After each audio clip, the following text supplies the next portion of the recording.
The Scarlet Pimpernel. By Baroness Orczy. Chapter 1. Paris, September, 1792.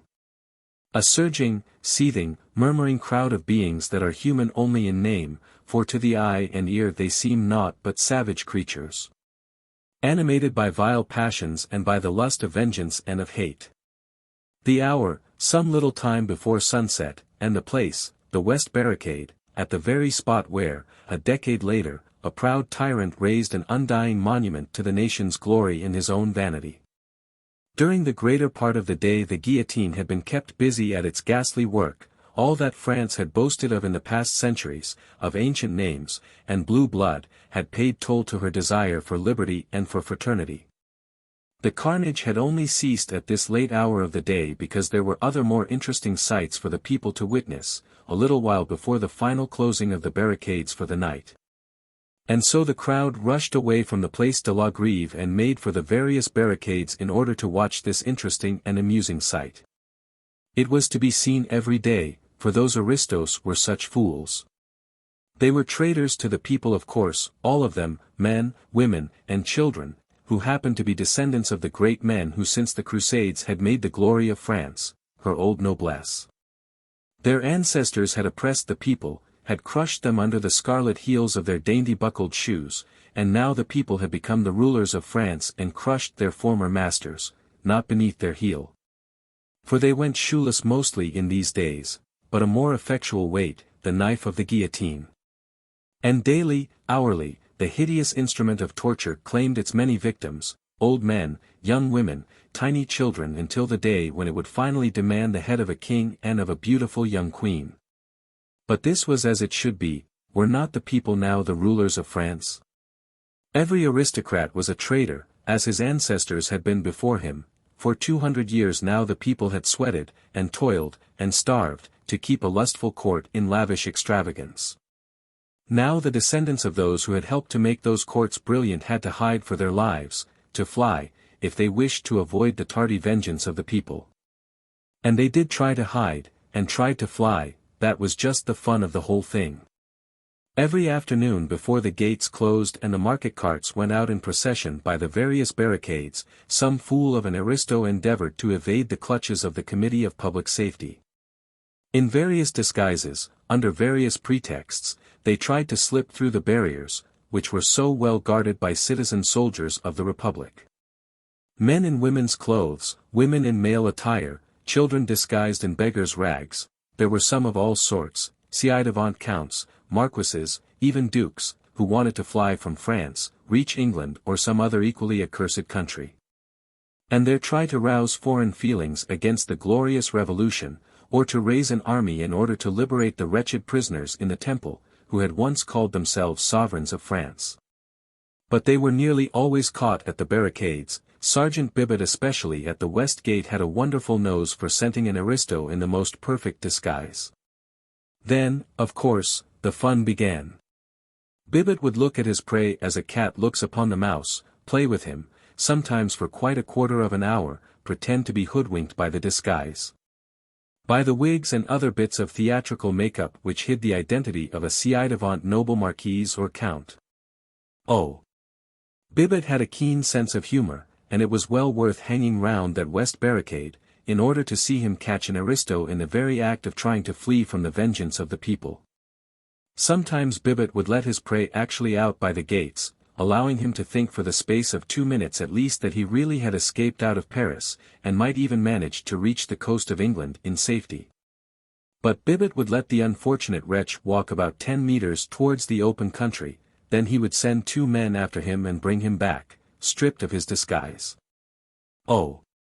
That was extremely funny, for as often as not the fugitive would prove to be a woman, some proud marchioness, who looked terribly comical when she found herself in Bibbet's clutches after all. And knew that a summary trial would await her the next day, and after that, the fond embrace of Madame la Guillotine. No wonder that on this fine afternoon in September the crowd round Bibbet's gate was eager and excited. The lust of blood grows with its satisfaction, there is no satiety. The crowd had seen 100 noble heads fall beneath the guillotine today, it wanted to make sure that it would see another 100 fall on the morrow. Bibbet was sitting on an overturned and empty cask close by the gate of the barricade. A small detachment of citoyen soldiers was under his command. The work had been very hot lately. Those cursed aristos were becoming terrified and tried their hardest to slip out of Paris, men, women and children, whose ancestors, even in remote ages, had served those traitorous Bourbons. Were all traitors themselves and right food for the guillotine. Every day Bibbet had had the satisfaction of unmasking some fugitive royalists and sending them back to be tried by the Committee of Public Safety, presided over by that good patriot, Citoyen Fouquier-Tinville. Robespierre and Danton both had commended Bibbet for his zeal, and Bibbet was proud of the fact that he on his own initiative had sent at least 50 aristos to the guillotine. But today all the sergeants in command at the various barricades had had special orders. Recently a very great number of aristos had succeeded in escaping out of France and in reaching England safely. There were curious rumors about these escapes. They had become very frequent and singularly daring. The people's minds were becoming strangely excited about it all. Sergeant Grospierre had been sent to the guillotine for allowing a whole family of aristos to slip out of the north gate under his very nose. It was asserted that these escapes were organized by a band of Englishmen, whose daring seemed to be unparalleled, and who, from sheer desire to meddle in what did not concern them, spent their spare time in snatching away lawful victims destined for Madame la Guillotine. These rumors soon grew in extravagance. There was no doubt that this band of meddlesome Englishmen did exist. Moreover, they seemed to be under the leadership of a man whose pluck and audacity were almost fabulous. Strange stories were afloat of how he and those aristos whom he rescued became suddenly invisible as they reached the barricades and escaped out of the gates by sheer supernatural agency. No one had seen these mysterious Englishmen. As for their leader, he was never spoken of, save with a superstitious shudder. Citoyen Fouquier-Tinville would in the course of the day receive a scrap of paper from some mysterious source. Sometimes he would find it in the pocket of his coat, at others it would be handed to him by someone in the crowd, whilst he was on his way to the sitting of the Committee of Public Safety. The paper always contained a brief notice that the band of meddlesome Englishmen were at work, and it was always signed with a device drawn in red, a little star-shaped flower, which we in England called the Scarlet Pimpernel. Within a few hours of the receipt of this impudent notice, the citoyens of the Committee of Public Safety would hear that so many royalists and aristocrats had succeeded in reaching the coast, and were on their way to England in safety. The guards at the gates had been doubled, the sergeants in command had been threatened with death, whilst liberal rewards were offered for the capture of these daring, impudent Englishmen. There was a sum of 5,000 francs promised to the man who laid hands on the mysterious and elusive Scarlet Pimpernel. Everyone felt that Bibbet would be that man, and Bibbet allowed that belief to take firm root in everybody's mind. And so, day after day, people came to watch him at the West Gate, so as to be present when he laid hands on any fugitive aristo who perhaps might be accompanied by that mysterious Englishman. Bah! He said to his trusted corporal, Citoyen Grospierre was a fool. Had it been me now, at that North Gate last week. Citoyen Bibbet spat on the ground to express his contempt for his comrade's stupidity. How did it happen, Citoyen? Asked the corporal. Grospierre was at the gate, keeping good watch, began Bibbet, pompously, as the crowd closed in round him, listening eagerly to his narrative. We've all heard of this meddlesome Englishman, this accursed Scarlet Pimpernel. He won't get through my gate, morbleu. Unless he be the devil himself. But Grospierre was a fool.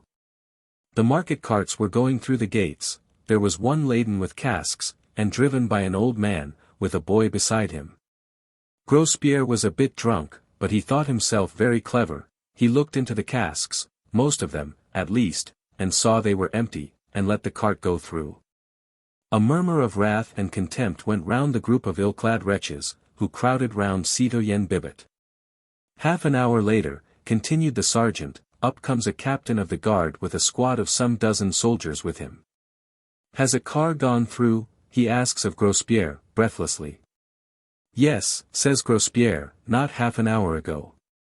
And you have let them escape, shouts the captain furiously.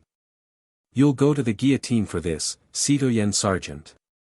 That cart held concealed the ci-devant Duc de Chalice and all his family. What, thunders Grospierre, aghast. I. And the driver was none other than that cursed Englishman, the Scarlet Pimpernel. A howl of execration greeted this tale. Citoyen Grospierre had paid for his blunder on the guillotine, but what a fool. Oh! What a fool! Bibbet was laughing so much at his own tale that it was some time before he could continue. After them, my men, shouts the captain, he said after a while, remember the reward, after them, they cannot have gone far. And with that he rushes through the gate followed by his dozen soldiers. But it was too late. Shouted the crowd, excitedly. They never got them. Curse that Grospierre for his folly. He deserved his fate. Fancy not examining those casks properly. But these sallies seemed to amuse Citoyen Bibbet exceedingly. He laughed until his sides ached, and the tears streamed down his cheeks. Nay, nay, he said at last, those aristos weren't in the cart, the driver was not the Scarlet Pimpernel. What? No. The captain of the guard was that damned Englishman in disguise, and every one of his soldiers aristos. The crowd this time said nothing, the story certainly savored of the supernatural, and though the Republic had abolished God, it had not quite succeeded in killing the fear of the supernatural in the hearts of the people. Truly that Englishman must be the devil himself. The sun was sinking low down in the west. Bibbet prepared himself to close the gates. En avant the carts, he said. Some dozen covered carts were drawn up in a row, ready to leave town, in order to fetch the produce from the country close by, for market the next morning. They were mostly well known to Bibbet, as they went through his gate twice every day on their way to and from the town. He spoke to one or two of their drivers, mostly women, and was at great pains to examine the inside of the carts. You never know, he would say, and I'm not going to be caught like that fool Grospierre. The women who drove the carts usually spent their day on the Place de la Grève, beneath the platform of the guillotine, knitting and gossiping, whilst they watched the rows of tumbrils arriving with the victims the reign of terror claimed every day. It was great fun to see the aristos arriving for the reception of Madame la Guillotine, and the places close by the platform were very much sought after. Bibbet, during the day, had been on duty on the place. He recognized most of the old hats, tricoteuses, as they were called, who sat there and knitted, whilst head after head fell beneath the knife, and they themselves got quite bespattered with the blood of those cursed aristos. La mire! Said Bibbet to one of these horrible hags, what have you got there? He had seen her earlier in the day, with her knitting and the whip of her cart close beside her. Now she had fastened a row of curly locks to the whip handle, all colors, from gold to silver, fair to dark, and she stroked them with her huge, bony fingers as she laughed at Bibbet. I made friends with Madame Guillotine's lover, she said with a coarse laugh, he cut these off for me from the heads as they rolled down. He has promised me some more tomorrow, but I don't know if I shall be at my usual place. Ah! How is that, La Mire? Asked Bibbet, who, hardened soldier that he was, could not help shuddering at the awful loathsomeness of this semblance of a woman, with her ghastly trophy on the handle of her whip.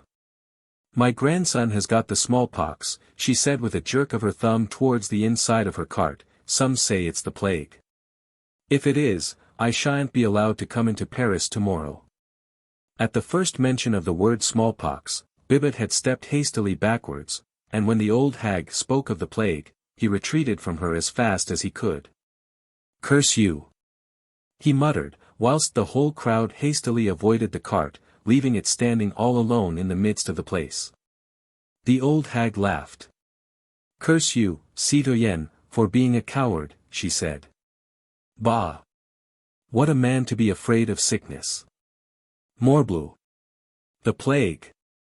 Everyone was awestruck and silent, filled with horror for the loathsome malady, the one thing which still had the power to arouse terror and disgust in these savage, brutalized creatures. Get out with you and with your plague-stricken brood, shouted Bibbet, hoarsely. And with another rough laugh and coarse jest, the old hag whipped up her lean nag and drove her cart out of the gate. This incident had spoilt the afternoon. The people were terrified of these two horrible curses, the two maladies which nothing could cure, and which were the precursors of an awful and lonely death.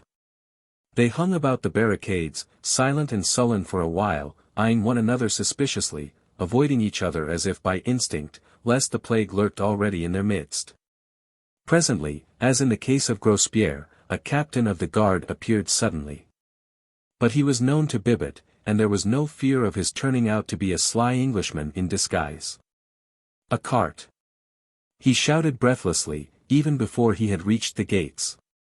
"What cart?" asked Bibbet, roughly. "Driven by an old hag." "A covered cart." There were a dozen. "An old hag who said her son had the plague?" "Yes." "You have not let them go?" "Morbleu," said Bibbet, whose purple cheeks had suddenly become white with fear. The cart contained the ci-devant Comtesse de Tournay and her two children, all of them traitors and condemned to death. "And their driver?" muttered Bibbet, as a superstitious shudder ran down his spine.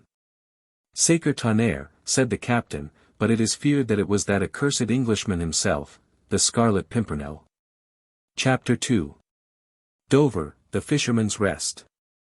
In the kitchen Sally was extremely busy. Saucepans and frying pans were standing in rows on the gigantic hearth, the huge stockpot stood in a corner, and the jack turned with slow deliberation, and presented alternately to the glow every side of a noble sirloin of beef.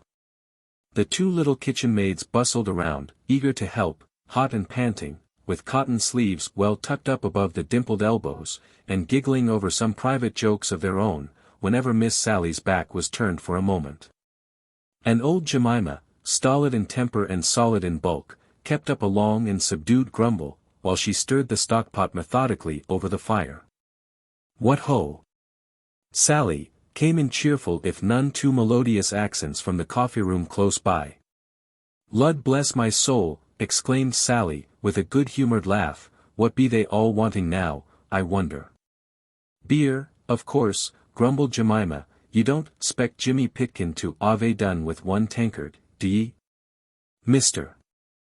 'Arry, he looked uncommon thirsty too," simpered Martha, one of the little kitchen maids, and her beady black eyes twinkled as they met those of her companion, whereupon both started on a round of short and suppressed giggles. Sally looked cross for a moment, and thoughtfully rubbed her hands against her shapely hips. Her palms were itching, evidently, to come in contact with Martha's rosy cheeks, but inherent good humor prevailed, and with a pout and a shrug of the shoulders, she turned her attention to the fried potatoes. "What ho, Sally! Hey, Sally!" And a chorus of pewter mugs, tapped with impatient hands against the oak tables of the coffee-room, accompanied the shouts for mine host's buxom daughter. "Sally," shouted a more persistent voice, "are ye goin' to be all night with that there beer?" "I do think father might get the beer for them," muttered Sally, as Jemima, stolidly and without further comment, took a couple of foam-crowned jugs from the shelf, and began filling a number of pewter tankards with some of that home-brewed ale for which the Fisherman's Rest had been famous since that days of King Charles. "'E knows how busy we are in air. Your father is too busy discussing politics with Mr. MC to worry isself about you and the kitchen," grumbled Jemima under her breath. Sally had gone to the small mirror which hung in a corner of the kitchen, and was hastily smoothing her hair and setting her frilled cap at its most becoming angle over her dark curls. Then she took up the tankards by their handles, 3 in each strong, brown hand, and laughing, grumbling, blushing, carried them through into the coffee-room. There was certainly no sign of that bustle and activity which kept 4 women busy and hot in the glowing kitchen beyond. The coffee-room of The Fisherman's Rest is a show place now at the beginning of the 20th century. At the end of the 18th, in the year of grace 1792, it had not yet gained the notoriety and importance which 100 additional years and the craze of the age have since bestowed upon it. Yet it was an old place, even then, for the oak rafters and beams were already black with age, as were the panelled seats, with their tall backs, and the long polished tables between, on which innumerable pewter tankards had left fantastic patterns of many-sized rings. In the leaded window, high up, a row of pots of scarlet geraniums and blue larkspur gave the bright note of color against the dull background of the oak. That Mr. Jellyband, landlord of the Fisherman's Reef at Dover, was a prosperous man, was of course clear to the most casual observer. The pewter on the fine old dressers, the brass above the gigantic hearth, shone like silver and gold, the red-tiled floor was as brilliant as the scarlet geranium on the window-sill. This meant that his servants were good and plentiful. That the custom was constant, and of that order which necessitated the keeping up of the coffee-room to a high standard of elegance and order. As Sally came in, laughing through her frowns, and displaying a row of dazzling white teeth, she was greeted with shouts and chorus of applause. "Why, here's Sally! What ho, Sally! Hurrah for pretty Sally! I thought you'd grown deaf in that kitchen of yours," muttered Jimmy Pitkin, as he passed the back of his hand across his very dry lips. "All ree! All ree!" laughed Sally, as she deposited the freshly filled tankards upon the tables. "Why, what a Yuri to be sure! And is your grandmother a dyin' and you wantin' to see the poor soul afore she am gone? I never seed such a mighty Russian." A chorus of good-humored laughter greeted this witticism, which gave the company their present food for many jokes, for some considerable time. Sally now seemed in less of a hurry to get back to her pots and pans. A young man with fair curly hair, and eager, bright blue eyes, was engaging most of her attention and the whole of her time, whilst broad witticisms anent Jimmy Pitkin's fictitious grandmother flew from mouth to mouth, mixed with heavy puffs of pungent tobacco smoke. Facing the hearth, his legs wide apart, a long clay pipe in his mouth, stood mine host himself, worthy Mr. Jellyband, landlord of the Fisherman's Rest, as his father had before him, aye, and his grandfather and great-grandfather too, for that matter, portly in build, jovial in countenance and somewhat bald of pate. Mr.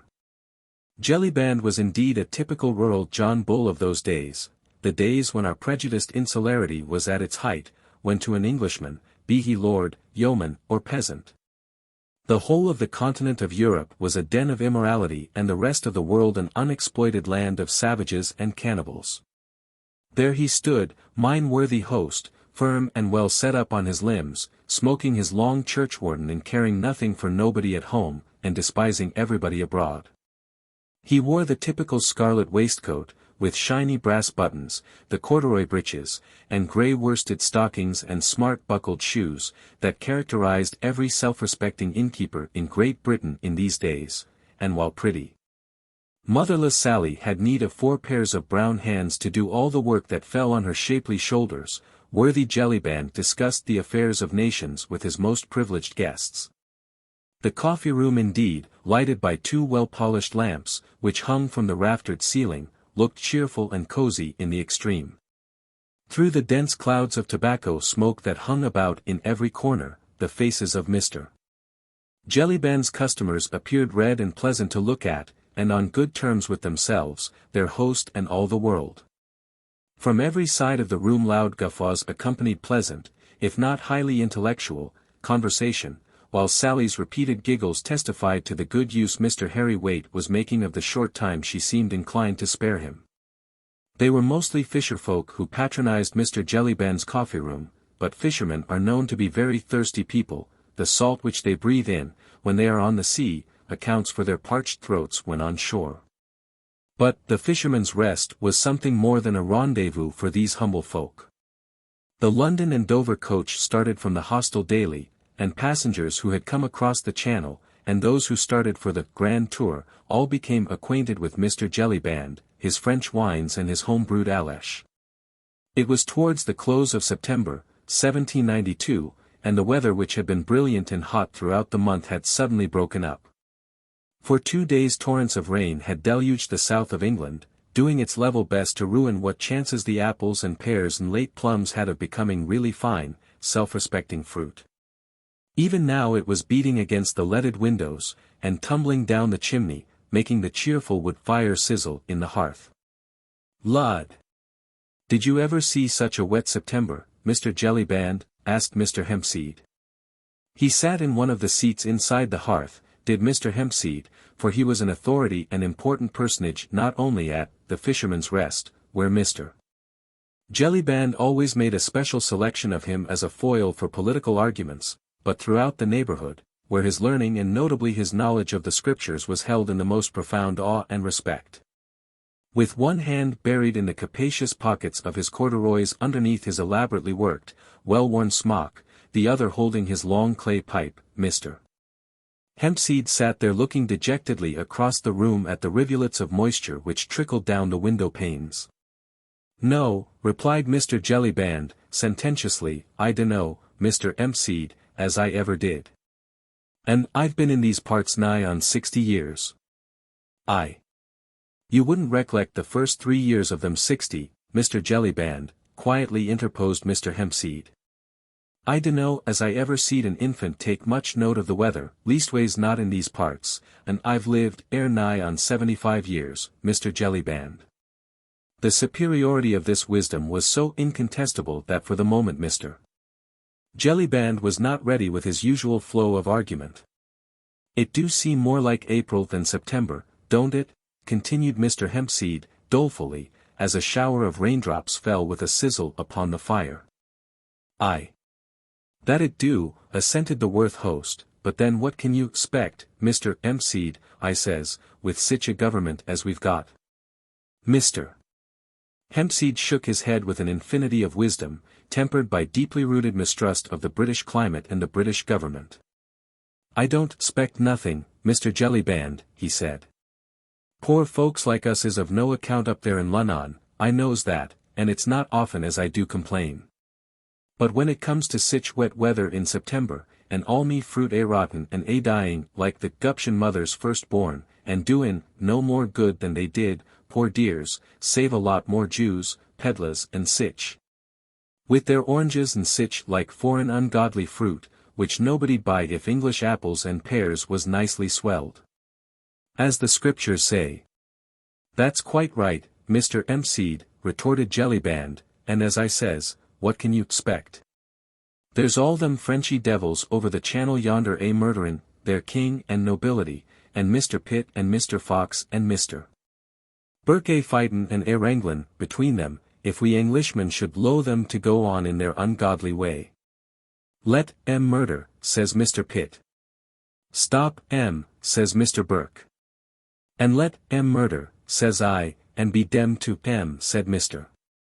Hempseed, emphatically, for he had but little liking for his friend Jellyband's political arguments, wherein he always got out of his depth, and had but little chance for displaying those pearls of wisdom which had earned for him so high a reputation in the neighborhood and so many free tankards of ale at the Fisherman's Rest. "Let 'em murder," he repeated again, "but don't let's ave sich rain in September, for that is agin the law and the Scriptures which says." "Lud! Mr. Harry, 'ow you made me jump." It was unfortunate for Sally and her flirtation that this remark of hers should have occurred at the precise moment when Mr.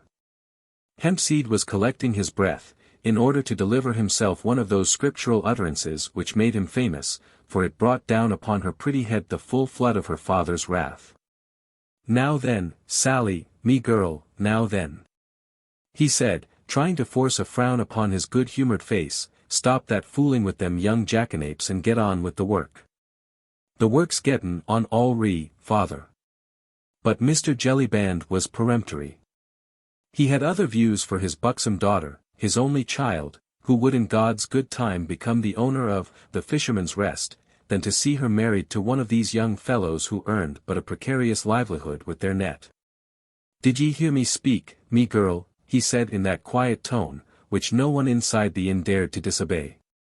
"Get on with my Lord Tony's supper, for, if it ain't the best we can do, and not satisfied, see what you'll get, that's all." Reluctantly Sally obeyed.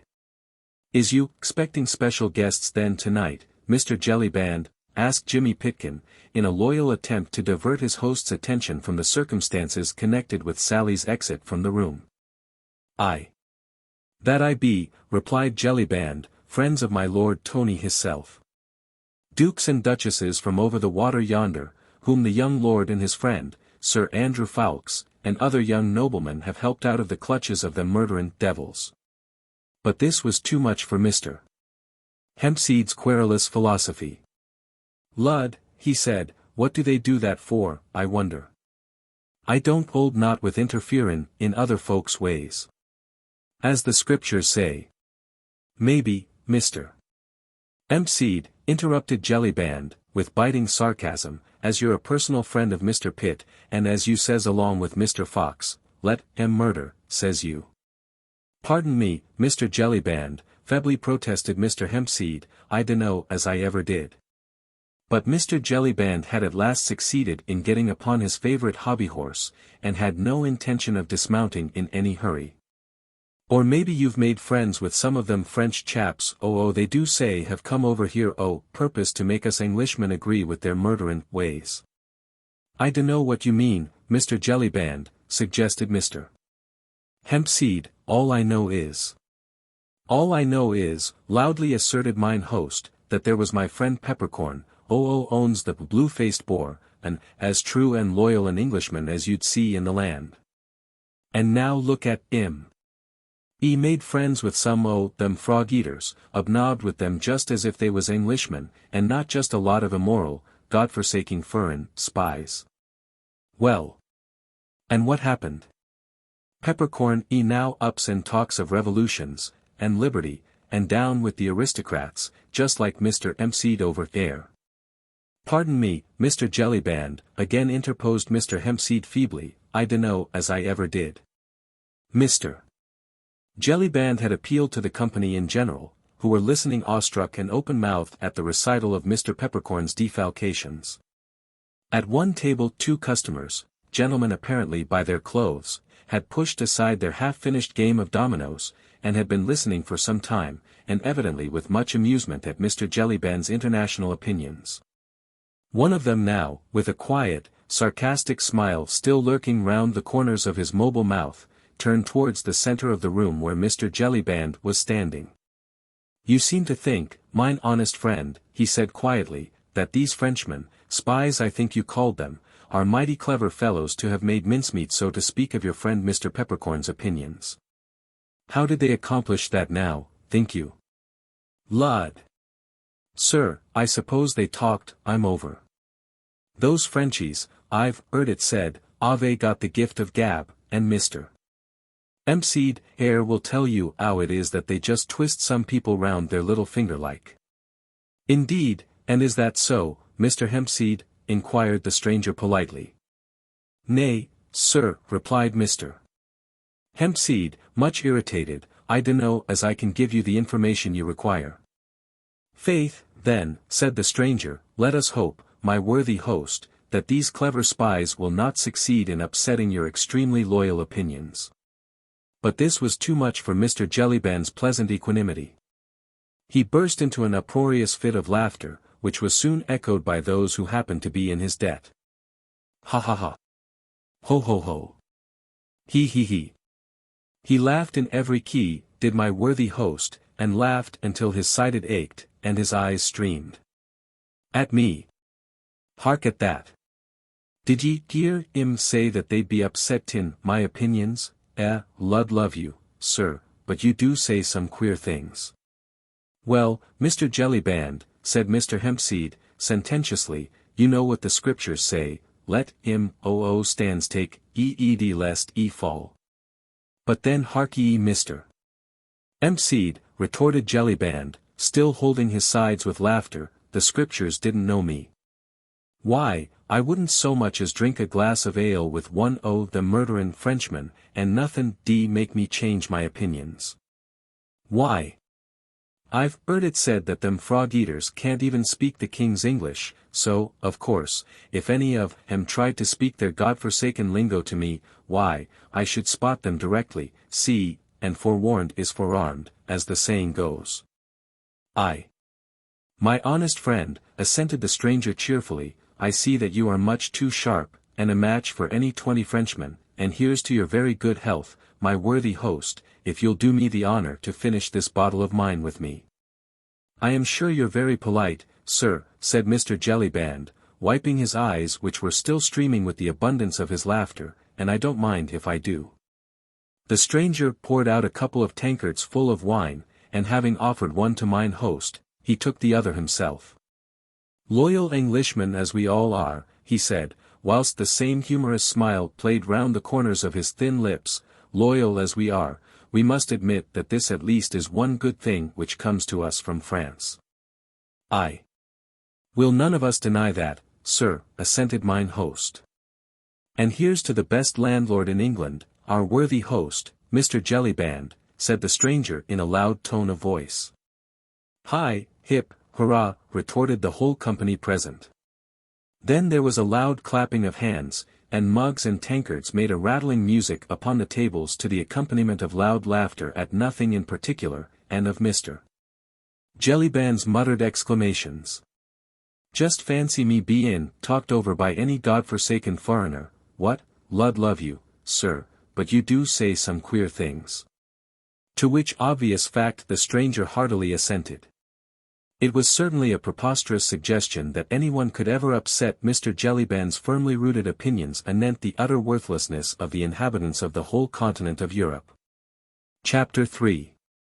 The Refugees. Feeling in every part of England certainly ran very high at this time against the French and their doings. Smugglers and legitimate traders between the French and the English coasts brought snatches of news from over the water, which made every honest Englishman's blood boil, and made him long to have a good go at those murderers, who had imprisoned their king and all his family, subjected the queen and the royal children to every species of indignity, and were even now loudly demanding the blood of the whole Bourbon family and of every one of its adherents.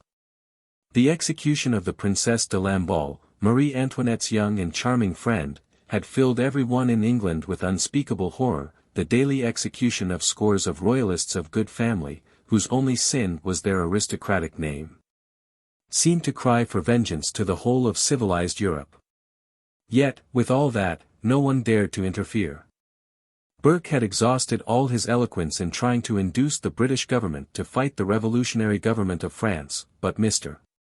Pitt, with characteristic prudence, did not feel that this country was fit yet to embark on another arduous and costly war. It was for Austria to take the initiative. Austria, whose fairest daughter was even now a dethroned queen, imprisoned and insulted by a howling mob, surely 'twas not, so argued Mr. Fox, for the whole of England to take up arms, because one set of Frenchmen chose to murder another. As for Mr. Jellyband and his fellow John Bulls, though they looked upon all foreigners with withering contempt, they were royalist and anti-revolutionists to a man, and at this present moment were furious with Pitt for his caution and moderation. Although they naturally understood nothing of the diplomatic reasons which guided that great man's policy. By now Sally came running back, very excited and very eager. The joyous company in the coffee-room had heard nothing of the noise outside, but she had spied a dripping horse and rider who had stopped at the door of the Fisherman's Rest, and while the stable boy ran forward to take charge of the horse, pretty Miss Sally went to the front door to greet the welcome visitor. "I think I seed my Lord Antony's horse out in the yard, father," she said, as she ran across the coffee-room. But already the door had been thrown open from outside, and the next moment an arm, covered in drab cloth and dripping with the heavy rain, was round pretty Sally's waist, while a hearty voice echoed along the polished rafters of the coffee-room.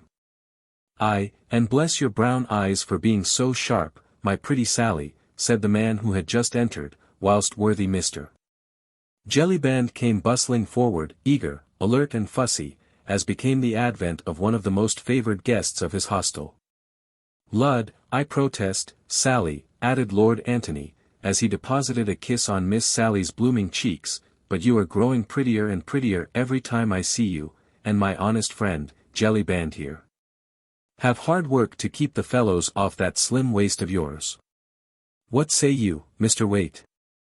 Mr. Waite, torn between his respect for my lord and his dislike of that particular type of joke, only replied with a doubtful grunt. Lord Antony Dewhurst, one of the sons of the Duke of Exeter, was in those days a very perfect type of a young English gentleman, tall, well set up, broad of shoulders and merry of face. His laughter rang loudly wherever he went. A good sportsman, a lively companion, a courteous, well-bred man of the world, with not too much brains to spoil his temper. He was a universal favorite in London drawing-rooms or in the coffee-rooms of village inns. At the Fisherman's Rest everyone knew him, for he was fond of a trip across to France, and always spent a night under worthy Mr. Jellyband's roof on his way there or back. He nodded to Waite, Pitkin and the others as he at last released Sally's waist, and crossed over to the hearth to warm and dry himself. As he did so, he cast a quick, somewhat suspicious glance at the two strangers, who had quietly resumed their game of dominoes, and for a moment a look of deep earnestness, even of anxiety, clouded his jovial young face. But only for a moment. The next he turned to Mr. Hempseed, who was respectfully touching his forelock. "Well, Mr. Hempseed, and how is the fruit?" "Badly, my lord, badly," replied Mr. Hempseed, dolefully, "but what can you expect with this government favourin' them rascals over in France, who would murder their king and all their nobility?" "Odds life," retorted Lord Antony. "So they would, honest Hempseed, at least those they can get hold of, worse luck. But we have got some friends coming here tonight, who at any rate have evaded their clutches." It almost seemed, when the young man said these words, as if he threw a defiant look towards the quiet strangers in the corner. "Thanks to you, my lord, and to your friends, so I've heard it said," said Mr. Jellyband. But in a moment Lord Antony's hand fell warningly on mine host's arm. "Hush," he said peremptorily, and instinctively once again looked towards the strangers. "Oh, Lud love you, they are all right, my lord," retorted Jellyband, "don't you be afraid. I wouldn't have spoken, only I knew we were among friends. That gentleman over there is as true and loyal a subject of King George as you are yourself, my lord, saving your presence. He is but lately arrived in Dover, and is setting down in business in these parts." "In business? Faith, then, it must be as an undertaker, for I vow I never beheld a more rueful countenance." "Nay, my lord, I believe that the gentleman is a widower, which no doubt would account for the melancholy of his bearing, but he is a friend, nevertheless, I'll vouch for that, and you will own, my lord, that who should judge of a face better than the landlord of a popular inn?" "Oh, that's all right, then, if we are among friends," said Lord Antony, who evidently did not care to discuss the subject with his host. "But, tell me, you have no one else staying here, have you?" "No one, my lord, and no one coming either, leastways." "Leastways? No one your lordship would object to, I know." "Who is it?" "Well, my lord, Sir Percy Blakeney and his lady will be here presently, but they ain't a-goin' to stay." "Lady Blakeney?" queried Lord Antony, in some astonishment. "Aye, my lord. Sir Percy's skipper was here just now. He says that my lady's brother is crossing over to France today in the Day Dream, which is Sir Percy's yacht, and Sir Percy and my lady will come with him as far as here to see the last of him. It don't put you out, do it, my lord?"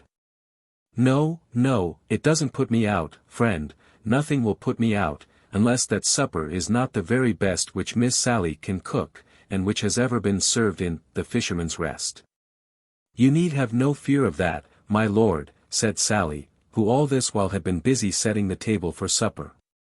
And very gay and inviting it looked, with a large bunch of brilliantly colored dahlias in the center, and the bright pewter goblets and blue china about. "How many shall I lay for, my lord?" "5 places, pretty Sally, but let the supper be enough for 10 at least, our friends will be tired, and, I hope, hungry. As for me, I vow I could demolish a baron of beef tonight." "Here they are, I do believe," said Sally excitedly, as a distant clatter of horses and wheels could now be distinctly heard, drawing rapidly nearer. There was a general commotion in the coffee-room. Everyone was curious to see my Lord Antony's swell friends from over the water.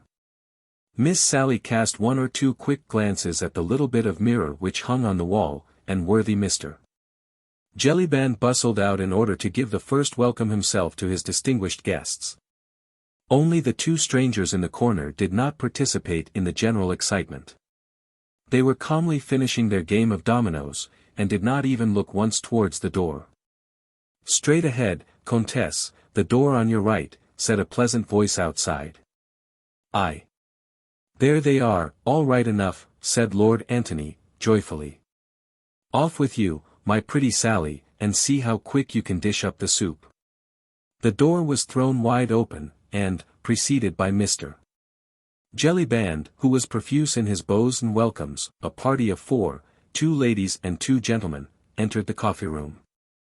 "Welcome. Welcome to Old England," said Lord Antony, effusively, as he came eagerly forward with both hands outstretched towards the newcomers. "Ah, you are Lord Antony Deworst, I think," said one of the ladies, speaking with a strong foreign accent. "At your service, madam," he replied, as he ceremoniously kissed the hands of both the ladies, then turned to the men and shook them both warmly by the hand. Sally was already helping the ladies to take off their traveling cloaks, and both turned, with a shiver, towards the brightly blazing hearth. There was a general movement among the company in the coffee-room. Sally had bustled off to her kitchen whilst Jellyband, still profuse with his respectful salutations, arranged 1 or 2 chairs around the fire. Mr. Hempseed, touching his forelock, was quietly vacating the seat in the hearth. Everyone was staring curiously, yet deferentially, at the foreigners. "Ah, messers! What can I say?" said the elder of the 2 ladies, as she stretched a pair of fine, aristocratic hands to the warmth of the blaze, and looked with unspeakable gratitude first at Lord Antony, then at one of the young men who had accompanied her party, and who was busy divesting himself of his heavy, caped coat. "Only that you are glad to be in England, Countess," replied Lord Antony, "and that you have not suffered too much from your trying voyage." "Indeed, indeed, we are glad to be in England," she said, while her eyes filled with tears, "and we have already forgotten all that we have suffered." Her voice was musical and low, and there was a great deal of calm dignity and of many sufferings nobly endured marked in the handsome, aristocratic face, with its wealth of snowy white hair dressed high above the forehead, after the fashion of the times. "I hope my friend, Sir Andrew Ffoulkes, proved an entertaining travelling companion, madam." "Ah, indeed, Sir Andrew was kindness itself. How could my children and I ever show enough gratitude to you all, messers?"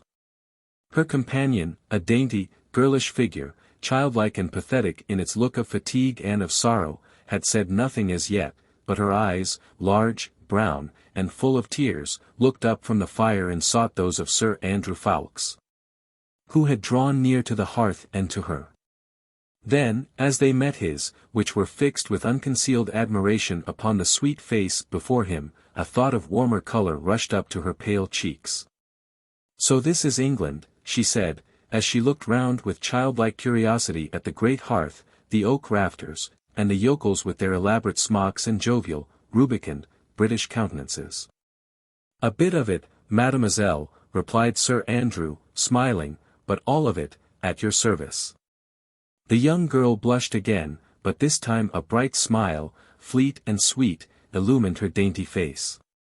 She said nothing, and Sir Andrew too was silent, yet those 2 young people understood one another, as young people have a way of doing all the world over, and have done since the world began.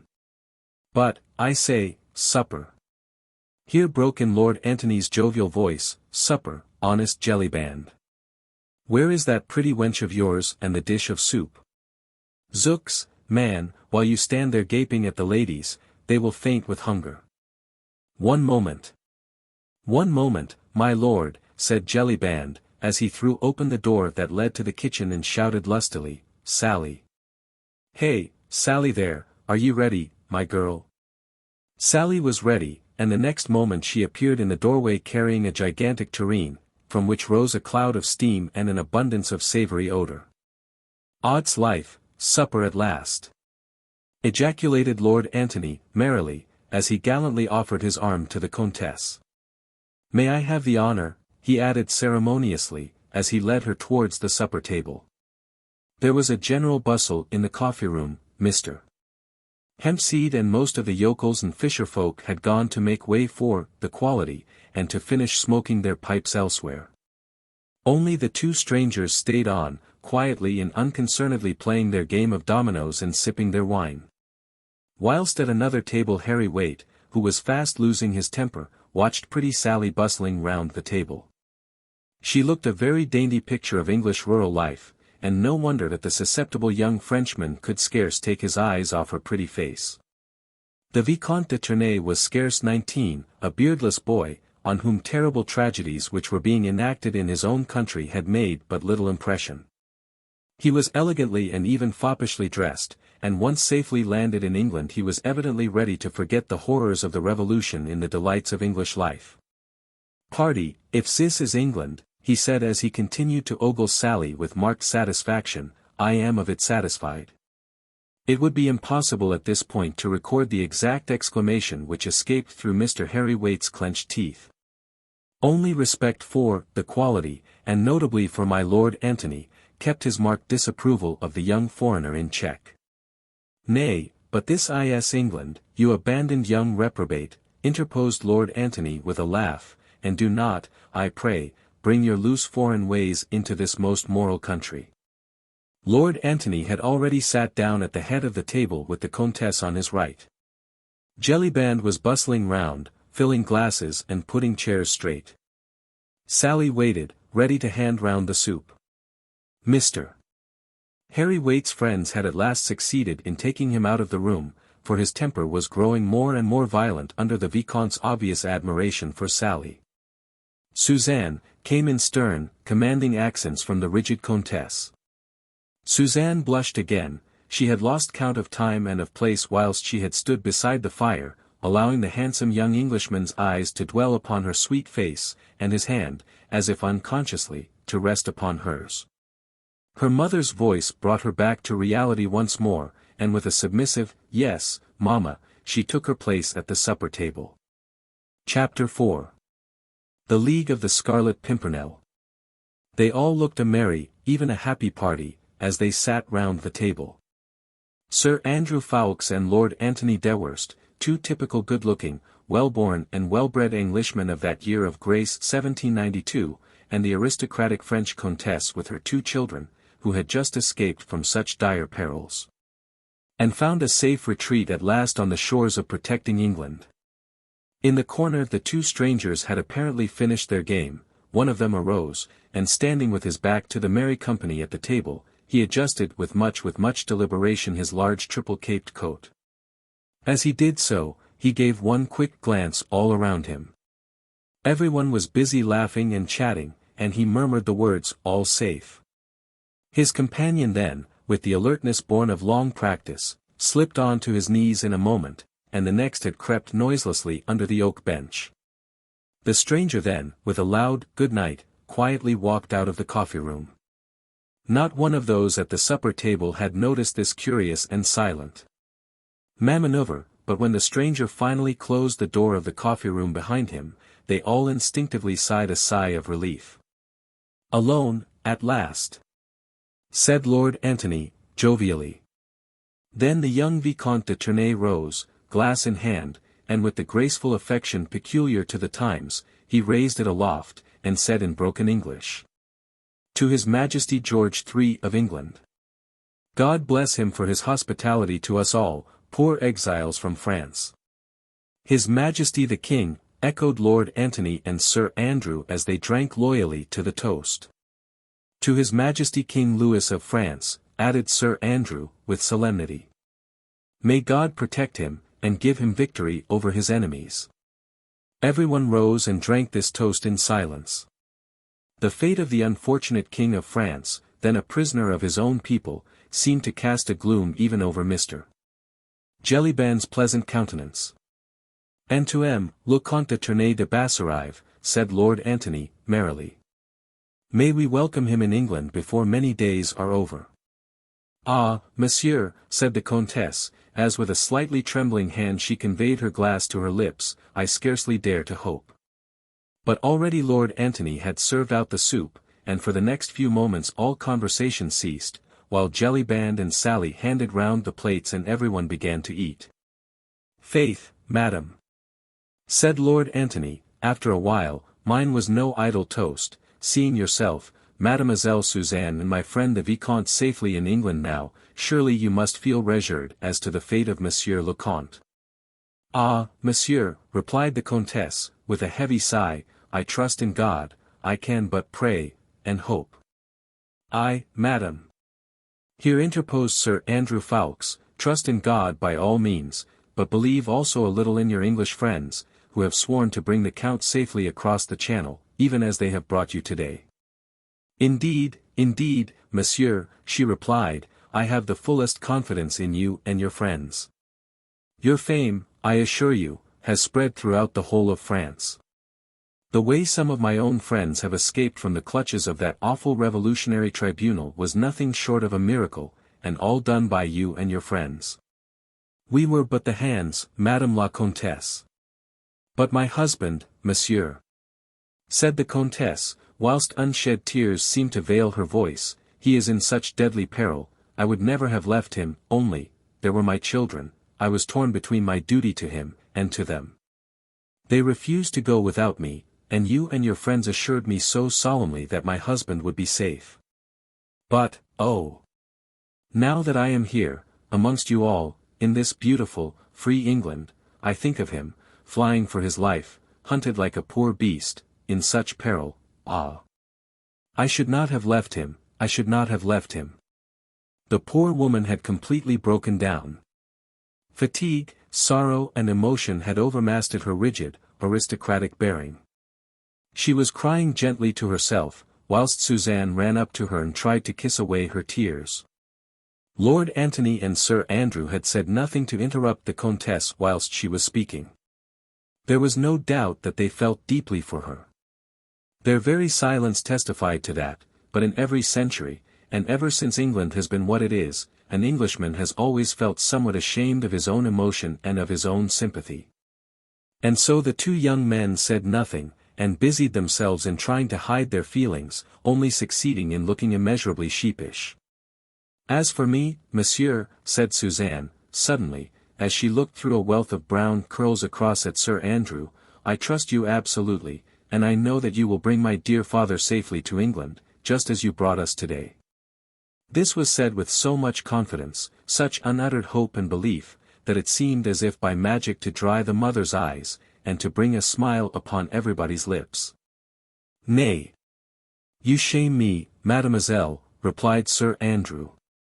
Though my life is at your service, I have been but a humble tool in the hands of our great leader, who organized and effected your escape. He had spoken with so much warmth and vehemence that Suzanne's eyes fastened upon him in undisguised wonder. Your leader, monsieur, said the Comtesse, eagerly. Ah! Of course, you must have a leader. And I did not think of that before. But tell me, where is he?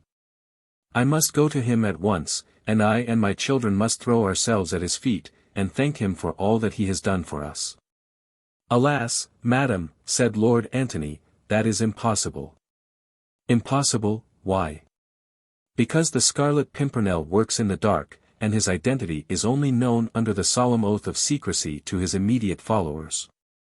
The Scarlet Pimpernel, said Suzanne, with a merry laugh. Why? What a droll name. What is the Scarlet Pimpernel, monsieur? She looked at Sir Andrew with eager curiosity. The young man's face had become almost transfigured. His eyes shone with enthusiasm. Hero worship, love, admiration for his leader seemed literally to glow upon his face. The Scarlet Pimpernel, mademoiselle, he said at last, is the name of a humble English wayside flower. But it is also the name chosen to hide the identity of the best and bravest man in all the world, so that he may better succeed in accomplishing the noble task he has set himself to do. Ah, yes, here interposed the young Vicomte, I have heard speak of this Scarlet Pimpernel. A little flower, red, yes.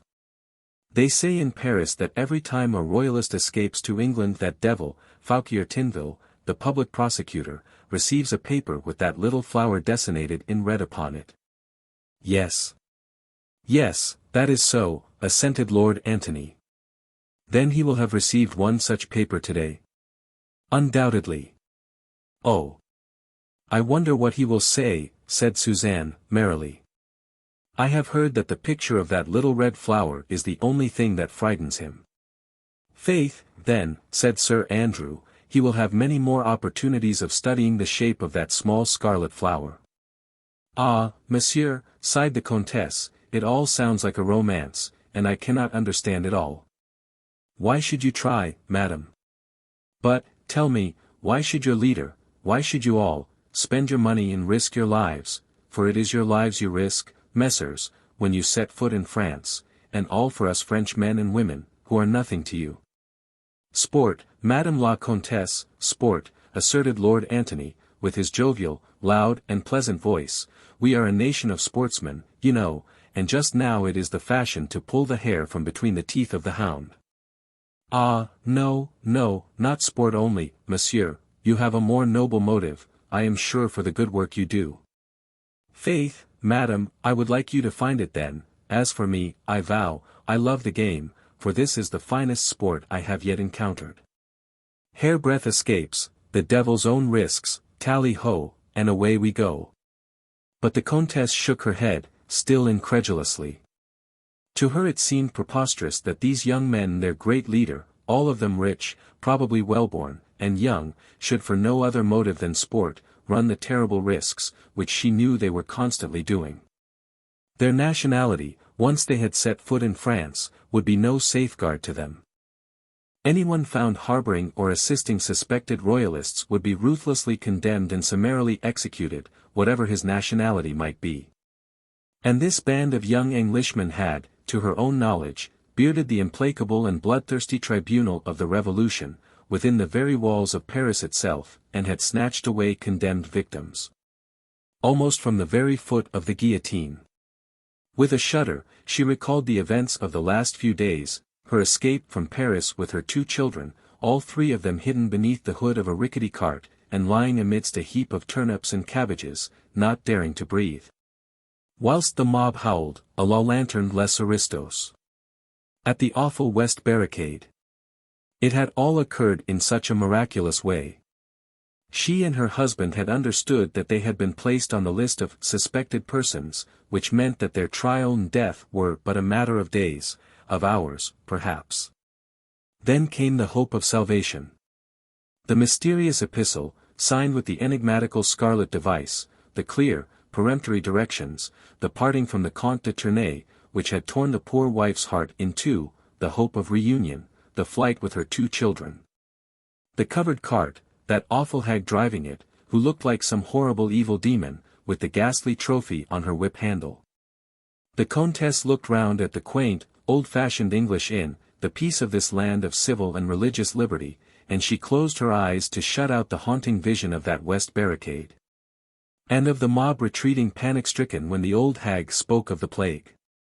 Every moment under that cart she expected recognition, arrest, herself and her children tried and condemned, and these young Englishmen, under the guidance of their brave and mysterious leader, had risked their lives to save them all. As they had already saved scores of other innocent people. And all only for sport. Impossible.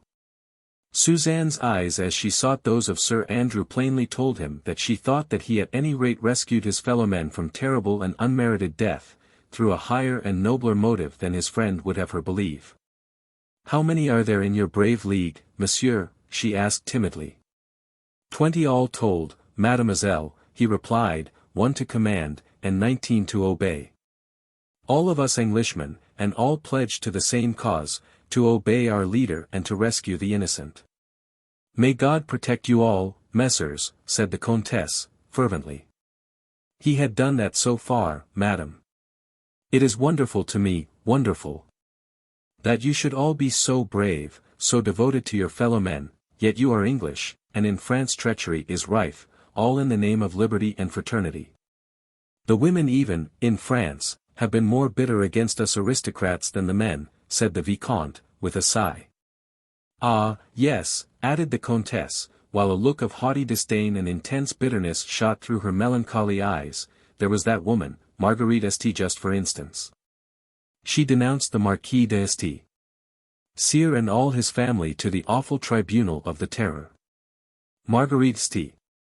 just," said Lord Antony, as he shot a quick and apprehensive glance across at Sir Andrew. Marguerite. Just, surely. Yes, replied the Comtesse, surely you know her. She was a leading actress of the Comédie Française, and she married an Englishman lately. You must know her. Know her, said Lord Antony. Know Lady Blakeney, the most fashionable woman in London, the wife of the richest man in England? Of course, we all know Lady Blakeney. She was a schoolfellow of mine at the convent in Paris, interposed Suzanne, and we came over to England together to learn your language. I was very fond of Marguerite, and I cannot believe that she ever did anything so wicked. It certainly seems incredible, said Sir Andrew. You say that she actually denounced the Marquis de Saint-Cyr. Why should she have done such a thing? Surely there must be some mistake. No mistake is possible, monsieur, rejoined the Comtesse, coldly. Marguerite Just's brother is a noted Republican. There was some talk of a family feud between him and my cousin, the Marquis de Saint-Cyr. The Saint-Justs are quite plebeian, and the Republican government employs many spies. I assure you there is no mistake. You had not heard this story? Faith, madam, I did hear some vague rumors of it, but in England no one would credit it. Sir Percy Blakeney, her husband, is a very wealthy man, of high social position, the intimate friend of the Prince of Wales, and Lady Blakeney leads both fashion and society in London. That may be, monsieur, and we shall, of course, lead a very quiet life in England, but I pray God that while I remain in this beautiful country, I may never meet Marguerite Just. The proverbial wet blanket seemed to have fallen over the merry little company gathered round the table. Suzanne looked sad and silent. Sir Andrew fidgeted uneasily with his fork, whilst the Comtesse, encased in the plate armour of her aristocratic prejudices, sat, rigid and unbending, in her straight-backed chair. As for Lord Antony, he looked extremely uncomfortable, and glanced once or twice apprehensively towards Jellyband, who looked just as uncomfortable as himself. At what time do you expect Sir Percy and Lady Blakeney? He contrived to whisper unobserved, to mine host. Any moment, my lord, whispered Jellyband in reply. Even as he spoke, a distant clatter was heard of an approaching coach. Louder and louder it grew, one or two shouts became distinguishable, then the rattle of horses' hoofs on the uneven cobble-stones, and the next moment a stable boy had thrown open the coffee-room door and rushed in excitedly. Sir Percy Blakeney and my lady, he shouted at the top of his voice, they're just arriving. And with more shouting, jingling of harness, and iron hoofs upon the stones, a magnificent coach, drawn by 4 superb bays, had halted outside the porch of the Fisherman's Rest. Chapter 5. Marguerite. In a moment the pleasant oak-raftered coffee-room of the inn became the scene of hopeless confusion and discomfort. At the first announcement made by the stable boy, Lord Antony, with a fashionable oath, had jumped up from his seat and was now giving many and confused directions to poor bewildered Jellyband, who seemed at his wits' end what to do. For goodness' sake, man, admonished his lordship, try to keep Lady Blakeney talking outside for a moment while the ladies withdraw. Zounds, he added, with another more emphatic oath, this is most unfortunate. Quick Sally! The candles!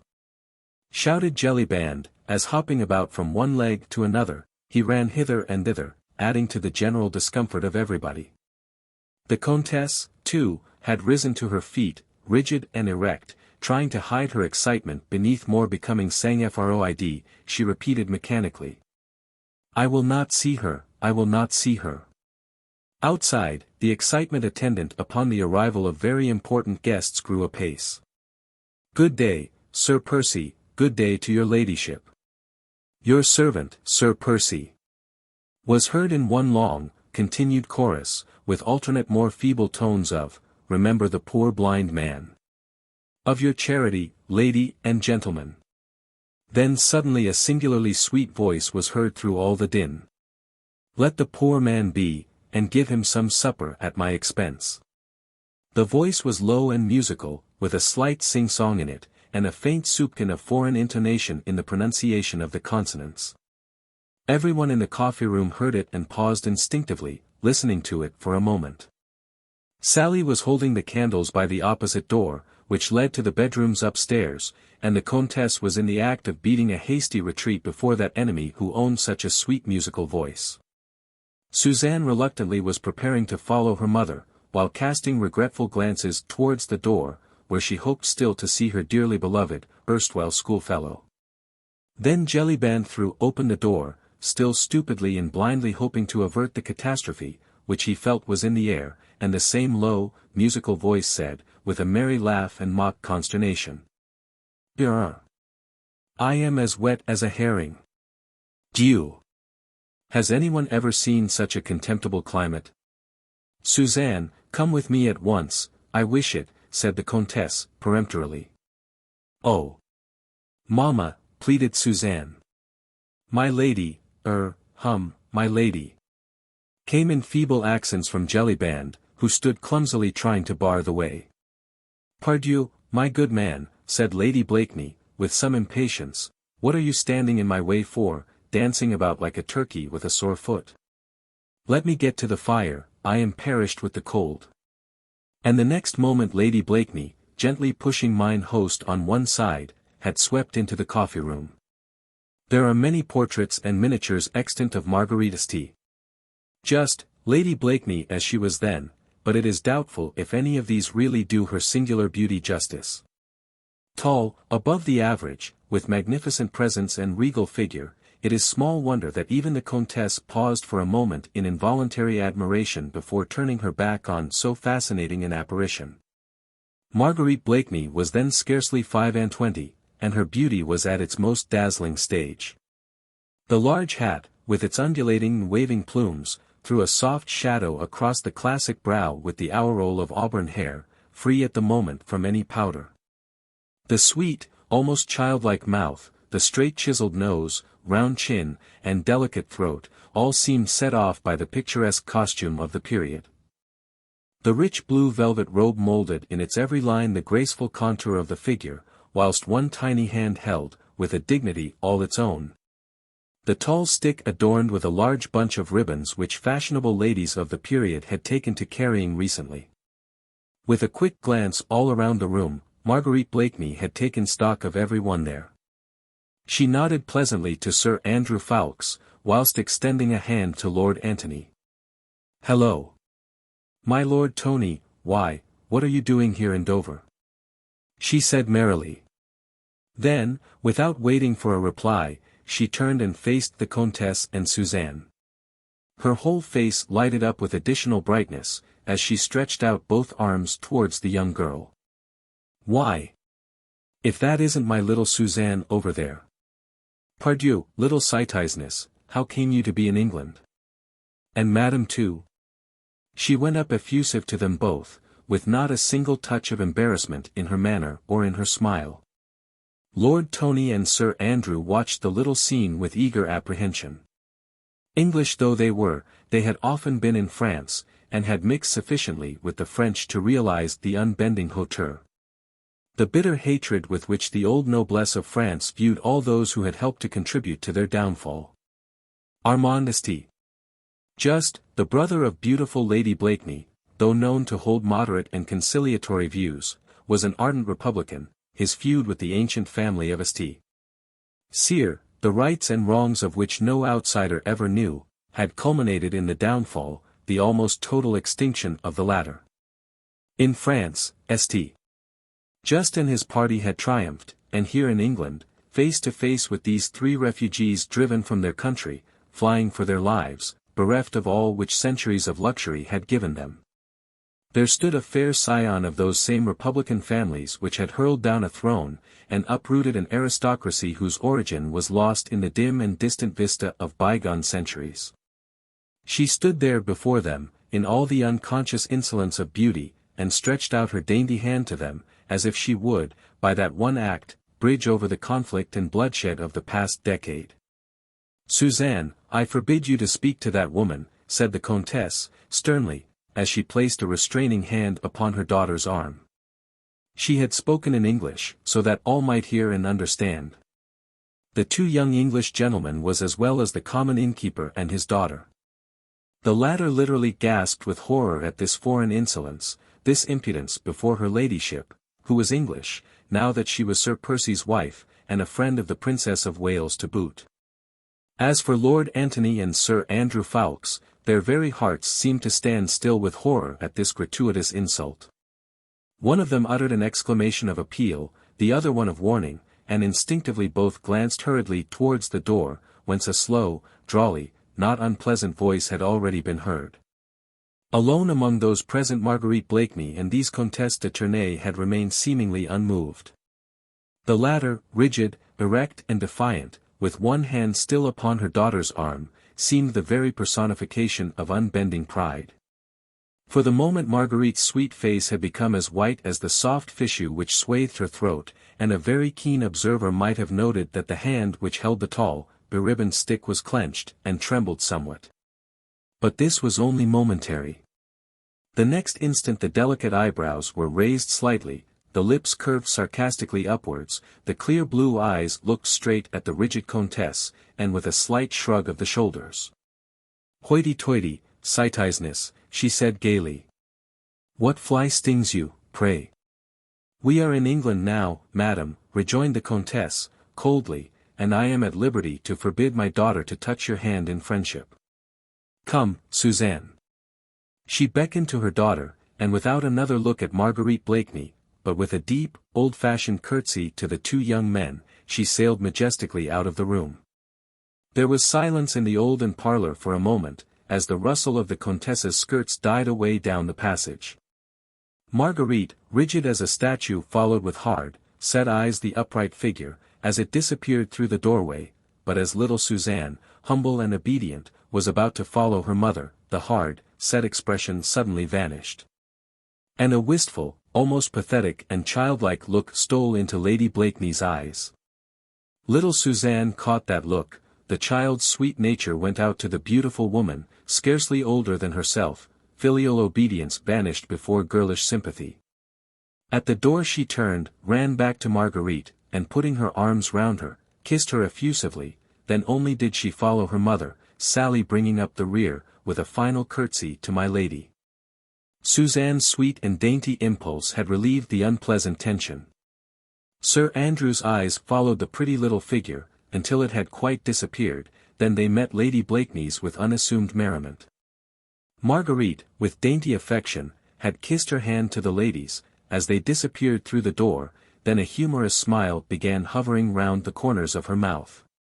"So that's it, is it?" she said gaily. "La! Sir Andrew, did you ever see such an unpleasant person? I hope when I grow old I shan't look like that." She gathered up her skirts and assuming a majestic gait, stalked towards the fireplace. "Suzanne," she said, mimicking the Comtesse's voice, "I forbid you to speak to that woman." The laugh which accompanied this sally sounded perhaps a trifle forced and hard, but neither Sir Andrew nor Lord Tony were very keen observers. The mimicry was so perfect, the tone of the voice so accurately reproduced, that both the young men joined in a hearty cheerful bravo. "Ah! Lady Blakeney," added Lord Tony, "how they must miss you at the Comédie Française, and how the Parisians must hate Sir Percy for having taken you away." "Lud, man," rejoined Marguerite, with a shrug of her graceful shoulders, "'tis impossible to hate Sir Percy for anything, his witty sallies would disarm even Madame la Comtesse herself." The young Vicomte, who had not elected to follow his mother in her dignified exit, now made a step forward, ready to champion the Comtesse should Lady Blakeney aim any further shafts at her. But before he could utter a preliminary word of protest, a pleasant though distinctly inane laugh was heard from outside, and the next moment an unusually tall and very richly dressed figure appeared in the doorway. Chapter 6. An exquisite of 92. Sir Percy Blakeney, as the chronicles of the time inform us, was in this year of grace 1792, still a year or two on the right side of 30. Tall, above the average, even for an Englishman, broad-shouldered and massively built, he would have been called unusually good-looking, but for a certain lazy expression in his deep-set blue eyes. And that perpetual inane laugh which seemed to disfigure his strong, clearly cut mouth. It was nearly a year ago now that Sir Percy Blakeney, Bart. One of the richest men in England, leader of all the fashions, an intimate friend of the Prince of Wales, had astonished fashionable society in London and Bath by bringing home, from one of his journeys abroad, a beautiful, fascinating, clever French wife. He, the sleepiest, dullest, most Britisher that had ever set a pretty woman yawning, had secured a brilliant matrimonial prize for which, as all chroniclers aver, there had been many competitors. Marguerite St. Just had first made her debut in artistic Parisian circles, at the very moment when the greatest social upheaval the world has ever known was taking place within its very walls. Scarcely 18, lavishly gifted with beauty and talent, chaperoned only by a young and devoted brother, she had soon gathered round her, in her charming apartment in the Rue Richelieu. A coterie which was as brilliant as it was exclusive, that is to say, only from one point of view. Marguerite St. Just was from principle and by conviction a Republican, equality of birth was her motto, inequality of fortune was in her eyes a mere untoward accident, but the only inequality she admitted was that of talent. Money and titles may be hereditary, she would say, but brains are not, and thus her charming salon was reserved for originality in intellect, for brilliance and wit, for clever men and talented women. And the entrance into it was soon looked upon in the world of intellect, which even in those days and in those troublous times found its pivot in Paris, as the seal to an artistic career.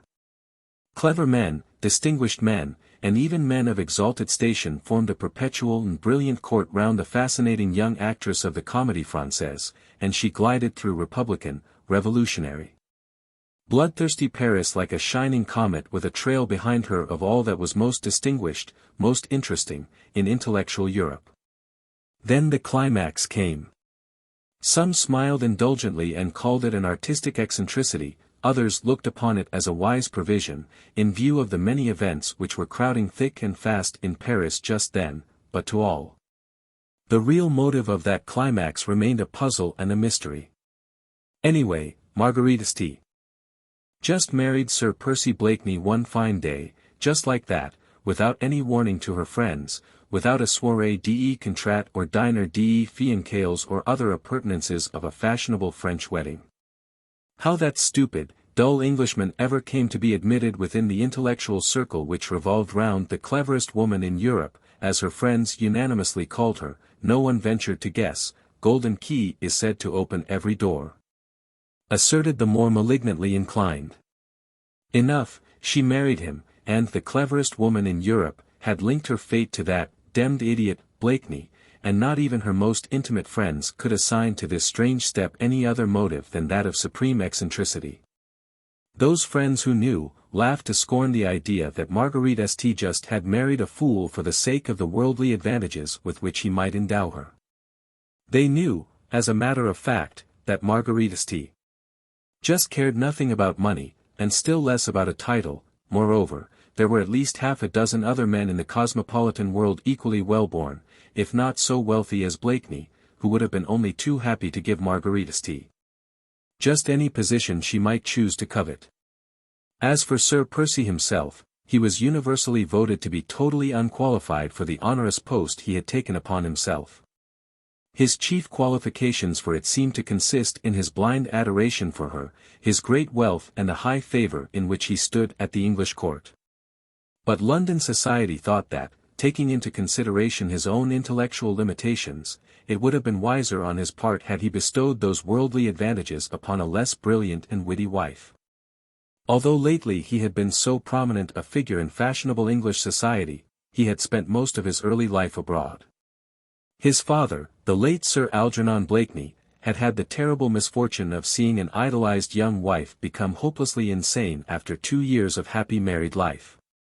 Percy had just been born when the late Lady Blakeney fell prey to the terrible malady which in those days was looked upon as hopelessly incurable and nothing short of a curse of God upon the entire family.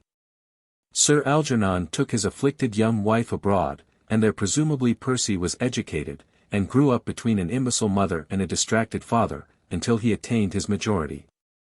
The death of his parents following close upon one another left him a free man, and as Sir Algernon had led a forcibly simple and retired life, the large Blakeney fortune had increased tenfold. Sir Percy Blakeney had travelled a great deal abroad, before he brought home his beautiful, young, French wife. The fashionable circles of the time were ready to receive them both with open arms. Sir Percy was rich, his wife was accomplished, the Prince of Wales took a very great liking to them both. Within 6 months they were the acknowledged leaders of fashion and of style. Sir Percy's coats were the talk of the town, his inanities were quoted, his foolish laugh copied by the gilded youth at Almack's or the Mall. Everyone knew that he was hopelessly stupid, but then that was scarcely to be wondered at, seeing that all the Blakeneys for generations had been notoriously dull, and that his mother died an imbecile. Thus society accepted him, petted him, made much of him, since his horses were the finest in the country, his fetes and wines the most sought after. As for his marriage with the cleverest woman in Europe, well, the inevitable came with sure and rapid footsteps. No one pitied him, since his fate was of his own making. There were plenty of young ladies in England, of high birth and good looks, who would have been quite willing to help him to spend the Blakeney fortune, whilst smiling indulgently at his inanities and his good-humoured foolishness. Moreover, Sir Percy got no pity, because he seemed to require none, he seemed very proud of his clever wife, and to care little that she took no pains to disguise that good-natured contempt which she evidently felt for him. And that she even amused herself by sharpening her ready wits at his expense. But then Blakeney was really too stupid to notice the ridicule with which his wife covered him, and if his matrimonial relations with the fascinating Parisienne had not turned out all that his hopes and his dog-like devotion for her had pictured, society could never do more than vaguely guess at it. In his beautiful house at Richmond he played second fiddle to his clever wife with imperturbable bonhomie. He lavished jewels and luxuries of all kinds upon her, which she took with inimitable grace, dispensing the hospitality of his superb mansion with the same graciousness with which she had welcomed the intellectual coterie of Paris. Physically, Sir Percy Blakeney was undeniably handsome, always excepting the lazy, bored look which was habitual to him. He was always irreproachably dressed, and wore the exaggerated, incroyable fashions, which had just crept across from Paris to England, with the perfect good taste innate in an English gentleman. On this special afternoon in September, in spite of the long journey by coach, in spite of rain and mud, his coat set irreproachably across his fine shoulders, his hands looked almost femininely white. As they emerged through billowy frills of finest Mechlin lace, the extravagantly short-waisted satin coat, wide-lapelled waistcoat, and tight-fitting striped breeches, set off his massive figure to perfection. And in repose one might have admired so fine a specimen of English manhood, until the foppish ways, the affected movements, the perpetual inane laugh, brought one's admiration of Sir Percy Blakeney to an abrupt close. He had lolled into the old-fashioned inn parlour, shaking the wet off his fine overcoat, then putting up a gold-rimmed eyeglass to his lazy blue eye, he surveyed the company, upon whom an embarrassed silence had suddenly fallen. "How do, Tony?" "How do, Fawkes?" he said, recognizing the two young men and shaking them by the hand. "Zounds, my dear fellow," he added, smothering a slight yawn, "did you ever see such a beastly day? Demmed climate this." With a quaint little laugh, half of embarrassment and half of sarcasm, Marguerite had turned towards her husband, and was surveying him from head to foot, with an amused little twinkle in her merry blue eyes. "La!" said Sir Percy, after a moment or two's silence, as no one offered any comment, "how sheepish you all look, what's up?" "Oh, nothing, Sir Percy," replied Marguerite, with a certain amount of gaiety, which, however, sounded somewhat forced, "nothing to disturb your equanimity, only an insult to your wife." The laugh which accompanied this remark was evidently intended to reassure Sir Percy as to the gravity of the incident. It apparently succeeded in that, for echoing the laugh, he rejoined placidly. "La, dear. You don't say so. Begad. Who was the bold man who dared to tackle you, eh?" Lord Tony tried to interpose, but had no time to do so, for the young Vicomte had already quickly stepped forward. "Monsieur," he said, prefixing his little speech with an elaborate bow, and speaking in broken English, my mother, the Comtesse de Tournay de Basserive, has offensed madam, who, I see, is your wife. I cannot ask your pardon for my mother. What she does is right in my eyes. But I am ready to offer you the usual reparation between men of honor. The young man drew up his slim stature to its full height and looked very enthusiastic, very proud, and very hot as he gazed at 6 foot odd of gorgeousness, as represented by Sir Percy Blakeney, Bart. Lud, Sir Andrew, said Marguerite, with one of her merry infectious laughs, look on that pretty picture, the English turkey in the French bantam. The simile was quite perfect, and the English turkey looked down with complete bewilderment upon the dainty little French bantam, which hovered quite threateningly around him. La! Sir, said Sir Percy at last, putting up his eyeglass and surveying the young Frenchman with undisguised wonderment, where, in the cuckoo's name, did you learn to speak English? Monsieur, protested the Vicomte, somewhat abashed at the way his warlike attitude had been taken by the ponderous-looking Englishman. I protest, 'tis marvellous, continued Sir Percy, imperturbably, demmed marvellous. Don't you think so, Tony, eh? I vow I can't speak the French lingo like that. What? Nay, I'll vouch for that, rejoined Marguerite, Sir Percy has a British accent you could cut with a knife. Monsieur, interposed the Vicomte earnestly, and in still more broken English, I fear you have not understand. I offer you the only possible reparation among gentlemen. What the devil is that? Asked Sir Percy, blandly. My sword, monsieur, replied the Vicomte, who, though still bewildered, was beginning to lose his temper. You are a sportsman, Lord Tony, said Marguerite, merrily, 10 to 1 on the little bantam. But Sir Percy was staring sleepily at the Vicomte for a moment or two, through his partly closed heavy lids, then he smothered another yawn, stretched his long limbs, and turned leisurely away. Lud love you, sir, he muttered good-humouredly. Damn it, young man, what's the good of your sword to me? What the Vicomte thought and felt at that moment, when that long-limbed Englishman treated him with such marked insolence, might fill volumes of sound reflections.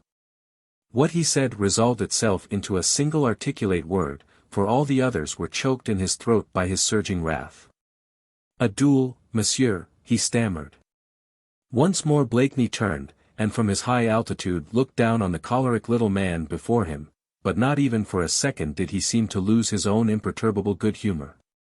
He laughed his own pleasant and inane laugh, and burying his slender, long hands into the capacious pockets of his overcoat, he said leisurely, a bloodthirsty young ruffian, do you want to make a hole in a law-abiding man?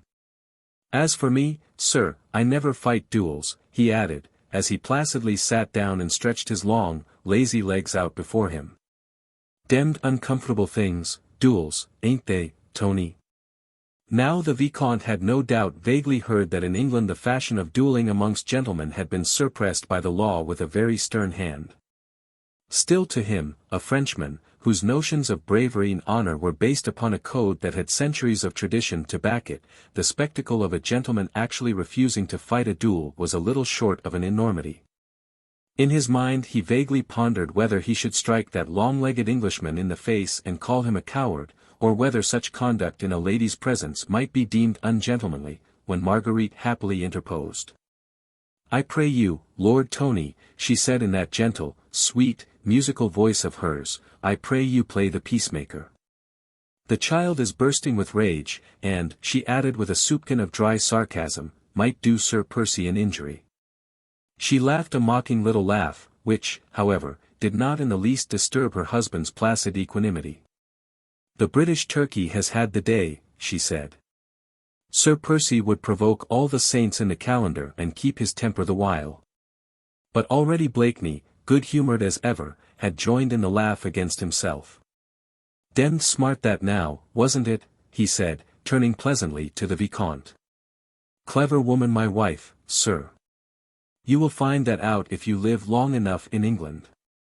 Sir Percy is right, Vicomte, here interposed Lord Antony, laying a friendly hand on the young Frenchman's shoulder. It would hardly be fitting that you should commence your career in England by provoking him to a duel. For a moment longer the Vicomte hesitated, then with a slight shrug of the shoulders directed against the extraordinary code of honor prevailing in this fog-ridden island, he said with becoming dignity. "Ah, well. If monsieur is satisfied, I have no griefs. You, milord, are our protector. If I have done wrong, I withdraw myself." "I do," rejoined Blakeney, with a long sigh of satisfaction, "withdraw yourself over there. Demmed excitable little puppy," he added under his breath, "faith, Fawkes, if that's a specimen of the goods you and your friends bring over from France, my advice to you is, drop mid-channel, my friend. Or I shall have to see old Pitt about it, get him to clap on a prohibitive tariff, and put you in the stocks and you smuggle." "La, Sir Percy, your chivalry misguides you," said Marguerite, coquettishly, "you forget that you yourself have imported one bundle of goods from France." Blakeney slowly rose to his feet, and, making a deep and elaborate bow before his wife, he said with consummate gallantry. "I had the pick of the market, madam, and my taste is unerring." "More so than your chivalry, I fear," she retorted sarcastically. "Odds life, dear. Be reasonable. Do you think I am going to allow my body to be made a pincushion of, by every little frog-eater who don't like the shape of your nose?" "Lud, Sir Percy," laughed Lady Blakeney as she bobbed him a quaint and pretty curtsy, "you need not be afraid. 'Tis not the men who dislike the shape of my nose. Afraid be damned.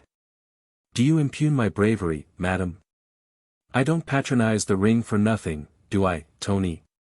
I've put up the fists with Red Sam before now, and he didn't get it all his own way either." "'Sfaith, Sir Percy," said Marguerite, with a long and merry laugh, that went enchoing along the old oak rafters of the parlour. "I would I had seen you then, ha! Ha! Ha! Ha! You must have looked a pretty picture, and to be afraid of a little French boy, ha! Ha! Ha! Ha! Ha! Ha! Ha! He! He, echoed Sir Percy, good-humouredly. "La, madam, you honour me. Zooks! Fawkes, mark ye that. I have made my wife laugh, the cleverest woman in Europe, odds fish, we must have a bowl on that," and he tapped vigorously on the table near him. "Hey! Jelly! Quick, man! Here, jelly!" Harmony was once more restored. Mr. Jellyband, with a mighty effort, recovered himself from the many emotions he had experienced within the last half-hour. "A bowl of punch, jelly, hot and strong, said Sir Percy. "The wits that have just made a clever woman laugh must be whetted. Ha! Ha! Ha! Hasten, my good jelly." "Nay, there is no time, Sir Percy," interposed Marguerite. "The skipper will be here directly and my brother must get on board, or the Day-Dream will miss the tide." "Time, dear. There is plenty of time for any gentleman to get drunk and get on board before the turn of the tide." "I think, your ladyship," said Jellyband, respectfully, "that the young gentleman is coming along now with Sir Percy's skipper." "That's right," said Blakeney, "then Armand can join us in the merry bowl. Think you, Tony," he added, turning towards the Vicomte, "that the jackanapes of yours will join us in a glass? Tell him that we drink in token of reconciliation." "In fact you are all such merry company," said Marguerite, "that I trust you will forgive me if I bid my brother good-bye in another room. It would have been bad form to protest." Both Lord Antony and Sir Andrew felt that Lady Blakeney could not altogether be in tune with them at the moment. Her love for her brother, Armand St. Just, was deep and touching in the extreme. He had just spent a few weeks with her in her English home, and was going back to serve his country, at the moment when death was the usual reward for the most enduring devotion. Sir Percy also made no attempt to detain his wife. With that perfect, somewhat affected gallantry which characterized his every movement, he opened the coffee-room door for her, and made her the most approved and elaborate bow, which the fashion of the time dictated. As she sailed out of the room without bestowing on him more than a passing, slightly contemptuous glance. Only Sir Andrew Ffoulkes, whose every thought since he had met Suzanne de Tournay seemed keener, more gentle, more innately sympathetic, noted the curious look of intense longing, of deep and hopeless passion, with which the inane and flippant Sir Percy followed the retreating figure of his brilliant wife. Chapter 7. The Secret Orchard. Once outside the noisy coffee-room, along in the dimly lighted passage, Marguerite Blakeney seemed to breathe more freely. She heaved a deep sigh, like one who had long been oppressed with the heavy weight of constant self-control, and she allowed a few tears to fall unheeded down her cheeks. Outside the rain had ceased, and through the swiftly passing clouds, the pale rays of an after-storm sun shone upon the beautiful white coast of Kent and the quaint, irregular houses that clustered round the Admiralty Pier. Marguerite Blakeney stepped onto the porch and looked out to sea. Silhouetted against the ever-changing sky, a graceful schooner, with white sails set, was gently dancing in the breeze. The Daydream it was, Sir Percy Blakeney's yacht, which was ready to take Armand St. just back to France into the very midst of that seething, bloody revolution which was overthrowing a monarchy, attacking a religion, destroying a society, in order to try and rebuild upon the ashes of tradition a new utopia, of which a few men dreamed, but which none had the power to establish. In the distance two figures were approaching the Fisherman's Rest, one, an oldish man, with a curious fringe of grey hairs round a rotund and massive chin, and who walked with that peculiar rolling gait which invariably betrays the seafaring man, the other, a young, slight figure, neatly and becomingly dressed in a dark, many-caped overcoat. He was clean-shaved, and his dark hair was taken well back over a clear and noble forehead. "Armand," said Marguerite Blakeney, as soon as she saw him approaching from the distance, and a happy smile shone on her sweet face, even through the tears. A minute or two later brother and sister were locked in each other's arms, while the old skipper stood respectfully on one side. "How much time have we got, Briggs?" asked Lady Blakeney, before St. just need go on board. "We ought to weigh anchor before half an hour, your ladyship," replied the old man, pulling at his grey forelock. Linking her arm in his, Marguerite led her brother towards the cliffs. "Half an hour," she said, looking wistfully out to sea, "half an hour more and you'll be far from me, Armand. Oh! I can't believe that you are going, dear. These last few days, whilst Percy has been away, and I've had you all to myself, have slipped by like a dream." "I am not going far, sweet one," said the young man gently, "a narrow channel to cross a few miles of road, I can soon come back." "Nay, 'tis not the distance, Armand, but that awful Paris, just now." They had reached the edge of the cliff. The gentle sea breeze blew Marguerite's hair about her face, and sent the ends of her soft lace fichu waving round her, like a white and supple snake. She tried to pierce the distance far away, beyond which lay the shores of France, that relentless and stern France which was exacting her pound of flesh, the blood tax from the noblest of her sons. "Our own beautiful country, Marguerite," said Armand, who seemed to have divined her thoughts. "They are going too far, Armand," she said vehemently. "You are a Republican, so am I, we have the same thoughts, the same enthusiasm for liberty and equality, but even you must think that they are going too far." "Hush," said Armand, instinctively, as he threw a quick, apprehensive glance around him. "Ah! You see, you don't think yourself that it is safe even to speak of these things, here in England." She clung to him suddenly with strong, almost motherly, passion. "Don't go, Armand," she begged, "don't go back. What should I do if... Her voice was choked in sobs, her eyes, tender, blue and loving, gazed appealingly at the young man, who in his turn looked steadfastly into hers.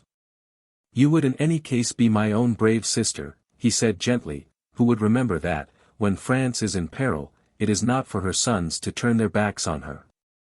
Even as he spoke, that sweet childlike smile crept back into her face, pathetic in the extreme, for it seemed drowned in tears. "Oh! Armand," she said quaintly, "I sometimes wish you had not so many lofty virtues. I assure you little sins are far less dangerous and uncomfortable, but you will be prudent," she added earnestly. As far as possible, I promise you. Remember, dear, I have only you, to care for me. Nay, sweet one, you have other interests now. Percy cares for you. A look of strange wistfulness crept into her eyes as she murmured. He did, once. But surely. There, dear, don't distress yourself on my account. Percy is very good. Nay, he interrupted energetically, I will distress myself on your account, my Margot. Listen, dear, I have not spoken of these things to you before, something always seemed to stop me when I wished to question you. But, somehow, I feel as if I could not go away and leave you now without asking you one question. You need not answer it if you do not wish, he added, as he noted a sudden hard look, almost of apprehension, darting through her eyes. What is it? She asked simply. Does Sir Percy Blakeney know that, does he know the part you played in the arrest of the Marquis de St. Cyr? She laughed, a mirthless, bitter, contemptuous laugh, which was like a jarring chord in the music of her voice. That I denounced the Marquis de St. Cyr, you mean, to the tribunal that ultimately sent him and all his family to the guillotine? Yes, he does know. I told him after I married him. You told him all the circumstances, which so completely exonerated you from any blame? It was too late to talk of circumstances, he heard the story from other sources, my confession came too tardily, it seems. I could no longer plead extenuating circumstances, I could not demean myself by trying to explain. And now I have the satisfaction, Armand, of knowing that the biggest fool in England has the most complete contempt for his wife. She spoke with vehement bitterness this time, and Armand St. Just, who loved her so dearly, felt that he had placed a somewhat clumsy finger upon an aching wound. But Sir Percy loved you, Margot, he repeated gently. Loved me? Well, Armand, I thought at one time that he did, or I should not have married him. I dare say, she added, speaking very rapidly, as if she were about to lay down a heavy burden, which had oppressed her for months. I dare say that even you thought as everybody else did, that I married Sir Percy because of his wealth, but I assure you, dear, that it was not so. He seemed to worship me with a curious intensity of concentrated passion, which went straight to my heart. I had never loved anyone before, as you know, and I was 24 then, so I naturally thought that it was not in my nature to love. But it has always seemed to me that it must be heavenly to be loved blindly, passionately, wholly, worshipped, in fact, and the very fact that Percy was slow and stupid was an attraction for me, as I thought he would love me all the more. A clever man would naturally have other interests, an ambitious man other hopes. I thought that a fool would worship, and think of nothing else.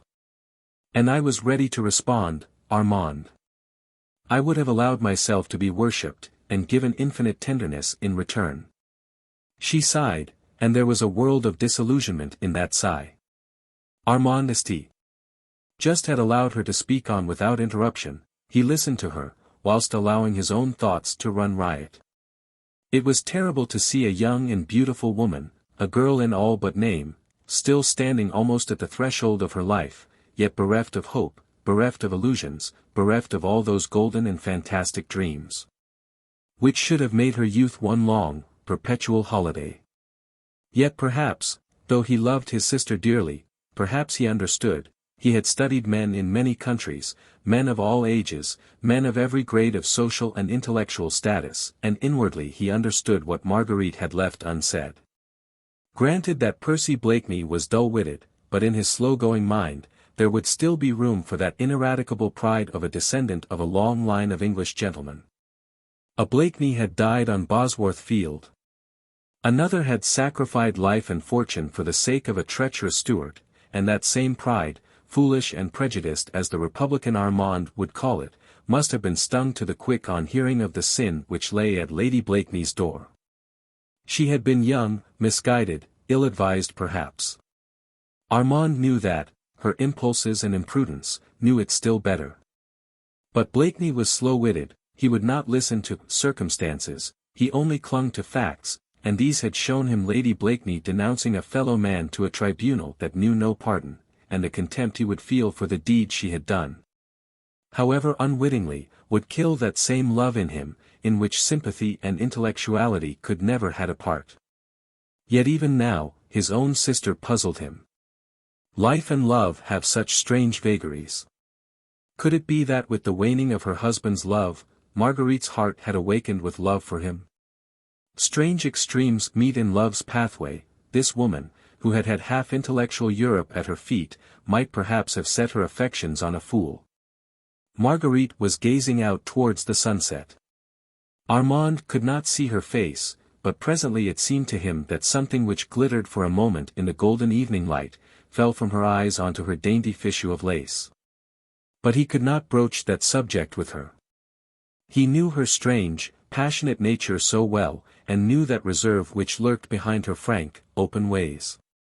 They had always been together, these two, for their parents had died when Armand was still a youth, and Marguerite but a child. He, some 8 years her senior, had watched over her until her marriage. Had chaperoned her during those brilliant years spent in the flat of the Rue de Richelieu, and had seen her enter upon this new life of hers, here in England, with much sorrow and some foreboding. This was his first visit to England since her marriage, and the few months of separation had already seemed to have built up a slight, thin partition between brother and sister. The same deep, intense love was still there, on both sides, but each now seemed to have a secret orchard, into which the other dared not penetrate. There was much Armandesty. Just could not tell his sister. The political aspect of the revolution in France was changing almost every day. She might not understand how his own views and sympathies might become modified, even as the excesses, committed by those who had been his friends, grew in horror and in intensity. And Marguerite could not speak to her brother about the secrets of her heart, she hardly understood them herself, she only knew that, in the midst of luxury, she felt lonely and unhappy. And now Armand was going away. She feared for his safety, she longed for his presence. She would not spoil these last few sadly sweet moments by speaking about herself.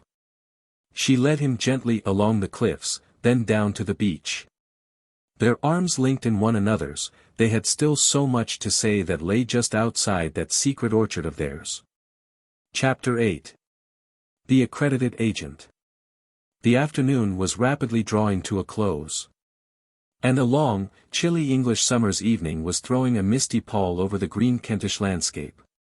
The Daydream had set sail, and Marguerite Blakeney stood alone on the edge of the cliff over an hour, watching those white sails, which bore so swiftly away from her the only being who really cared for her, whom she dared to love. Whom she knew she could trust. Some little distance away to her left the lights from the coffee-room of the Fisherman's Rest glittered yellow in the gathering mist. From time to time it seemed to her aching nerves as if she could catch from thence the sound of merrymaking and of jovial talk, or even that perpetual, senseless laugh of her husband's, which grated continually upon her sensitive ears. Sir Percy had had the delicacy to leave her severely alone. She supposed that, in his own stupid, good-natured way, he may have understood that she would wish to remain alone, while those white sails disappeared into the vague horizon, so many miles away. He, whose notions of propriety and decorum were supersensitive, had not suggested even that an attendant should remain within call. Marguerite was grateful to her husband for all this. She always tried to be grateful to him for his thoughtfulness, which was constant, and for his generosity, which really was boundless. She tried even at times to curb the sarcastic, bitter thoughts of him, which made her, in spite of herself, say cruel, insulting things, which she vaguely hoped would wound him. Yes. She often wished to wound him, to make him feel that she too held him in contempt, that she too had forgotten that she had almost loved him. Loved that inane fop, whose thoughts seemed unable to soar beyond the tying of a cravat or the new cut of a coat. Bah! And yet, vague memories, that were sweet and ardent and attuned to this calm summer's evening, came wafted back to her memory, on the invisible wings of the light sea breeze, the time when first he worshipped her. He seemed so devoted, a very slave, and there was a certain latent intensity in that love which had fascinated her. Then suddenly that love, that devotion, which throughout his courtship she had looked upon as the slavish fidelity of a dog, seemed to vanish completely. 24 hours after the simple little ceremony at Old St. Rock, she had told him the story of how, inadvertently, she had spoken of certain matters connected with the Marquis de St. Cyr before some men, her friends, who had used this information against the unfortunate Marquis, and sent him and his family to the guillotine. She hated the Marquis. Years ago, Armand, her dear brother, loved Angélie de St. Cyr, but St. Just was a plebeian, and the Marquis full of the pride and arrogant prejudices of his caste. One day Armand, the respectful, timid lover, ventured on sending a small poem, enthusiastic, ardent, passionate, to the idol of his dreams. The next night he was waylaid just outside Paris by the valets of Marquis de St. Cyr, and ignominiously thrashed like a dog within an inch of his life, because he had dared to raise his eyes to the daughter of the aristocrat. The incident was one which, in those days, some 2 years before the Great Revolution, was of almost daily occurrence in France. Incidents of that type, in fact, led to bloody reprisals, which a few years later sent most of those haughty heads to the guillotine. Marguerite remembered it all. What her brother must have suffered in his manhood and his pride must have been appalling, what she suffered through him and with him she never attempted even to analyze. Then the day of retribution came. St. Cyr and his kin had found their masters, in those same plebeians whom they had despised. Armand and Marguerite, both intellectual, thinking beings, adopted with the enthusiasm of their years the utopian doctrines of the Revolution, while the Marquis de St. Cyr and his family fought inch by inch for the retention of those privileges which had placed them socially above their fellow men. Marguerite, impulsive, thoughtless, not calculating the purport of her words, still smarting under the terrible insult her brother had suffered at the Marquis' hands, happened to hear, amongst her own coterie, that the St. Cyrs were in treasonable correspondence with Austria, hoping to obtain the emperor's support to quell the growing revolution in their own country. In those days one denunciation was sufficient. Marguerite's few thoughtless words anent the Marquis de St. Cyr bore fruit within 24 hours. He was arrested. His papers were searched, letters from the Austrian emperor, promising to send troops against the Paris populace, were found in his desk. He was arraigned for treason against the nation, and sent to the guillotine, whilst his family, his wife and his sons, shared in this awful fate. Marguerite, horrified at the terrible consequences of her own thoughtlessness, was powerless to save the Marquis, his own coterie, the leaders of the revolutionary movement, all proclaimed her as a heroine, and when she married Sir Percy Blakeney. She did not perhaps altogether realize how severely he would look upon the sin, which she had so inadvertently committed, and which still lay heavily upon her soul. She made full confession of it to her husband, trusting his blind love for her, her boundless power over him, to soon make him forget what might have sounded unpleasant to an English ear. Certainly at the moment he seemed to take it very quietly. Hardly, in fact, did he appear to understand the meaning of all she said, but what was more certain still, was that never after that could she detect the slightest sign of that love, which she once believed had been wholly hers. Now they had drifted quite apart, and Sir Percy seemed to have laid aside his love for her, as he would an ill-fitting glove. She tried to rouse him by sharpening her ready wit against his dull intellect. Endeavoring to excite his jealousy, if she could not rouse his love, tried to goad him to self-assertion, but all in vain. He remained the same, always passive, drawling, sleepy, always courteous, invariably a gentleman. She had all that the world and a wealthy husband can give to a pretty woman, yet on this beautiful summer's evening, with the white sails of the day-dream finally hidden by the evening shadows, she felt more lonely than that poor tramp who plodded his way wearily along the rugged cliffs. With another heavy sigh, Marguerite Blakeney turned her back upon the sea and cliffs, and walked slowly back towards the Fisherman's Rest. As she drew near, the sound of revelry, of gay, jovial laughter, grew louder and more distinct. She could distinguish Sir Andrew Ffoulkes' pleasant voice, Lord Tony's boisterous guffaws, her husband's occasional, drawly, sleepy comments. Then realizing the loneliness of the road and the fast-gathering gloom round her, she quickened her steps. The next moment she perceived a stranger coming rapidly towards her. Marguerite did not look up, she was not the least nervous, and the Fisherman's Rest was now well within call. The stranger paused when he saw Marguerite coming quickly towards him, and just as she was about to slip past him, he said very quietly, "Citoyenne Street Just."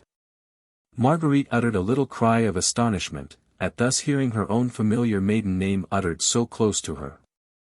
She looked up at the stranger, and this time, with a cry of unfeigned pleasure, she put out both her hands effusively towards him. "Chauvelin," she exclaimed.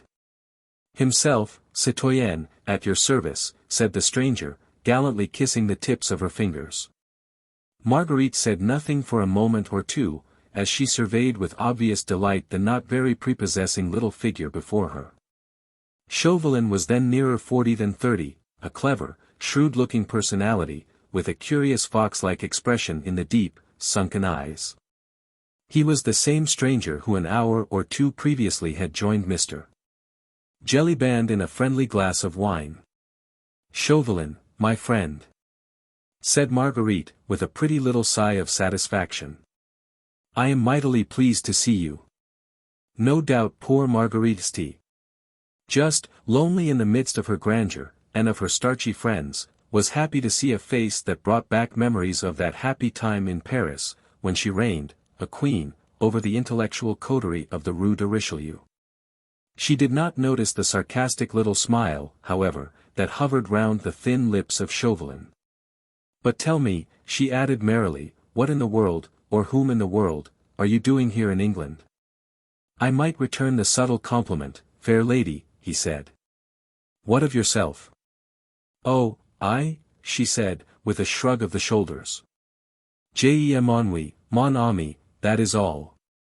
They had reached the porch of the Fisherman's Rest, but Marguerite seemed loath to go within. The evening air was lovely after the storm, and she had found a friend who exhaled the breath of Paris, who knew Armand well, who could talk of all the merry, brilliant friends whom she had left behind. So she lingered on under the pretty porch, while through the gaily lighted dormer window of the coffee-room sounds of laughter, of calls for Sally and for beer, of tapping of mugs, and clinking of dice, mingled with Sir Percy Blakeney's inane and mirthless laugh. Chauvelin stood beside her, his shrewd, pale, yellow eyes fixed on the pretty face, which looked so sweet and childlike in this soft English summer twilight. "You surprise me, citoyenne," he said quietly, as he took a pinch of snuff. "Do I now?" she retorted gaily.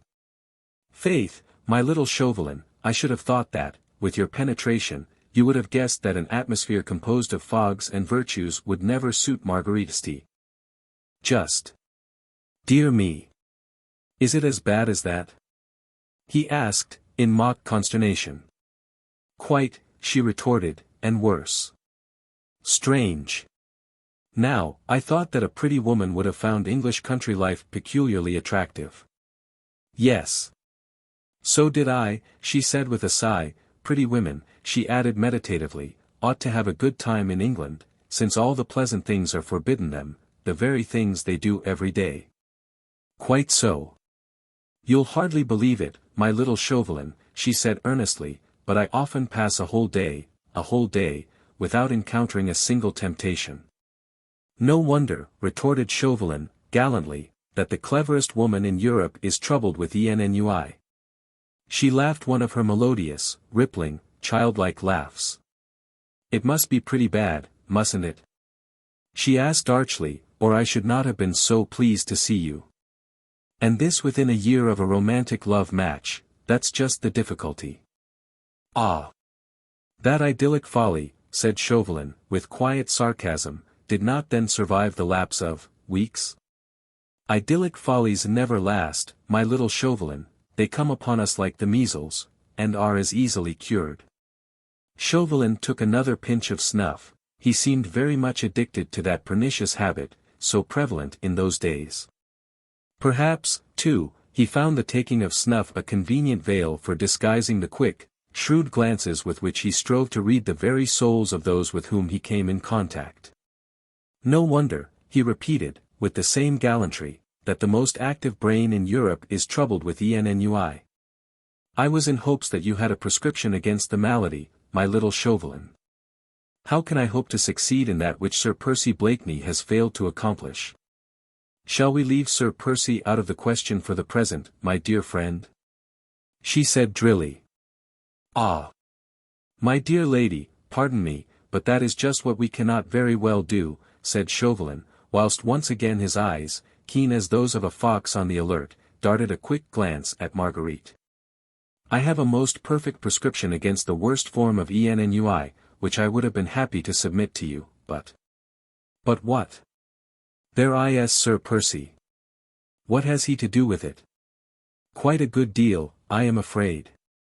The prescription I would offer, fair lady, is called by a very plebeian name, work. Work? Chauvelin looked at Marguerite long and scrutinizingly. It seemed as if those keen, pale eyes of his were reading every one of her thoughts. They were alone together, the evening air was quite still, and their soft whispers were drowned in the noise which came from the coffee-room. Still, Chauvelin took a step or two from under the porch, looked quickly and keenly all round him, then seeing that indeed no one was within earshot, he once more came back close to Marguerite. Will you render France a small service, citoyenne? He asked, with a sudden change of manner, which lent his thin, fox-like face a singular earnestness. La, man, she replied flippantly, how serious you look all of a sudden. Indeed I do not know if I would render France a small service, at any rate, it depends upon the kind of service she, or you, want. Have you ever heard of the Scarlet Pimpernel, citoyenne St? Just, asked Chauvelin, abruptly. Heard of the Scarlet Pimpernel, she retorted with a long and merry laugh, faith man. We talk of nothing else. We have hats, a la Scarlet Pimpernel, our horses are called, Scarlet Pimpernel. At the Prince of Wales' supper party the other night we had a souffle a la Scarlet Pimpernel. Lud! She added gaily, the other day I ordered at my milliner's a blue dress trimmed with green, and bless me, if she did not call that, a la Scarlet Pimpernel. Chauvelin had not moved while she prattled merrily along. He did not even attempt to stop her when her musical voice and her childlike laugh went echoing through the still evening air. But he remained serious and earnest whilst she laughed, and his voice, clear, incisive, and hard, was not raised above his breath as he said. Then, as you have heard of that enigmatical personage, citoyenne, you must also have guessed, and know, that the man who hides his identity under that strange pseudonym, is the most bitter enemy of our Republic, of France, of men like Armand d'Este. Just. La, she said, with a quaint little sigh, I dare swear he is. France has many bitter enemies these days. But you, citoyenne, are a daughter of France, and should be ready to help her in a moment of deadly peril. My brother Armand devotes his life to France, she retorted proudly, as for me, I can do nothing, here in England. Yes, you. He urged still more earnestly, whilst his thin fox-like face seemed suddenly to have grown impressive and full of dignity, here, in England, citoyenne, you alone can help us. Listen. I have been sent over here by the Republican government as its representative. I present my credentials to Mr. Pitt in London tomorrow. One of my duties here is to find out all about this League of the Scarlet Pimpernel, which has become a standing menace to France, since it is pledged to help our cursed aristocrats, traitors to their country, and enemies of the people, to escape from the just punishment which they deserve. You know as well as I do, citoyenne, that once they are over here, those French émigrés try to rouse public feeling against the Republic. They are ready to join issue with any enemy bold enough to attack France, now. Within the last month scores of these émigrés, some only suspected of treason, others actually condemned by the Tribunal of Public Safety, have succeeded in crossing the Channel. Their escape in each instance was planned, organized and effected by this society of young English jackanapes, headed by a man whose brain seems as resourceful as his identity is mysterious. All the most strenuous efforts on the part of my spies have failed to discover who he is, whilst the others are the hands, he is the head, who beneath this strange anonymity calmly works at the destruction of France. I mean to strike at that head, and for this I want your help. Through him afterwards I can reach the rest of the gang. He is a young buck in English society, of that I feel sure. Find that man for me, citoyenne, he urged, find him for France. Marguerite had listened to Chauvelin's impassioned speech without uttering a word, scarce making a movement, hardly daring to breathe. She had told him before that this mysterious hero of romance was the talk of the smart set to which she belonged.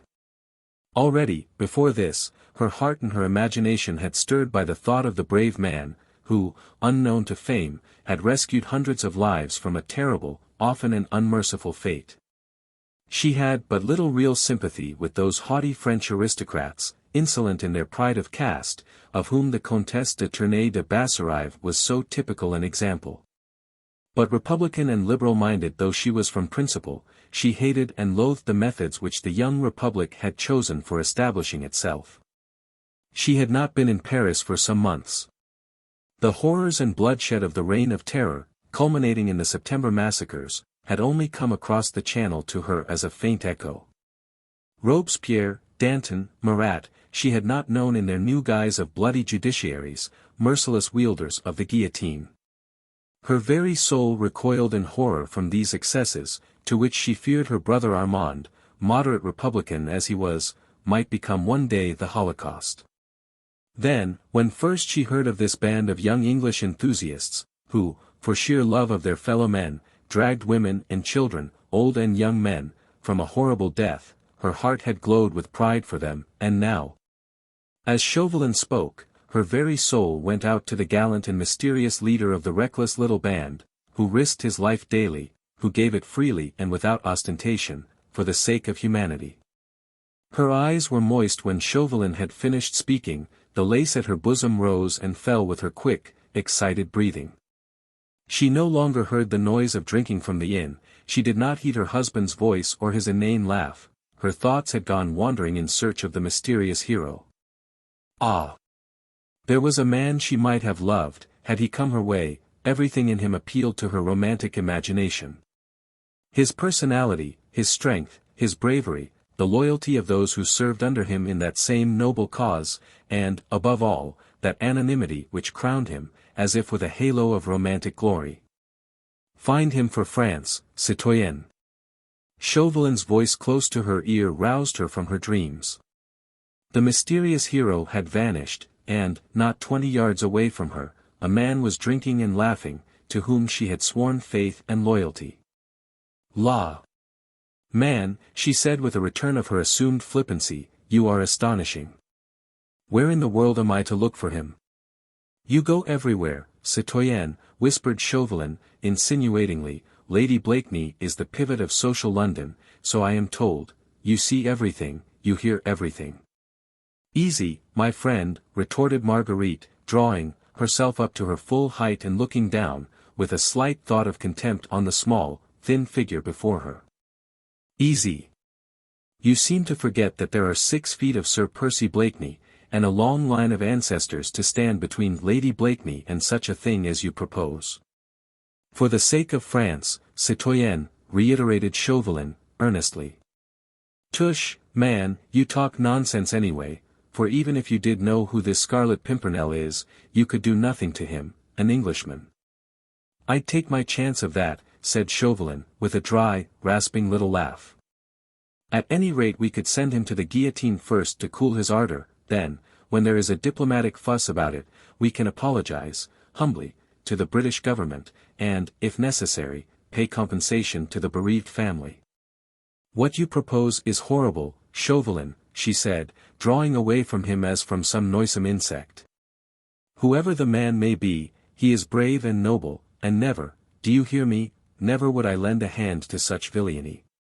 You prefer to be insulted by every French aristocrat who comes to this country. Chauvelin had taken sure aim when he shot this tiny shaft. Marguerite's fresh young cheeks became a thought more pale and she bit her under lip, for she would not let him see that the shaft had struck home. That is beside the question, she said at last with indifference. I can defend myself, but I refuse to do any dirty work for you, or for France. You have other means at your disposal, you must use them, my friend. And without another look at Chauvelin, Marguerite Blakeney turned her back on him and walked straight into the inn. That is not your last word, citoyenne, said Chauvelin, as a flood of light from the passage illumined her elegant, richly clad figure. We meet in London, I hope. We meet in London, she said, speaking over her shoulder at him, but that is my last word. She threw open the coffee-room door and disappeared from his view, but he remained under the porch for a moment or two, taking a pinch of snuff. He had received a rebuke and a snub, but his shrewd, fox-like face looked neither abashed nor disappointed. On the contrary, a curious smile, half sarcastic and wholly satisfied, played around the corners of his thin lips. Chapter 9. The Outrage. A beautiful starlit night had followed on the day of incessant rain, a cool, balmy, late summer's night, essentially English in its suggestion of moisture and scent of wet earth and dripping leaves. The magnificent coach, drawn by 4 of the finest thoroughbreds in England, had driven off along the London road, with Sir Percy Blakeney on the box, holding the reins in his slender feminine hands. And beside him Lady Blakeney wrapped in costly furs. A 50-mile drive on a starlit summer's night. Marguerite had hailed the notion of it with delight. Sir Percy was an enthusiastic whip. His 4 thoroughbreds, which had been sent down to Dover a couple of days before, were just sufficiently fresh and restive to add zest to the expedition, and Marguerite revelled in anticipation of the few hours of solitude.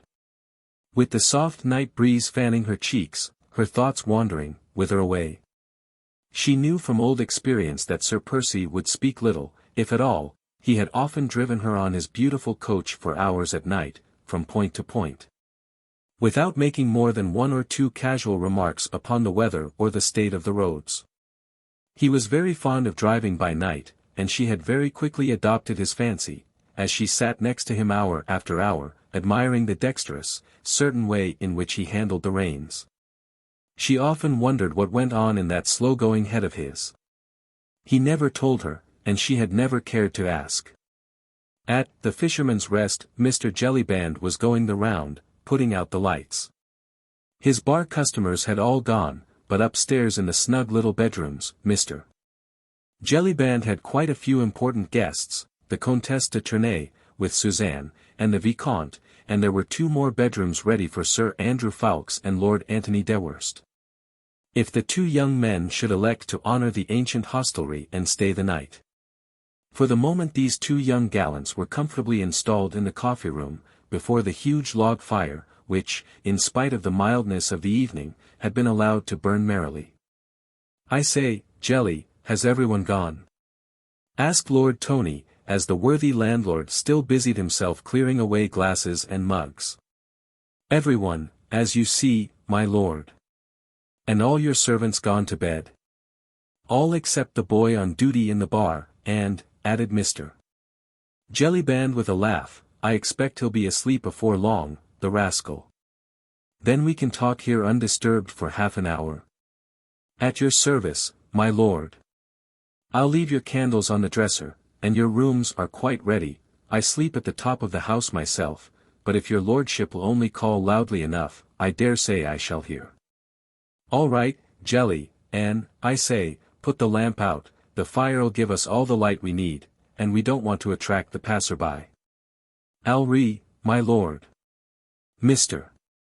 Jellyband did as he was bid. He turned out the quaint old lamp that hung from the raftered ceiling and blew out all the candles. "Let's have a bottle of wine, Jelly," suggested Sir Andrew. "I'll sir." Jellyband went off to fetch the wine. The room now was quite dark, save for the circle of ruddy and fitful light formed by the brightly blazing logs in the hearth. "Is that all, gentlemen?" asked Jellyband, as he returned with a bottle of wine and a couple of glasses, which he placed on the table. "That'll do nicely, thanks, Jelly," said Lord Tony. "Good night, my lord." "Good night, sir." "Good night, Jelly." The 2 young men listened, whilst the heavy tread of Mr. Jellyband was heard echoing along the passage and staircase. Presently even that sound died out, and the whole of the Fisherman's Rest seemed wrapped in sleep, save the two young men drinking in silence beside the hearth. For a while no sound was heard, even in the coffee room, save the ticking of the old grandfather's clock and the crackling of the burning wood. "All right again this time, Fawkes?" asked Lord Antony at last. Sir Andrew had been dreaming evidently, gazing into the fire, and seeing therein, no doubt, a pretty, piquant face, with large brown eyes and a wealth of dark curls round a childish forehead. "Yes," he said, still musing, "all right. No hitch?"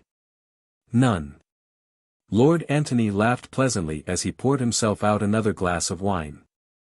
"I need not ask, I suppose, whether you found the journey pleasant this time?" "No, friend, you need not ask," replied Sir Andrew, gaily. "It was all right." "Then here's to her very good health," said jovial Lord Tony. "She's a bonny lass, though she is a French one. And here's to your courtship, may it flourish and prosper exceedingly." He drained his glass to the last drop, then joined his friend beside the hearth.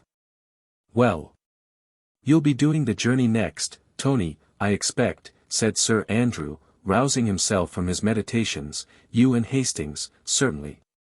And I hope you may have as pleasant a task as I had, and as charming a travelling companion." "You have no idea, Tony." "No. I haven't," interrupted his friend pleasantly, "but I'll take your word for it. And now," he added, whilst a sudden earnestness crept over his jovial young face, "how about business?" The two young men drew their chairs closer together, and instinctively, though they were alone, their voices sank to a whisper. "I saw the Scarlet Pimpernel alone, for a few moments in Calais," said Sir Andrew, "a day or two ago. He crossed over to England 2 days before we did. He had escorted the party all the way from Paris, dressed, you'll never credit it, as an old market woman, and driving, until they were safely out of the city, the covered cart, under which the Comtesse de Tournay, MLLE Suzanne, and the Vicomte lay concealed among the turnips and cabbages. They, themselves, of course, never suspected who their driver was. He drove them right through a line of soldiery and a yelling mob, who were screaming, a bas les aristos. But the market cart got through along with some others, and the Scarlet Pimpernel, in shawl, petticoat and hood, yelled a bas les aristos, louder than anybody. Faith!" added the young man, as his eyes glowed with enthusiasm for the beloved leader, "that man's a marvel. His cheek is preposterous, I vow, and that's what carries him through." Lord Antony, whose vocabulary was more limited than that of his friend, could only find an oath or two with which to show his admiration for his leader. "He wants you and Hastings to meet him at Calais," said Sir Andrew, more quietly, "on the 2nd of next month. Let me see. That will be next Wednesday." "Yes. It is, of course, the case of the Comte de Tournay, this time. A dangerous task, for the Comte, whose escape from his chateau, after he had been declared a suspect by the Committee of Public Safety, was a masterpiece of the Scarlet Pimpernel's ingenuity, is now under sentence of death. It will be rare sport to get him out of France, and you will have a narrow escape, if you get through at all. Saint Just has actually gone to meet him, of course, no one suspects Street just as yet, but after that, to get them both out of the country. I'faith, 'twill be a tough job, and tax even the ingenuity of our chief. I hope I may yet have orders to be of the party. Have you any special instructions for me?" "Yes. Rather more precise ones than usual. It appears that the Republican government have sent an accredited agent over to England, a man named Chauvelin, who is said to be terribly bitter against our league, and determined to discover the identity of our leader, so that he may have him kidnapped, the next time he attempts to set foot in France. This Chauvelin has brought a whole army of spies with him, and until the chief has sampled the lot, he thinks we should meet as seldom as possible on the business of the league. And on no account should talk to each other in public places for a time. When he wants to speak to us, he will contrive to let us know." The two young men were both bending over the fire, for the blaze had died down, and only a red glow from the dying embers cast a lurid light on a narrow semicircle in front of the hearth. The rest of the room lay buried in complete gloom. Sir Andrew had taken a pocketbook from his pocket, and drawn therefrom a paper, which he unfolded, and together they tried to read it by the dim red firelight. So intent were they upon this, so wrapped up in the cause, the business they had so much at heart, so precious was this document which came from the very hand of their adored leader, that they had eyes and ears only for that. They lost count of the sounds around them, of the dropping of the crisp ash from the grate, of the monotonous ticking of the clock, of the soft, almost imperceptible rustle of something on the floor close beside them. A figure had emerged from under one of the benches. With snake-like, noiseless movements it crept closer and closer to the two young men, not breathing, only gliding along the floor, in the inky blackness of the room. "You are to read these instructions and commit them to memory," said Sir Andrew, "then destroy them." He was about to replace the letter case into his pocket, when a tiny slip of paper fluttered from it and fell onto the floor. Lord Antony stooped and picked it up. "What's that?" he asked. "I don't know," replied Sir Andrew. "It dropped out of your pocket just now. It certainly does not seem to be with the other paper. Strange, I wonder when it got there. It is from the chief," he added, glancing at the paper. Both stooped to try and decipher this last tiny scrap of paper on which a few words had been hastily scrawled, when suddenly a slight noise attracted their attention, which seemed to come from the passage beyond. "What's that?" said both instinctively. Lord Antony crossed the room towards the door, which he threw open quickly and suddenly. At that very moment he received a stunning blow between the eyes, which threw him back violently into the room. Simultaneously the crouching, snake-like figure in the gloom had jumped up and hurled itself from behind upon the unsuspecting Sir Andrew, felling him to the ground. All this occurred within the short space of 2 or 3 seconds, and before either Lord Antony or Sir Andrew had time or chance to utter a cry or to make the faintest struggle. They were each seized by 2 men, a muffler was quickly tied round the mouth of each, and they were pinioned to one another back to back, their arms, hands, and legs securely fastened. One man had in the meanwhile quietly shut the door. He wore a mask and now stood motionless while the others completed their work. "All safe, citoyen," said one of the men, as he took a final survey of the bonds which secured the 2 young men. "Good," replied the man at the door. "Now search their pockets and give me all the papers you find." This was promptly and quietly done. The masked man, having taken possession of all the papers, listened for a moment or two if there were any sound within. The Fisherman's Rest. Evidently satisfied that this dastardly outrage had remained unheard, he once more opened the door and pointed peremptorily down the passage. The 4 men lifted Sir Andrew and Lord Antony from the ground, and as quietly, as noiselessly as they had come, they bore the 2 pinioned young gallants out of the inn and along the Dover road into the gloom beyond. In the coffee-room the masked leader of this daring attempt was quickly glancing through the stolen papers. "Not a bad day's work on the whole," he muttered, as he quietly took off his mask, and his pale, fox-like eyes glittered in the red glow of the fire. "Not a bad day's work." He opened 1 or 2 letters from Sir Andrew Ffoulkes' pocketbook, noted the tiny scrap of paper which the 2 young men had only just had time to read, but one letter specially, signed Armand St. Just, seemed to give him strange satisfaction. Armand St. Just a traitor after all, he murmured. "Now, fair Marguerite Blakeney," he added viciously between his clenched teeth, "I think that you will help me to find the Scarlet Pimpernel." Chapter 10. In the Opera Box.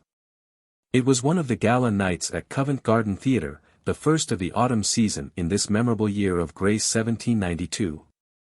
The house was packed, both in the smart orchestra boxes and in the pit, as well as in the more plebeian balconies and galleries above. XXIII made a strong appeal to the more intellectual portions of the house, whilst the fashionable women, the gaily dressed and brilliant throng, spoke to the eye of those who cared but little for this latest importation from Germany. Selina Storis had been duly applauded after her grand aria by her numerous admirers. Benjamin Incleton, the acknowledged favourite of the ladies, had received special gracious recognition from the royal box. And now the curtain came down after the glorious finale to the second act, and the audience, which had hung spellbound on the magic strains of the great maestro, seemed collectively to breathe a long sigh of satisfaction. Previous to letting loose its hundreds of waggish and frivolous tongues. In the smart orchestra boxes many well-known faces were to be seen. Mr. Pitt, overweight with cares of state, was finding brief relaxation in tonight's musical treat. The Prince of Wales, jovial, rotund, somewhat coarse and commonplace in appearance, moved about from box to box, spending brief quarters of an hour with those of his more intimate friends. In Lord Grenville's box, too, a curious, interesting personality attracted everyone's attention. A thin, small figure with shrewd, sarcastic face and deep-set eyes, attentive to the music, keenly critical of the audience, dressed in immaculate black, with dark hair free from any powder. Lord Grenville, Foreign Secretary of State, paid him marked, though frigid deference. Here and there, dotted about among distinctly English types of beauty, one or two foreign faces stood out in marked contrast, the haughty aristocratic cast of countenance of the many French royalist émigrés who, persecuted by the relentless revolutionary faction of their country, had found a peaceful refuge in England. On these faces sorrow and care were deeply writ, the women especially paid but little heed either to the music or to the brilliant audience. No doubt their thoughts were far away with husband, brother, son maybe, still in peril, or lately succumbed to a cruel fate. Among these the Comtesse de Tournay de Basserive, but lately arrived from France, was a most conspicuous figure, dressed in deep, heavy black silk, with only a white lace kerchief to relieve the aspect of mourning about her person. She sat beside Lady Portarles, who was vainly trying by witty sallies and somewhat broad jokes, to bring a smile to the Comtesse's sad mouth. Behind her sat little Suzanne and the Vicomte, both silent and somewhat shy among so many strangers. Suzanne's eyes seemed wistful. When she first entered the crowded house, she had looked eagerly all around, scanning every face, scrutinized every box. Evidently the one face she wished to see was not there, for she settled herself quietly behind her mother, listened apathetically to the music, and took no further interest in the audience itself. "Ah, Lord Grenville," said Lady Portarles, as following a discreet knock, the clever, interesting head of the Secretary of State appeared in the doorway of the box, "you could not arrive more apropos. Here is Madame la Comtesse de Tournay positively dying to hear the latest news from France." The distinguished diplomat had come forward and was shaking hands with the ladies. "Alas," he said sadly, "it is of the very worst. The massacres continue. Paris literally reeks with blood, and the guillotine claims 100 victims a day." Pale and tearful, the Comtesse was leaning back in her chair, listening horror-struck to this brief and graphic account of what went on in her own misguided country. "Ah, monsieur," she said in broken English, "it is dreadful to hear all that, and my poor husband still in that awful country. It is terrible for me to be sitting here, in a theatre, all safe and in peace, whilst he is in such peril." "Lud, madam," said honest, bluff Lady Portarles, "your sitting in a convent won't make your husband safe, and you have your children to consider, they are too young to be dosed with anxiety and premature mourning." The Comtesse smiled through her tears at the vehemence of her friend. Lady Portarles, whose voice and manner would not have misfit the jockey, had a heart of gold, and hid the most genuine sympathy in most gentle kindliness, beneath the somewhat coarse manners affected by some ladies at that time. "Besides which, madam," added Lord Grenville, "did you not tell me yesterday that the League of the Scarlet Pimpernel had pledged their honor to bring le Comte safely across the Channel?" "Ah, yes," replied the Comtesse, "and that is my only hope. I saw Lord Hastings yesterday, he reassured me again. Then I am sure you need have no fear. What the League have sworn, that they surely will accomplish." "Ah," added the old diplomat with a sigh, "if I were but a few years younger." "La, man," interrupted honest Lady Portarles, "you are still young enough to turn your back on that French scarecrow that sits enthroned in your box tonight. I wish I could, but your ladyship must remember that in serving our country we must put prejudices aside. Chauvelin is the accredited agent of his government. Odds fish, man. She retorted, you don't call those bloodthirsty ruffians over there a government, do you? It has not been thought advisable as yet, said the minister, guardedly, for England to break off diplomatic relations with France, and we cannot therefore refuse to receive with courtesy the agent she wishes to send to us. Diplomatic relations be demmed, my lord. That sly little fox over there is nothing but a spy, I'll warrant, and you'll find, and I'm much mistaken, that he'll concern himself little with such diplomacy. Beyond trying to do mischief to royalist refugees, to our heroic Scarlet Pimpernel and to the members of that brave little league. I am sure, said the Countess, pursing up her thin lips, that if this Chauvelin wishes to do us mischief, he will find a faithful ally in Lady Blakeney. Bless the woman, ejaculated Lady Portarles, did ever anyone see such perversity? My Lord Grenville, you have the gift of gab, will you please explain to Madame la Comtesse that she is acting like a fool? In your position here in England, madam, she added, turning a wrathful and resolute face towards the Countess, you cannot afford to put on the hoity-toity airs you French aristocrats are so fond of. Lady Blakeney may or may not be in sympathy with those ruffians in France, she may or may not have had anything to do with the arrest and condemnation of Saint Cyr, or whatever the man's name is, but she is the leader of fashion in this country. Sir Percy Blakeney has more money than any half-dozen other men put together, he is hand and glove with royalty, and your trying to snub Lady Blakeney will not harm her, but will make you look a fool. Isn't that so, my lord? But what Lord Grenville thought of this matter, or to what reflections this comely tirade of Lady Portarles led the Comtesse de Tournay, remained unspoken, for the curtain had just risen on the third act of Orpheus. And admonishments to silence came from every part of the house.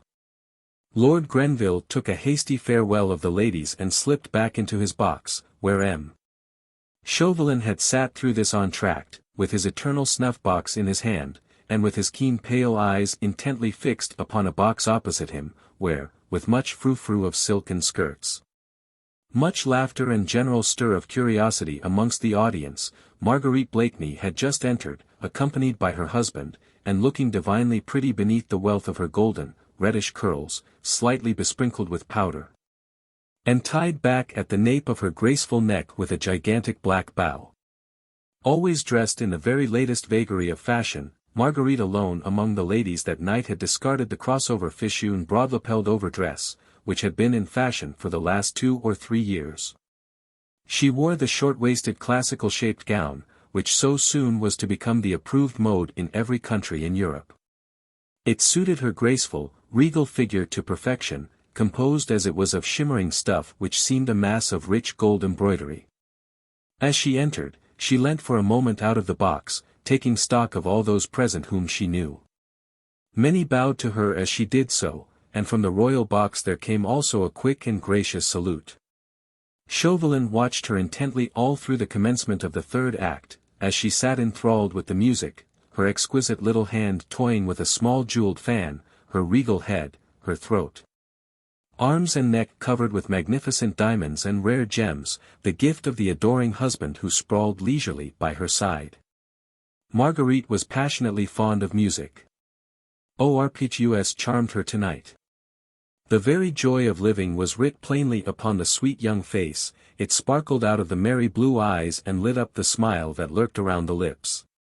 She was after all but 25, in the heyday of youth, the darling of a brilliant throng, adored, feted, petted, cherished. 2 days ago the Day Dream had returned from Calais, bringing her news that her idolized brother had safely landed, that he thought of her, and would be prudent for her sake. What wonder for the moment, and listening to Gluck's impassioned strains, that she forgot her disillusionments, forgot her vanished love dreams, forgot even the lazy, good-humored nonentity who had made up for his lack of spiritual attainments by lavishing worldly advantages upon her. He had stayed beside her in the box just as long as convention demanded, making way for His Royal Highness, and for the host of admirers who in a continued procession came to pay homage to the Queen of Fashion. Sir Percy had strolled away, to talk to more congenial friends probably. Marguerite did not even wonder whither he had gone, she cared so little. She had had a little court round her, composed of the jeunesse dorée of London, and had just dismissed them all, wishing to be alone with Gluck for a brief while. A discreet knock at the door roused her from her enjoyment. "Come in," she said with some impatience, without turning to look at the intruder. Chauvelin, waiting for his opportunity, noted that she was alone, and now, without pausing for that impatient "come in," he quietly slipped into the box, and the next moment was standing behind Marguerite's chair. "A word with you, citoyenne," he said quietly. Marguerite turned quickly, in alarm, which was not altogether feigned. "Lud, man! You frightened me," she said with a forced little laugh, "your presence is entirely inopportune. I want to listen to Gluck, and have no mind for talking. But this is my only opportunity," he said, as quietly, and without waiting for permission, he drew a chair close behind her, so close that he could whisper in her ear, without disturbing the audience, and without being seen. In the dark background of the box. "This is my only opportunity," he repeated, as he vouchsafed him no reply. "Lady Blakeney is always so surrounded, so fated by her court, that a mere old friend has but very little chance." "Faith, man," she said impatiently, "you must seek for another opportunity then. I am going to Lord Grenville's ball tonight after the opera. So are you, probably. I'll give you 5 minutes then." 3 minutes in the privacy of this box are quite sufficient for me," he rejoined placidly, "and I think that you will be wise to listen to me, citoyenne Street Just." Marguerite instinctively shivered. Chauvelin had not raised his voice above a whisper. He was now quietly taking a pinch of snuff, yet there was something in his attitude, something in those pale, foxy eyes, which seemed to freeze the blood in her veins, as would the sight of some deadly hitherto unguessed peril. "Is that a threat, citoyenne?" she asked at last. "Nay, fair lady," he said gallantly, "only an arrow shot into the air." He paused a moment, like a cat which sees a mouse running heedlessly by, ready to spring, yet waiting with that feline sense of enjoyment of mischief about to be done. Then he said quietly, "Your brother, Saint Just, is in peril." Not a muscle moved in the beautiful face before him. He could only see it in profile, for Marguerite seemed to be watching the stage intently, but Chauvelin was a keen observer. He noticed the sudden rigidity of the eyes, the hardening of the mouth, the sharp, almost paralyzed tension of the beautiful, graceful figure. "Lud, then," she said with affected merriment, "since 'tis one of your imaginary plots, you'd best go back to your own seat and leave me enjoy the music." And with her hand she began to beat time nervously against the cushion of the box. Selina Storace was singing the Che Faro to an audience that hung spellbound upon the prima donna's lips. Chauvelin did not move from his seat, he quietly watched that tiny nervous hand, the only indication that his shaft had indeed struck home. "Well," she said suddenly and irrelevantly, and with the same feigned unconcern. "Well, citoyenne," he rejoined placidly. "About my brother? I have news of him for you which, I think, will interest you, but first let me explain." "May I?" The question was unnecessary. He felt, though Marguerite still held her head steadily averted from him, that her every nerve was strained to hear what he had to say. "The other day, citoyenne," he said, "I asked for your help. France needed it, and I thought I could rely on you, but you gave me your answer. Since then the exigencies of my own affairs and your own social duties have kept up apart, although many things have happened. To the point, I pray you, citoyenne," she said lightly, "the music is entrancing, and the audience will get impatient of your talk. One moment, citoyenne.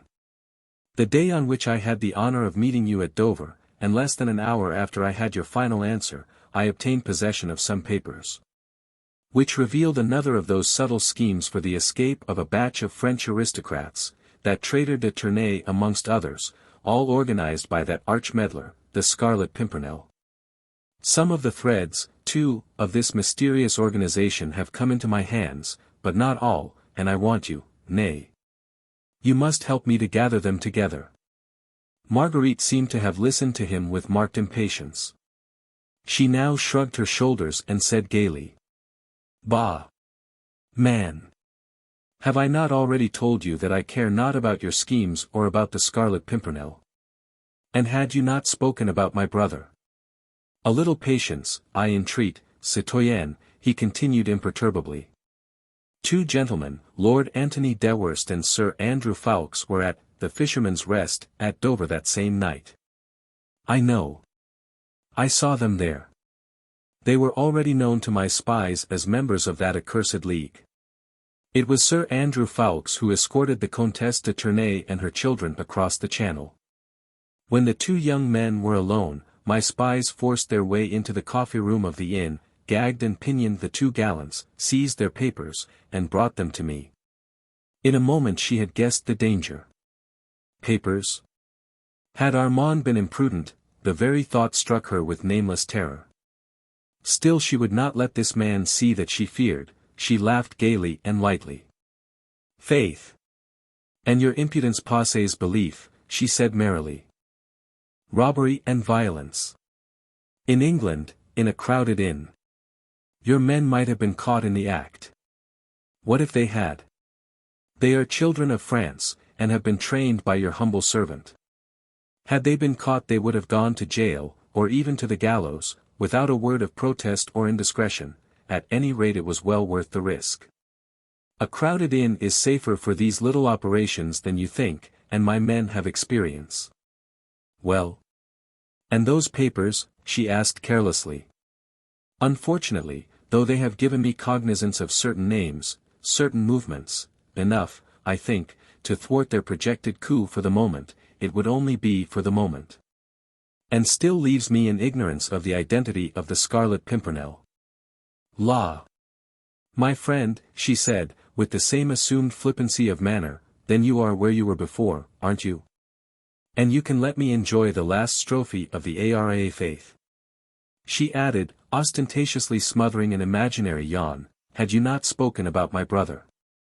I am coming to him now, citoyenne. Among the papers there was a letter to Sir Andrew Ffoulkes, written by your brother, Saint Just. Well? And?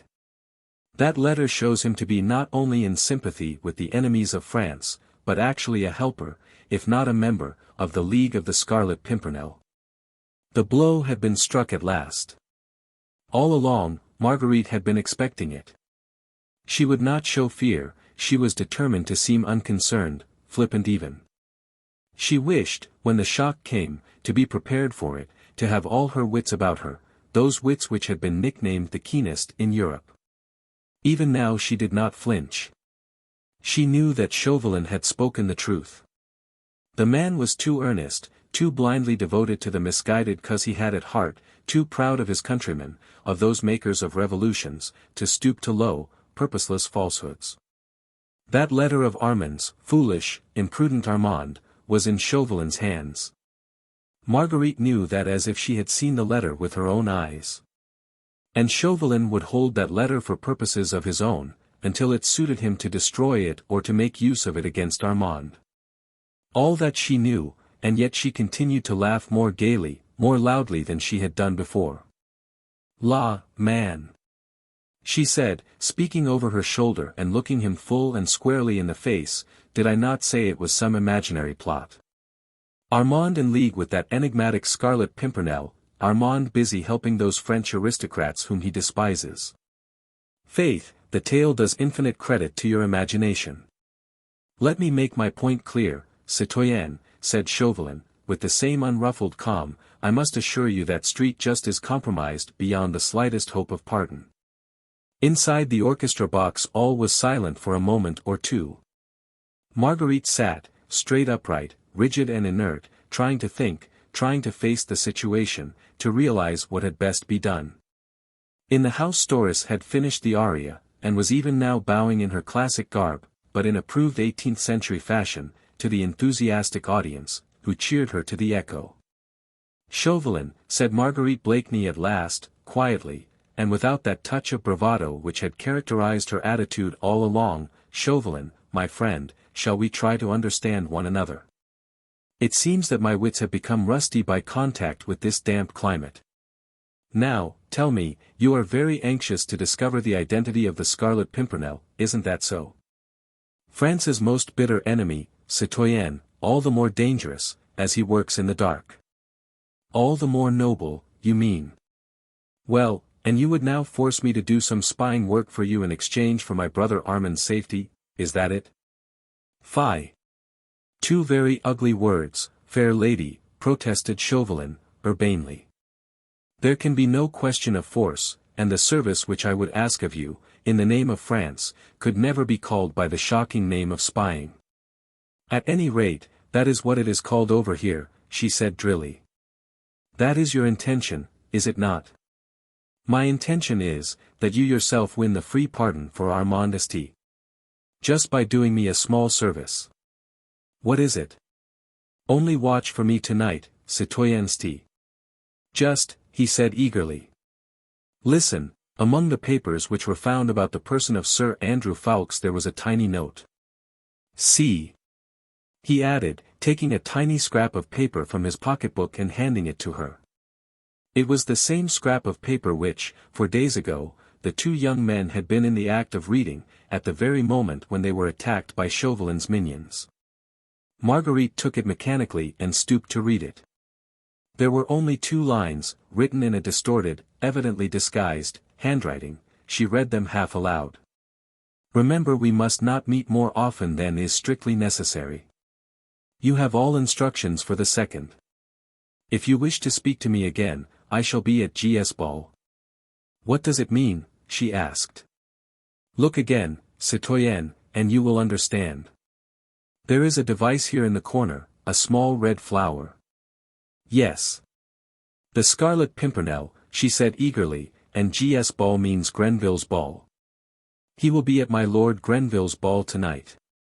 That is how I interpret the note, citoyen, concluded Chauvelin, blandly.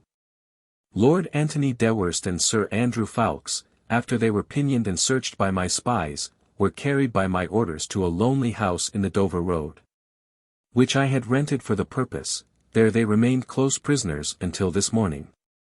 But having found this tiny scrap of paper, my intention was that they should be in London, in time to attend my Lord Grenville's ball. You see, do you not?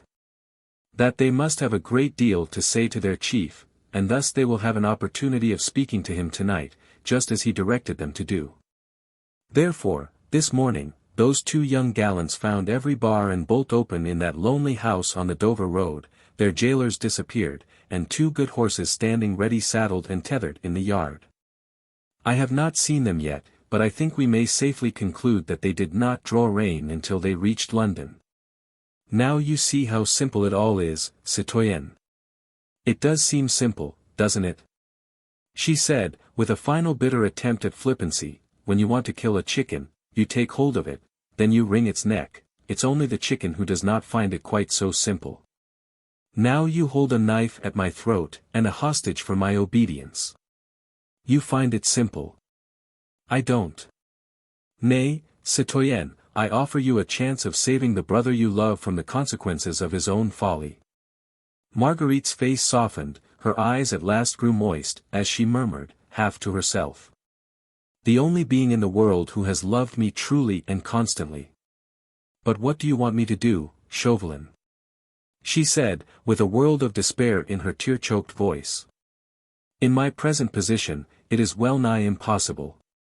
Nay, citoyen, he said drily and relentlessly, not heeding that despairing, childlike appeal, which might have melted a heart of stone. As Lady Blakeney, no one suspects you, and with your help tonight I may, who knows, succeed in finally establishing the identity of the Scarlet Pimpernel. You are going to the ball anon. Watch for me there, citoyen, watch and listen. You can tell me if you hear a chance word or whisper. You can note everyone to whom Sir Andrew Ffoulkes or Lord Antony Dewhurst will speak. You are absolutely beyond suspicion now. The Scarlet Pimpernel will be at Lord Grenville's ball tonight. Find out who he is, and I will pledge the word of France that your brother shall be safe. Chauvelin was putting the knife to her throat. Marguerite felt herself entangled in one of those webs, from which she could hope for no escape. A precious hostage was being held for her obedience, for she knew that this man would never make an empty threat. No doubt Armand was already signaled to the Committee of Public Safety as one of the suspect. He would not be allowed to leave France again, and would be ruthlessly struck, if she refused to obey Chauvelin. For a moment, womanlike, she still hoped to temporize. She held out her hand to this man, whom she now feared and hated. "If I promise to help you in this matter, Chauvelin," she said pleasantly, "will you give me that letter of Saint Just's?" "If you render me useful service tonight, citoyenne," he replied with a sarcastic smile, "I will give you that letter, tomorrow." "You do not trust me." "I trust you absolutely, dear lady, but St. Just's life is forfeit to his country, it rests with you to redeem it." "I may be powerless to help you," she pleaded, "were I ever so willing." "That would be terrible indeed," he said quietly, "for you, and for Saint Just." Marguerite shuddered. She felt that from this man she could expect no mercy. All-powerful, he held the beloved life in the hollow of his hand. She knew him too well not to know that, if he failed in gaining his own ends, he would be pitiless. She felt cold in spite of the oppressive air of opera house. The heart-appealing strains of the music seemed to reach her, as from a distant land. She drew her costly lace scarf up around her shoulders, and sat silently watching the brilliant scene, as if in a dream. For a moment her thoughts wandered away from the loved one who was in danger, to that other man who also had a claim on her confidence and her affection. She felt lonely, frightened for Armand's sake. She longed to seek comfort and advice from someone who would know how to help and console.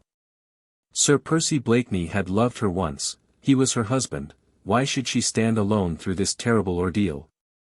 He had very little brains, it is true, but he had plenty of muscle, surely, if she provided the thought, and he the manly energy and pluck, together they could outwit the astute diplomatist, and save the hostage from his vengeful hands. Without imperiling the life of the noble leader of that gallant little band of heroes. Sir Percy knew Street just well, he seemed attached to him, she was sure that he could help. Chauvelin was taking no further heed of her. He had said his cruel either, or, and left her to decide. He, in his turn now, appeared to be absorbed in the sour-stirring melodies of Orpheus, and was beating time to the music with his sharp, ferret-like head. A discreet rap at the door roused Marguerite from her thoughts. It was Sir Percy Blakeney, tall, sleepy, good-humoured, and wearing that half-shy, half-inane smile, which just now seemed to irritate her every nerve. Your chair is outside, dear," he said, with his most exasperating drawl, "I suppose you will want to go to that demmed ball."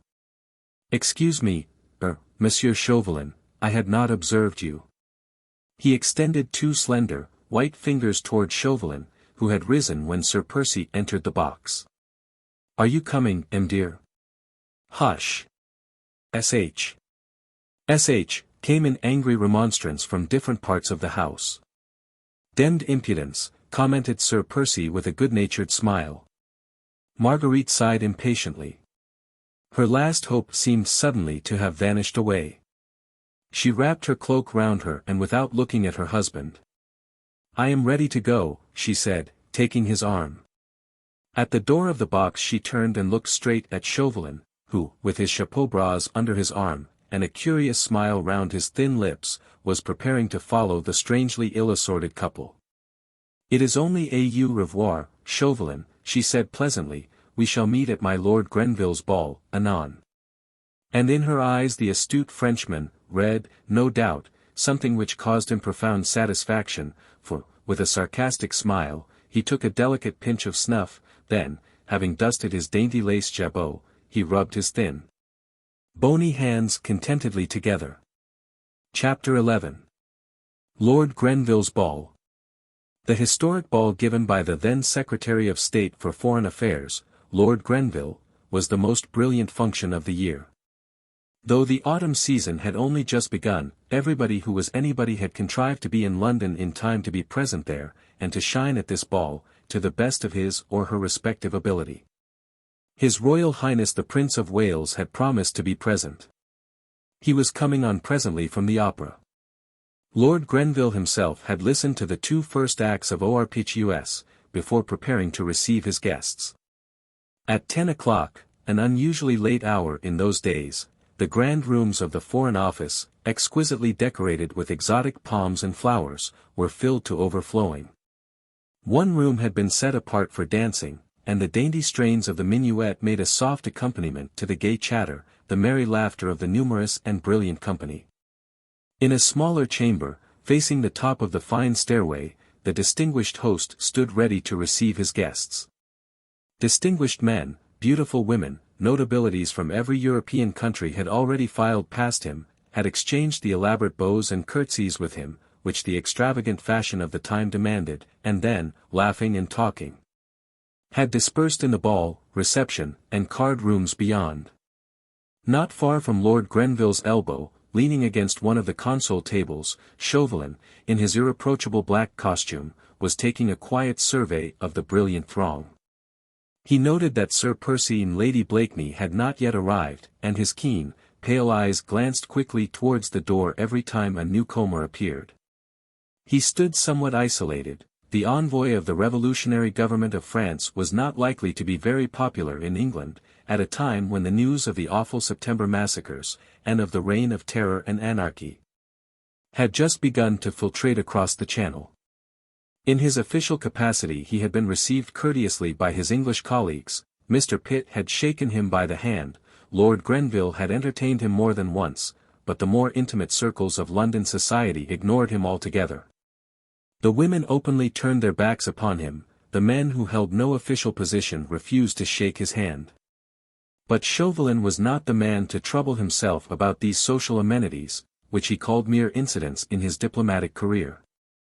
He was blindly enthusiastic for the revolutionary cause, he despised all social inequalities, and he had a burning love for his own country. These three sentiments made him supremely indifferent to the snubs he received in this fog-ridden, loyalist, old-fashioned England. But, above all, Chauvelin had a purpose at heart. He firmly believed that the French aristocrat was the most bitter enemy of France. He would have wished to see every one of them annihilated. He was one of those who, during this awful reign of terror, had been the first to utter the historic and ferocious desire that aristocrats might have but one head between them, so that it might be cut off with a single stroke of the guillotine. And thus he looked upon every French aristocrat, who had succeeded in escaping from France, as so much prey of which the guillotine had been unwarrantably cheated. There is no doubt that those royalist émigrés, once they had managed to cross the frontier, did their very best to stir up foreign indignation against France. Plots without end were hatched in England, in Belgium, in Holland, to try and induce some great power to send troops into revolutionary Paris, to free King Louis, and to summarily hang the bloodthirsty leaders of that monster republic. Small wonder, therefore, that the romantic and mysterious personality of the Scarlet Pimpernel was a source of bitter hatred to Chauvelin. He and the few young jackanapes under his command, well furnished with money, armed with boundless daring, and acute cunning, had succeeded in rescuing hundreds of aristocrats from France. 9/10 of the émigrés, who were feted at the English court, owed their safety to that man and to his league. Chauvelin had sworn to his colleagues in Paris that he would discover the identity of that meddlesome Englishman, entice him over to France. And then, Chauvelin drew a deep breath of satisfaction at the very thought of seeing that enigmatic head falling under the knife of the guillotine, as easily as that of any other man. Suddenly there was a great stir on the handsome staircase, all conversation stopped for a moment as the majordomo's voice outside announced, "His Royal Highness the Prince of Wales and suite, Sir Percy Blakeney, Lady Blakeney." Lord Grenville went quickly to the door to receive his exalted guest. The Prince of Wales, dressed in a magnificent court suit of salmon-colored velvet richly embroidered with gold, entered with Marguerite Blakeney on his arm. And on his left Sir Percy, in gorgeous shimmering cream satin, cut in the extravagant, incroyable style, his fair hair free from powder, priceless lace at his neck and wrists, and the flat chapeau bras under his arm. After the few conventional words of deferential greeting, Lord Grenville said to his royal guest, "Will your Highness permit me to introduce M. Chauvelin, the accredited agent of the French government?" Chauvelin, immediately the prince entered, had stepped forward, expecting this introduction. He bowed very low, whilst the prince returned his salute with a curt nod of the head. "Monsieur," said his Royal Highness coldly, "we will try to forget the government that sent you, and look upon you merely as our guest, a private gentleman from France." "As such you are welcome, monsieur." "Monseigneur," rejoined Chauvelin, bowing once again. "Madam," he added, bowing ceremoniously before Marguerite. "Ah! My little Chauvelin," she said with unconcerned gaiety, and extending her tiny hand to him. "Monsieur and I are old friends, your Royal Highness." "Ah, then," said the prince, this time very graciously, "you are doubly welcome, monsieur." "There is someone else I would crave permission to present to your Royal Highness," here interposed Lord Grenville. "Ah! Who is it?" asked the prince. "Madame la Comtesse de Tournay de Basserive and her family, who have but recently come from France." "By all means, they are among the lucky ones then." Lord Grenville turned in search of the Comtesse, who sat at the further end of the room. "Lud love me," whispered his Royal Highness to Marguerite, as soon as he had caught sight of the rigid figure of the old lady, "Lud love me. She looks very virtuous and very melancholy." "Faith, your Royal Highness," she rejoined with a smile, "virtue is like precious odors, most fragrant when it is crushed." "Virtue, alas," sighed the prince, "is mostly unbecoming to your charming sex, madam." "Madame la Comtesse de Tournay de Basserive," said Lord Grenville, introducing the lady. "This is a pleasure, madam. My royal father, as you know, is ever glad to welcome those of your compatriots whom France has driven from her shores." "Your Royal Highness is ever gracious," replied the Comtesse with becoming dignity. Then, indicating her daughter, who stood timidly by her side, "My daughter Suzanne, Monseigneur," she said. "Ah! Charming, charming," said the prince, "and now allow me, Comtesse, to introduce you, Lady Blakeney, who honors us with her friendship. You and she will have much to say to one another, I vow. Every compatriot of Lady Blakeney's is doubly welcome for her sake, her friends are our friends, her enemies, the enemies of England." Marguerite's blue eyes had twinkled with merriment at this gracious speech from her exalted friend. The Comtesse de Tournay, who lately had so flagrantly insulted her, was here receiving a public lesson, at which Marguerite could not help but rejoice. But the Comtesse, for whom respect of royalty amounted almost to a religion, was too well schooled in courtly etiquette to show the slightest sign of embarrassment, as the two ladies curtsied ceremoniously to one another. "His Royal Highness is ever gracious, madam," said Marguerite, demurely, and with a wealth of mischief in her twinkling blue eyes, "but there is no need for his kind of meditation. Your amiable reception of me at our last meeting still dwells pleasantly in my memory." "We poor exiles, madam," rejoined the Comtesse, frigidly, "show our gratitude to England by devotion to the wishes of Monseigneur." "Madam," said Marguerite, with another ceremonious curtsy. "Madam," responded the Comtesse with equal dignity. The prince in the meanwhile was saying a few gracious words to the young Vicomte. "I am happy to know you, Monsieur le Vicomte," he said. "I knew your father well when he was ambassador in London." "Ah, Monseigneur," replied the Vicomte, "I was a little boy then, and now I owe the honor of this meeting to our protector, the Scarlet Pimpernel." "Hush!" said the prince, earnestly and quickly, as he indicated Chauvelin, who had stood a little on one side throughout the whole of this little scene, watching Marguerite and the Comtesse with an amused, sarcastic little smile around his thin lips. "Nay, Monseigneur," he said now, as if in direct response to the prince's challenge, "pray do not check this gentleman's display of gratitude, the name of that interesting red flower is well known to me, and to France." The prince looked at him keenly for a moment or two. "Faith, then, monsieur," he said, "perhaps you know more about our national hero than we do ourselves, perchance you know who he is, see." He added, turning to the groups round the room, "The ladies hang upon your lips, you would render yourself popular among the fair sex if you were to gratify their curiosity." Ah, Monseigneur, said Chauvelin, significantly, rumor has it in France that your highness could, and you would, give the truest account of that enigmatical wayside flower. He looked quickly and keenly at Marguerite as he spoke. But she betrayed no emotion, and her eyes met his quite fearlessly. Nay, man, replied the prince, my lips are sealed. And the members of the League jealously guard the secret of their chief, so his fair adorers have to be content with worshipping a shadow. Here in England, monsieur, he added, with wonderful charm and dignity, we but name the Scarlet Pimpernel, and every fair cheek is suffused with a blush of enthusiasm. None have seen him save his faithful lieutenants. We know not if he be tall or short, fair or dark, handsome or ill-formed, but we know that he is the bravest gentleman in all the world, and we all feel a little proud, monsieur, when we remember that he is an Englishman.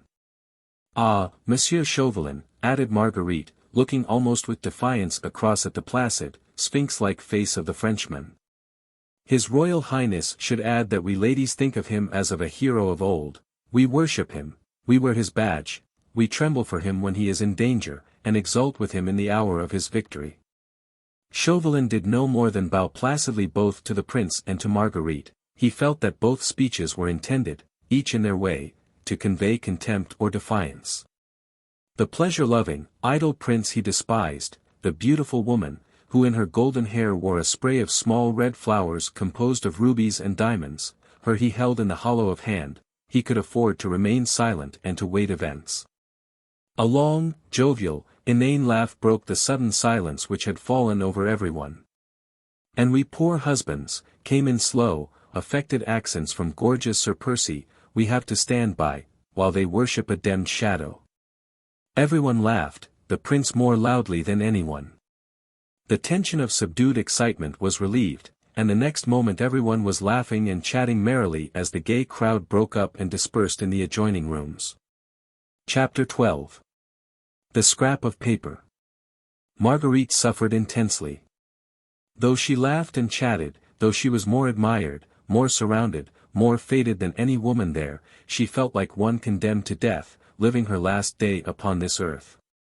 Her nerves were in a state of painful tension, which had increased 100-fold during that brief hour which she had spent in her husband's company, between the opera and the ball.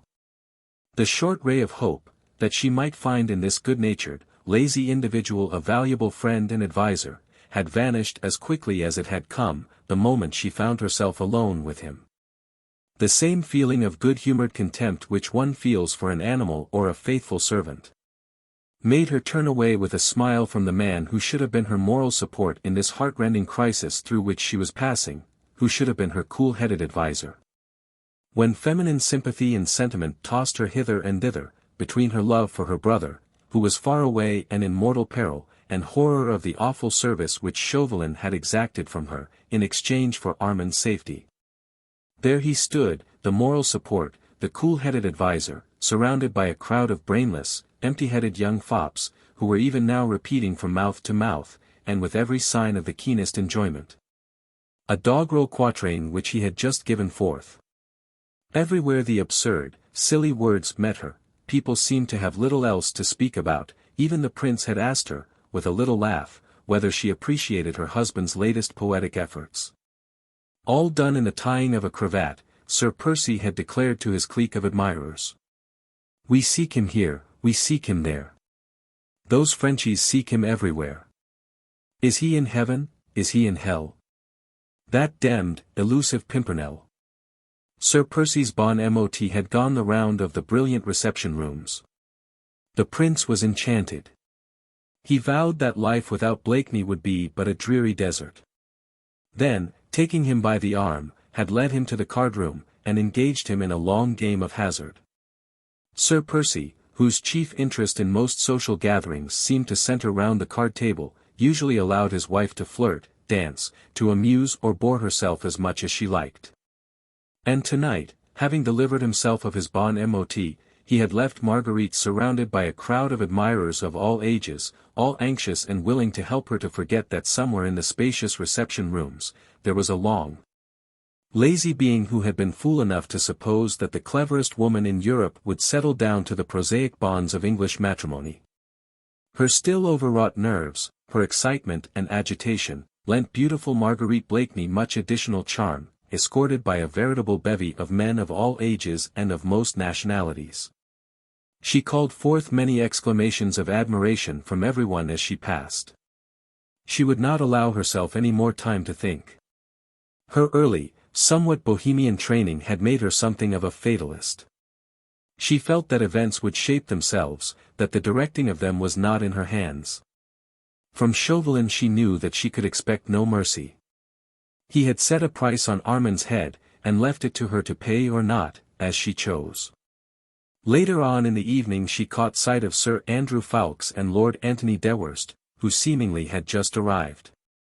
She noticed at once that Sir Andrew immediately made for little Suzanne de Tournay, and that the two young people soon managed to isolate themselves in one of the deep embrasures of the mullioned windows, there to carry on a long conversation, which seemed very earnest and very pleasant on both sides. Both the young men looked a little haggard and anxious, but otherwise they were irreproachably dressed, and there was not the slightest sign, about their courtly demeanour, of the terrible catastrophe, which they must have felt hovering round them and round their chief.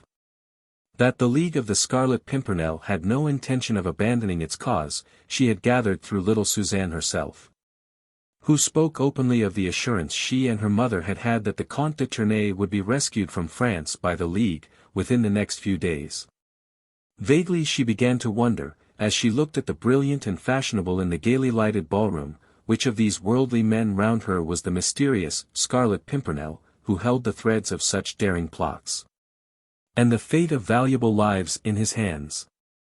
A burning curiosity seized her to know him, although for months she had heard of him and had accepted his anonymity, as everyone else in society had done, but now she longed to know, quite impersonally, quite apart from Armand, and quite apart from Chauvelin, only for her own sake, for the sake of the enthusiastic admiration she had always bestowed on his bravery and cunning. He was at the ball, of course, somewhere, since Sir Andrew Ffoulkes and Lord Antony Dewhurst were here, evidently expecting to meet their chief, and perhaps to get a fresh mot d'ordre from him. Marguerite looked round at everyone, at the aristocratic high-typed Norman faces, the squarely built, fair-haired Saxon, the more gentle, humorous cast of the Celt, wondering which of these betrayed the power, the energy, the cunning which had imposed its will and its leadership upon a number of high-born English gentlemen, among whom rumour asserted was His Royal Highness himself. Sir Andrew Ffoulkes? Surely not, with his gentle blue eyes, which were looking so tenderly and longingly after little Suzanne, who was being led away from the pleasant tête-à-tête by her stern mother. Marguerite watched him across the room, as he finally turned away with a sigh, and seemed to stand, aimless and lonely, now that Suzanne's dainty little figure had disappeared in the crowd. She watched him as he strolled towards the doorway, which led to a small boudoir beyond, then paused and leaned against the framework of it, looking still anxiously all round him. Marguerite contrived for the moment to evade her present attentive cavalier, and she skirted the fashionable crowd, drawing nearer to the doorway, against which Sir Andrew was leaning. Why she wished to get closer to him, she could not have said. Perhaps she was impelled by an all-powerful fatality, which so often seems to rule the destinies of men. Suddenly she stopped, her very heart seemed to stand still, her eyes, large and excited, flashed for a moment towards that doorway, then as quickly were turned away again. Sir Andrew Ffoulkes was still in the same listless position by the door, but Marguerite had distinctly seen that Lord Hastings, a young buck, a friend of her husband's and one of the prince's set, had, as he quickly brushed past him, slipped something into his hand. For one moment longer, it was the merest flash. Marguerite paused, the next she had, with admirably played unconcern, resumed her walk across the room, but this time more quickly towards that doorway whence Sir Andrew had now disappeared. All this, from the moment that Marguerite had caught sight of Sir Andrew leaning against the doorway, until she followed him into the little boudoir beyond, had occurred in less than a minute. Fate is usually swift when she deals a blow. Now Lady Blakeney had suddenly ceased to exist. It was Marguerite's tea. Just who was there only, Marguerite. Just who had passed her childhood, her early youth, in the protecting arms of her brother Armand. She had forgotten everything else, her rank, her dignity, her secret enthusiasms, everything save that Armand stood in peril of his life, and that there, not 20 feet away from her, in the small boudoir which was quite deserted, in the very hands of Sir Andrew Ffoulkes, might be the talisman which would save her brother's life. Barely another 30 seconds had elapsed between the moment when Lord Hastings slipped the mysterious something into Sir Andrew's hand, and the one when she, in her turn, reached the deserted boudoir. Sir Andrew was standing with his back to her and close to a table upon which stood a massive silver candelabra. A slip of paper was in his hand, and he was in the very act of perusing its contents. Unperceived, her soft clinging robe making not the slightest sound upon the heavy carpet, not daring to breathe until she had accomplished her purpose, Marguerite slipped close behind him. At that moment he looked round and saw her. She uttered a groan, passed her hand across her forehead, and murmured faintly. The heat in the room was terrible, I felt so faint. Ah! She tottered almost as if she would fall, and Sir Andrew, quickly recovering himself, and crumpling in his hand the tiny note he had been reading, was only apparently, just in time to support her. "You are ill, Lady Blakeney?" he asked with much concern. "Let me—" "No, no, nothing," she interrupted quickly. "A chair, quick." She sank into a chair close to the table, and throwing back her head, closing her eyes. "There," she murmured, still faintly. "The giddiness is passing off. Do not heed me, Sir Andrew, I assure you I already feel better." At moments like these there is no doubt, and psychologists actually assert it, that there is in us a sense which has absolutely nothing to do with the other five. It is not that we see, it is not that we hear or touch. Yet we seem to do all three at once. Marguerite sat there with her eyes apparently closed. Sir Andrew was immediately behind her, and on her right was the table with the 5-armed candelabra upon it. Before her mental vision there was absolutely nothing but Armand's face. Armand, whose life was in the most imminent danger, and who seemed to be looking at her from a background upon which were dimly painted the seething crowd of Paris, the bare walls of the Tribunal of Public Safety, with Fouquier Tinville, the public prosecutor, demanding Armand's life in the name of the people of France, and the lurid guillotine with its stained knife waiting for another victim, Armand. For one moment there was dead silence in the little boudoir. Beyond, from the brilliant ballroom, the sweet notes of the gavotte, the frou-frou of rich dresses, the talk and laughter of a large and merry crowd, came as a strange, weird accompaniment to the drama which was being enacted here. Sir Andrew had not uttered another word. Then it was that extra sense became potent in Marguerite Blakeney. She could not see, for her two eyes were closed, she could not hear, for the noise from the ballroom drowned the soft rustle of that momentous scrap of paper. Nevertheless she knew as if she had both seen and heard, that Sir Andrew was even now holding the paper to the flame of one of the candles. At the exact moment that it began to catch fire, she opened her eyes, raised her hand and, with two dainty fingers, had taken the burning scrap of paper from the young man's hand. Then she blew out the flame, and held the paper to her nostril with perfect unconcern. "How thoughtful of you, Sir Andrew," she said gaily. "Surely, 'twas your grandmother who taught you that the smell of burnt paper was a sovereign remedy against giddiness." She sighed with satisfaction, holding the paper tightly between her jeweled fingers, that talisman which perhaps would save her brother Armand's life. Sir Andrew was staring at her, too dazed for the moment to realize what had actually happened. He had been taken so completely by surprise, that he seemed quite unable to grasp the fact that the slip of paper, which she held in her dainty hand, was one perhaps on which the life of his comrade might depend. Marguerite burst into a long, merry peal of laughter. "Why do you stare at me like that?" she said playfully. "I assure you I feel much better, your remedy has proved most effectual. This room is most delightedly cool," she added, with the same perfect composure, "and the sound of the gavotte from the ballroom is fascinating and soothing." She was prattling on in the most unconcerned and pleasant way, whilst Sir Andrew, in an agony of mind, was racking his brains as to the quickest method he could employ to get that bit of paper out of that beautiful woman's hand. Instinctively, vague and tumultuous thoughts rushed through his mind. He suddenly remembered her nationality, and worst of all, recollected that horrible take anent the Marquis d'Este. Sire, which in England no one had credited, for the sake of Sir Percy, as well as for her own. What? Still dreaming and staring, she said, with a merry laugh, you are most ungallant, Sir Andrew. And now I come to think of it, you seemed more startled than pleased when you saw me just now. I do believe, after all, that it was not concern for my health, nor yet a remedy taught you by your grandmother that caused you to burn this tiny scrap of paper. I vow it must have been your lady love's last cruel epistle you were trying to destroy. Now confess, she added, playfully holding up the scrap of paper, does this contain her final congé, or a last appeal to kiss and make friends?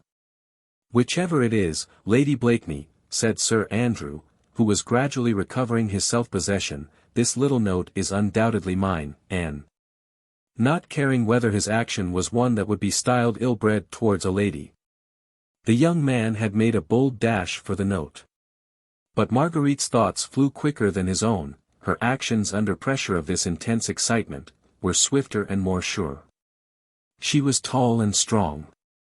She took a quick step backwards and knocked over the small Sheraton table which was already top-heavy, and which fell down with a crash, together with the massive candelabra upon it. She gave a quick cry of alarm. The candles, Sir Andrew, quick! There was not much damage done, one or two of the candles had blown out as the candelabra fell, others had merely sent some grease upon the valuable carpet, one had ignited the paper shade over it. Sir Andrew quickly and dexterously put out the flames and replaced the candelabra upon the table. But this had taken him a few seconds to do, and those seconds had been all that Marguerite needed to cast a quick glance at the paper, and to note its contents, a dozen words in the same distorted handwriting she had seen before. And bearing the same device, a star-shaped flower drawn in red ink.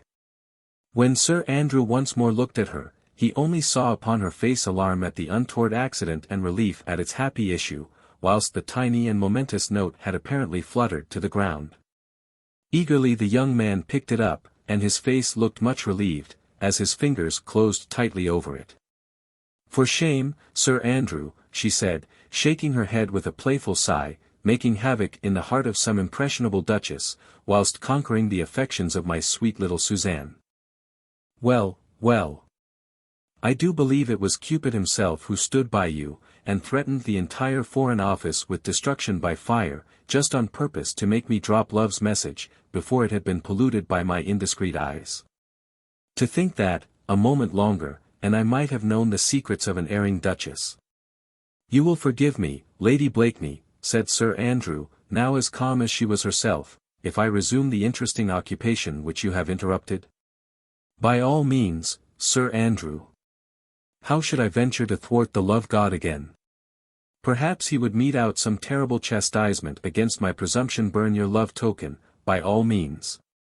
Sir Andrew had already twisted the paper into a long spill, and was once again holding it to the flame of the candle, which had remained alight. He did not notice the strange smile on the face of his fair vis-a-vis, so intent was he on the work of destruction. Perhaps, had he done so, the look of relief would have faded from his face. He watched the fateful note, as it curled under the flame. Soon the last fragment fell on the floor, and he placed his heel upon the ashes. And now, Sir Andrew, said Marguerite Blakeney, with the pretty nonchalance peculiar to herself, and with the most winning of smiles, will you venture to excite the jealousy of your fair lady by asking me to dance the minuet? Chapter 13. Either, or. The few words which Marguerite Blakeney had managed to read on the half-scorched piece of paper, seemed literally to be the words of fate. Start myself tomorrow. This she had read quite distinctly. Then came a blur caused by the smoke of the candle, which obliterated the next few words. But, right at the bottom, there was another sentence, like letters of fire, before her mental vision: if you wish to speak to me again I shall be in the supper-room at 1 o'clock precisely. The whole was signed with the hastily scrawled little device, a tiny star-shaped flower, which had become so familiar to her. 1 o'clock precisely. It was now close upon 11, the last minuet was being danced, with Sir Andrew Ffoulkes and beautiful Lady Blakeney leading the couples, through its delicate and intricate figures. Close upon 11. The hands of the handsome Louis XV. Clock upon its ormolu bracket seemed to move along with maddening rapidity. 2 hours more, and her fate and that of Armand would be sealed. In 2 hours she must make up her mind whether she will keep the knowledge so cunningly gained to herself, and leave her brother to his fate, or whether she will wilfully betray a brave man, whose life was devoted to his fellowmen, who was noble, generous, and above all, unsuspecting. It seemed a horrible thing to do. But then, there was Armand. Armand, too, was noble and brave, Armand, too, was unsuspecting.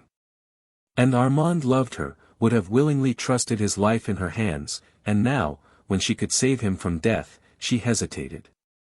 Oh! It was monstrous. Her brother's kind, gentle face, so full of love for her, seemed to be looking reproachfully at her. You might have saved me, Margot. He seemed to say to her, and you chose the life of a stranger, a man you do not know, whom you have never seen, and preferred that he should be safe, whilst you sent me to the guillotine. All these conflicting thoughts raged through Marguerite's brain, while, with a smile upon her lips, she glided through the graceful mazes of the minuet. She noted, with that acute sense of hers, that she had succeeded in completely allaying Sir Andrew's fears.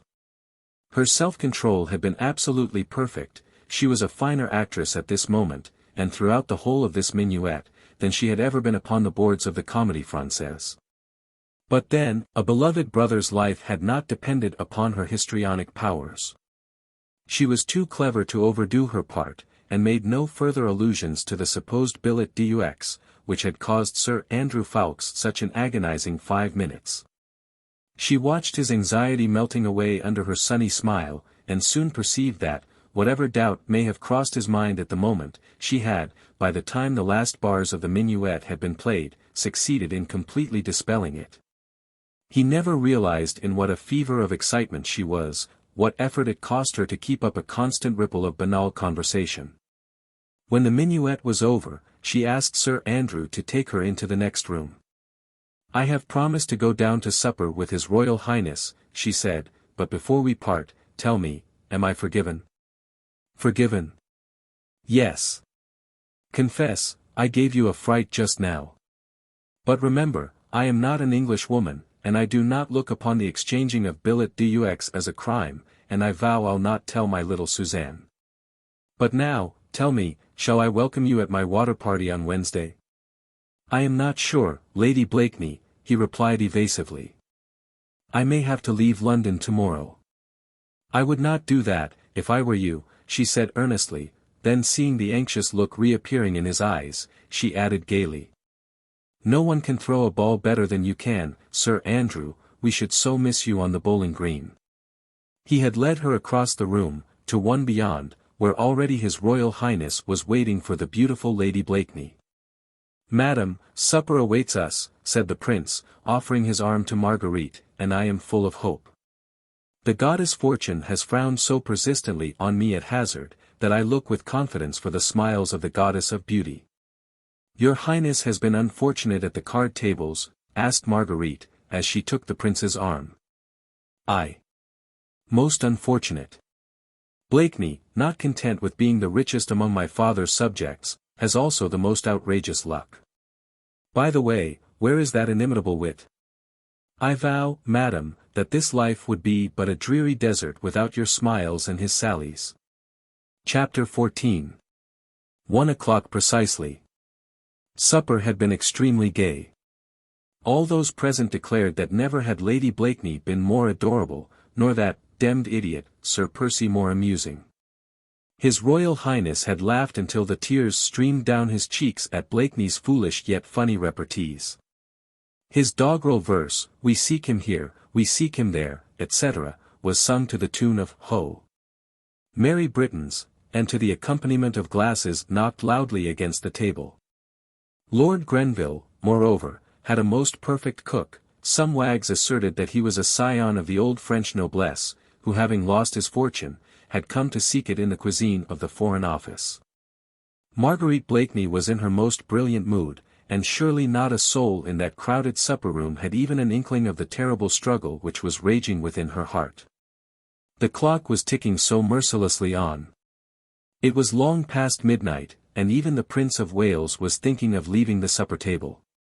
Within the next half-hour the destinies of two brave men would be pitted against one another, the dearly beloved brother and he, the unknown hero. Marguerite had not tried to see Chauvelin during this last hour. She knew that his keen, fox-like eyes would terrify her at once, and incline the balance of her decision towards Armand. Whilst she did not see him, there still lingered in her heart of hearts a vague, undefined hope that something would occur, something big, enormous, epoch-making, which would shift from her young, weak shoulders this terrible burden of responsibility, of having to choose between two such cruel alternatives. But the minutes ticked on with that dull monotony which they invariably seem to assume when our very nerves ache with their incessant ticking. After supper, dancing was resumed. His Royal Highness had left, and there was general talk of departing among the older guests. The young were indefatigable and had started on a new gavotte, which would fill the next quarter of an hour. Marguerite did not feel equal to another dance. There is a limit to the most enduring of self-control. Escorted by a cabinet minister, she had once more found her way to the tiny boudoir, still the most deserted among all the rooms. She knew that Chauvelin must be lying in wait for her somewhere, ready to seize the first possible opportunity for a tête-à-tête. His eyes had met hers for a moment after the before-supper minuet, and she knew that the keen diplomat, with those searching pale eyes of his, had divined that her work was accomplished. Fate had willed it so. Marguerite, torn by the most terrible conflict heart of woman can ever know, had resigned herself to its decrees. But Armand must be saved at any cost. He, first of all, for he was her brother, had been mother, father, friend to her ever since she, a tiny babe, had lost both her parents. To think of Armand dying a traitor's death on the guillotine was too horrible even to dwell upon, impossible in fact. That could never be, never. As for the stranger, the hero, well. There, let fate decide. Marguerite would redeem her brother's life at the hands of the relentless enemy, then let that cunning Scarlet Pimpernel extricate himself after that. Perhaps, vaguely, Marguerite hoped that the daring plotter, who for so many months had baffled an army of spies, would still manage to evade Chauvelin and remain immune to the end. She thought of all this, as she sat listening to the witty discourse of the cabinet minister, who, no doubt, felt that he had found in Lady Blakeney a most perfect listener. Suddenly she saw the keen, fox-like face of Chauvelin peeping through the curtained doorway. "Lord Fancourt," she said to the minister, "will you do me a service?"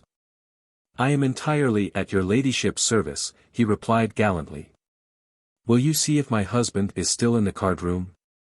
And if he is, will you tell him that I am very tired, and would be glad to go home soon? The commands of a beautiful woman are binding on all mankind, even on cabinet ministers." Lord Fancourt prepared to obey instantly. "I do not like to leave your ladyship alone," he said. "Never fear.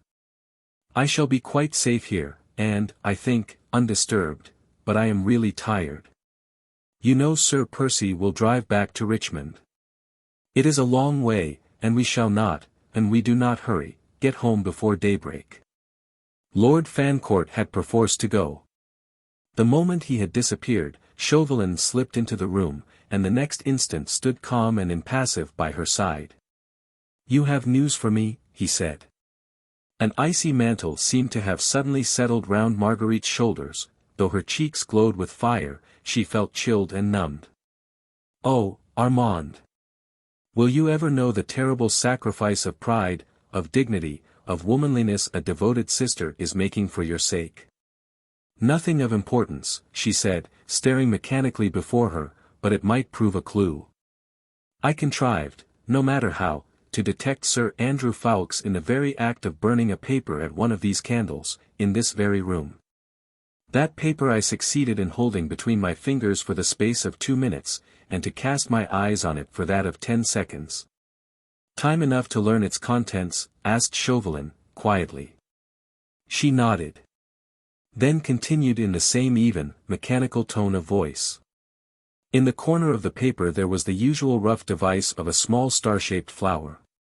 Above it I read 2 lines, everything else was scorched and blackened by the flame. And what were the 2 lines? Her throat seemed suddenly to have contracted. For an instant she felt that she could not speak the words, which might send a brave man to his death. It is lucky that the whole paper was not burned, added Chauvelin, with dry sarcasm, for it might have fared ill with Armand Street just. What were the 2 lines, citoyenne? One was, I start myself tomorrow, she said quietly, the other, if you wish to speak to me, I shall be in the supper-room at 1 o'clock precisely. Chauvelin looked up at the clock just above the mantelpiece. Then I have plenty of time, he said placidly. What are you going to do? She asked. She was pale as a statue, her hands were icy cold, her head and heart throbbed with the awful strain upon her nerves. Oh, this was cruel. Cruel. What had she done to have deserved all this? Her choice was made, had she done a vile action or one that was sublime? The recording angel, who writes in the book of gold, alone could give an answer. What are you going to do? She repeated mechanically. Oh, nothing for the present. After that it will depend. On what? On whom I shall see in the supper-room at 1 o'clock precisely. You will see the Scarlet Pimpernel, of course. But you do not know him. No. But I shall presently. Sir Andrew will have warned him. I think not. When you parted from him after the minuet he stood and watched you, for a moment or two, with a look which gave me to understand that something had happened between you. It was only natural, was it not? That I should make a shrewd guess as to the nature of that something. I thereupon engaged the young man in a long and animated conversation. We discussed her Gluck's singular success in London, until a lady claimed his arm for supper. Since then, I did not lose sight of him through supper. When we all came upstairs again, Lady Portarles buttonholed him and started on the subject of pretty Mlle Suzanne de Tournay. I knew he would not move until Lady Portarles had exhausted on the subject, which will not be for another quarter of an hour at least, and it is 5 minutes to 1 now. He was preparing to go, and went up to the doorway where, drawing aside the curtain, he stood for a moment pointing out to Marguerite the distant figure of Sir Andrew Ffoulkes in close conversation with Lady Portarles. I think, he said, with a triumphant smile, that I may safely expect to find the person I seek in the dining-room, fair lady. There may be more than one. Whoever is there, as the clock strikes 1, will be shadowed by one of my men. Of these, 1, or perhaps 2, or even 3, will leave for France tomorrow. One of these will be the Scarlet Pimpernel. Yes, and I also, fair lady, will leave for France tomorrow. The papers found at Dover upon the person of Sir Andrew Ffoulkes speak of the neighbourhood of Calais, of an inn which I know well, called Le Chat Gris. Of a lonely place somewhere on the coast, the Père Blanchard's hut, which I must endeavour to find. All these places are given as the point where this meddlesome Englishman has bidden the traitor de Tournay and others to meet his emissaries. But it seems that he has decided not to send his emissaries, that he will start himself tomorrow. Now, one of these persons whom I shall see anon in the supper-room, will be journeying to Calais, and I shall follow that person, until I have tracked him to where those fugitive aristocrats await him. For that person, fair lady, will be the man whom I have sought for nearly a year, the man whose energies has outdone me, whose ingenuity has baffled me, whose audacity has set me wondering, yes. Me. Who have seen a trick or two in my time, the mysterious and elusive Scarlet Pimpernel. And Armand, she pleaded. Have I ever broken my word? I promise you that the day the Scarlet Pimpernel and I start for France, I will send you that imprudent letter of his by special courier. More than that, I will pledge you the word of France, that the day I lay hands on that meddlesome Englishman, Saint Just will be here in England, safe in the arms of his charming sister. And with a deep and elaborate bow and another look at the clock, Chauvelin glided out of the room. It seemed to Marguerite that through all the noise, all the din of music, dancing, and laughter, she could hear his cat-like tread, gliding through the vast reception rooms. That she could hear him go down the massive staircase, reach the dining room and open the door. Fate had decided, had made her speak, had made her do a vile and abominable thing, for the sake of the brother she loved. She lay back in her chair, passive and still, seeing the figure of her relentless enemy ever present before her aching eyes. When Chauvelin reached the supper room it was quite deserted. It had that woebegone, forsaken, tawdry appearance, which reminds one so much of a ball dress, the morning after. Half-empty glasses littered the table, unfolded napkins lay about, the chairs, turned towards one another in groups of twos and threes, very close to one another, in the far corners of the room, which spoke of recent whispered flirtations. Over cold game pie and champagne. There were sets of 3 and 4 chairs, that recalled pleasant, animated discussions over the latest scandal. There were chairs straight up in a row that still looked starchy, critical, acid, like antiquated dowager. There were a few isolated, single chairs, close to the table, that spoke of gourmands intent on the most recherché dishes, and others overturned on the floor, that spoke volumes on the subject of my Lord Grenville's cellars. It was a ghost-like replica, in fact, of that fashionable gathering upstairs, a ghost that haunts every house where balls and good suppers are given. A picture drawn with white chalk on grey cardboard, dull and colourless, now that the bright silk dresses and gorgeously embroidered coats were no longer there to fill in the foreground, and now that the candles flickered sleepily in their sockets. Chauvelin smiled benignly, and rubbing his long, thin hands together, he looked round the deserted supper room, whence even the last flunkey had retired in order to join his friends in the hall below. All was silence in the dimly lighted room, whilst the sound of the gavotte, the hum of distant talk and laughter, and the rumble of an occasional coach outside, only seemed to reach this palace of the sleeping beauty as the murmur of some flitting spooks far away. It all looked so peaceful, so luxurious, and so still, that the keenest observer, a veritable prophet, could never have guessed that, at this present moment, that deserted supper room was nothing but a trap laid for the capture of the most cunning and audacious plotter those stirring times had ever seen. Chauvelin pondered and tried to peer into the immediate future. What would this man be like, whom he and the leaders of the whole revolution had sworn to bring to his death? Everything about him was weird and mysterious. His personality, which he so cunningly concealed, the power he wielded over 19 English gentlemen who seemed to obey his every command blindly and enthusiastically, the passionate love and submission he had roused in his little trained band. And, above all, his marvelous audacity, the boundless impudence which had caused him to beard his most implacable enemies, within the very walls of Paris. No wonder that in France the sobriquet of the mysterious Englishman roused in the people a superstitious shudder. Chauvelin himself, as he gazed round the deserted room, where presently the weird hero would appear, felt a strange feeling of awe creeping all down his spine. But his plans were well laid. He felt sure that the Scarlet Pimpernel had not been warned, and felt equally sure that Marguerite Blakeney had not played him false. If she had, a cruel look, that would have made her shudder, gleamed in Chauvelin's keen, pale eyes. If she had played him a trick, Armandesty just would suffer the extreme penalty. But no, no. Of course she had not played him false. Fortunately the supper room was deserted. This would make Chauvelin's task all the easier, when presently that unsuspecting enigma would enter it alone. No one was here now save Chauvelin himself. Stay.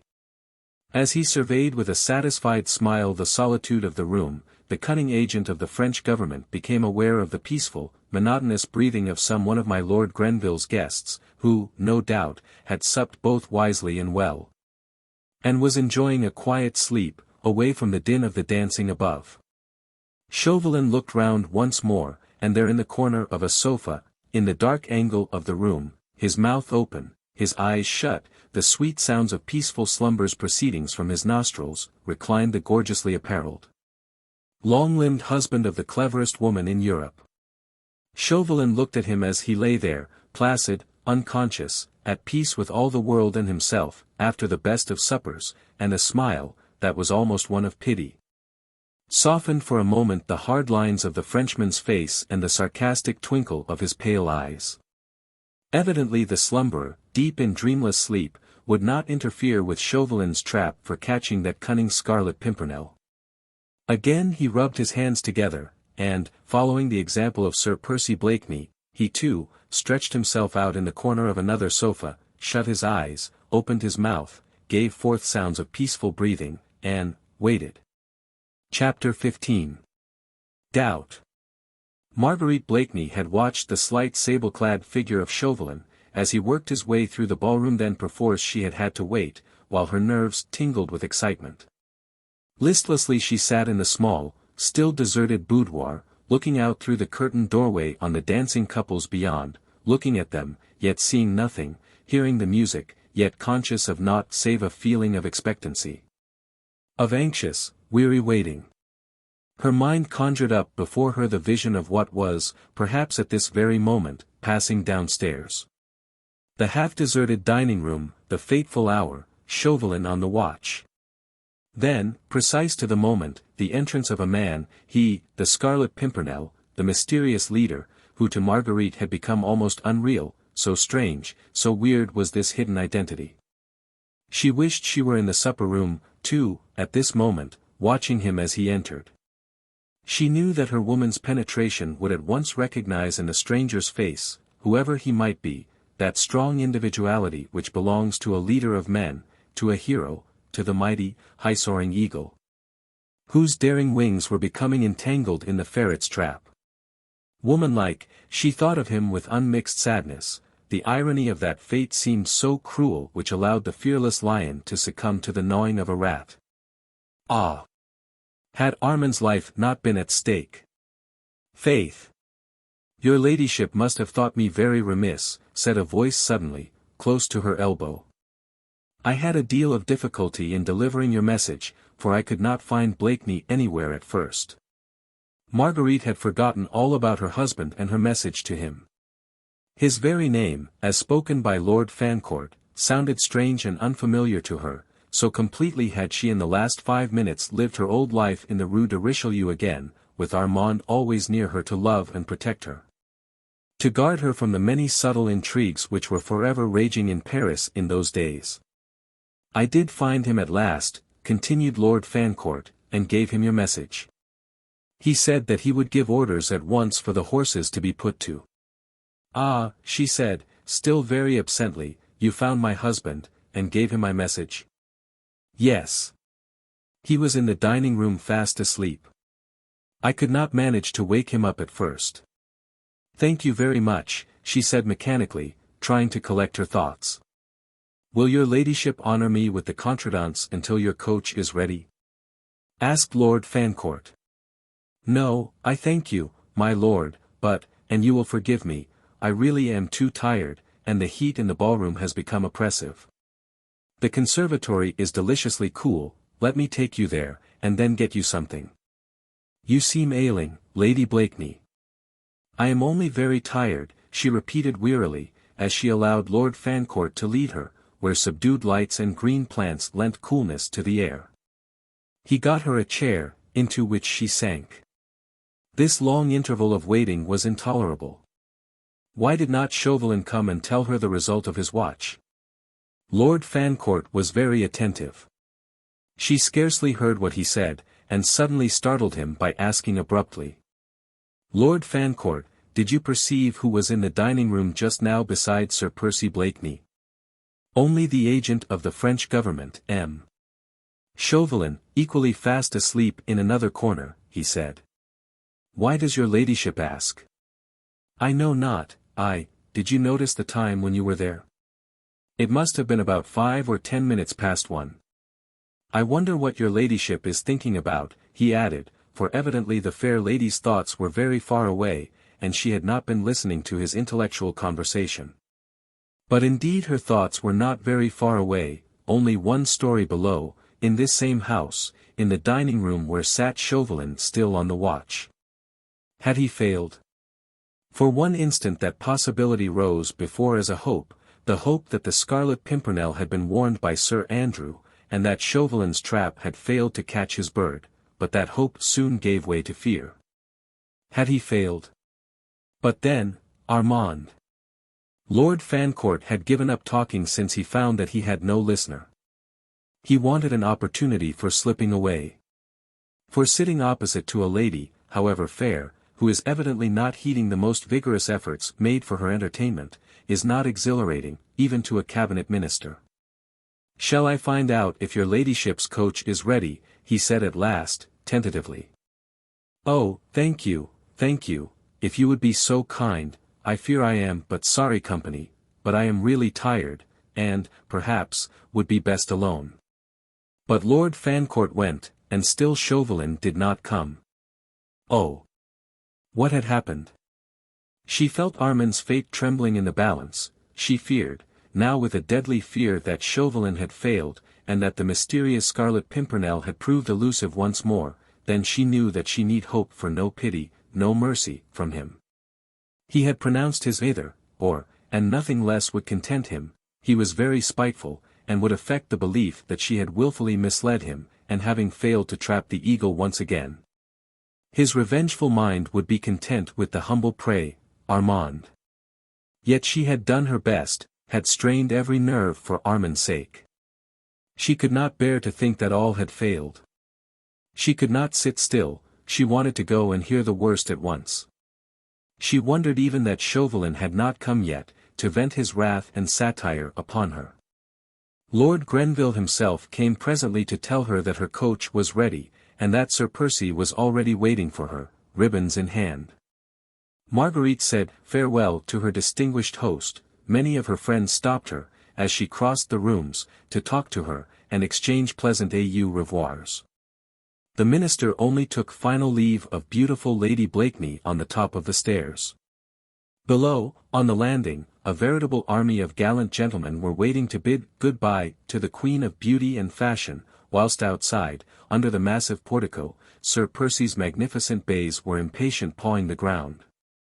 At the top of the stairs, just after she had taken final leave of her host, she suddenly saw Chauvelin. He was coming up the stairs slowly, and rubbing his thin hands very softly together.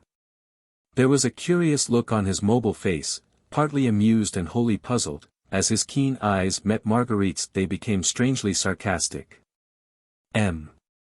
"Chauvelin," she said, as he stopped on the top of the stairs, bowing elaborately before her, "my coach is outside, may I claim your arm?"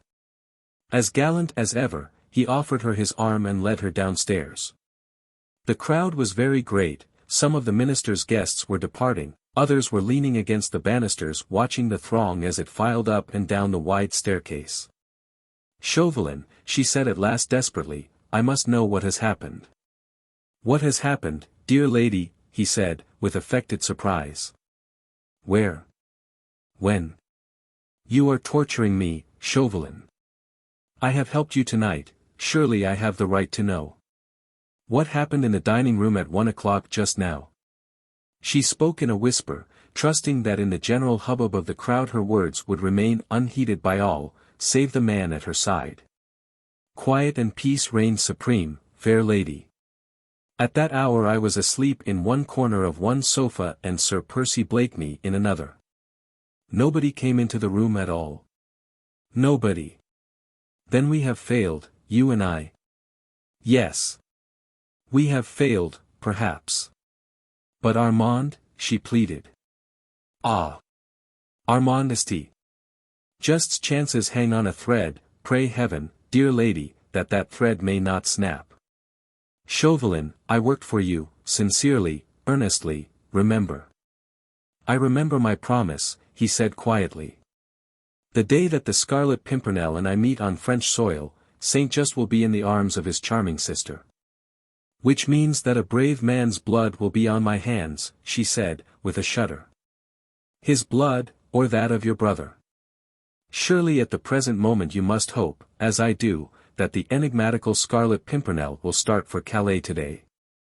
"I am only conscious of one hope," citoyen. And that is? That Satan, your master, will have need of you elsewhere, before the sun rises today. You flatter me, citoyen. She had detained him for a while, midway down the stairs, trying to get at the thoughts which lay beyond that thin, fox-like mask. But Chauvelin remained urbane, sarcastic, mysterious, not a line betrayed to the poor, anxious woman whether she need fear or whether she dared to hope. Downstairs on the landing she was soon surrounded. Lady Blakeney never stepped from any house into her coach, without an escort of fluttering human moths around the dazzling light of her beauty. But before she finally turned away from Chauvelin, she held out a tiny hand to him, with that pretty gesture of childish appeal which was essentially her own. "Give me some hope, my little Chauvelin," she pleaded. With perfect gallantry he bowed over that tiny hand, which looked so dainty and white through the delicately transparent black lace mitten, and kissing the tips of the rosy fingers. "Pray heaven that the thread may not snap," he repeated, with his enigmatic smile. And stepping aside, he allowed the moths to flutter more closely round the candle, and the brilliant throng of the jeunesse dorée, eagerly attentive to Lady Blakeney's every movement, hid the keen, fox-like face from her view. Chapter 16. Richmond. A few minutes later she was sitting, wrapped in cozy furs, near Sir Percy Blakeney on the box seat of his magnificent coach, and the 4 splendid bays had thundered down the quiet street. The night was warm in spite of the gentle breeze which fanned Marguerite's burning cheeks. Soon London houses were left behind, and rattling over Old Hammersmith Bridge, Sir Percy was driving his bays rapidly towards Richmond. The river wound in and out in its pretty delicate curves, looking like a silver serpent beneath the glittering rays of the moon. Long shadows from overhanging trees spread occasional deep palls right across the road. The bays were rushing along at breakneck speed, held but slightly back by Sir Percy's strong, unerring hands.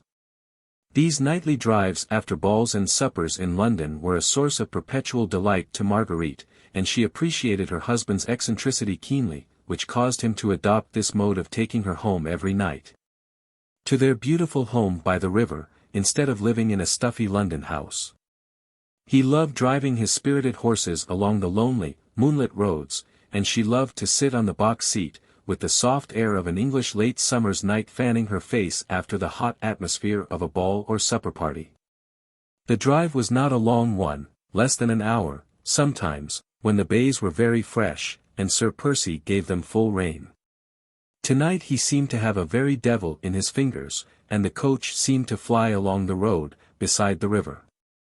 As usual, he did not speak to her, but stared straight in front of him, the ribbons seeming to lie quite loosely in his slender, white hands. Marguerite looked at him tentatively once or twice. She could see his handsome profile, and one lazy eye, with its straight fine brow and drooping heavy lid. The face in the moonlight looked singularly earnest, and recalled to Marguerite's aching heart those happy days of courtship, before he had become the lazy nincompoop, the effete fop, whose life seemed spent in card and supper rooms. But now, in the moonlight, she could not catch the expression of the lazy blue eyes, she could only see the outline of the firm chin, the corner of the strong mouth, the well-cut massive shape of the forehead. Truly, nature had meant well by Sir Percy. His faults must all be laid at the door of that poor, half-crazy mother, and of the distracted heartbroken father, neither of whom had cared for the young life which was sprouting up between them, and which, perhaps, their very carelessness was already beginning to wreck. Marguerite suddenly felt intense sympathy for her husband. The moral crisis she had just gone through made her feel indulgent towards the faults, the delinquencies, of others. How thoroughly a human being can be buffeted and overmastered by fate, had been borne in upon her with appalling force. Had anyone told her a week ago that she would stoop to spy upon her friends, that she would betray a brave and unsuspecting man into the hands of a relentless enemy, she would have laughed the idea to scorn. Yet she had done these things. Anon, perhaps the death of that brave man would be at her door, just as 2 years ago the Marquis de Saint Cyr had perished through a thoughtless words of hers. But in that case she was morally innocent, she had meant no serious harm, fate merely had stepped in. But this time she had done a thing that obviously was base, had done it deliberately, for a motive which, perhaps, high moralists would not even appreciate. As she felt her husband's strong arm beside her, she also felt how much more he would dislike and despise her, if he knew of this night's work. Thus human beings judge of one another, with but little reason, and no charity. She despised her husband for his inanities and vulgar, unintellectual occupations. And he, she felt, would despise her still worse, because she had not been strong enough to do right for right's sake, and to sacrifice her brother to the dictates of her conscience. Buried in her thoughts, Marguerite had found this hour in the breezy summer night all too brief. And it was with a feeling of keen disappointment, that she suddenly realized that the bays had turned into the massive gates of her beautiful English home. Sir Percy Blakeney's house on the river has become a historic one, palatial in its dimensions. It stands in the midst of exquisitely laid-out gardens, with a picturesque terrace and frontage to the river. Built in Tudor days, the old red brick of the walls looks eminently picturesque in the midst of a bower of green, the beautiful lawn, with its old sundial, adding the true note of harmony to its foregrounds, and now, on this warm early autumn night, the leaves slightly turned to russets and gold, the old garden looked singularly poetic and peaceful in the moonlight. With unerring precision, Sir Percy had brought the 4 bays to a standstill immediately in front of the fine Elizabethan entrance hall. In spite of the late hour, an army of grooms seemed to have emerged from the very ground, as the coach had thundered up, and were standing respectfully round. Sir Percy jumped down quickly, then helped Marguerite to alight. She lingered outside a moment, whilst he gave a few orders to one of his men. She skirted the house, and stepped on to the lawn, looking out dreamily into the silvery landscape. Nature seemed exquisitely at peace, in comparison with the tumultuous emotions she had gone through. She could faintly hear the ripple of the river and the occasional soft and ghost-like fall of a dead leaf from a tree. All else was quiet round her. She had heard the horses prancing as they were being led away to their distant stables, the hurrying of servants' feet as they had all gone within to rest. The house also was quite still. In 2 separate suites of apartments, just above the magnificent reception rooms, lights were still burning. They were her rooms, and his, well divided from each other by the whole width of the house, as far apart as their own lives had become. Involuntarily she sighed. At that moment she could really not have told why. She was suffering from unconquerable heartache. Deeply and achingly she was sorry for herself. Never had she felt so pitiably lonely, so bitterly in want of comfort and of sympathy. With another sigh she turned away from the river towards the house, vaguely wondering if, after such a night, she could ever find rest and sleep. Suddenly, before she reached the terrace, she heard a firm step upon the crisp gravel, and the next moment her husband's figure emerged out of the shadow.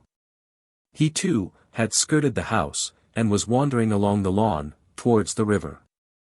He still wore his heavy driving coat with the numerous lapels and collars he himself had set in fashion, but he had thrown it well back, burying his hands as was his wont. In the deep pockets of his satin breeches, the gorgeous white costume he had worn at Lord Grenville's ball, with its jabot of priceless lace, looked strangely ghostly against the dark background of the house.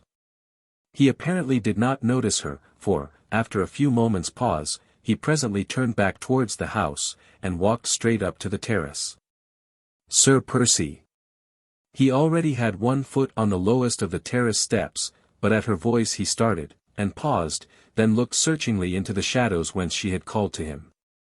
She came forward quickly into the moonlight, and, as soon as he saw her, he said, with that air of consummate gallantry he always wore when speaking to her, "At your service, madam." But his foot was still on the step, and in his whole attitude there was a remote suggestion, distinctly visible to her, that he wished to go, and had no desire for a midnight interview. "The air is deliciously cool," she said, "the moonlight peaceful and poetic, and the garden inviting. Will you not stay in it a while? The hour is not yet late, or is my company so distasteful to you, that you are in a hurry to rid yourself of it?" "Nay, madam," he rejoined placidly, "but 'tis on the other foot the shoe happens to be. And I'll warrant you'll find the midnight air more poetic without my company. No doubt the sooner I remove the obstruction the better your ladyship will like it." He turned once more to go. "I protest you mistake me, Sir Percy," she said hurriedly, and drawing a little closer to him, "the estrangement, which alas, has arisen between us, was none of my making, remember.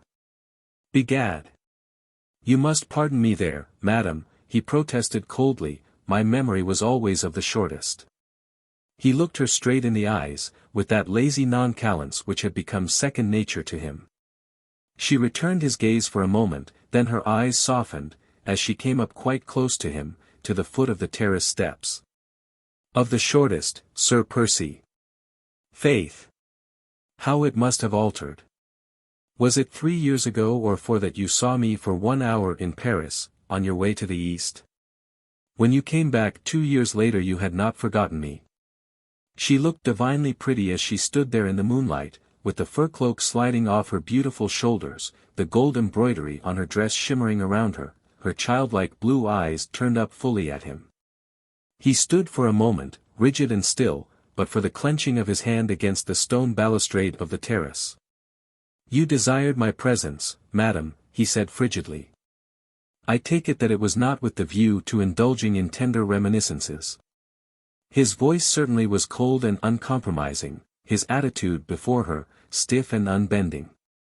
Womanly decorum would have suggested Marguerite should return coldness for coldness, and should sweep past him without another word, only with a curt nod of her head, but womanly instinct suggested that she should remain, that keen instinct which makes a beautiful woman conscious of her powers long to bring to her knees the one man who pays her no homage. She stretched out her hand to him. "Nay, Sir Percy, why not? The present is not so glorious but that I should not wish to dwell a little in the past." He bent his tall figure, and taking hold of the extreme tip of the fingers which she still held out to him, he kissed them ceremoniously. "Faith, madam," he said, "then you will pardon me, if my dull wits cannot accompany you there." Once again he attempted to go, once more her voice, sweet, childlike, almost tender, called him back. "Sir Percy." "Your servant, madam." "Is it possible that love can die?" she said with sudden, unreasoning vehemence. "Methought that the passion which you once felt for me would outlast the span of human life. Is there nothing left of that love, Percy, which might help you to bridge over that sad estrangement?" His massive figure seemed, while she spoke thus to him, to stiffen still more, the strong mouth hardened, a look of relentless obstinacy crept into the habitually lazy blue eyes. "With what object, I pray you, madam?" he asked coldly. "I do not understand you." "Yet, 'tis simple enough," he said with sudden bitterness, which seemed literally to surge through his words, though he was making visible efforts to suppress it. "I humbly put the question to you. For my slow wits are unable to grasp the cause of this, your ladyship's sudden new mood. Is it that you have the taste to renew the devilish sport which you played so successfully last year? Do you wish to see me once more a love-sick suppliant at your feet, so that you might again have the pleasure of kicking me aside, like a troublesome lapdog?" She had succeeded in rousing him for the moment, and again she looked straight at him, for it was thus she remembered him a year ago. "Percy! I entreat you," she whispered, "can we not bury the past?" "Pardon me, madam, but I understood you to say that your desire was to dwell in it." "Nay. I spoke not of that past, Percy," she said, while a tone of tenderness crept into her voice. "Rather did I speak of a time when you loved me still. And I was vain and frivolous, your wealth and position allured me, I married you, hoping in my heart that your great love for me would beget in me a love for you, but, alas! The moon had sunk low down behind a bank of clouds. In the east a soft grey light was beginning to chase away the heavy mantle of the night. He could only see her graceful outline now, the small queenly head, with its wealth of reddish golden curls, and the glittering gems forming the small, star-shaped, red flower which she wore as a diadem in her hair. 24 hours after our marriage, madam, the Marquis de Saint-Cyr and all his family perished on the guillotine, and the popular rumor reached me that it was the wife of Sir Percy Blakeney who helped to send them there. Nay. I myself told you the truth of that odious tale. Not till after it had been recounted to me by strangers, with all its horrible details. And you believed them then and there, she said with great vehemence, without a proof or question, you believed that I, whom you vowed you loved more than life, whom you professed you worshipped. That I could do a thing so base as these strangers chose to recount. You thought I meant to deceive you about it all, that I ought to have spoken before I married you, yet, had you listened, I would have told you that up to the very morning on which XXIII went to the guillotine, I was straining every nerve, using every influence I possessed, to save him and his family. But my pride sealed my lips, when your love seemed to perish, as if under the knife of that same guillotine. Yet I would have told you how I was duped. I, whom that same popular rumor had endowed with the sharpest wits in France. I was tricked into doing this thing, by men who knew how to play upon my love for an only brother, and my desire for revenge. Was it unnatural? Her voice became choked with tears. She paused for a moment or two, trying to regain some sort of composure. She looked appealingly at him, almost as if he were her judge. He had allowed her to speak on in her own vehement, impassioned way, offering no comment, no word of sympathy, and now, while she paused, trying to swallow down the hot tears that gushed to her eyes, he waited, impassive and still. The dim, grey light of early dawn seemed to make his tall form look taller and more rigid. The lazy, good-natured face looked strangely altered. Marguerite, excited, as she was, could see that the eyes were no longer languid, the mouth no longer good-humoured and inane. A curious look of intense passion seemed to glow from beneath his drooping lids, the mouth was tightly closed, the lips compressed, as if the will alone held that surging passion in check. Marguerite Blakeney was, above all, a woman, with all a woman's fascinating foibles, all a woman's most lovable sins.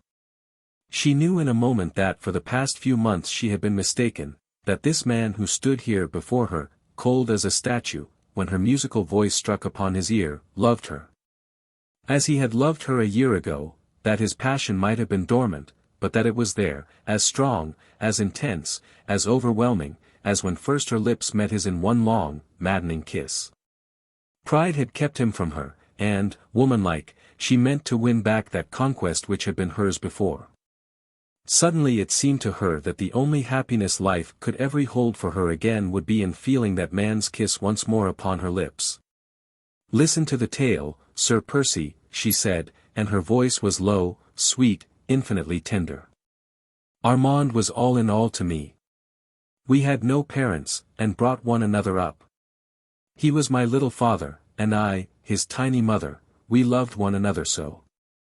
Then one day, do you mind me, Sir Percy?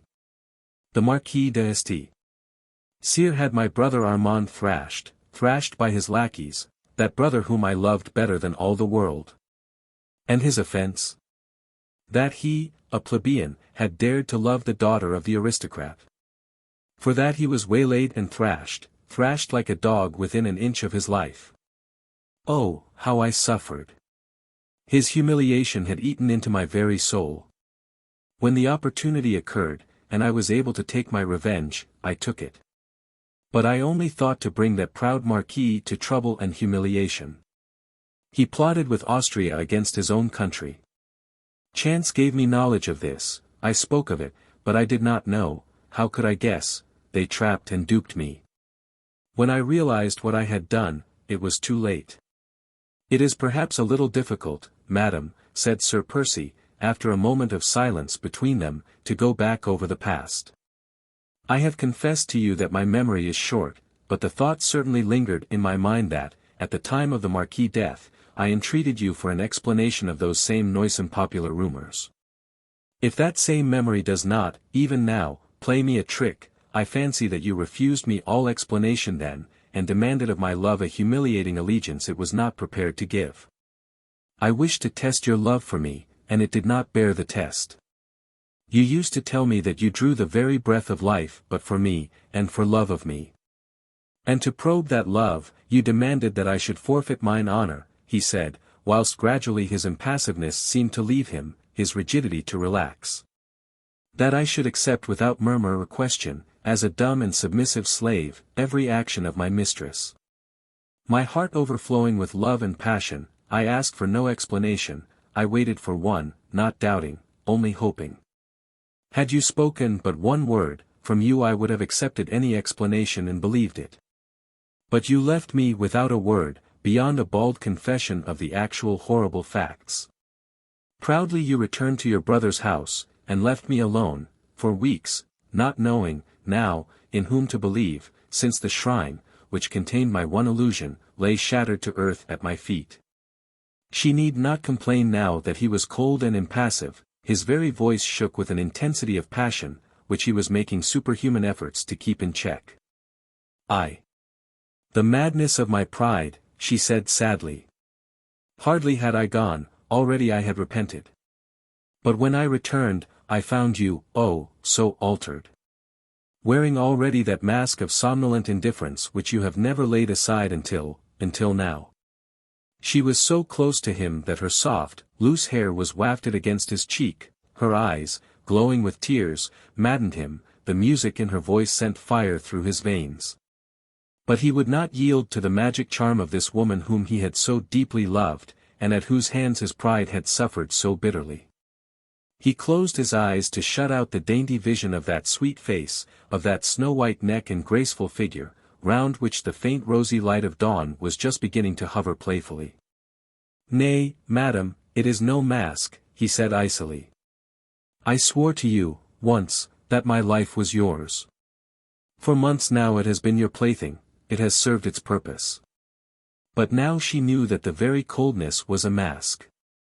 The trouble, the sorrow she had gone through last night, suddenly came back into her mind, but no longer with bitterness, rather with a feeling that this man who loved her, would help her bear the burden. "Sir Percy," she said impulsively, "Heaven knows you have been at pains to make the task, which I had set to myself, difficult to accomplish. You spoke of my mood just now, well.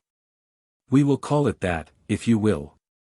I wished to speak to you, because I was in trouble, and had need of your sympathy. It is yours to command, madam." "How cold you are," she sighed. "Faith! I can scarce believe that but a few months ago one tear in my eye had set you well nigh crazy. Now I come to you, with a half-broken heart, Anne. "I pray you, madam," he said, whilst his voice shook almost as much as hers, "in what way can I serve you?" "Percy, Armand is in deadly danger.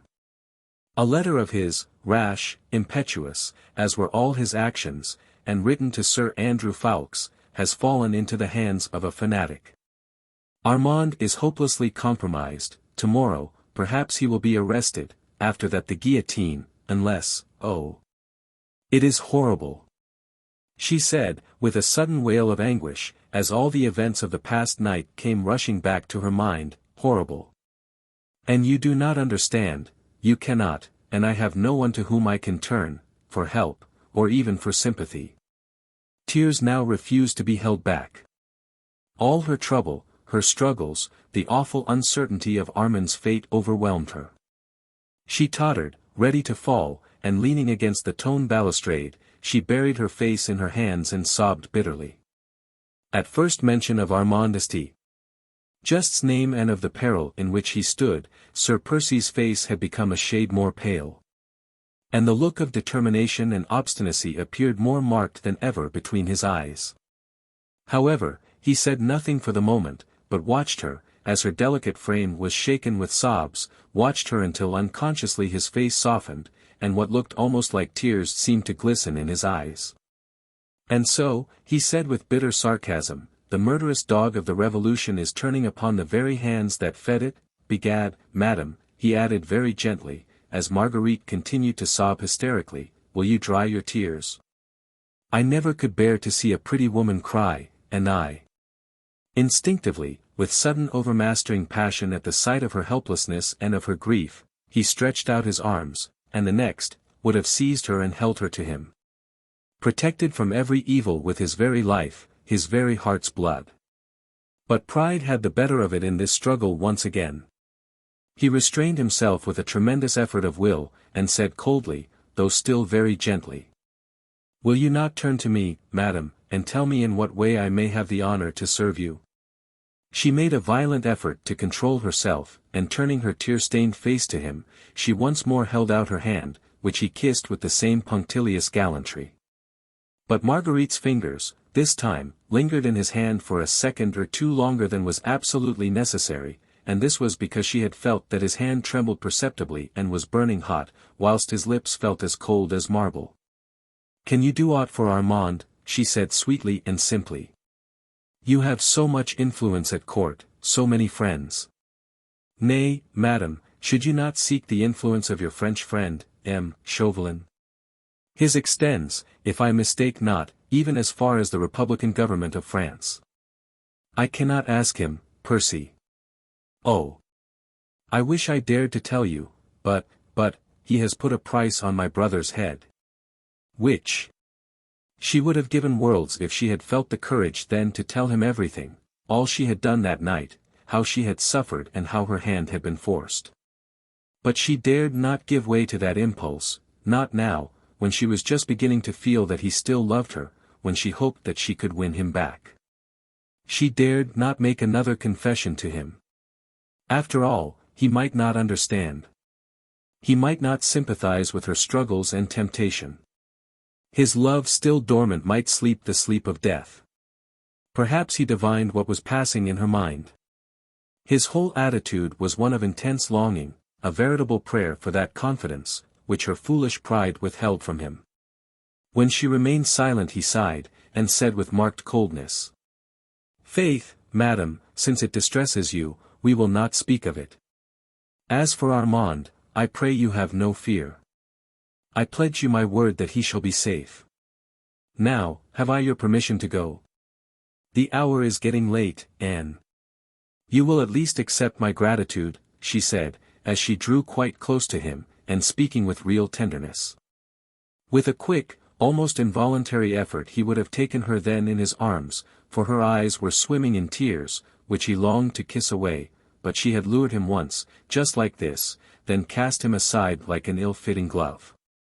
He thought this was but a mood, a caprice, and he was too proud to lend himself to it once again. "It is too soon, madam," he said quietly, "I have done nothing as yet. The hour is late, and you must be fatigued. Your women will be waiting for you upstairs." He stood aside to allow her to pass. She sighed, a quick sigh of disappointment. His pride and her beauty had been in direct conflict, and his pride had remained the conqueror. Perhaps, after all, she had been deceived just now. What she took to be the light of love in his eyes might only have been the passion of pride or, who knows, of hatred instead of love. She stood looking at him for a moment or two longer. He was again as rigid, as impassive, as before. Pride had conquered, and he cared not for her. The grey light of dawn was gradually yielding to the rosy light of the rising sun. Birds began to twitter. Nature awakened, smiling in happy response to the warmth of this glorious October morning. Only between these two hearts there lay a strong, impassable barrier, built up of pride on both sides, which neither of them cared to be the first to demolish. He had bent his tall figure in a low ceremonious bow, as she finally, with another bitter little sigh, began to mount the terrace steps. The long train of her gold-embroidered gown swept the dead leaves off the steps, making a faint harmonious sh, as she glided up, with one hand resting on the balustrade, the rosy light of dawn making an aureole of gold round her hair, and causing the rubies on her head and arms to sparkle. She reached the tall glass doors which led into the house. Before entering, she paused once again to look at him, hoping against hope to see his arms stretched out to her, and to hear his voice calling her back. But he had not moved. His massive figure looked the very personification of unbending pride, of fierce obstinacy. Hot tears again surged to her eyes. As she would not let him see them, she turned quickly within, and ran as fast as she could up to her own rooms. Had she but turned back then, and looked out once more onto the roselit garden, she would have seen that which would have made her own suffering seem but light and easy to bear, a strong man, overwhelmed with his own passion and his own despair. Pride had given way at last, obstinacy was gone, the will was powerless. He was but a man madly, blindly, passionately in love, and as soon as her light footsteps had died away within the house, he knelt down upon the terrace steps. And in the very madness of his love he kissed one by one the places where her small foot had trodden, and the stone balustrade there, where her tiny hand had rested last. Chapter 17. Farewell. When Marguerite reached her room, she found her maid terribly anxious about her. "Your ladyship will be so tired," said the poor woman, whose own eyes were half closed with sleep. "It is past 5 o'clock. "Ah, yes, Louise, I dare say I shall be tired presently," said Marguerite, kindly, "but you are very tired now, so go to bed at once." "I'll get into bed alone." "But, my lady—" "Now, don't argue, Louise, but go to bed. Give me a wrap, and leave me alone." Louise was only too glad to obey. She took off her mistress's gorgeous ball dress, and wrapped her up in a soft billowy gown. "Does your ladyship wish for anything else?" she asked, when that was done. "No, nothing more." "Put out the lights as you go out." "Yes, my lady." "Good night, my lady." "Good night, Louise." When the maid was gone, Marguerite drew aside the curtains and threw open the windows. The garden and the river beyond were flooded with rosy light. Far away to the east, the rays of the rising sun had changed the rose into vivid gold. The lawn was deserted now, and Marguerite looked down upon the terrace where she had stood a few moments ago trying in vain to win back a man's love, which once had been so wholly hers. It was strange that through all her troubles, all her anxiety for Armand, she was mostly conscious at the present moment of a keen and bitter heartache.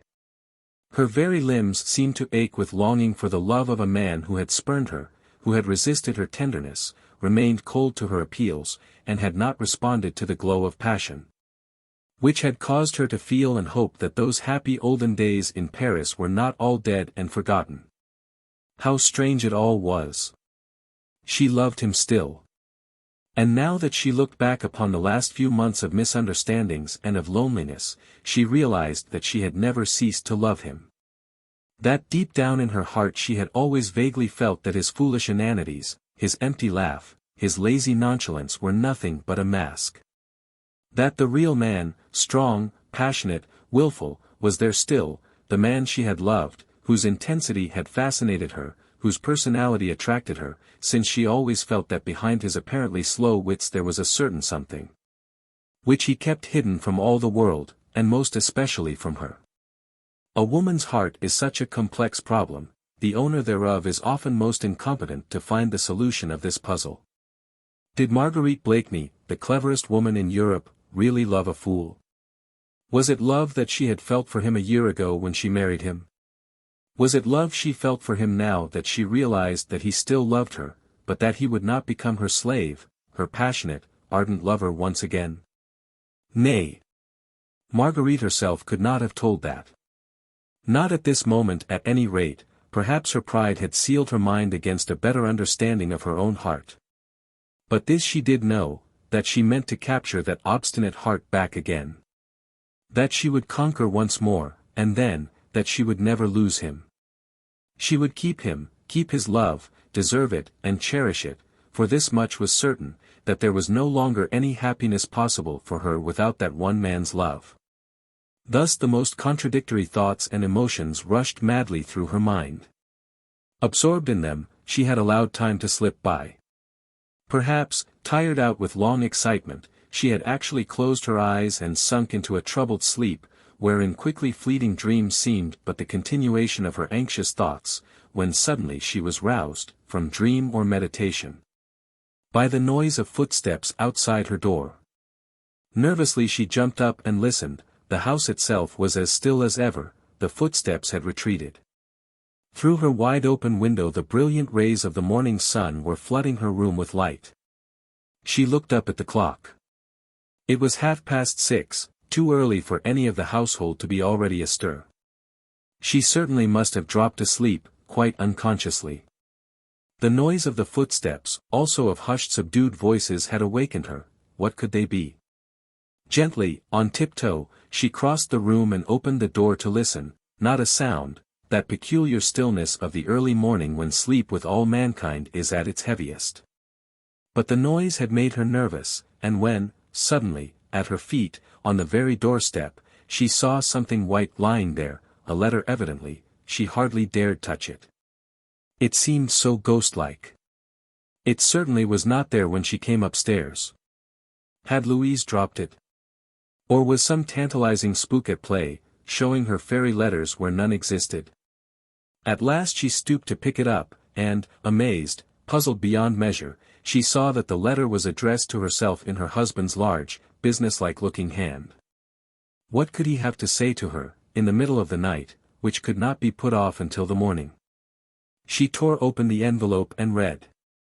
A most unforeseen circumstance forces me to leave for the north immediately, so I beg your ladyship's pardon if I do not avail myself of the honor of bidding you good-bye.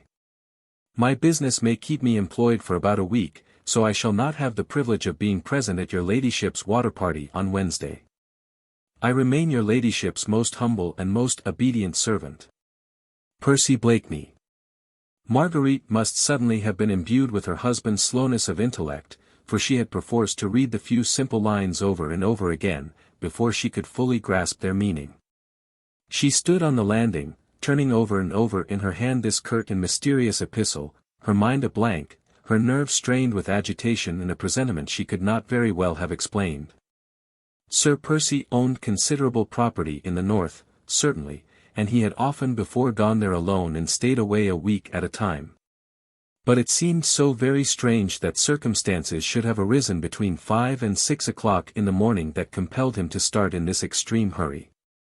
Vainly she tried to shake off an unaccustomed feeling of nervousness, she was trembling from head to foot.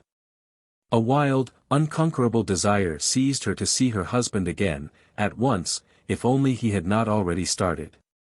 Forgetting the fact that she was only very lightly clad in a morning wrap, and that her hair lay loosely about her shoulders, she flew down the stairs, right through the hall towards the front door. It was as usual barred and bolted, for the indoor servants were not yet up, but her keen ears had detected the sound of voices and the pawing of a horse's hoof against the flagstones. With nervous, trembling fingers Marguerite undid the bolts one by one, bruising her hands, hurting her nails, for the locks were heavy and stiff. But she did not care. Her whole frame shook with anxiety at the very thought that she might be too late, that he might have gone without her seeing him and bidding him Godspeed. At last, she had turned the key and thrown open the door. Her ears had not deceived her. A groom was standing close by holding a couple of horses. One of these was Sultan, Sir Percy's favourite and swiftest horse, saddled ready for a journey. The next moment Sir Percy himself appeared round the further corner of the house and came quickly towards the horses. He had changed his gorgeous ball costume, but was as usual irreproachably and richly apparelled in a suit of fine cloth, with lace jabot and ruffles, high-top boots, and riding breeches. Marguerite went forward a few steps. He looked up and saw her.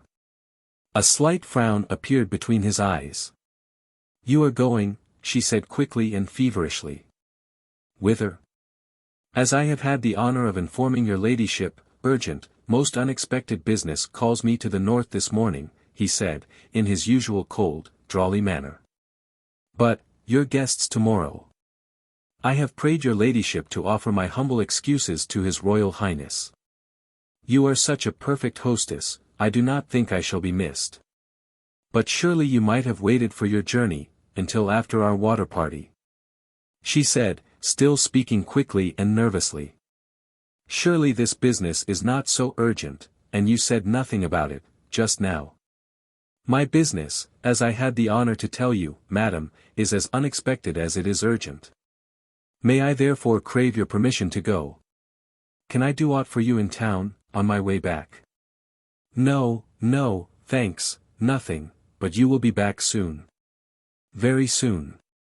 Before the end of the week?" "I cannot say." He was evidently trying to get away, whilst she was straining every nerve to keep him back for a moment or two. "Percy," she said, "will you not tell me why you go today? Surely I, as your wife, have the right to know." You have not been called away to the north. I know it. There were no letters, no couriers from there before we left for the opera last night, and nothing was waiting for you when we returned from the ball. You are not going to the north, I feel convinced. There is some mystery, Anne. Nay, there is no mystery, madam, he replied, with a slight tone of impatience. My business has to do with Armand, there.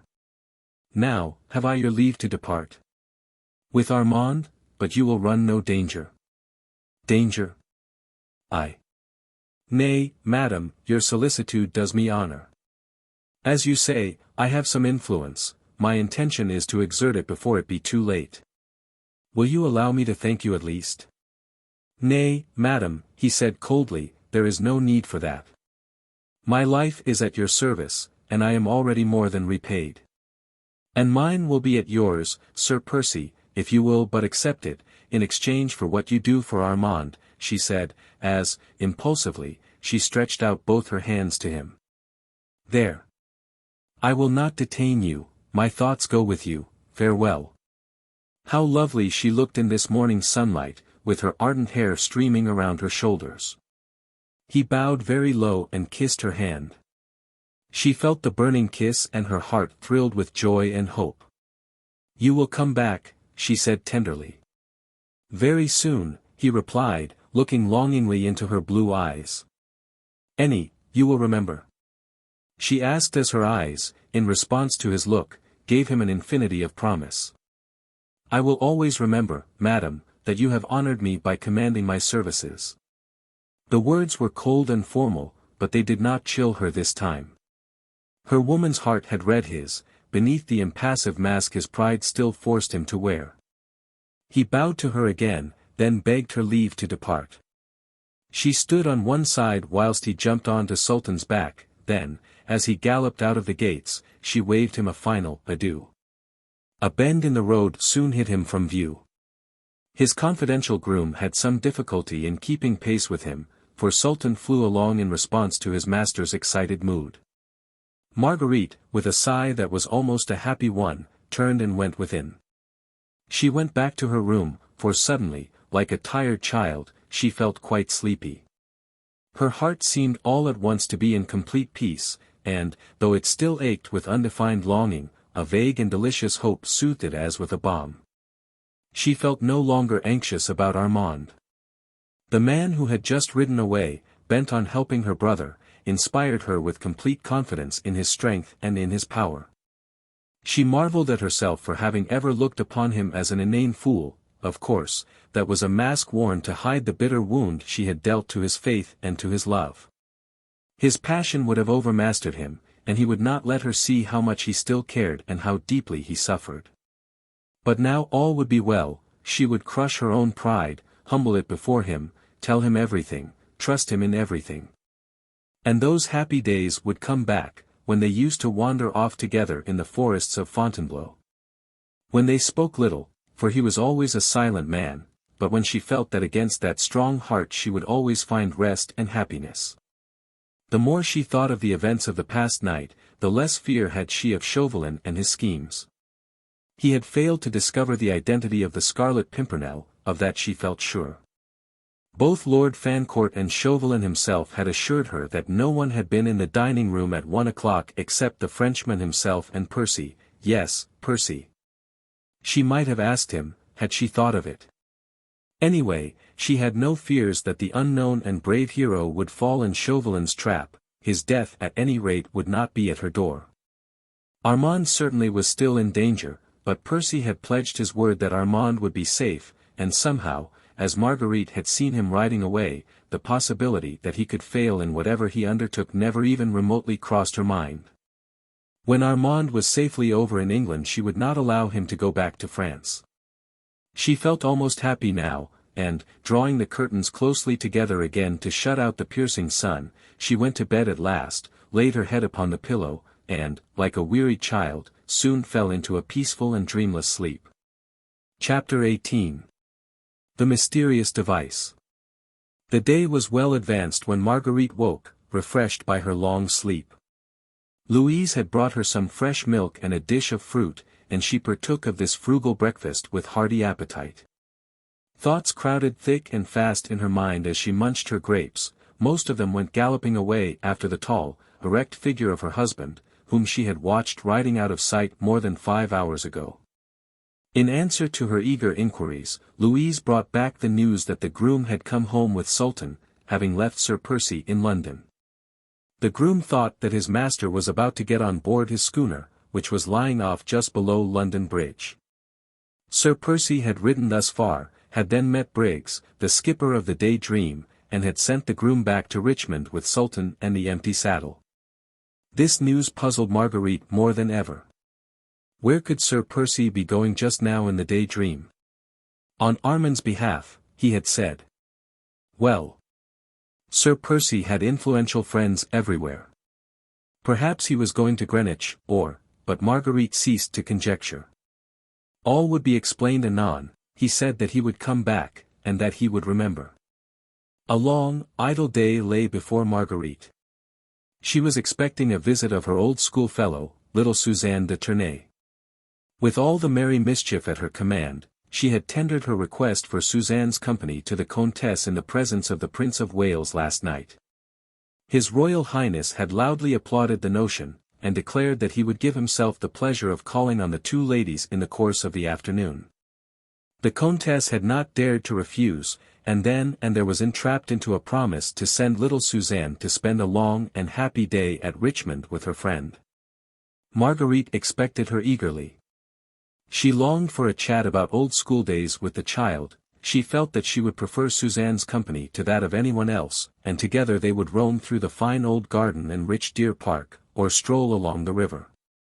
But Suzanne had not come yet, and Marguerite being dressed, prepared to go downstairs.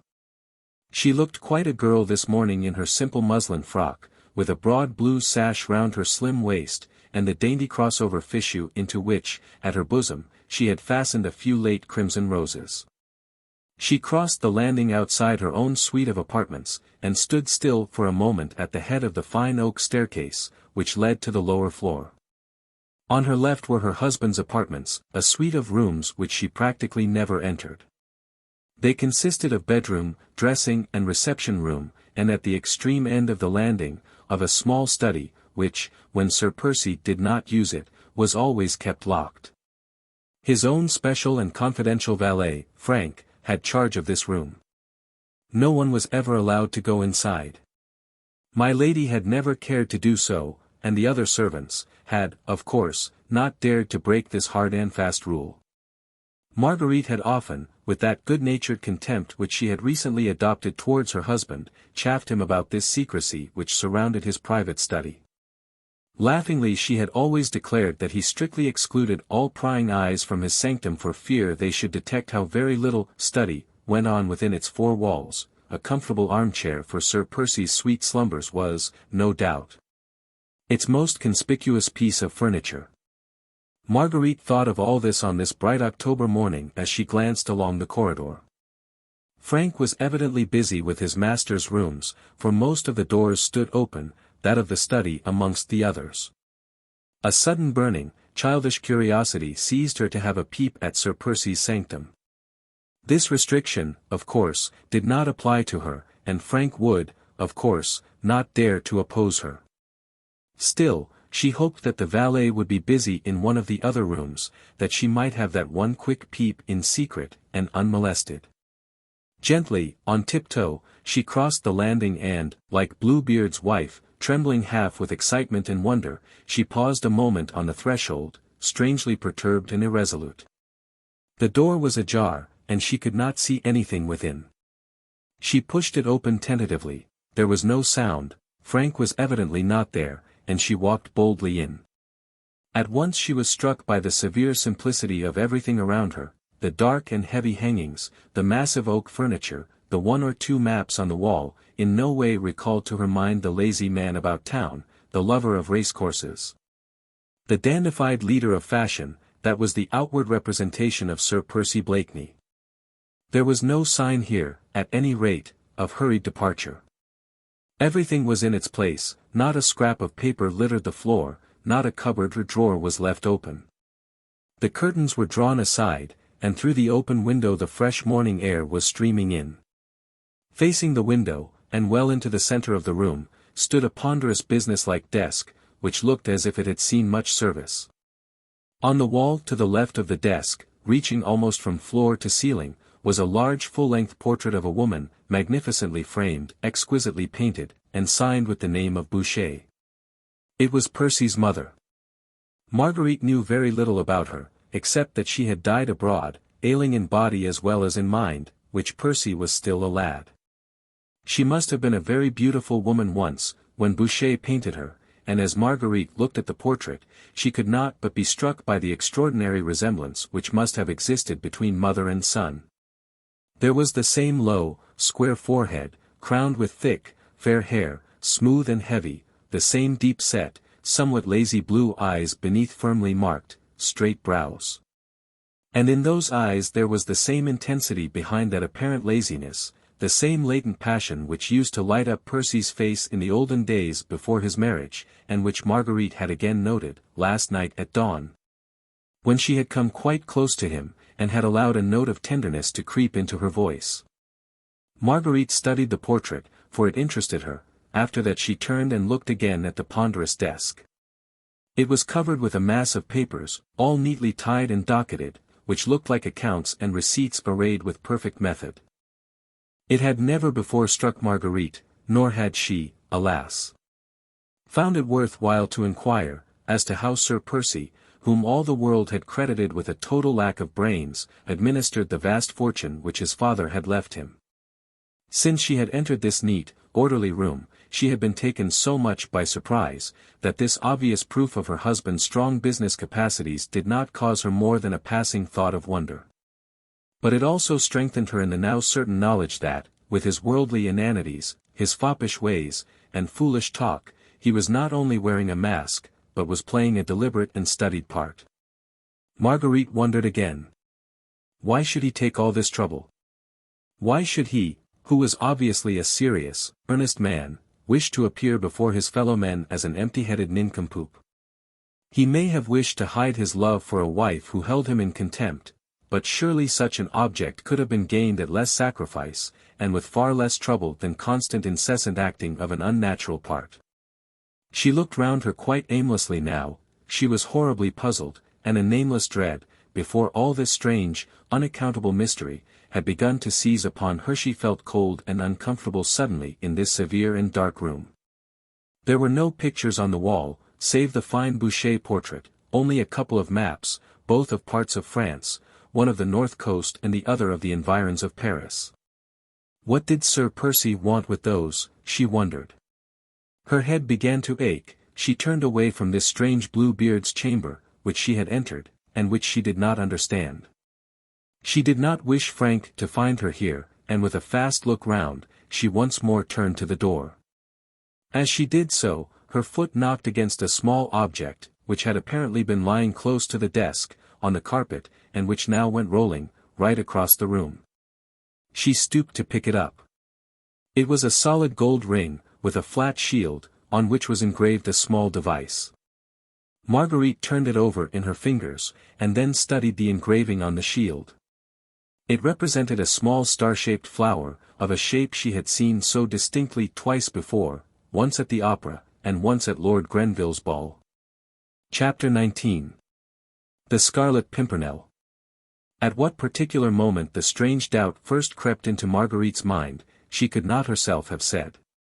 With the ring tightly clutched in her hand, she had run out of the room, down the stairs, and out into the garden, where, in complete seclusion, alone with the flowers, and the river and the birds, she could look again at the ring. And study that device more closely. Stupidly, senselessly, now, sitting beneath the shade of an overhanging sycamore, she was looking at the plain gold shield, with the star-shaped little flower engraved upon it. Bah! It was ridiculous. She was dreaming. Her nerves were overwrought, and she saw signs and mysteries in the most trivial coincidences. Had not everybody about town recently made a point of affecting the device of that mysterious and heroic Scarlet Pimpernel? Did she herself wear it embroidered on her gowns? Set in gems and enamel in her hair? What was there strange in the fact that Sir Percy should have chosen to use the device as a seal ring? He might easily have done that, yes, quite easily, and, besides, what connection could there be between her exquisite dandy of a husband, with his fine clothes and refined, lazy ways, and the daring plotter who rescued French victims from beneath the very eyes of the leaders of a bloodthirsty revolution? Her thoughts were in a whirl, her mind a blank, she did not see anything that was going on around her, and was quite startled when a fresh young voice called to her across the garden. "Chérie, chérie! Where are you?" And little Suzanne, fresh as a rosebud, with eyes dancing with glee, and brown curls fluttering in the soft morning breeze, came running across the lawn. "They told me you were in the garden," she went on prattling merrily, and throwing herself with a pretty, girlish impulse into Marguerite's arms, "so I ran out to give you a surprise." "You did not expect me quite so soon, did you, my darling little Margot chérie?" Marguerite, who had hastily concealed the ring in the folds of her kerchief, tried to respond gaily and unconcernedly to the young girl's impulsiveness. "Indeed, sweet one," she said with a smile, "it is delightful to have you all to myself, and for a nice whole long day. You won't be bored?" "Oh! Bored? Margot, how can you say such a wicked thing? Why? When we were in the dear old convent together, we were always happy when we were allowed to be alone together. And to talk secrets." The two young girls had linked their arms in one another's and began wandering round the garden. "Oh! How lovely your home is, Margot, darling," said little Suzanne, enthusiastically, "and how happy you must be." Indeed. "I ought to be happy, oughtn't I, sweet one?" said Marguerite, with a wistful little sigh. "How sadly you say it, chérie. Ah, well, I suppose now that you are a married woman you won't care to talk secrets with me any longer." "Oh! What lots and lots of secrets we used to have at school. Do you remember?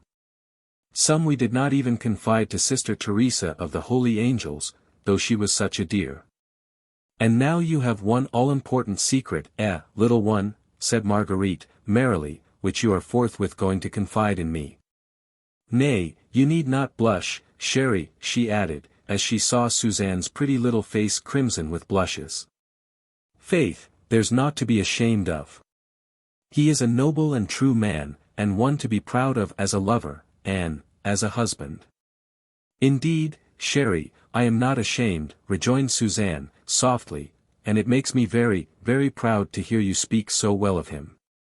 I think Maman will consent," she added thoughtfully, "and I shall be, oh, so happy, but, of course, nothing is to be thought of until Papa is safe." Marguerite started. Suzanne's father. The Comte de Tournay. One of those whose life would be jeopardized if Chauvelin succeeded in establishing the identity of the Scarlet Pimpernel. She had understood all along from the Comtesse, and also from one or two of the members of the League, that their mysterious leader had pledged his honor to bring the fugitive Comte de Tournay safely out of France. Whilst little Suzanne, unconscious of all, save her own all-important little secret, went prattling on. Marguerite's thoughts went back to the events of the past night. Armand's peril, Chauvelin's threat, his cruel hither, or, which she had accepted. And then her own work in the matter, which should have culminated at 1 o'clock in Lord Grenville's dining room, when the relentless agent of the French government would finally learn who was this mysterious Scarlet Pimpernel, who so openly defied an army of spies and placed himself so boldly, and for mere sport, on the side of the enemies of France. Since then she had heard nothing from Chauvelin. She had concluded that he had failed, and yet, she had not felt anxious about Armand, because her husband had promised her that Armand would be safe. But now, suddenly, as Suzanne prattled merrily along, an awful horror came upon her for what she had done. Chauvelin had told her nothing, it was true. But she remembered how sarcastic and evil he looked when she took final leave of him after the ball. Had he discovered something then? Had he already laid his plans for catching the daring plotter, red-handed, in France, and sending him to the guillotine without compunction or delay? Marguerite turned sick with horror, and her hand convulsively clutched the ring in her dress. "You are not listening, chérie," said Suzanne, reproachfully, as she paused in her long, highly interesting narrative. "Yes, yes, darling, indeed I am," said Marguerite with an effort, forcing herself to smile. "I love to hear you talking, and your happiness makes me so very glad. Have no fear, we will manage to propitiate Maman. Sir Andrew Ffoulkes is a noble English gentleman, he has money and position, the Countess will not refuse her consent. But, now, little one, tell me, what is the latest news about your father?" "Oh," said Suzanne with mad glee, "the best we could possibly hear. My Lord Hastings came to see Maman early this morning. He said that all is now well with dear Papa, and we may safely expect him here in England in less than 4 days. "Yes," said Marguerite, whose glowing eyes were fastened on Suzanne's lips, as she continued merrily. "Oh, we have no fear now. You don't know, chérie, that great and noble Scarlet Pimpernel himself has gone to save Papa. He has gone, chérie, actually gone," added Suzanne excitedly. "He was in London this morning. He will be in Calais, perhaps, tomorrow, where he will meet Papa, and then. The blow had fallen. She had expected it all along, though she had tried for the last half-hour to delude herself and to cheat her fears. He had gone to Calais, had been in London this morning, he, the Scarlet Pimpernel, Percy Blakeney, her husband, whom she had betrayed last night to Chauvelin. Percy, her husband, the Scarlet Pimpernel. Oh! How could she have been so blind? She understood it all now, all at once, that part he played, the mask he wore, in order to throw dust in everybody's eyes. And all for the sheer sport and devilry, of course. Saving men, women and children from death, as other men destroy and kill animals for the excitement, the love of the thing. The idle, rich man wanted some aim in life. He, and the few young bucks he enrolled under his banner, had amused themselves for months in risking their lives for the sake of an innocent few. Perhaps he had meant to tell her when they were first married, and then the story of the Marquis d'Este. Sire had come to his ears, and he had suddenly turned from her, thinking, no doubt, that she might someday betray him and his comrades, who had sworn to follow him. And so he had tricked her, as he tricked all others, whilst hundreds now owed their lives to him, and many families owed him both life and happiness. The mask of an inane fop had been a good one, and the part consummately well played. No wonder that Chauvelin's spies had failed to detect, in the apparently brainless nincompoop, the man whose reckless daring and resourceful ingenuity had baffled the keenest French spies, both in France and in England. Even last night when Chauvelin went to Lord Grenville's dining room to seek that daring Scarlet Pimpernel, he only saw that inane Sir Percy Blakeney fast asleep in a corner of the sofa. Had his astute mind guessed the secret, then? Here lay the whole awful, horrible, amazing puzzle. In betraying a nameless stranger to his fate in order to save her brother, had Marguerite Blakeney sent her husband to his death? No. No. No. 1,000 times no. Surely fate could not deal a blow like that. Nature itself would rise in revolt. Her hand, when it held that tiny scrap of paper last night, would have surely have been struck numb ere it committed a deed so appalling and so terrible. But what is it, chérie? Said little Suzanne, now genuinely alarmed, for Marguerite's color had become dull and ashen. Are you ill, Marguerite? What is it? Nothing, child, she murmured, as in a dream. Wait a moment, let me think, you said, the Scarlet Pimpernel had gone today. Marguerite, chérie, what is it? You frighten me. It is nothing, child, I tell you, nothing. I must be alone a minute, and, dear one, I may have to curtail our time together today. I may have to go away, you'll understand. I understand that something has happened, chérie, and that you want to be alone. I won't be a hindrance to you. Don't think of me. My maid, Lucille, has not yet gone, we will go back together, don't think of me.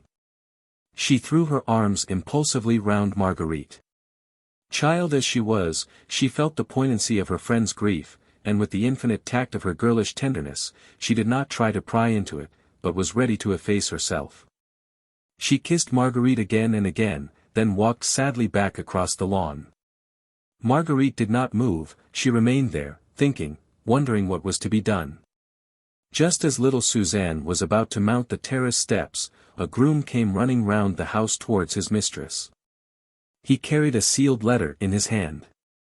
Suzanne instinctively turned back. Her heart told her that here perhaps was further ill news for her friend, and she felt that poor Margot was not in a fit state to bear any more. The groom stood respectfully beside his mistress, then he handed her the sealed letter. "What is that?" asked Marguerite. "Just come by runner, my lady." Marguerite took the letter mechanically, and turned it over in her trembling fingers. "Who sent it?" she said. "The runner said, my lady," replied the groom, "that his orders were to deliver this, and that your ladyship would understand from whom it came." Marguerite tore open the envelope. Already her instinct told her what it contained, and her eyes only glanced at it mechanically. It was a letter by Armand St. Just to Sir Andrew Ffoulkes, the letter which Chauvelin's spies had stolen at the Fisherman's Rest, and which Chauvelin had held as a rod over her to enforce her obedience. Now he had kept his word, he had sent her back St. Just's compromising letter, for he was on the track of the Scarlet Pimpernel. Marguerite's senses reeled, her very soul seemed to be leaving her body, she tottered, and would have fallen but for Suzanne's arm round her waist. With superhuman effort she regained control over herself. There was yet much to be done. "Bring that runner here to me," she said to the servant, with much calm. "He has not gone." "No, my lady." The groom went, and Marguerite turned to Suzanne. "And you, child, run within. Tell Lucille to get ready. I fear that I must send you home, child. And, stay, tell one of the maids to prepare a traveling dress and cloak for me." Suzanne made no reply. She kissed Marguerite tenderly and obeyed without a word. The child was overawed by the terrible, nameless misery in her friend's face. A minute later the groom returned, followed by the runner who had brought the letter. "Who gave you this packet?" asked Marguerite. "A gentleman, my lady," replied the man, "at the Rose and Thistle, in opposite Charing Cross. He said you would understand." "At the Rose and Thistle? What was he doing?"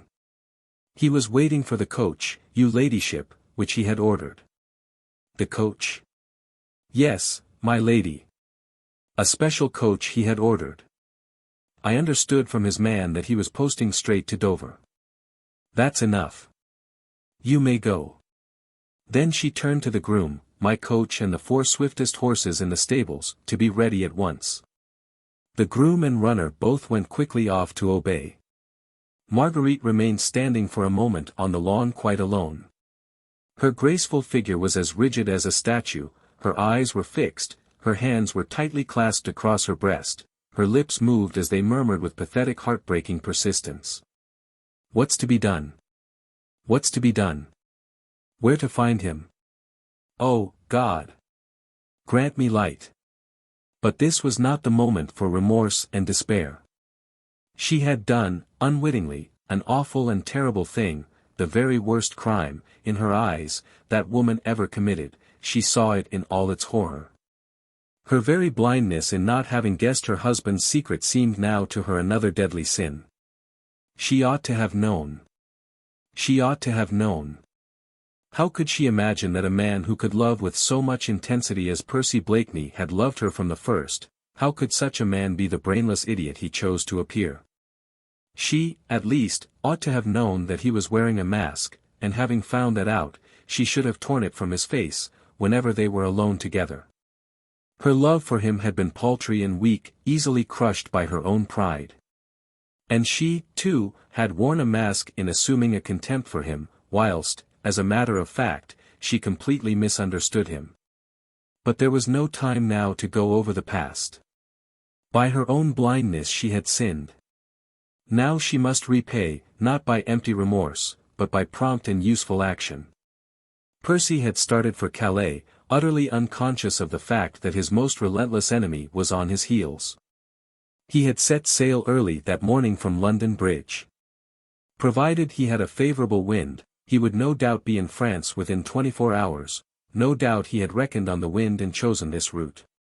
Chauvelin, on the other hand, would post to Dover, charter a vessel there, and undoubtedly reach Calais much about the same time.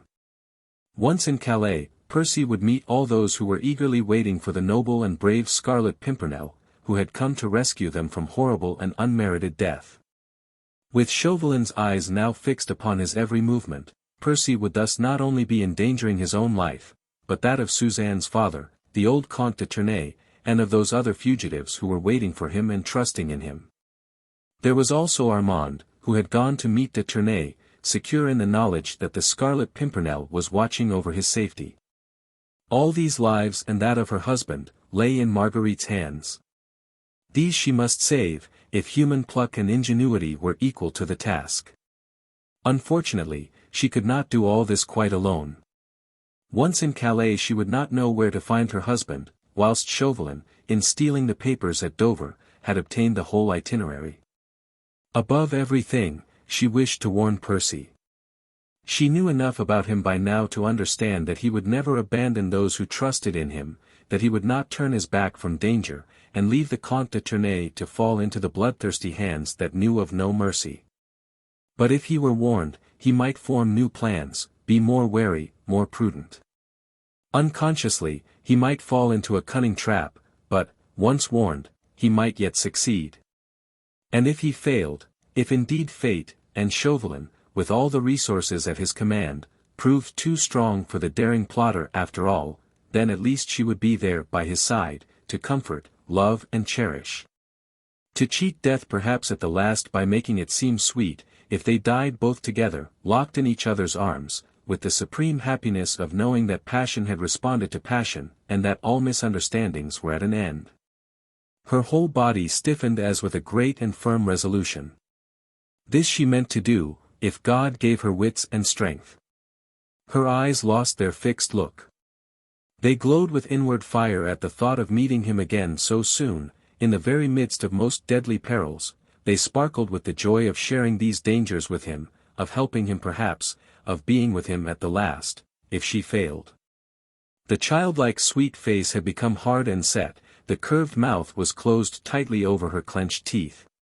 She meant to do or die, with him and for his sake. A frown, which spoke of an iron will and unbending resolution, appeared between the two straight brows. Already her plans were formed. She would go and find Sir Andrew Ffoulkes first. He was Percy's best friend, and Marguerite remembered, with a thrill, with what blind enthusiasm the young man always spoke of his mysterious leader. He would help her where she needed help. Her coach was ready. A change of raiment, and a farewell to little Suzanne, and she could be on her way. Without haste, but without hesitation, she walked quietly into the house. Chapter 20.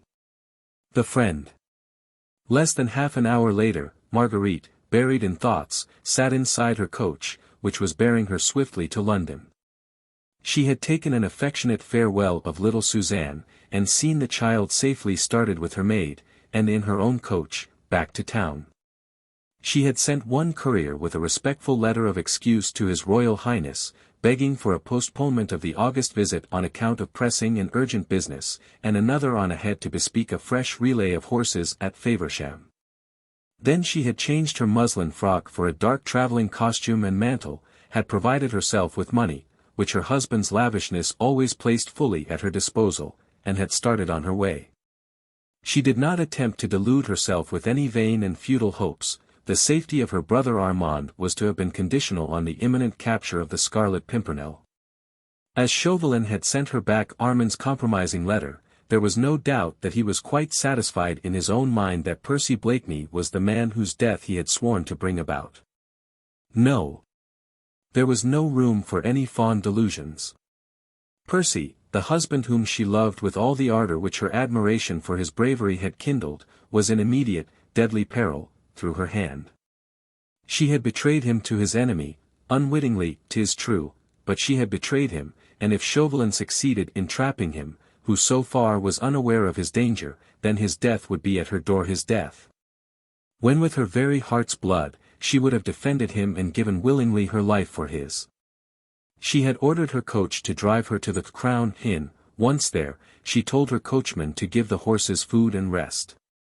Then she ordered a chair, and had herself carried to the house in Pall Mall where Sir Andrew Ffoulkes lived.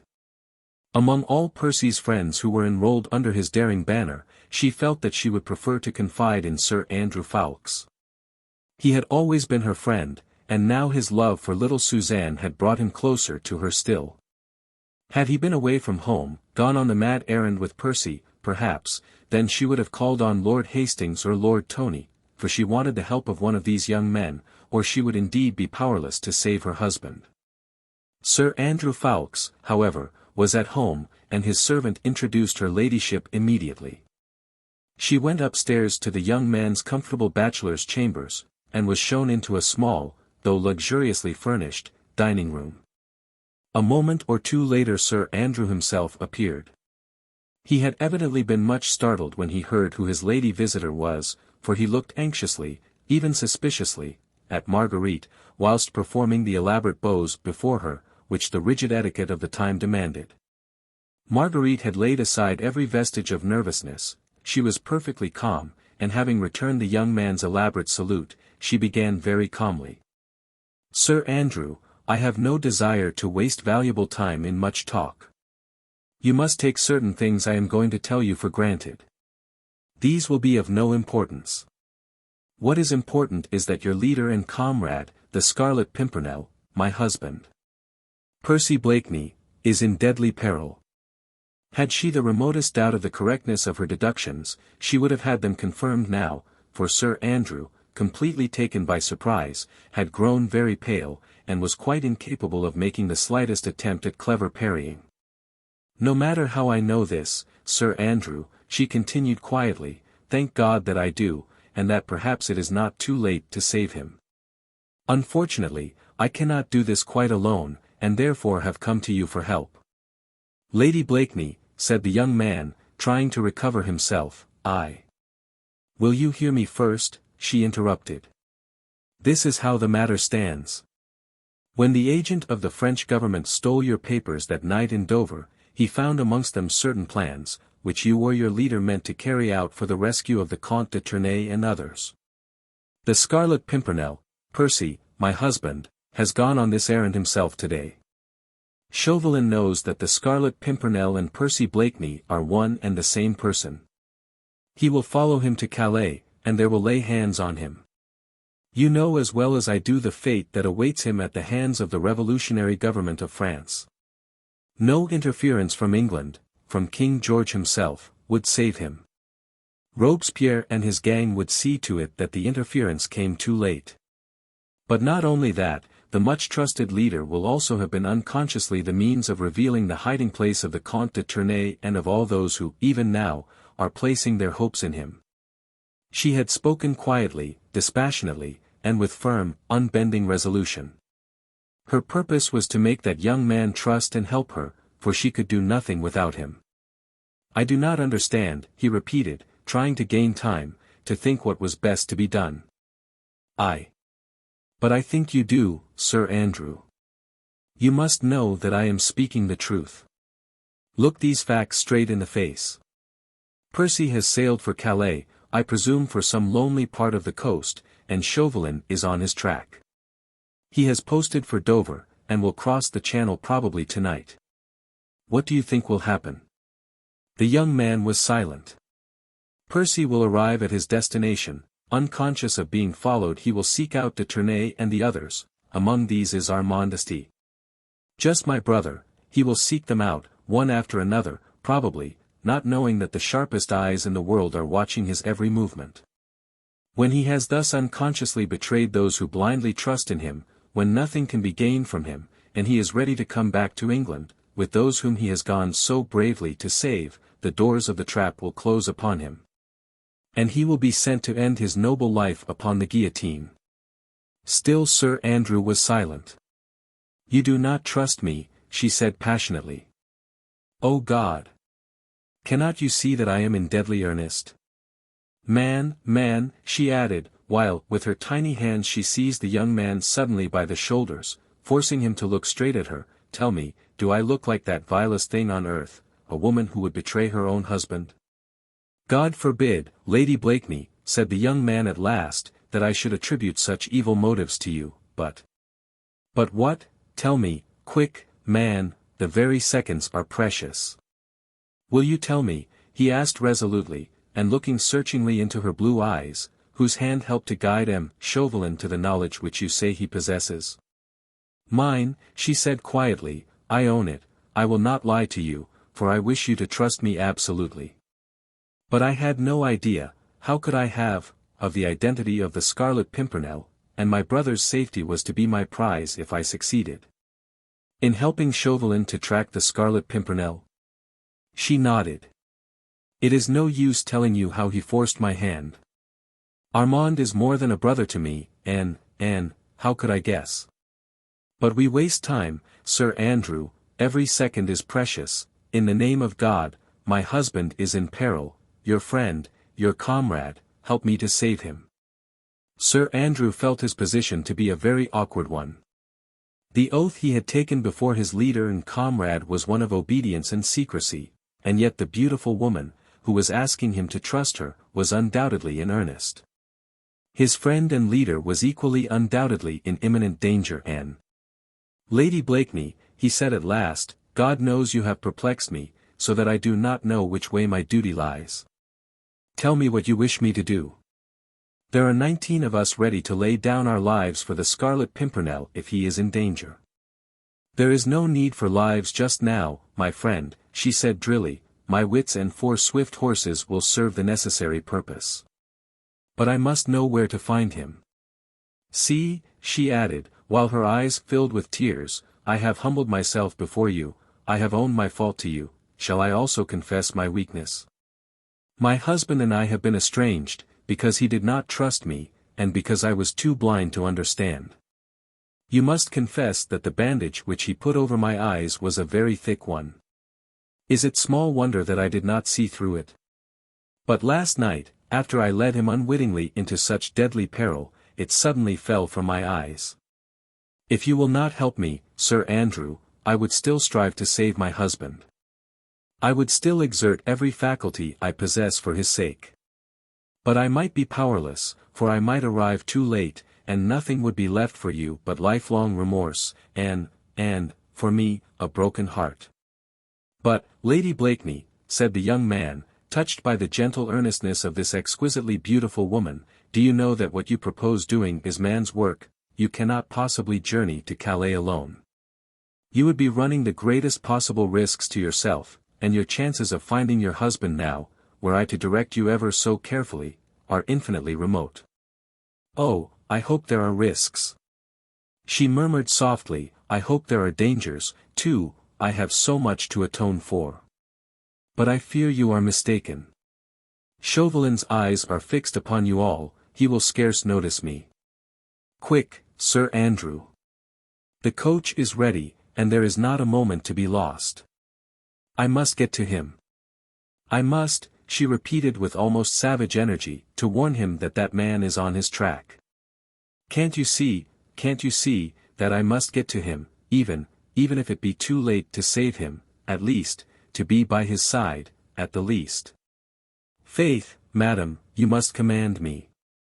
Gladly would I or any of my comrades lay down our lives for our husband. If you will go yourself. Nay, friend, do you not see that I would go mad if I let you go without me? She stretched out her hand to him. You will trust me? I await your orders, he said simply. Listen, then. My coach is ready to take me to Dover. Do you follow me, as swiftly as horses will take you? We meet at nightfall at the Fisherman's Rest. Chauvelin would avoid it, as he is known there, and I think it would be the safest. I will gladly accept your escort to Calais, as you say, I might miss Sir Percy were you to direct me ever so carefully. We'll charter a schooner at Dover and cross over during the night. Disguised, if you will agree to it, as my lackey, you will, I think, escape detection. "I am entirely at your service, madam," rejoined the young man earnestly. "I trust to God that you will sight the Day Dream before we reach Calais. With Chauvelin at his heels, every step the Scarlet Pimpernel takes on French soil is fraught with danger." "God grant it, Sir Andrew. But now, farewell. We meet tonight at Dover. It will be a race between Chauvelin and me across the Channel tonight, and the prize, the life of the Scarlet Pimpernel." He kissed her hand, and then escorted her to her chair. A quarter of an hour later she was back at the Crown Inn, where her coach and horses were ready and waiting for her. The next moment they thundered along the London streets, and then straight on to the Dover road at maddening speed. She had no time for despair now. She was up and doing and had no leisure to think. With Sir Andrew Ffoulkes as her companion and ally, hope had once again revived in her heart. God would be merciful. He would not allow so appalling a crime to be committed, as the death of a brave man, through the hand of a woman who loved him, and worshipped him, and who would gladly have died for his sake.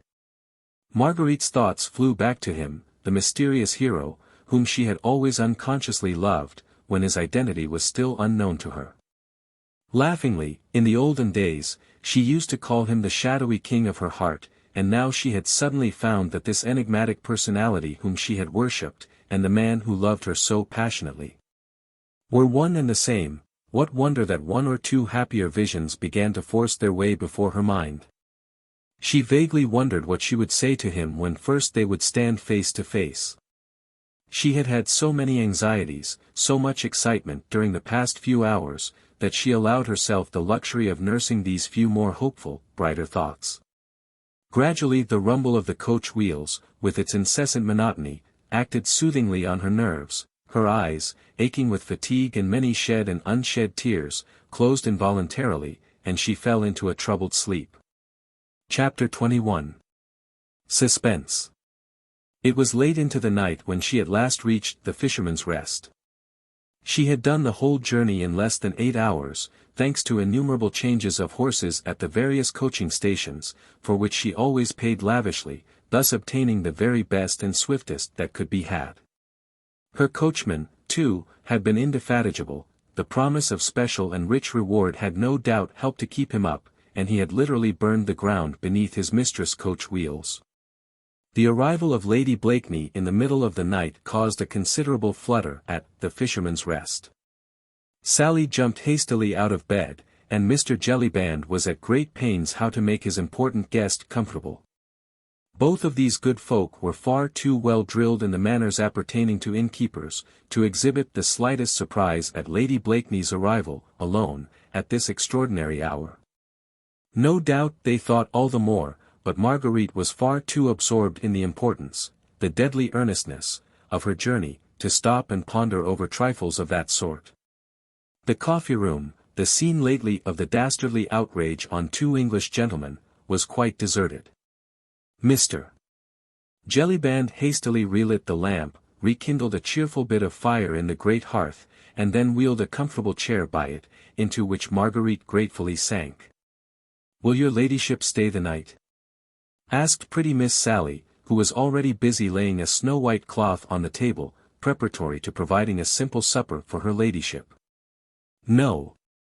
Not the whole night," replied Marguerite. "At any rate, I shall not want any room but this, if I can have it to myself for an hour or two." "It is at your ladyship's service," said honest Jellyband, whose rubicund face was set in its tightest folds, lest it should betray before the quality that boundless astonishment which the very worthy fellow had begun to feel. "I shall be crossing over at the first turn of the tide," said Marguerite, "and in the first schooner I can get. But my coachman and men will stay the night, and probably several days longer, so I hope you will make them comfortable." "Yes, my lady. I'll look after them. Shall Sally bring your ladyship some supper?" "Yes, please. Put something cold on the table, and as soon as Sir Andrew Ffoulkes comes, show him in here." "Yes, my lady." Honest Jellyband's face now expressed distress in spite of himself. He had great regard for Sir Percy Blakeney, and did not like to see his lady running away with young Sir Andrew. Of course, it was no business of his, and Mr. Jellyband was no gossip. Still, in his heart, he recollected that her ladyship was after all only one of them, foreigners. What wonder that she was immoral like the rest of them. "Don't sit up, honest Jellyband," continued Marguerite kindly, "nor you either, Mistress Sally. Sir Andrew may be late." Jellyband was only too willing that Sally should go to bed. He was beginning not to like these goings-on at all. Still, Lady Blakeney would pay handsomely for the accommodation, and it certainly was no business of his. Sally arranged a simple supper of cold meat, wine, and fruit on the table, then with a respectful curtsy, she retired, wondering in her little mind why her ladyship looked so serious, when she was about to elope with her gallant. Then commenced a period of weary waiting for Marguerite. She knew that Sir Andrew, who would have to provide himself with clothes befitting a lackey, could not possibly reach Dover for at least a couple of hours. He was a splendid horseman of course, and would make light in such an emergency of the 70-odd miles between London and Dover. He would, too, literally burn the ground beneath his horse's hoofs, but he might not always get very good remounts, and in any case, he could not have started from London until at least an hour after she did. She had seen nothing of Chauvelin on the road. Her coachman, whom she questioned, had not seen anyone answering the description his mistress gave him of the wizened figure of the little Frenchman. Evidently, therefore, he had been ahead of her all the time. She had not dared to question the people at the various inns, where they had stopped to change horses. She feared that Chauvelin had spies all along the route, who might overhear her questions, then outdistance her and warn her enemy of her approach. Now she wondered at what inn he might be stopping, or whether he had had the good luck of chartering a vessel already, and was now himself on the way to France. That thought gripped her at the heart as with an iron vice. If indeed she should not be too late already. The loneliness of the room overwhelmed her, everything within was so horribly still. The ticking of the grandfather's clock, dreadfully slow and measured, was the only sound which broke this awful loneliness. Marguerite had need of all her energy, all her steadfastness of purpose, to keep up her courage through this weary midnight waiting.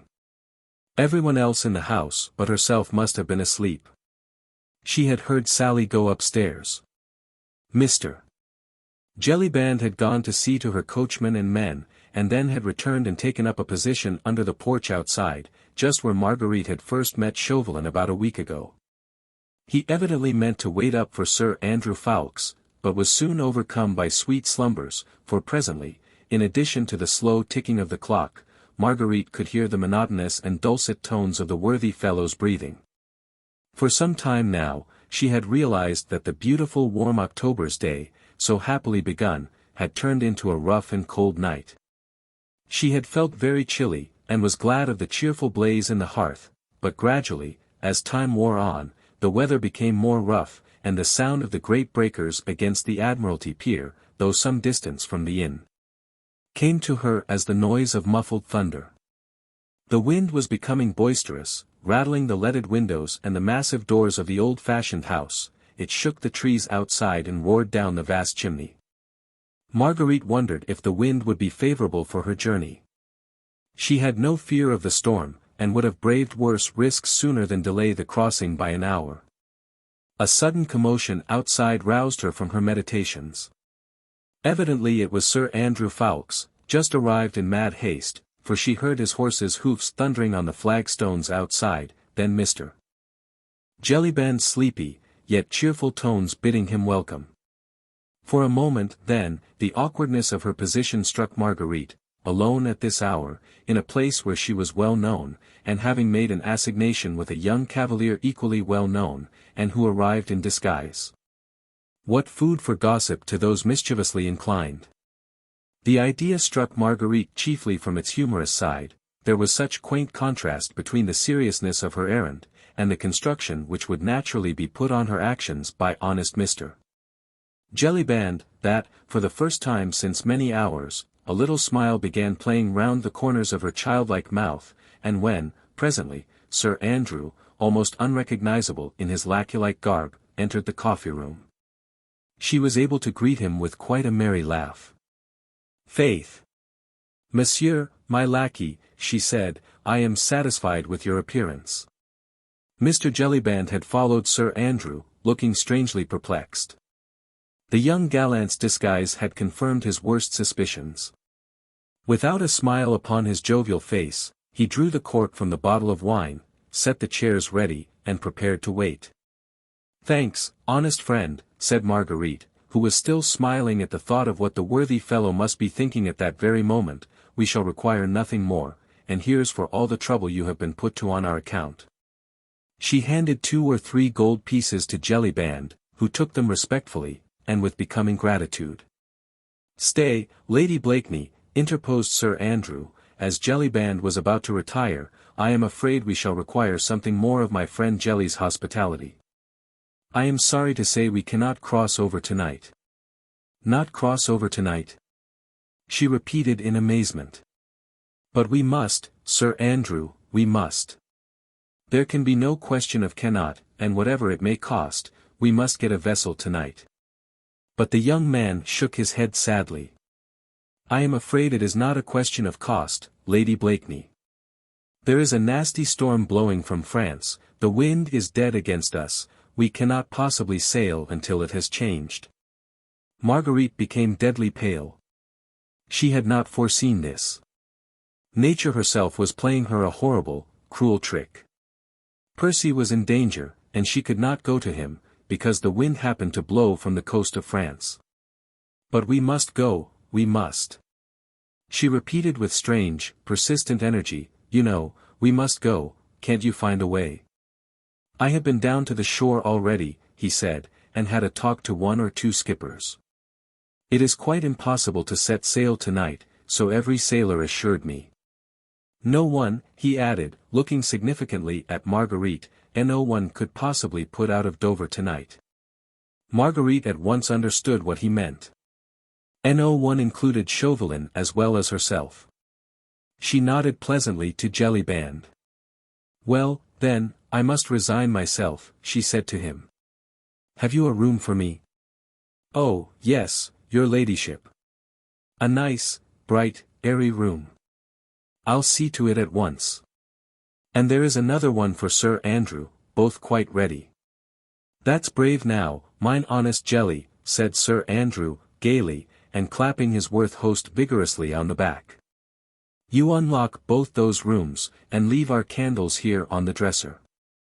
I vow you are dead with sleep, and her ladyship must have some supper before she retires. There, have no fear, friend of the rueful countenance, her ladyship's visit, though at this unusual hour, is a great honour to thy house, and Sir Percy Blakeney will reward thee doubly, if thou sayest well to her privacy and comfort. Sir Andrew had no doubt guessed the many conflicting doubts and fears which raged in honest Jellyband's head, and, as he was a gallant gentleman, he tried by this brave hint to allay some of the worthy innkeeper's suspicions. He had the satisfaction of seeing that he had partially succeeded. Jellyband's rubicund countenance brightened somewhat, at the mention of Sir Percy's name. I'll go and see to it at once, sir, he said with alacrity, and with less frigidity in his manner. Has her ladyship everything she wants for supper? Everything, thanks, honest friend, and as I am famished and dead with fatigue, I pray you see to the rooms. Now tell me, she said eagerly, as soon as Jellyband had gone from the room, tell me all your news. There is nothing else much to tell you, Lady Blakeney, replied the young man. The storm makes it quite impossible for any vessel to put out of Dover this tide. But, what seems to you at first a terrible calamity is really a blessing in disguise. If we cannot cross over to France tonight, Chauvelin is in the same quandary. He may have left before the storm broke out. God grant he may, said Sir Andrew, merrily, for very likely then he'll have been driven out of his course. Who knows? He may now even be lying at the bottom of the sea, for there is a furious storm raging, and it will fare ill with all small craft which happen to be out. But I fear me we cannot build our hopes upon the shipwreck of that cunning devil, and of all his murderous plans. The sailors I spoke to, all assured me that no schooner had put out of Dover for several hours, on the other hand, I ascertained that a stranger had arrived by coach this afternoon, and had, like myself, made some inquiries about crossing over to France. Then Chauvelin is still in Dover. Undoubtedly. Shall I go waylay him and run my sword through him? That were indeed the quickest way out of the difficulty. Nay, Sir Andrew, do not jest. Alas! I have often since last night caught myself wishing for that fiend's death. But what you suggest is impossible. The laws of this country do not permit of murder. It is only in our beautiful France that wholesale slaughter is done lawfully, in the name of liberty and of brotherly love. Sir Andrew had persuaded her to sit down to the table, to partake of some supper and to drink a little wine. This enforced rest of at least 12 hours, until the next tide, was sure to be terribly difficult to bear in the state of intense excitement in which she was. Obedient in these small matters like a child, Marguerite tried to eat and drink. Sir Andrew, with that profound sympathy born in all those who are in love, made her almost happy by talking to her about her husband. He recounted to her some of the daring escapes the brave Scarlet Pimpernel had contrived for the poor French fugitives, whom a relentless and bloody revolution was driving out of their country. He made her eyes glow with enthusiasm by telling her of his bravery, his ingenuity, his resourcefulness, when it meant snatching the lives of men, women, and even children from beneath the very edge of that murderous, ever-ready guillotine. He even made her smile quite merrily by telling her of the Scarlet Pimpernel's quaint and many disguises, through which he had baffled the strictest watch set against him at the barricades of Paris. This last time, the escape of the Comtesse de Tournay and her children had been a veritable masterpiece. Blakeney disguised as a hideous old market woman, in filthy cap and straggling grey locks, was a sight fit to make the gods laugh. Marguerite laughed heartily as Sir Andrew tried to describe Blakeney's appearance, whose gravest difficulty always consisted in his great height, which in France made disguise doubly difficult. Thus an hour wore on. There were many more to spend in enforced inactivity in Dover. Marguerite rose from the table with an impatient sigh. She looked forward with dread to the night in the bed upstairs, with terribly anxious thoughts to keep her company, and the howling of the storm to help chase sleep away. She wondered where Percy was now. The Daydream was a strong, well-built sea-going yacht. Sir Andrew had expressed the opinion that no doubt she had got in the lee of the wind before the storm broke out, or else perhaps had not ventured into the open at all, but was lying quietly at Gravesend. Briggs was an expert skipper, and Sir Percy handled a schooner as well as any master mariner. There was no danger for them from the storm. It was long past midnight and at last Marguerite retired to rest. As she had feared, sleep sedulously avoided her eyes. Her thoughts were of the blackest during these long, weary hours, whilst that incessant storm raged which was keeping her away from Percy. The sound of the distant breakers made her heart ache with melancholy. She was in the mood when the sea has a saddening effect upon the nerves. It is only when we are very happy, that we can bear to gaze merrily upon the vast and limitless expanse of water, rolling on and on with such persistent, irritating monotony, to the accompaniment of our thoughts, whether grave or gay. When they are gay, the waves echo their gaiety, but when they are sad, then every breaker, as it rolls, seems to bring additional sadness, and to speak to us of hopelessness and of the pettiness of all our joys. Chapter 22. Calais. The weariest nights, the longest days, sooner or later must perforce come to an end. Marguerite had spent over 15 hours in such acute mental torture as well-nigh drove her crazy. After a sleepless night, she rose early, wild with excitement, dying to start on her journey, terrified lest further obstacles lay in her way. She rose before anyone else in the house was astir, so frightened was she, lest she should miss the one golden opportunity of making a start. When she came downstairs, she found Sir Andrew Ffoulkes sitting in the coffee-room. He had been out half an hour earlier, and had gone to the Admiralty Pier, only to find that neither the French packet nor any privately chartered vessel could put out of Dover yet. The storm was then at its fullest, and the tide was on the turn. If the wind did not abate or change, they would perforce have to wait another 10 or 12 hours until the next tide, before a start could be made. And the storm had not abated, the wind had not changed, and the tide was rapidly drawing out. Marguerite felt the sickness of despair when she heard this melancholy news. Only the most firm resolution kept her from totally breaking down, and thus adding to the young man's anxiety, which evidently had become very keen. Though he tried to hide it, Marguerite could see that Sir Andrew was just as anxious as she was to reach his comrade and friend. This enforced inactivity was terrible to them both. How they spent that wearisome day at Dover, Marguerite could never afterward say. She was in terror of showing herself, lest Chauvelin's spies happened to be about, so she had a private sitting room, and she and Sir Andrew sat there hour after hour, trying to take, at long intervals, some perfunctory meals, which little Sally would bring them, with nothing to do but to think, to conjecture, and only occasionally to hope. The storm had abated just too late, the tide was by then too far out to allow a vessel to put off to sea. The wind had changed, and was settling down to a comfortable northwesterly breeze, a veritable godsend for a speedy passage across to France. And there those two waited, wondering if the hour would ever come when they could finally make a start. There had been one happy interval in this long weary day, and that was when Sir Andrew went down once again to the pier, and presently came back to tell Marguerite that he had chartered a quick schooner, whose skipper was ready to put to sea the moment the tide was favourable. From that moment the hours seemed less wearisome, there was less hopelessness in the waiting. And at last, at 5 o'clock in the afternoon, Marguerite, closely veiled and followed by Sir Andrew Ffoulkes, who, in the guise of her lackey, was carrying a number of impedimenta, found her way down to the pier.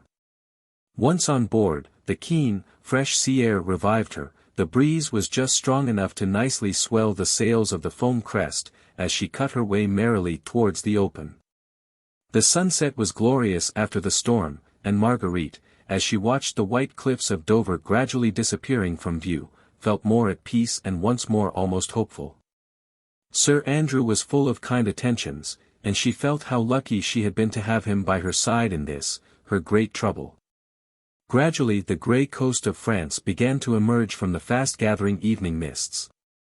One or two lights could be seen flickering, and the spires of several churches to rise out of the surrounding haze. Half an hour later Marguerite had landed upon French shore. She was back in that country where at this very moment men slaughtered their fellow creatures by the hundreds, and sent innocent women and children in thousands to the block. The very aspect of the country and its people, even in this remote sea-coast town, spoke of that seething revolution, 300 miles away, in beautiful Paris, now rendered hideous by the constant flow of the blood of her noblest sons, by the wailing of the widows, and the cries of fatherless children. The men all wore red caps, in various stages of cleanliness, but all with the tricolour cockade pinned on the left side. Marguerite noticed with a shudder that, instead of the laughing, merry countenance habitual to her own countrymen, their faces now invariably wore a look of sly distrust. Every man nowadays was a spy upon his fellows, the most innocent word uttered in jest might at any time be brought up as a proof of aristocratic tendencies, or of treachery against the people.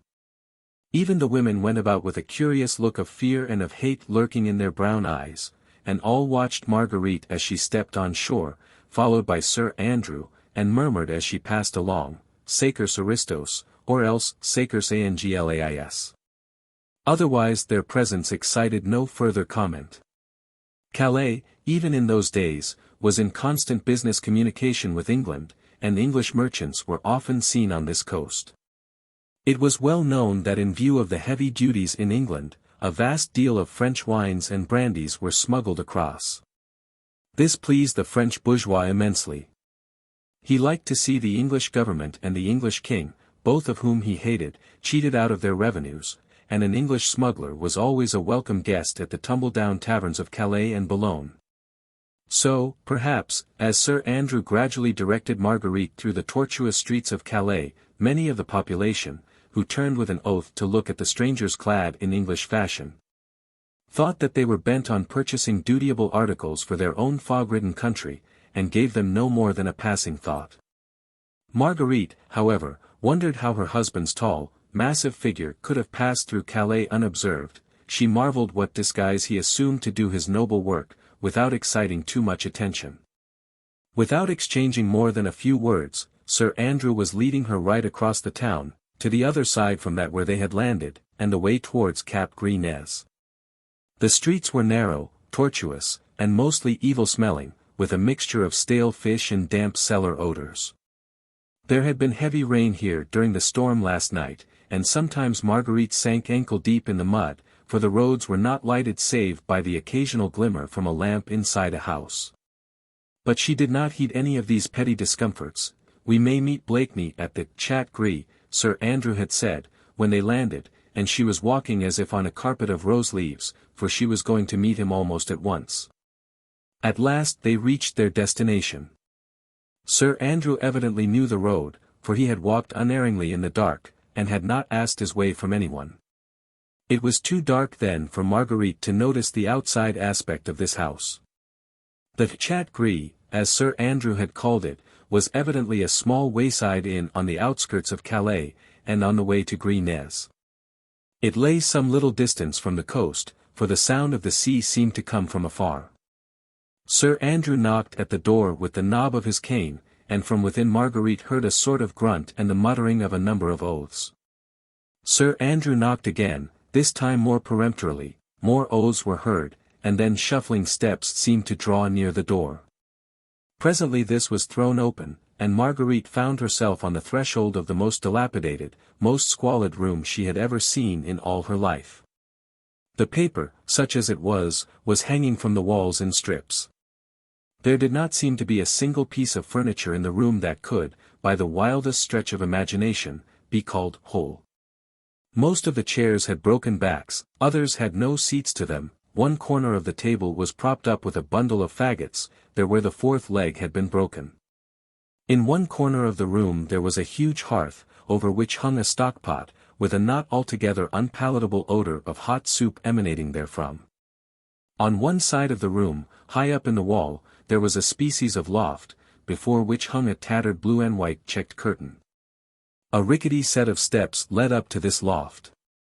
On the great bare walls, with their colorless paper, all stained with varied filth, there were chalked up at intervals in great bold characters, the words, Liberté, Égalité, Fraternité. The whole of this sordid abode was dimly lighted by an evil-smelling oil lamp, which hung from the rickety rafters of the ceiling. It all looked so horribly squalid, so dirty and uninviting, that Marguerite hardly dared to cross the threshold. Sir Andrew, however, had stepped unhesitatingly forward. "English travellers, citoyens," he said boldly, and speaking in French.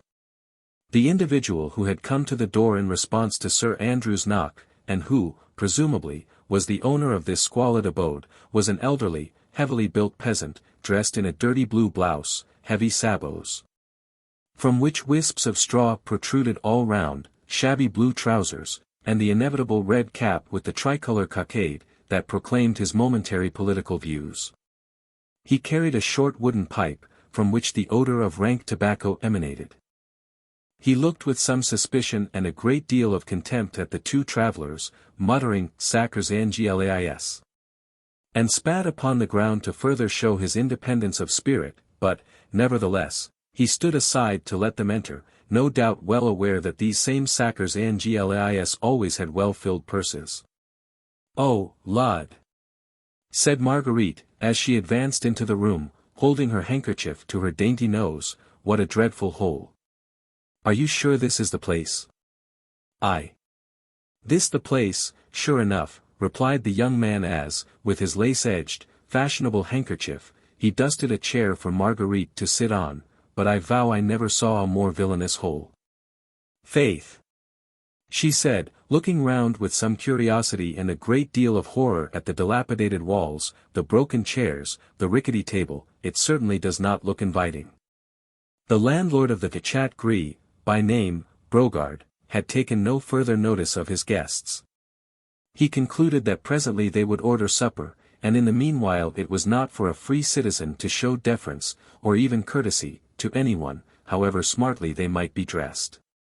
By the hearth sat a huddled-up figure clad, seemingly, mostly in rags. That figure was apparently a woman, although even that would have been hard to distinguish, except for the cap, which had once been white. And for what looked like the semblance of a petticoat. She was sitting mumbling to herself, and from time to time stirring the brew in her stockpot. "Hey, my friend," said Sir Andrew at last, "we should like some supper. The citoyen there," he added, "is concocting some delicious soup, I'll warrant, and my mistress has not tasted food for several hours." It took Brogard some few minutes to consider the question. A free citizen does not respond too readily to the wishes of those who happen to require something of him. "Sacres aristos," he murmured, and once more spat upon the ground. Then he went very slowly up to a dresser which stood in a corner of the room. From this he took an old pewter soup tureen and slowly, and without a word, he handed it to his better half, who, in the same silence, began filling the tureen with the soup out of her stockpot. Marguerite had watched all these preparations with absolute horror. Were it not for the earnestness of her purpose, she would incontinently have fled from this abode of dirt and evil smells. "Faith! Our host and hostess are not cheerful people," said Sir Andrew, seeing the look of horror on Marguerite's face. "I would I could offer you a more hearty and more appetizing meal, but I think you will find the soup eatable and the wine good.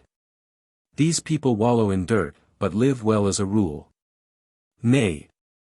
I pray you, Sir Andrew," she said gently, "be not anxious about me. My mind is scarce inclined to dwell on thoughts of supper." Brogard was slowly pursuing his gruesome preparations. He had placed a couple of spoons, also 2 glasses on the table, both of which Sir Andrew took the precaution of wiping carefully. Brogard had also produced a bottle of wine and some bread, and Marguerite made an effort to draw her chair to the table and to make some pretence at eating. Sir Andrew, as befitting his role of lackey, stood behind her chair. "Nay, madam, I pray you," he said, seeing that Marguerite seemed quite unable to eat, "I beg of you to try and swallow some food, remember you have need of all your strength." The soup certainly was not bad, it smelt and tasted good. Marguerite might have enjoyed it, but for the horrible surroundings. She broke the bread, however, and drank some of the wine. "Nay, Sir Andrew," she said, "I do not like to see you standing. You have need of food just as much as I have. This creature will only think that I am an eccentric Englishwoman eloping with her lackey, if you'll sit down and partake of this semblance of supper beside me." Indeed, Brogard, having placed what was strictly necessary upon the table, seemed not to trouble himself any further about his guests. The mere Brogard had quietly shuffled out of the room, and the man stood and lounged about, smoking his evil-smelling pipe, sometimes under Marguerite's very nose, as any freeborn citizen who was anybody's equal should do. "Confound the brute!" said Sir Andrew, with native British wrath, as Brogard leant up against the table, smoking and looking down superciliously at these 2 sacres Anglas. "In heaven's name, man," admonished Marguerite, hurriedly, seeing that Sir Andrew, with British-born instinct, was ominously clenching his fist, "remember that you are in France, and that in this year of grace this is the temper of the people." "I'd like to scrag the brute," muttered Sir Andrew, savagely. He had taken Marguerite's advice and sat next to her at table, and they were both making noble efforts to deceive one another, by pretending to eat and drink. "I pray you," said Marguerite, "keep the creature in a good temper, so that he may answer the questions we must put to him." "I'll do my best, but, begad, I'd sooner scrag him than question him. Hey! My friend," he said pleasantly in French, and tapping Brogard lightly on the shoulder, "do you see many of our quality along these parts? Many English travellers, I mean." Brogard looked round at him, over his near shoulder, puffed away at his pipe for a moment or two as he was in no hurry, then muttered. "Hugh, sometimes." "Ah!" said Sir Andrew, carelessly, "English travellers always know where they can get good wine, eh? My friend? Now, tell me, my lady was desiring to know if by any chance you happen to have seen a great friend of hers, an English gentleman, who often comes to Calais on business. He is tall, and recently was on his way to Paris. My lady hoped to have met him in Calais." Marguerite tried not to look at Brogard, lest she should betray before him the burning anxiety with which she waited for his reply. But a free-born French citizen is never in any hurry to answer questions. Brogard took his time, then he said very slowly. Tall Englishman, today, yes. Yes, today, muttered Brogard, sullenly. Then he quietly took Sir Andrew's hat from a chair close by, put it on his own head, tugged at his dirty blouse, and generally tried to express in pantomime that the individual in question wore very fine clothes. Sacre aristo, he muttered, that tall Englishman. Marguerite could scarce repress a scream. It's Sir Percy right enough, she murmured, and not even in disguise. She smiled, in the midst of all her anxiety and through her gathering tears, at the thought of the ruling passion strong in death. Of Percy running into the wildest, maddest dangers, with the latest cut coat upon his back, and the laces of his jabot unruffled. Oh! The foolhardiness of it, she sighed. Quick, Sir Andrew. Ask the man when he went. Ah yes, my friend, said Sir Andrew, addressing Brogard, with the same assumption of carelessness, my lord always wears beautiful clothes, the tall Englishman you saw, was certainly my lady's friend. And he has gone, you say? He went, yes, but he's coming back. Here, he ordered supper. Sir Andrew put his hand with a quick gesture of warning upon Marguerite's arm. It came none too soon, for the next moment her wild, mad joy would have betrayed her. He was safe and well, was coming back here presently, she would see him in a few moments perhaps. Oh! The wildness of her joy seemed almost more than she could bear. Here, she said to Brogard, who seemed suddenly to have been transformed in her eyes into some heaven-born messenger of bliss. Here, did you say the English gentleman was coming back here? The heaven-born messenger of bliss spat upon the floor, to express his contempt for all and sundry aristos, who chose to haunt the chat gris. Hugh, he muttered, he ordered supper, he will come back. Sacre Anglais. He added, by way of protest against all this fuss for a mere Englishman. But where is he now, do you know? She asked eagerly, placing her dainty white hand upon the dirty sleeve of his blue blouse. He went to get a horse and cart, said Brogard, laconically, as with a surly gesture, he shook off from his arm that pretty hand which princes had been proud to kiss. At what time did he go? But Brogard had evidently had enough of these questionings. He did not think that it was fitting for a citizen, who was the equal of anybody, to be thus catechized by these sacres aristos, even though they were rich English ones. It was distinctly more fitting to his newborn dignity to be as rude as possible. It was a sure sign of servility to meekly reply to civil questions. I don't know, he said surlily. I have said enough, voyons, les aristos, he came today. He ordered supper. He went out to, he'll come back. Voila. And with this parting assertion of his rights as a citizen and a free man, to be as rude as he well pleased, Brogard shuffled out of the room, banging the door after him. Chapter 23. Hope. Faith, madam, said Sir Andrew, seeing that Marguerite seemed desirous to call her surly host back again, I think we'd better leave him alone. We shall not get anything more out of him, and we might arouse his suspicions. One never knows what spies may be lurking around these God-forsaken places. What care I, she replied lightly, now I know that my husband is safe, and that I shall see him almost directly. Hush!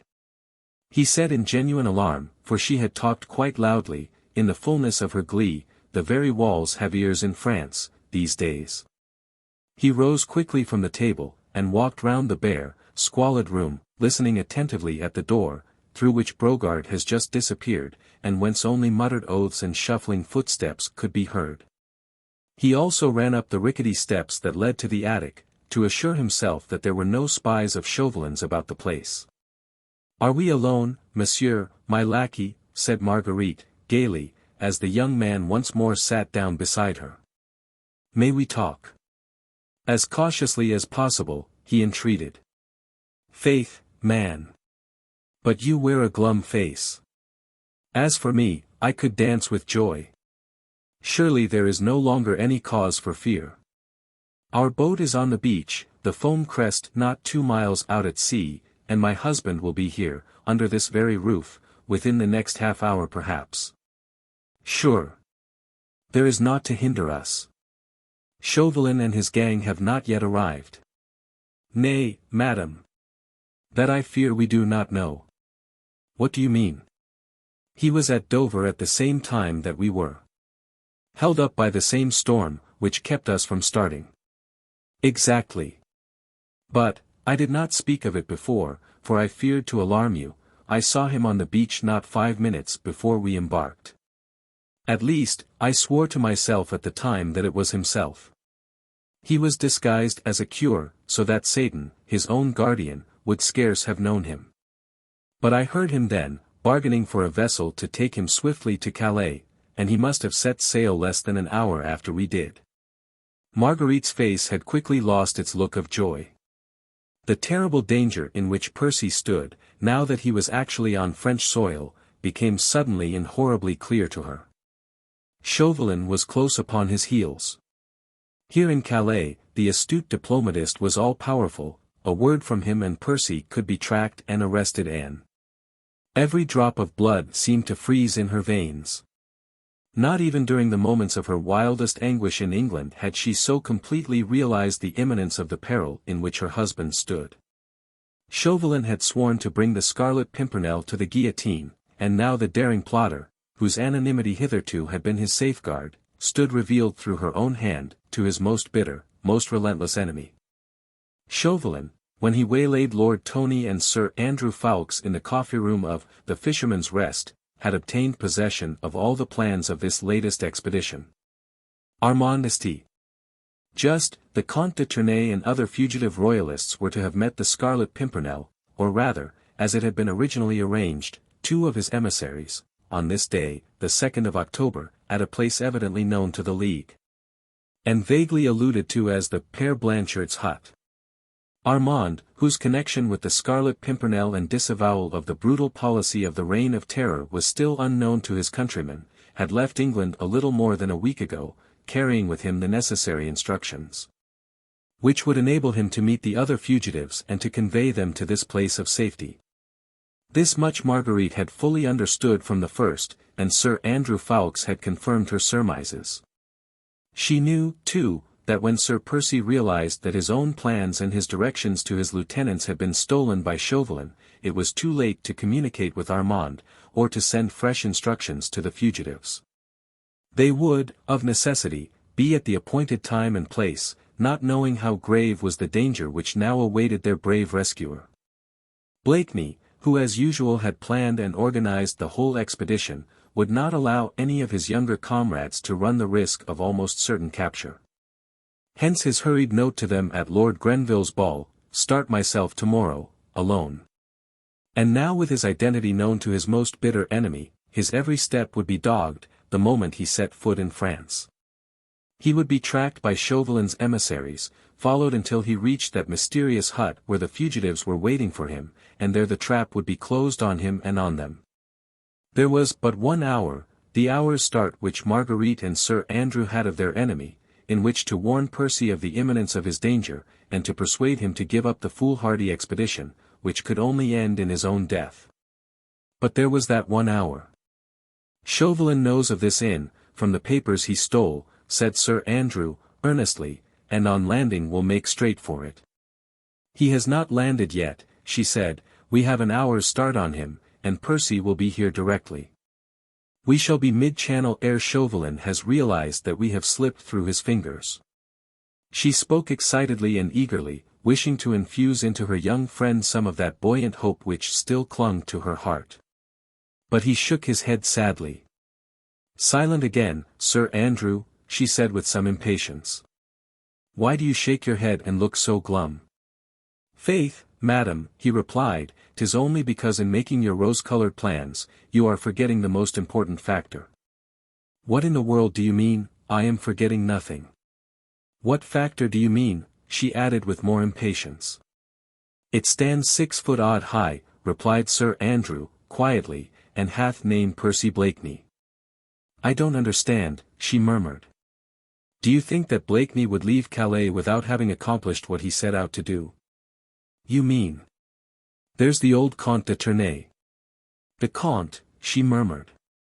St. Just, and others. My brother. She said with a heartbroken sob of anguish. Heaven help me, but I fear I had forgotten. Fugitives as they are, these men at this moment await with perfect confidence and unshaken faith the arrival of the Scarlet Pimpernel, who has pledged his honor to take them safely across the Channel. Indeed, she had forgotten. With the sublime selfishness of a woman who loves with her whole heart, she had in the last 24 hours had no thought save for him. His precious, noble life, his danger, he, the loved one, the brave hero, he alone dwelt in her mind. My brother. She murmured, as one by one the heavy tears gathered in her eyes, as memory came back to her of Armand, the companion and darling of her childhood, the man for whom she had committed the deadly sin, which had so hopelessly imperiled her brave husband's life.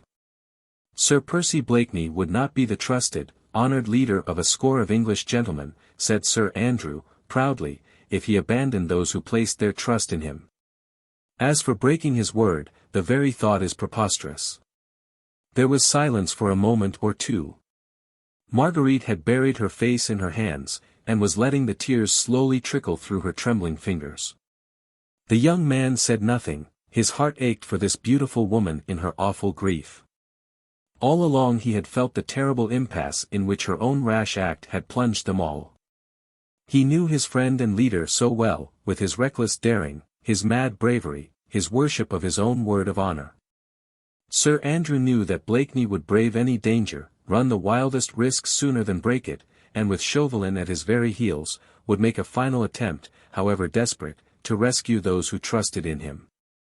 Faith, Sir Andrew, said Marguerite at last, making brave efforts to dry her tears, you are right, and I would not now shame myself by trying to dissuade him from doing his duty. As you say, I should plead in vain. God grant him strength and ability, she added fervently and resolutely, to outwit his pursuers. He will not refuse to take you with him, perhaps, when he starts on his noble work. Between you, you will have cunning as well as valor. God guard you both. In the meanwhile I think we should lose no time. I still believe that his safety depends upon his knowing that Chauvelin is on his track. Undoubtedly. He has wonderful resources at his command. As soon as he is aware of his danger he will exercise more caution, his ingenuity is a veritable miracle. Then, what say you to a voyage of reconnaissance in the village whilst I wait here against his coming? You might come across Percy's track and thus save valuable time. If you find him, tell him to beware, his bitterest enemy is on his heels. But this is such a villainous hole for you to wait in. Nay, that I do not mind. But you might ask our surly host if he could let me wait in another room, where I could be safer from the prying eyes of any chance traveller. Offer him some ready money, so that he should not fail to give me word the moment the tall Englishman returns. She spake quite calmly, even cheerfully now, thinking out her plans, ready for the worst if need be. She would show no more weakness, she would prove herself worthy of him, who was about to give his life for the sake of his fellow men. Sir Andrew obeyed her without further comment. Instinctively he felt that hers now was the stronger mind. He was willing to give himself over to her guidance, to become the hand, whilst she was the directing hand. He went to the door of the inner room, through which Brogard and his wife had disappeared before, and knocked. As usual, he was answered by a salvo of muttered oaths. "Hey! Friend Brogard," said the man peremptorily, "my lady friend would wish to rest here a while. Could you give her the use of another room? She would wish to be alone." He took some money out of his pocket, and allowed it to jingle significantly in his hand. Brogard had opened the door, and listened, with his usual surly apathy, to the young man's request. At the sight of the gold, however, his lazy attitude relaxed slightly, he took his pipe from his mouth and shuffled into the room. He then pointed over his shoulder at the attic up in the wall. "She can wait up there," he said with a grunt. "It's comfortable, and I have no other room." "Nothing could be better," said Marguerite in English. She at once realized the advantages such a position hidden from view would give her. "Give him the money, Sir Andrew. I shall be quite happy up there, and can see everything without being seen." She nodded to Brogard, who condescended to go up to the attic, and to shake up the straw that lay on the floor. "May I entreat you, madam, to do nothing rash," said Sir Andrew, as Marguerite prepared in her turn to ascend the rickety flight of steps. "Remember, this place is infested with spies. Do not, I beg of you, reveal yourself to Sir Percy, unless you are absolutely certain that you are alone with him." Even as he spoke, he felt how unnecessary was this caution. Marguerite was as calm, as clear-headed as any man. There was no fear of her doing anything that was rash. "Nay," she said with a slight attempt at cheerfulness, "that I can faithfully promise you. I would not jeopardize my husband's life, nor yet his plans, by speaking to him before strangers. Have no fear, I will watch my opportunity, and serve him in the manner I think he needs it most."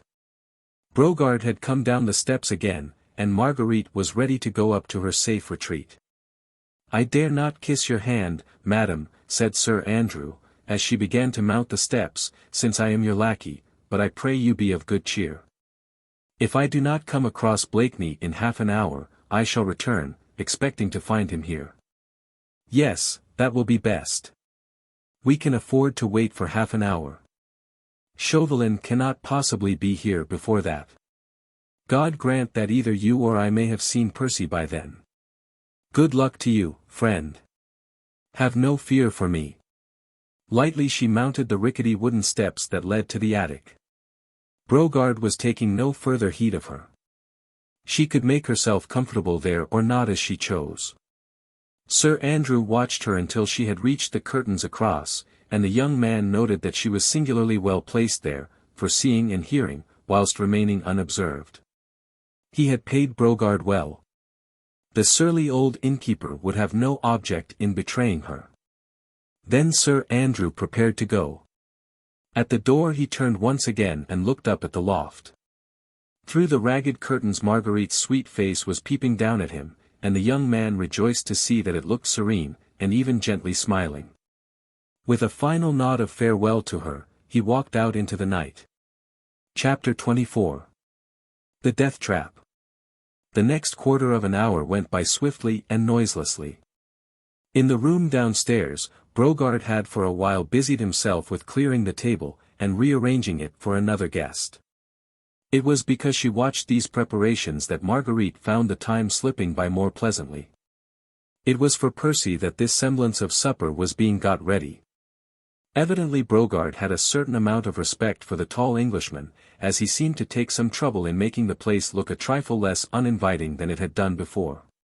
He even produced, from some hidden recess in the old dresser, what actually looked like a tablecloth.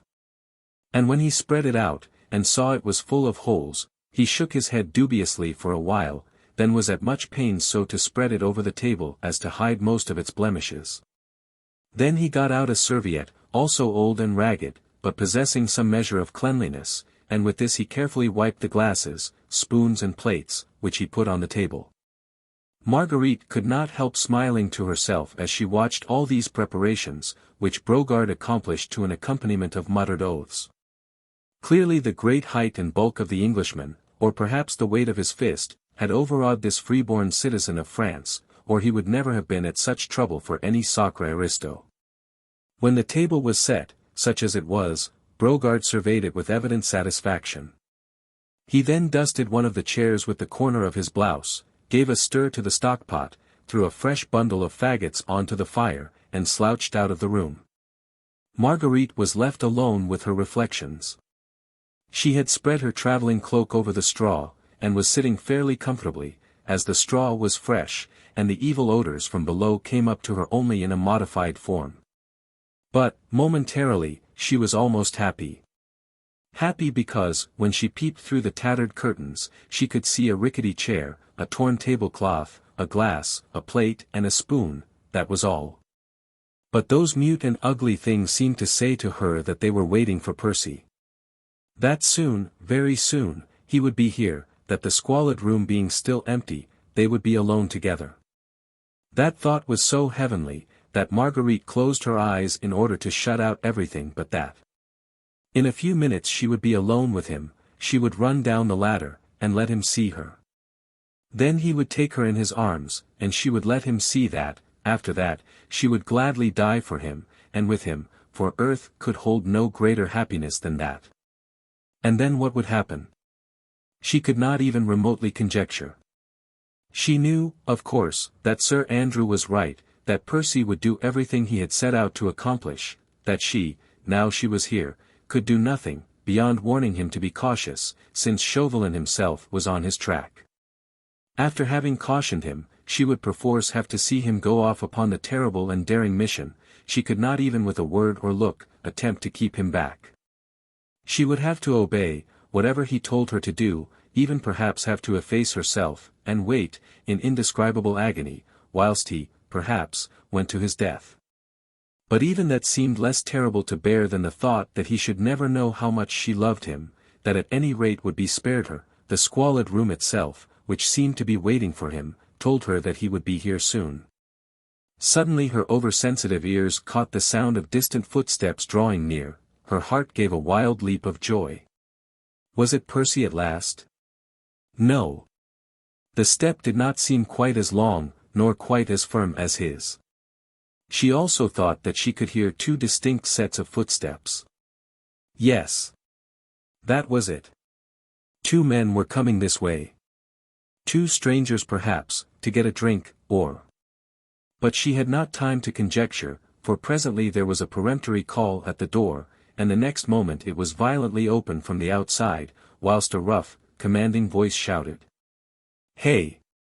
Citoyen Brogard! Hola! Marguerite could not see the newcomers, but, through a hole in one of the curtains, she could observe one portion of the room below. She heard Brogard's shuffling footsteps, as he came out of the inner room, muttering his usual string of oaths. On seeing the strangers, however, he paused in the middle of the room, well within range of Marguerite's vision, looked at them, with even more withering contempt than he had bestowed upon his former guests, and muttered, Sacré Souton. Marguerite's heart seemed all at once to stop beating, her eyes, large and dilated, had fastened on one of the newcomers, who, at this point, had taken a quick step forward towards Brogard. He was dressed in the soutane, broad-brimmed hat and buckled shoes habitual to the French cure, but as he stood opposite the innkeeper, he threw open his soutane for a moment, displaying the tricolour scarf of officialism. Which sight immediately had the effect of transforming Brogard's attitude of contempt into one of cringing obsequiousness. It was the sight of this French cure, which seemed to freeze the very blood in Marguerite's veins. She could not see his face, which was shaded by his broad-brimmed hat, but she recognized the thin, bony hands, the slight stoop, the whole gait of the man. It was Chauvelin. The horror of the situation struck her as with a physical blow. The awful disappointment, the dread of what was to come, made her very senses reel, and she needed almost superhuman effort, not to fall senseless beneath it all. A plate of soup and a bottle of wine, said Chauvelin imperiously to Brogard, then clear out of here, understand? I want to be alone. Silently, and without any muttering this time, Brogard obeyed. Chauvelin sat down at the table, which had been prepared for the tall Englishman, and the innkeeper busied himself obsequiously round him, dishing up the soup and pouring out the wine. The man who had entered with Chauvelin and whom Marguerite could not see, stood waiting close by the door. At a brusque sign from Chauvelin, Brogard had hurried back to the inner room, and the former now beckoned to the man who had accompanied him. In him Marguerite at once recognized Desgas, Chauvelin's secretary and confidential factotum, whom she had often seen in Paris, in days gone by. He crossed the room, and for a moment or two listened attentively at the Brogard's door. Not listening? Asked Chauvelin, curtly. No, citoyen. For a moment Marguerite dreaded lest Chauvelin should order Desgas to search the place. What would happen if she were to be discovered, she hardly dared to imagine. Fortunately, however, Chauvelin seemed more impatient to talk to his secretary than afraid of spies, for he called Desgas quickly back to his side. The English schooner?" he asked. "She was lost sight of at sundown, citoyen," replied Desgas, but was then making west, towards Cap Gris-Nez. "Ah, good," muttered Chauvelin, "and now, about Captain Jutley, what did he say?" "He assured me that all the orders you sent him last week have been implicitly obeyed. All the roads which converge to this place have been patrolled night and day ever since, and the beach and cliffs have been most rigorously searched and guarded." "Does he know where this Père Blanchard's hut is?" "No, citoyen, nobody seems to know of it by that name. There are any amount of fishermen's huts all along the course, but—" "That'll do. Now about tonight," interrupted Chauvelin, impatiently. "The roads and the beach are patrolled as usual, citoyen, and Captain Jutley awaits further orders. Go back to him at once, then. Tell him to send reinforcements to the various patrols, and especially to those along the beach, you understand." Chauvelin spoke curtly and to the point, and every word he uttered struck at Marguerite's heart like the death knell of her fondest hopes. "The men," he continued, "are to keep the sharpest possible lookout for any stranger who may be walking, riding, or driving, along the road or the beach, more especially for a tall stranger, whom I need not describe further. As probably he will be disguised. But he cannot very well conceal his height, except by stooping. You understand?" "Perfectly, citoyen," replied Desgas. "As soon as any of the men have sighted a stranger, 2 of them are to keep him in view. The man who loses sight of the tall stranger, after he is once seen, will pay for his negligence with his life, but 1 man is to ride straight back here and report to me. Is that clear?" "Absolutely clear, citoyen." "Very well, then. Go and see Jutley at once. See the reinforcements start off for the patrol duty, then ask the captain to let you have a half a dozen more men and bring them here with you. You can be back in 10 minutes. Go." Desgas saluted and went to the door. As Marguerite, sick with horror, listened to Chauvelin's directions to his underling, the whole of the plan for the capture of the Scarlet Pimpernel became appallingly clear to her. Chauvelin wished that the fugitives should be left in false security waiting in their hidden retreat until Percy joined them. Then the daring plotter was to be surrounded and caught red-handed, in the very act of aiding and abetting royalists, who were traitors to the Republic. Thus, if his capture were noised abroad, even the British government could not legally protest in his favor. Having plotted with the enemies of the French government, France had the right to put him to death. Escape for him and them would be impossible. All the roads patrolled and watched, the trap well set, the net, wide at present, but drawing together tighter and tighter, until it closed upon the daring plotter, whose superhuman cunning even could not rescue him from its meshes now. Desgas was about to go, but Chauvelin once more called him back. Marguerite vaguely wondered what further devilish plans he could have formed, in order to entrap one brave man, alone, against 20 of others. She looked at him as he turned to speak to Desgas. She could just see his face beneath the broad-brimmed, cuirass's hat. There was at that moment so much deadly hatred, such fiendish malice in the thin face and pale, small eyes, that Marguerite's last hope died in her heart, for she felt that from this man she could expect no mercy. "I had forgotten," repeated Chauvelin, with a weird chuckle, as he rubbed his bony, talon-like hands one against the other, with a gesture of fiendish satisfaction. "The tall stranger may show fight. In any case no shooting, remember, except as a last resort.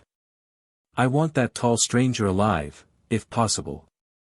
He laughed, as Dante has told us that the devils laugh at the sight of the torture of the damned. Marguerite had thought that by now she had lived through the whole gamut of horror and anguish that human heart could bear. Yet now, when Desgas left the house, and she remained alone in this lonely, squalid room, with that fiend for company, she felt as if all that she had suffered was nothing compared with this. He continued to laugh and chuckle to himself for a while, rubbing his hands together in anticipation of his triumph. His plans were well laid, and he might well triumph. Not a loophole was left, through which the bravest, the most cunning man might escape. Every road guarded, every corner watched, and in that lonely hut somewhere on the coast, a small band of fugitives waiting for their rescuer, and leading him to his death, nay, to worse than death. That fiend there, in a holy man's garb, was too much of a devil to allow a brave man to die the quick, sudden death of a soldier at the post of duty. He, above all, longed to have the cunning enemy, who had so long baffled him, helpless in his power. He wished to gloat over him, to enjoy his downfall, to inflict upon him what moral and mental torture a deadly hatred alone can devise. The brave eagle, captured, and with noble wings clipped, was doomed to endure the gnawing of the rat. And she, his wife, who loved him, and who had brought him to this, could do nothing to help him.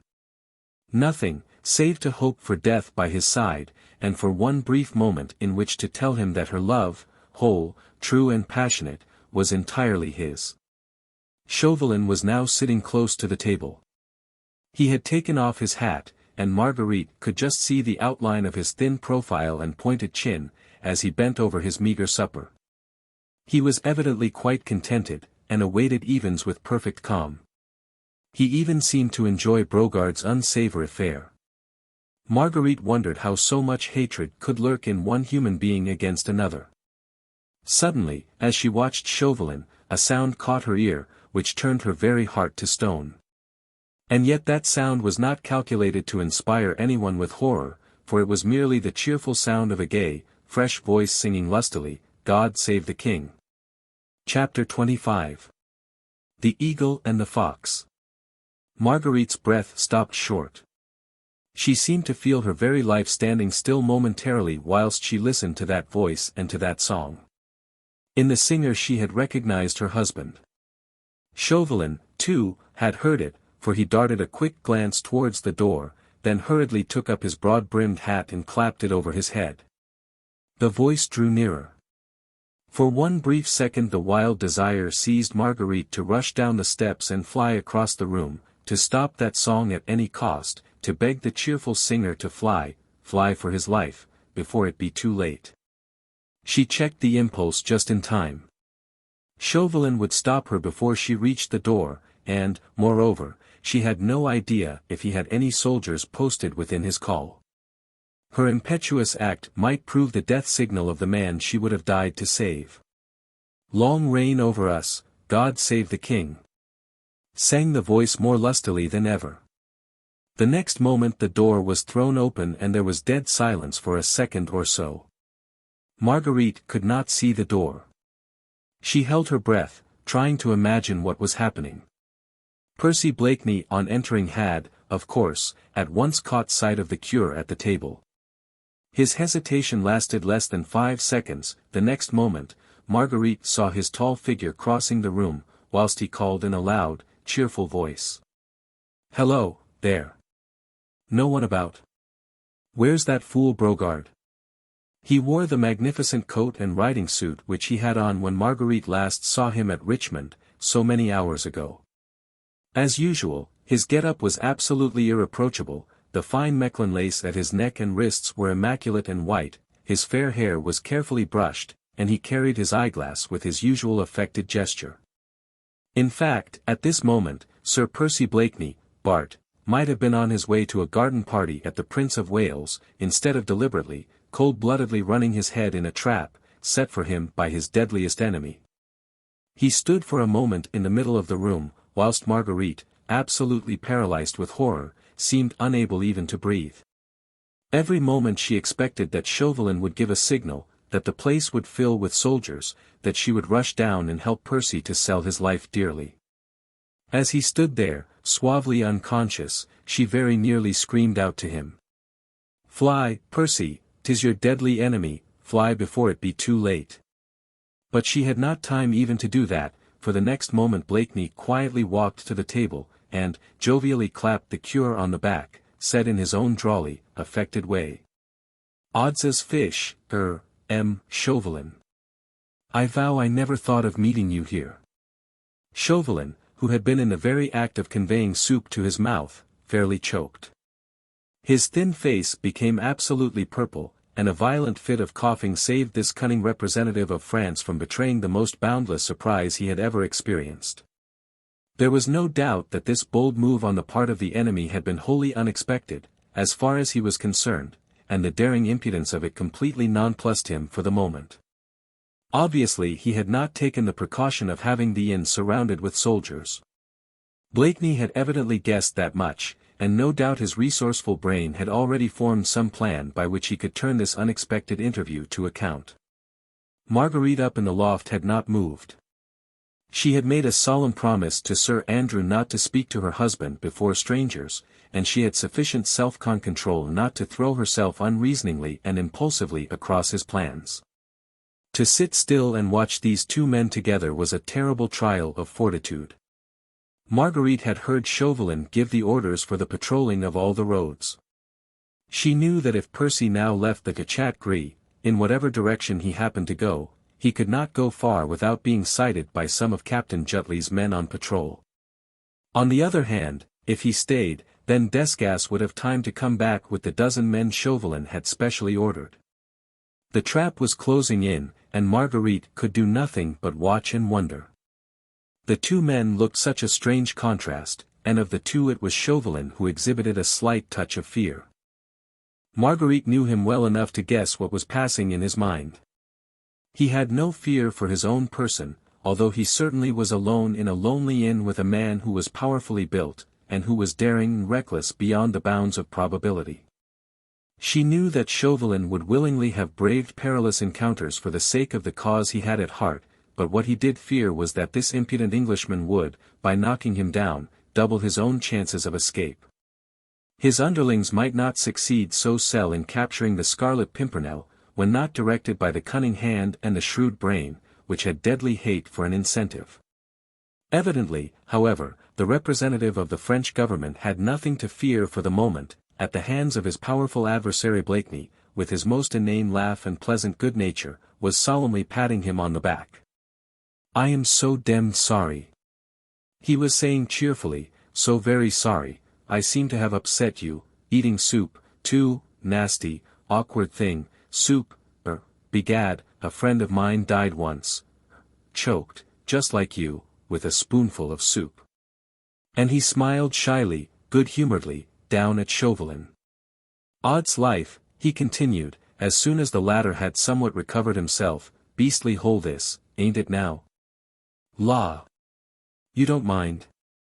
he added, apologetically, as he sat down on a chair close to the table and drew the soup tureen towards him.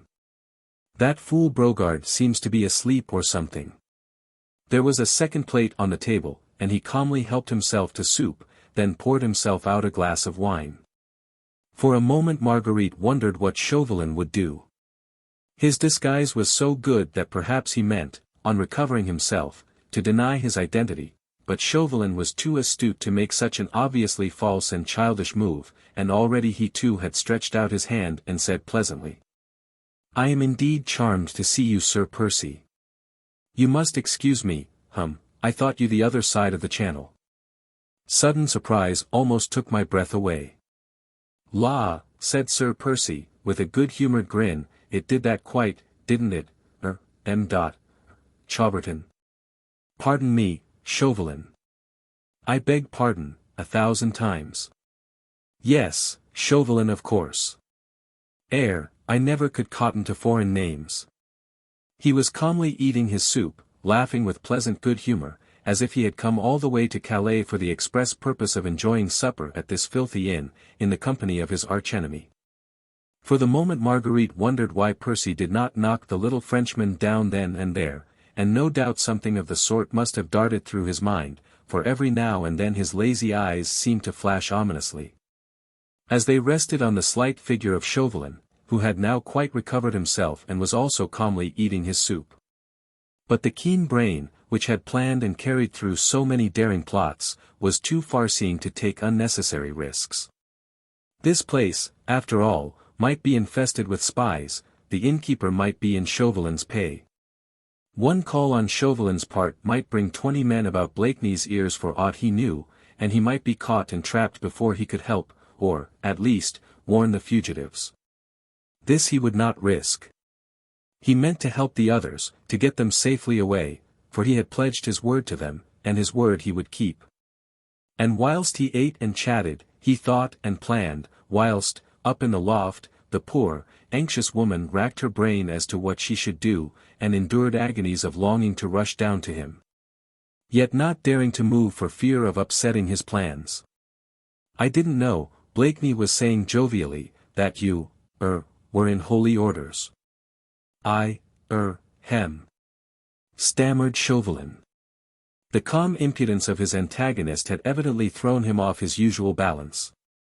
"But, I should have known you anywhere," continued Sir Percy, placidly, as he poured himself out another glass of wine, "although the wig and hat have changed you a bit."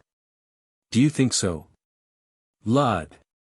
They alter a man so, but, begad. I hope you don't mind my having made the remark, demmed bad form making remarks. I hope you don't mind." No, not at all, hem. "I hope Lady Blakeney is well," said Chauvelin, hurriedly changing the topic of conversation. Blakeney, with much deliberation, finished his plate of soup, drank his glass of wine, and, momentarily, it seemed to Marguerite as if he glanced all round the room. "Quite well, thank you," he said at last, drily. There was a pause, during which Marguerite could watch these two antagonists who, evidently in their minds, were measuring themselves against one another. She could see Percy almost full face where he sat at the table not 10 yards from where she herself was crouching, puzzled, not knowing what to do, or what she should think. She had quite controlled her impulse now of rushing down and disclosing herself to her husband. A man capable of acting a part, in the way he was doing at the present moment, did not need a woman's word to warn him to be cautious. Marguerite indulged in the luxury, dear to every tender woman's heart, of looking at the man she loved. She looked through the tattered curtain, across at the handsome face of her husband, in whose lazy blue eyes, and behind whose inane smile, she could now so plainly see the strength, energy, and resourcefulness which had caused the Scarlet Pimpernel to be reverenced and trusted by his followers. "There are 19 of us ready to lay down our lives for your husband, Lady Blakeney," Sir Andrew had said to her. And as she looked at the forehead, low, but square and broad, the eyes, blue, yet deep-set and intense, the whole aspect of the man, of indomitable energy, hiding, behind a perfectly acted comedy, his almost superhuman strength of will and marvelous ingenuity, she understood the fascination which he exercised over his followers, for had he not also cast his spells over her heart and her imagination? Chauvelin, who was trying to conceal his impatience beneath his usual urbane manner, took a quick look at his watch. Desgas should not be long, another 2 or 3 minutes, and this impudent Englishman would be secure in the keeping of half a dozen of Captain Jutley's most trusted men. "You are on your way to Paris, Sir Percy?" he asked carelessly. "Odds life, no," replied Blakeney, with a laugh. "Only as far as Lille, not Paris for me, beastly uncomfortable place Paris, just now, Monsieur Chaubertin, beg pardon, Chauvelin." "Not for an English gentleman like yourself, Sir Percy," rejoined Chauvelin, sarcastically, "who takes no interest in the conflict that is raging there. You see it's no business of mine, and our demmed government is all on your side of the business. Old Pitt daren't say bo to a goose. You are in a hurry, sir," he added, as Chauvelin once again took out his watch, "an appointment, perhaps. I pray you take no heed of me. My time's my own." He rose from the table and dragged a chair to the hearth. Once more Marguerite was terribly tempted to go to him, for time was getting on, Desgas might be back at any moment with his men. Percy did not know that, and, oh, how horrible it all was, and how helpless she felt. "I am in no hurry," continued Percy, pleasantly, "but, I don't want to spend any more time than I can help in this godforsaken hole.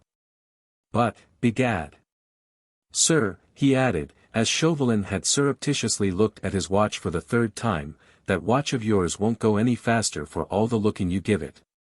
You are expecting a friend, maybe?" "A friend. Not a lady, I trust, Monsieur l'Abbé," laughed Blakeney. "Surely the Holy Church does not allow, what? But, I say, come by the fire, it's getting demmed cold." He kicked the fire with the heel of his boot, making the logs blaze in the old hearth.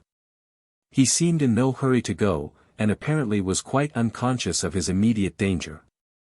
He dragged another chair to the fire, and Chauvelin, whose impatience was by now quite beyond control, sat down beside the hearth, in such a way as to command a view of the door. Desgas had been gone nearly a quarter of an hour. It was quite plain to Marguerite's aching senses that as soon as he arrived, Chauvelin would abandon all his other plans with regard to the fugitives, and capture this impudent Scarlet Pimpernel at once. "Hey, M. Chauvelin," the latter was saying airily, "tell me, I pray you, is your friend pretty? Demned smart these little French women sometimes, what? But I protest I need not ask," he added, as he carelessly strode back towards the supper table. "In matters of taste the church has never been backward." But Chauvelin was not listening. His every faculty was now concentrated on that door through which presently Desgas would enter. Marguerite's thoughts, too, were centered there, for her ears had suddenly caught, through the stillness of the night, the sound of numerous and measured tread some distance away. It was Desgas and his men. Another 3 minutes and they would be here. Another 3 minutes and the awful thing would have occurred, the brave eagle would have fallen in the ferret's trap. She would have moved now and screamed, but she dared not.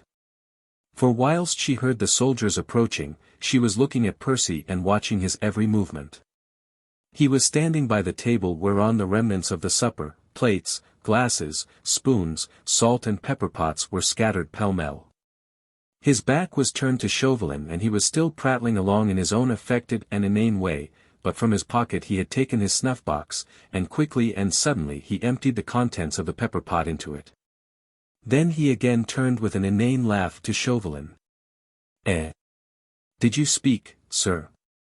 Chauvelin had been too intent on listening to the sound of those approaching footsteps, to notice what his cunning adversary had been doing. He now pulled himself together, trying to look unconcerned in the very midst of his anticipated triumph. "No," he said presently, "that is, as you were saying, Sir Percy."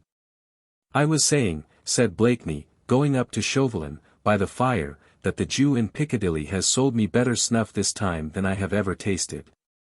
Will you honor me, Monsieur l'Abbé?" He stood close to Chauvelin in his own careless, debonair way, holding out his snuff-box to his archenemy. Chauvelin, who, as he told Marguerite once, had seen a trick or two in his day, had never dreamed of this one. With one ear fixed on those fast-approaching footsteps, one eye turned to that door where Desgas and his men would presently appear, lulled into false security by the impudent Englishman's airy manner. He never even remotely guessed the trick which was being played upon him. He took a pinch of snuff. Only he, who has ever by accident sniffed vigorously a dose of pepper, can have the faintest conception of the hopeless condition in which such a sniff would reduce any human being.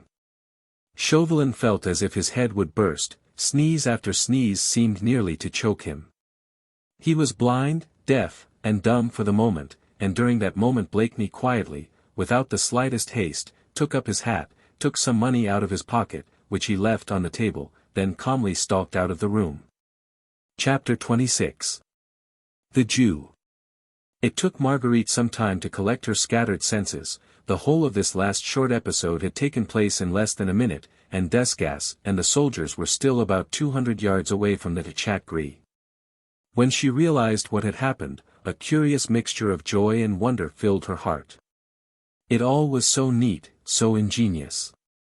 Chauvelin was still absolutely helpless, far more so than he could even have been under a blow from the fist, for now he could neither see, nor hear, nor speak, whilst his cunning adversary had quietly slipped through his fingers.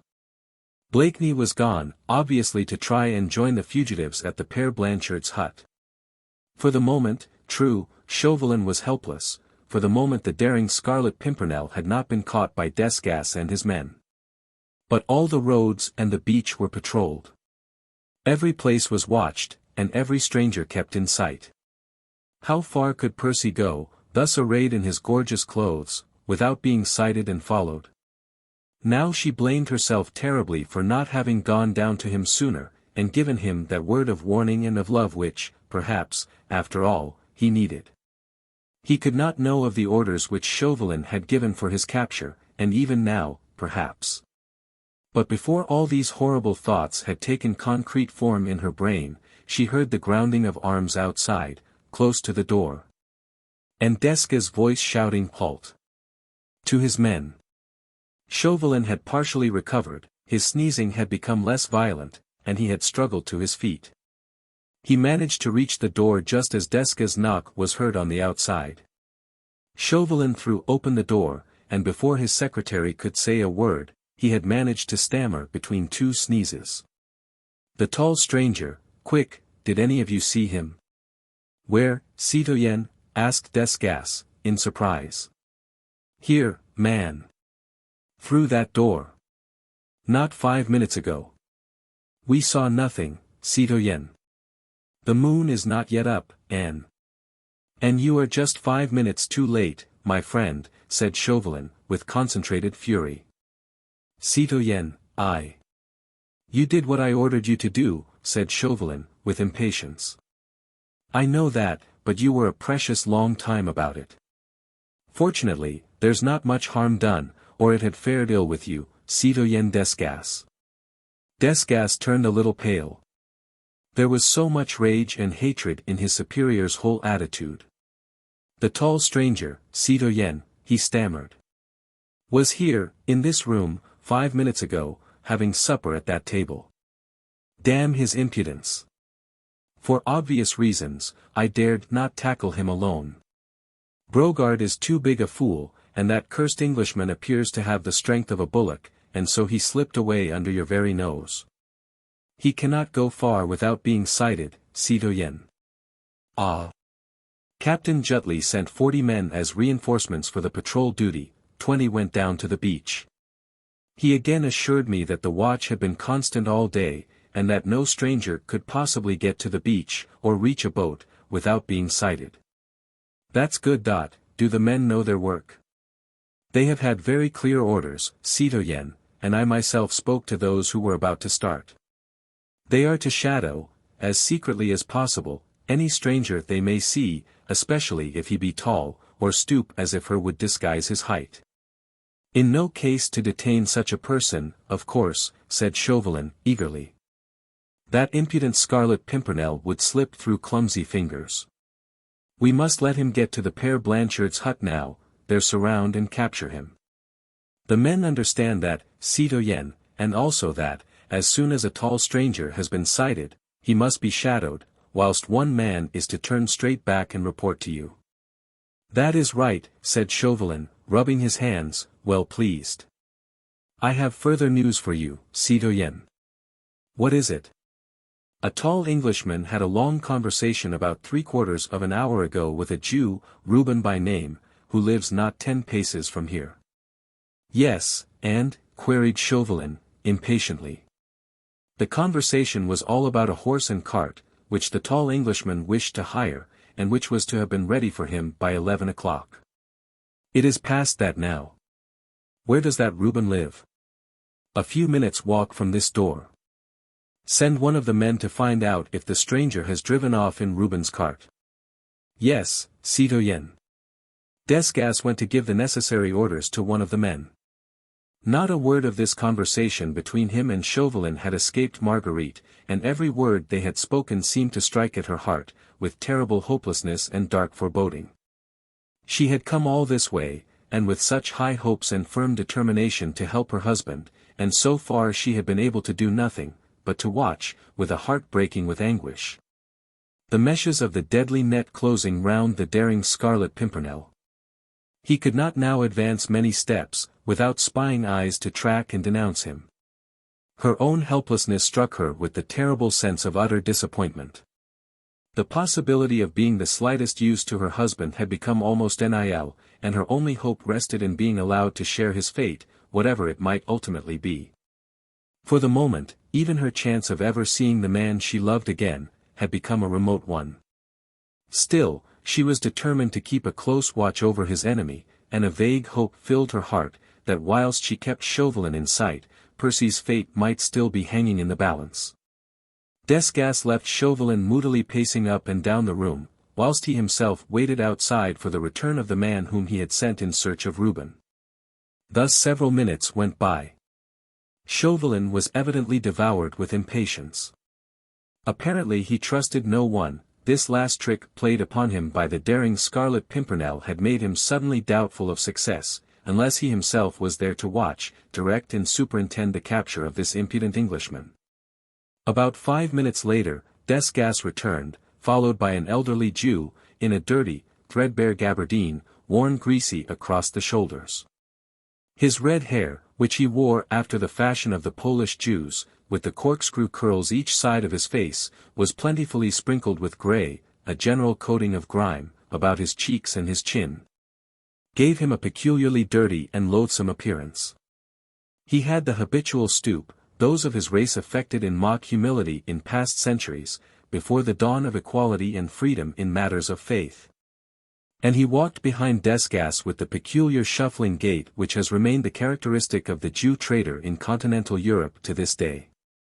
Chauvelin, who had all the Frenchman's prejudice against the despised race, motioned to the fellow to keep at a respectful distance. The group of the three men were standing just underneath the hanging oil lamp, and Marguerite had a clear view of them all. "Is this the man?" asked Chauvelin. "No, citoyen," replied Desgas, "Reuben could not be found, so presumably his cart has gone with the stranger, but this man here seems to know something, which he is willing to sell for a consideration." "Ah!" said Chauvelin, turning away with disgust from the loathsome specimen of humanity before him. The Jew, with characteristic patience, stood humbly on one side, leaning on the knotted staff, his greasy, broad-brimmed hat casting a deep shadow over his grimy face, waiting for the noble excellency to deign to put some questions to him. "The citoyen tells me," said Chauvelin peremptorily to him, "that you know something of my friend, the tall Englishman, whom I desire to meet, morbleu. Keep your distance, man," he added hurriedly, as the Jew took a quick and eager step forward. "Yes, your excellency," replied the Jew, who spoke the language with that peculiar lisp which denotes Eastern origin. "I and Reuben Goldstein met a tall Englishman, on the road, close by here this evening." "Did you speak to him?" "He spoke to us, your excellency. He wanted to know if he could hire a horse and cart to go down along the St. Martin Road, to a place he wanted to reach tonight." "What did you say?" "I did not say anything," said the Jew in an injured tone. "Reuben Goldstein, that accursed traitor, that son of Belial." "Cut that short, man," interrupted Chauvelin, roughly, "and go on with your story."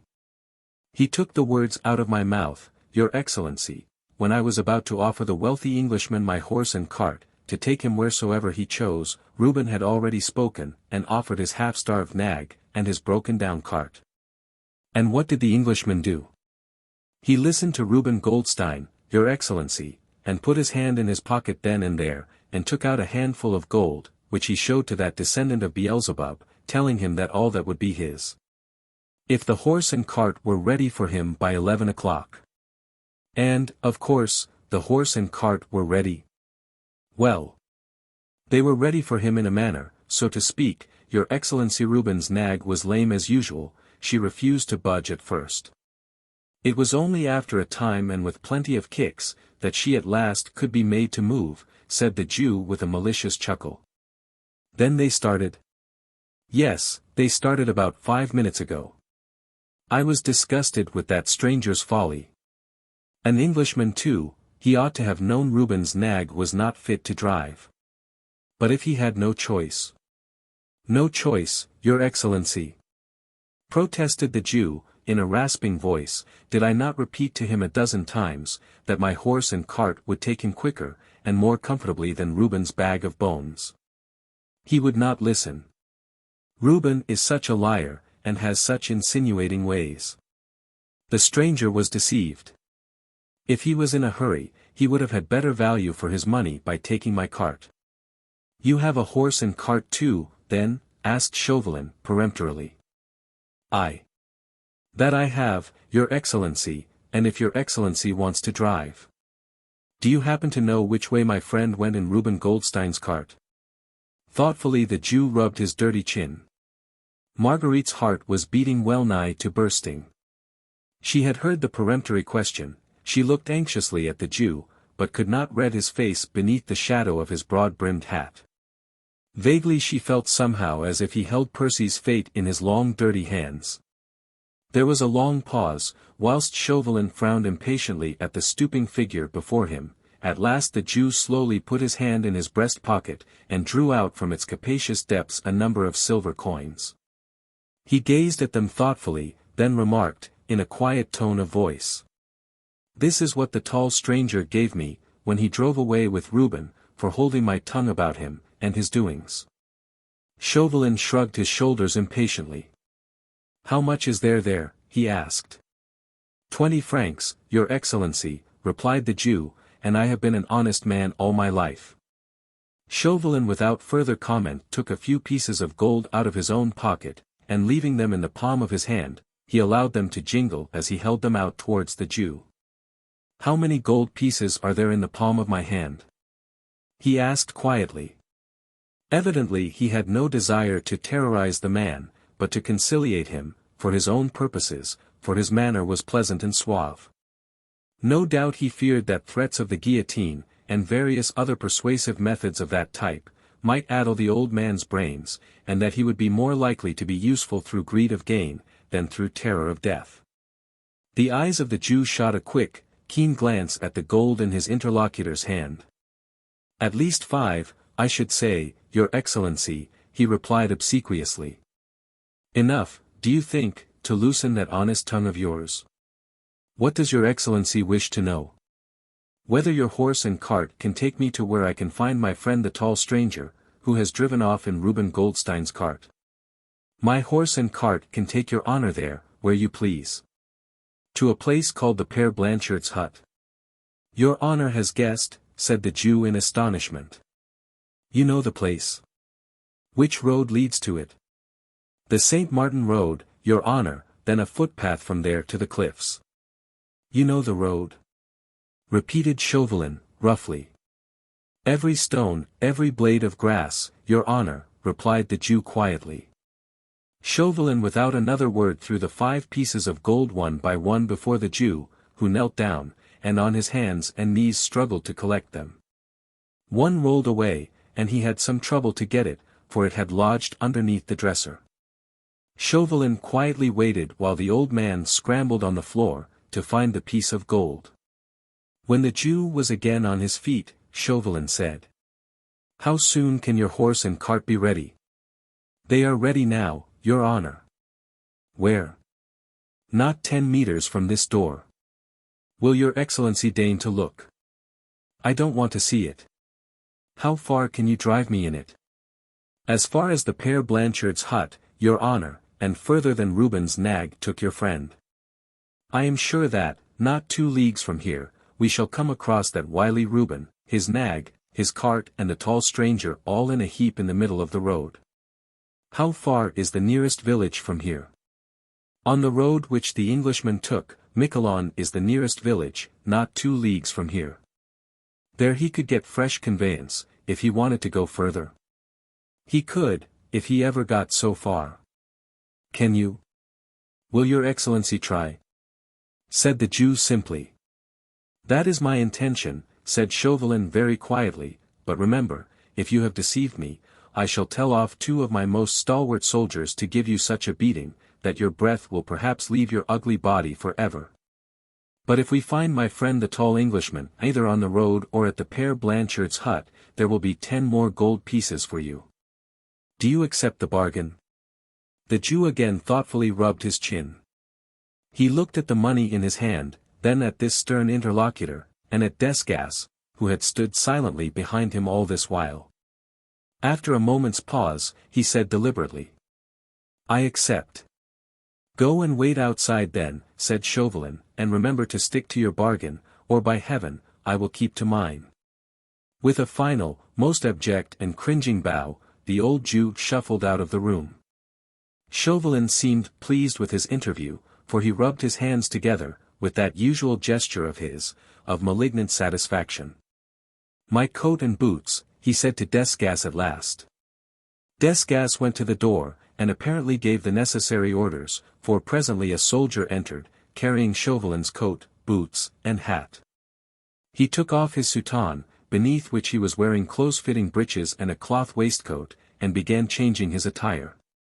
"You, citoyen, in the meanwhile," he said to Desgas, "go back to Captain Jutley as fast as you can, and tell him to let you have another dozen men, and bring them with you along the St. Martin Road, where I dare say you will soon overtake the Jew's cart with myself in it. There will be hot work presently, if I mistake not, in the Père Blanchard's hut. We shall corner our game there, I'll warrant, for this impudent Scarlet Pimpernel has had the audacity, or the stupidity, I hardly know which, to adhere to his original plans. He has gone to meet de Tournay, St.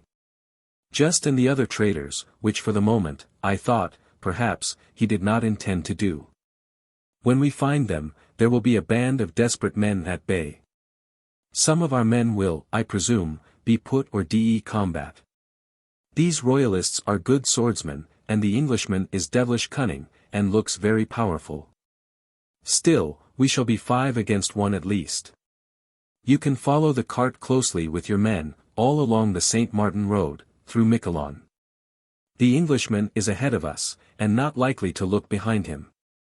Whilst he gave these curt and concise orders, he had completed his change of attire. The priest's costume had been laid aside, and he was once more dressed in his usual dark, tight-fitting clothes. At last he took up his hat. "I shall have an interesting prisoner to deliver into your hands," he said with a chuckle, as with unwonted familiarity he took Desgas' arm, and led him towards the door. "We won't kill him outright, friend Desgas. The Père Blanchard's hut is, and I mistake not, a lonely spot upon the beach, and our men will enjoy a bit of rough sport there with the wounded fox. Choose your men well, friend Desgas, of the sort who would enjoy that type of sport, We must see that Scarlet Pimpernel wither a bit, shrink and tremble, before we finally—" He made an expressive gesture, whilst he laughed a low, evil laugh, which filled Marguerite's soul with sickening horror. "Choose your men well, citoyen Desgas," he said once more, as he led his secretary finally out of the room. Chapter 27. On the track. Never for a moment did Marguerite Blakeney hesitate. The last sounds outside the chat gris had died away in the night. She had heard Desgas giving orders to his men, and then starting off towards the fort, to get a reinforcement of a dozen more men. 6 were not thought sufficient to capture the cunning Englishman, whose resourceful brain was even more dangerous than his valor and his strength. Then a few minutes later, she heard the Jew's husky voice again, evidently shouting to his nag, then the rumble of wheels, and noise of a rickety cart bumping over the rough road. Inside the inn, everything was still. Brogard and his wife, terrified of Chauvelin, had given no sign of life. They hoped to be forgotten, and at any rate to remain unperceived. Marguerite could not even hear their usual volleys of muttered oaths. She waited a moment or two longer, then she quietly slipped down the broken stairs, wrapped her dark cloak closely round her and slipped out of the inn. The night was fairly dark, sufficiently so at any rate to hide her dark figure from view, whilst her keen ears kept count of the sound of the cart going on ahead. She hoped by keeping well within the shadow of the ditches which lined the road, that she would not be seen by Desgas' men, when they approached, or by the patrols, which she concluded were still on duty. Thus she started to do this, the last stage of her weary journey, alone, at night, and on foot.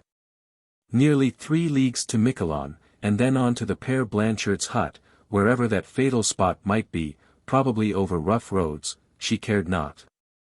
The Jew's nag could not get on very fast, and though she was weary with mental fatigue and nerve strain, she knew that she could easily keep up with it, on a hilly road, where the poor beast, who was sure to be half-starved, would have to be allowed long and frequent rests. The road lay some distance from the sea, bordered on either side by shrubs and stunted trees, sparsely covered with meager foliage, all turning away from the north, with their branches looking in the semi-darkness, like stiff, ghostly hair, blown by a perpetual wind. Fortunately, The moon showed no desire to peep between the clouds, and Marguerite, hugging the edge of the road, and keeping close to the low line of shrubs, was fairly safe from view. Everything around her was so still, only from far, very far away, there came like a long soft moan, the sound of the distant sea. The air was keen and full of brine. After that enforced period of inactivity, inside the evil-smelling, squalid inn, Marguerite would have enjoyed the sweet scent of this autumnal night, and the distant melancholy rumble of the autumnal night. And the distant melancholy rumble of the waves. She would have revelled in the calm and stillness of this lonely spot, a calm, broken only at intervals by the strident and mournful cry of some distant gull, and by the creaking of the wheels. Some way down the road, she would have loved the cool atmosphere, the peaceful immensity of nature, in this lonely part of the coast, but her heart was too full of cruel foreboding. Of a great ache and longing for a being who had become infinitely dear to her. Her feet slipped on the grassy bank, for she thought it safest not to walk near the center of the road, and she found it difficult to keep up a sharp pace along the muddy incline. She even thought it best not to keep too near to the cart. Everything was so still, that the rumble of the wheels could not fail to be a safe guide. The loneliness was absolute. Already the few dim lights of Calais lay far behind, and on this road there was not a sign of human habitation, not even the hut of a fisherman or of a woodcutter anywhere near. Far away on her right was the edge of the cliff, below it the rough beach, against which the incoming tide was dashing itself with its constant, distant murmur. And ahead the rumble of the wheels, bearing an implacable enemy to his triumph. Marguerite wondered at what particular spot, on this lonely coast, Percy could be at this moment. Not very far surely, for he had had less than a quarter of an hour's start of Chauvelin. She wondered if he knew that in this cool, ocean-scented bit of France, there lurked many spies, all eager to sight his tall figure, to track him to where his unsuspecting friends waited for him, and then, to close the net over him and them. Chauvelin, on ahead, jolted and jostled in the Jew's vehicle, was nursing comfortable thoughts. He rubbed his hands together, with content, as he thought of the web which he had woven, and through which that ubiquitous and daring Englishman could not hope to escape. As the time went on, and the old Jew drove him leisurely but surely along the dark road, he felt more and more eager for the grand finale of this exciting chase after the mysterious Scarlet Pimpernel. The capture of the audacious plotter would be the finest leaf in Citoyen Chauvelin's wreath of glory. Caught, red-handed, on the spot, in the very act of aiding and abetting the traitors against the Republic of France, the Englishman could claim no protection from his own country. Chauvelin had, in any case, fully made up his mind that all intervention should come too late. Never for a moment did the slightest remorse enter his heart, as to the terrible position in which he had placed the unfortunate wife, who had unconsciously betrayed her husband. As a matter of fact, Chauvelin had ceased even to think of her, she had been a useful tool, that was all. The Jew's lean nag did little more than walk. She was going along at a slow jog trot, and her driver had to give her long and frequent halts. "Are we a long way yet from Miquelon?" asked Chauvelin from time to time. "Not very far, your honor," was the uniform placid reply. "We have not yet come across your friend and mine, lying in a heap in the roadway," was Chauvelin's sarcastic comment.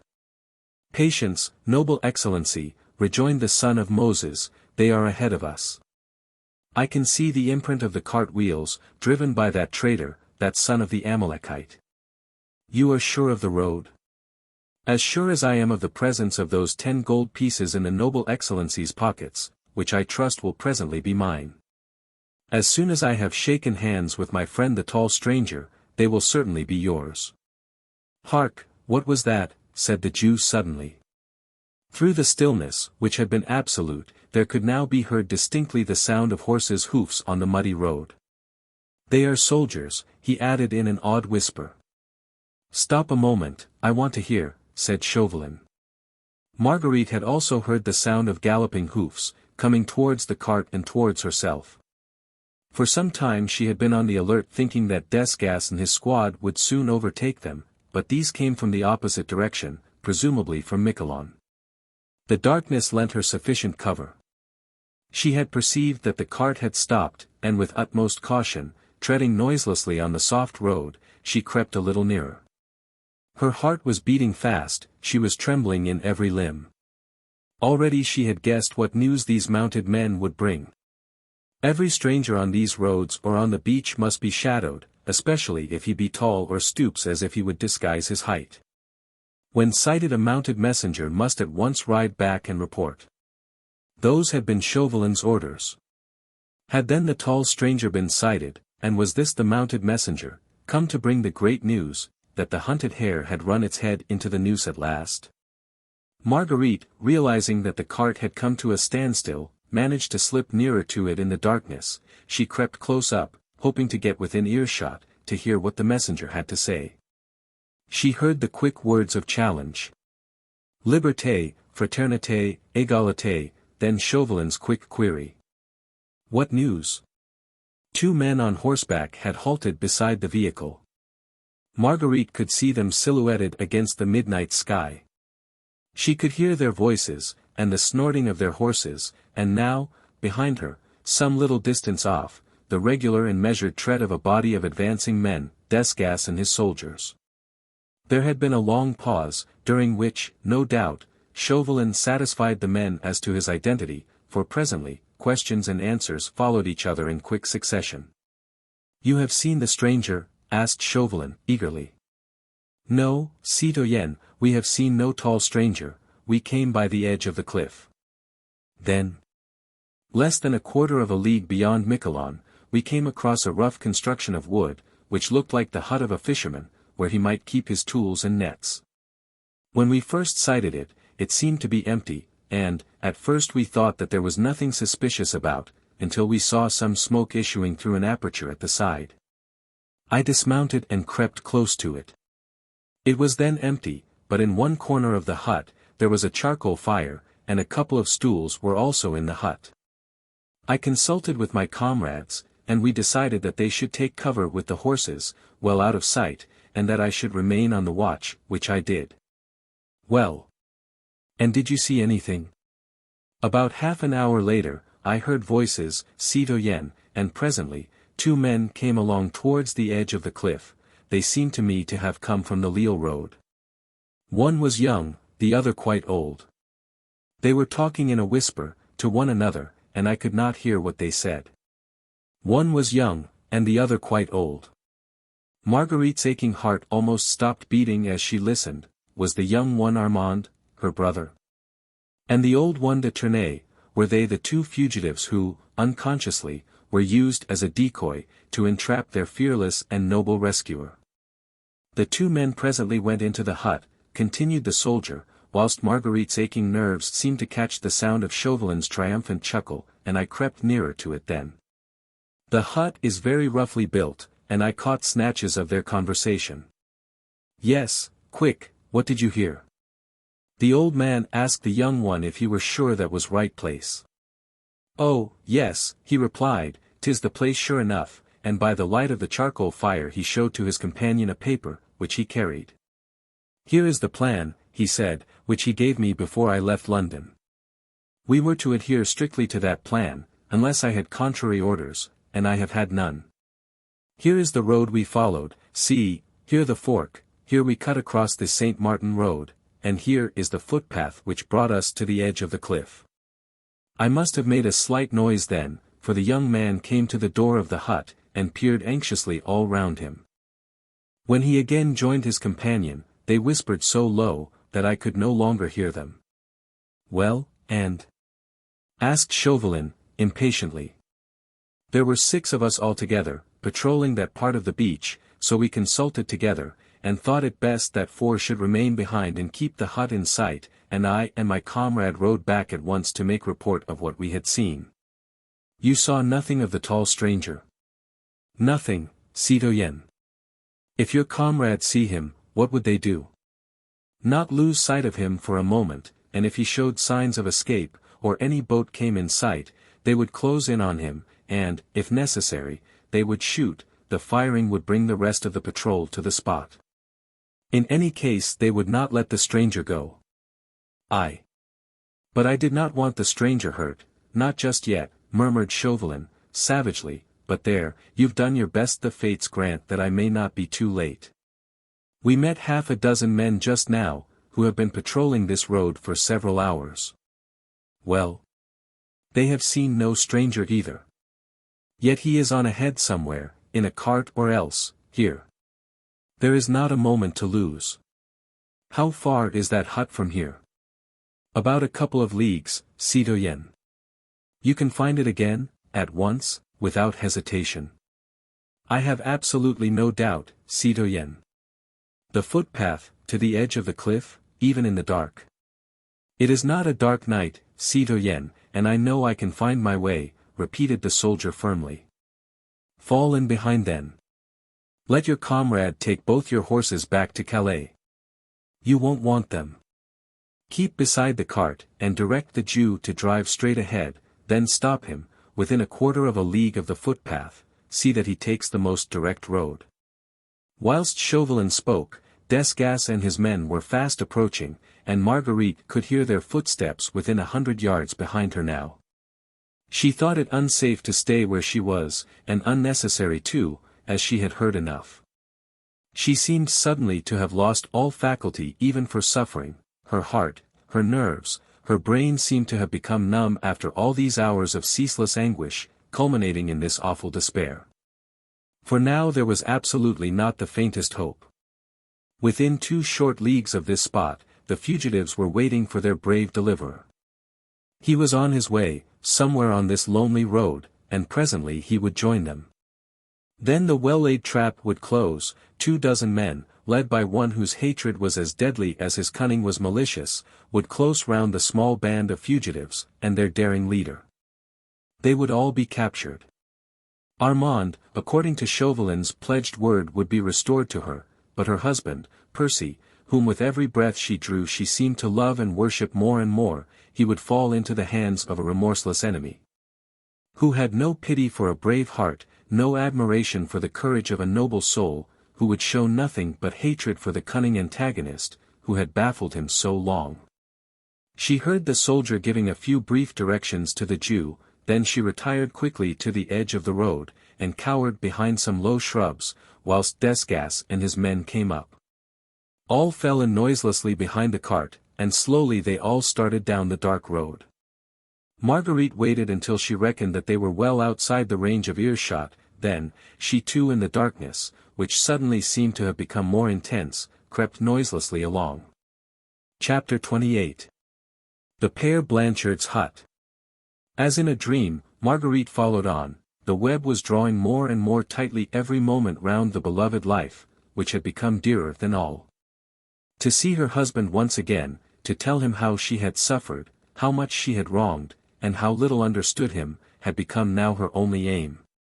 She had abandoned all hope of saving him. She saw him gradually hemmed in on all sides, and, in despair, she gazed round her into the darkness, and wondered whence he would presently come, to fall into the death trap which his relentless enemy had prepared for him. The distant roar of the waves now made her shudder. The occasional dismal cry of an owl, or a seagull, filled her with unspeakable horror. She thought of the ravenous beasts, in human shape, who lay in wait for their prey, and destroyed them, as mercilessly as any hungry wolf, for the satisfaction of their own appetite of hate. Marguerite was not afraid of the darkness, she only feared that man, on ahead, who was sitting at the bottom of a rough wooden cart, nursing thoughts of vengeance, which would have made the very demons in hell chuckle with delight. Her feet were sore. Her knees shook under her, from sheer bodily fatigue. For days now she had lived in a wild turmoil of excitement, she had not had a quiet rest for 3 nights. Now, she had walked on a slippery road for nearly 2 hours, and yet her determination never swerved for a moment. She would see her husband, tell him all, and, if he was ready to forgive the crime, which she had committed in her blind ignorance, she would yet have the happiness of dying by his side. She must have walked on almost in a trance, instinct alone keeping her up, and guiding her in the wake of the enemy, when suddenly her ears, attuned to the slightest sound, by that same blind instinct, told her that the cart had stopped, and that the soldiers had halted. They had come to their destination. No doubt on the right, somewhere close ahead, was the footpath that led to the edge of the cliff and to the hut. Heedless of any risks, she crept up quite close up to where Chauvelin stood, surrounded by his little troop. He had descended from the cart, and was giving some orders to the men. These she wanted to hear. What little chance she yet had, of being useful to Percy, consisted in hearing absolutely every word of his enemy's plans. The spot where all the party had halted must have lain some 800 meters from the coast. The sound of the sea came only very faintly, as from a distance. Chauvelin and Desgas, followed by the soldiers, had turned off sharply to the right of the road, apparently on to the footpath, which led to the cliffs. The Jew had remained on the road, with his cart and nag. Marguerite, with infinite caution, and literally crawling on her hands and knees, had also turned off to the right. To accomplish this she had to creep through the rough, low shrubs, trying to make as little noise as possible as she went along. Tearing her face and hands against the dry twigs, intent only upon hearing without being seen or heard. Fortunately, as is usual in this part of France, the footpath was bordered by a low rough hedge, beyond which was a dry ditch, filled with coarse grass. In this Marguerite managed to find shelter. She was quite hidden from view, yet could contrive to get within 3 yards of where Chauvelin stood, giving orders to his men. Now, he was saying in a low and peremptory whisper, "Where is the Père Blanchard's hut?" "About 800 meters from here, along the footpath," said the soldier who had lately been directing the party, "and halfway down the cliff." "Very good. You shall lead us. Before we begin to descend the cliff, you shall creep down to the hut, as noiselessly as possible, and ascertain if the traitor royalists are there. Do you understand?" "I understand, citoyen." "Now listen very attentively, all of you," continued Chauvelin, impressively, and addressing the soldiers collectively, "for after this we may not be able to exchange another word, so remember every syllable I utter. As if your very lives depended on your memory." "Perhaps they do," he added drily. "We listen, citoyen," said Desgas, "and a soldier of the Republic never forgets an order. You, who have crept up to the hut, will try to peep inside. If an Englishman is there with those traitors, a man who is tall above the average, or who stoops as if he would disguise his height, then give a sharp, quick whistle as a signal to your comrades.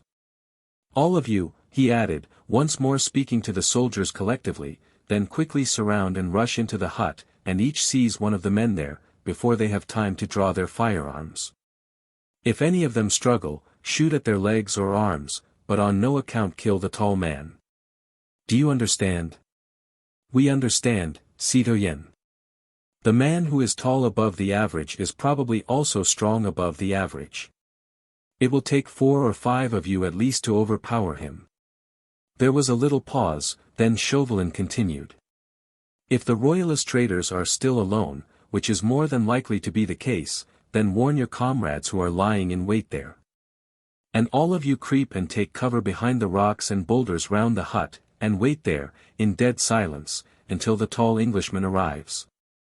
Then only rush the hut, when he is safely within its doors. But remember that you must be as silent as the wolf is at night, when he prowls around the pens.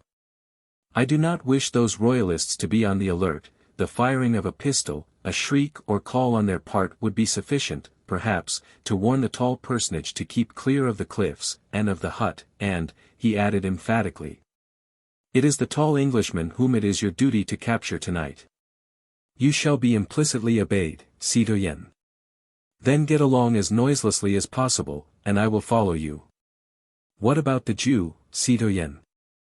asked Desgas, as silently like noiseless shadows, one by one the soldiers began to creep along the rough and narrow footpath. "Ah, yes, I had forgotten about the Jew," said Chauvelin, and, turning towards the Jew, he called him peremptorily. "Here, you, Aaron, Moses, Abraham, or whatever your confounded name may be," he said to the old man, who had quietly stood beside his lean nag, as far away from the soldiers as possible. "Benjamin Rosenbaum, so it please your honor," he replied humbly. "It does not please me to hear your voice, but it does please me to give you certain orders, which you will find it wise to obey." So it please your honor. Hold your confounded tongue. You shall stay here, do you hear? With your horse and cart until our return. You are on no account to utter the faintest sound, or to even breathe louder than you can help. Nor are you, on any consideration whatever, to leave your post, until I give you orders to do so. Do you understand? But your honor, protested the Jew pitiably. There is no question of but or of any argument, said Chauvelin, in a tone that made the timid old man tremble from head to foot. If, when I return, I do not find you here, I most solemnly assure you that, wherever you may try to hide yourself, I can find you, and that punishment swift, sure and terrible, will sooner or later overtake you. Do you hear me? But your excellency. I said, do you hear me? The soldiers had all crept away. The three men stood alone together in the dark and lonely road, with Marguerite there, behind the hedge, listening to Chauvelin's orders, as she would to her own death sentence. I heard your honor, protested the Jew again, while he tried to draw nearer to Chauvelin, and I swear by Abraham, Isaac and Jacob that I would obey your honor most absolutely. And that I would not move from this place until your honor once more deigned to shed the light of your countenance upon your humble servant. But remember, your honor, I am a poor man, my nerves are not as strong as those of a young soldier. If midnight marauders should come prowling round this lonely road, I might scream or run in my fright. And is my life to be forfeit, is some terrible punishment to come on my poor old head for that which I cannot help? The Jew seemed in real distress, he was shaking from head to foot. Clearly he was not the man to be left by himself on this lonely road. The man spoke truly, he might unwittingly, in sheer terror, utter the shriek that might prove a warning to the wily Scarlet Pimpernel. Chauvelin reflected for a moment. Will your horse and cart be safe alone, here, do you think? He asked roughly. I fancy, citoyen, here interposed Desgas, that they will be safer without that dirty, cowardly Jew than with him. There seems no doubt that, if he gets scared, he will either make a bolt of it, or shriek his head off. But what am I to do with the brute? Will you send him back to Calais, citoyen? No, for we shall want him to drive back the wounded presently, said Chauvelin, with grim significance. There was a pause again, Desgas waiting for the decision of his chief, and the old Jew whining beside his nag. Well, you lazy, lumbering old coward, said Chauvelin at last, you had better shuffle along behind us. Here, citoyen Desgas, tie this handkerchief tightly round the fellow's mouth. Chauvelin handed a scarf to Desgas, who solemnly began winding it round the Jew's mouth. Meekly Benjamin Rosenbaum allowed himself to be gagged. He, evidently, preferred this uncomfortable state to that of being left alone, on the darkest Martin Road. Then the three men fell in line.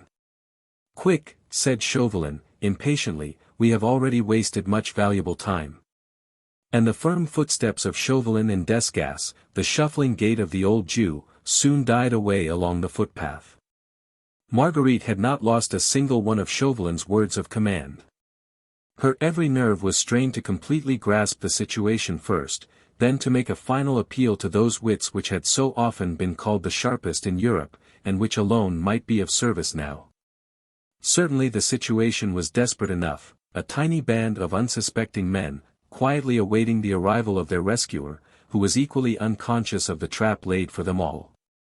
It seemed so horrible, this net, as it were drawn in a circle, at dead of night, on a lonely beach, round a few defenseless men, defenseless because they were tricked and unsuspecting. Of these one was the husband she idolized, another the brother she loved. She vaguely wondered who the others were, who were also calmly waiting for the Scarlet Pimpernel, while death lurked behind every boulder of the cliffs. For the moment she could do nothing but follow the soldiers and Chauvelin. She feared to lose her way, or she would have rushed forward and found that wooden hut, and perhaps been in time to warn the fugitives and their brave deliverer yet. For a second, the thought flashed through her mind of uttering the piercing shrieks, which Chauvelin seemed to dread, as a possible warning to the Scarlet Pimpernel and his friends, in the wild hope that they would hear. And have yet time to escape before it was too late. But she did not know if her shrieks would reach the ears of the doomed men. Her effort might be premature, and she would never be allowed to make another. Her mouth would be securely gagged, like that of the Jew, and she, a helpless prisoner in the hands of Chauvelin's men. Like a ghost she flitted noiselessly behind that hedge. She had taken her shoes off, and her stockings were by now torn off her feet. She felt neither soreness nor weariness. Indomitable will to reach her husband in spite of adverse fate, and of a cunning enemy, killed all sense of bodily pain within her, and rendered her instincts doubly acute. She heard nothing save the soft and measured footsteps of Percy's enemies on in front. She saw nothing but, in her mind's eye, that wooden hut, and he, her husband, walking blindly to his doom.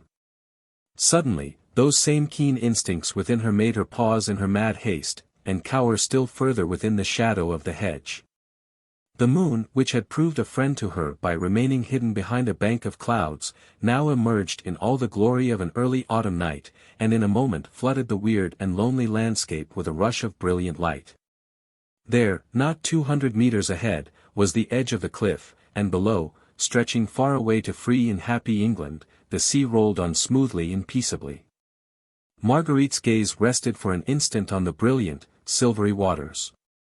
And as she gazed, her heart, which had been numb with pain for all these hours, seemed to soften and distend, and her eyes filled with hot tears.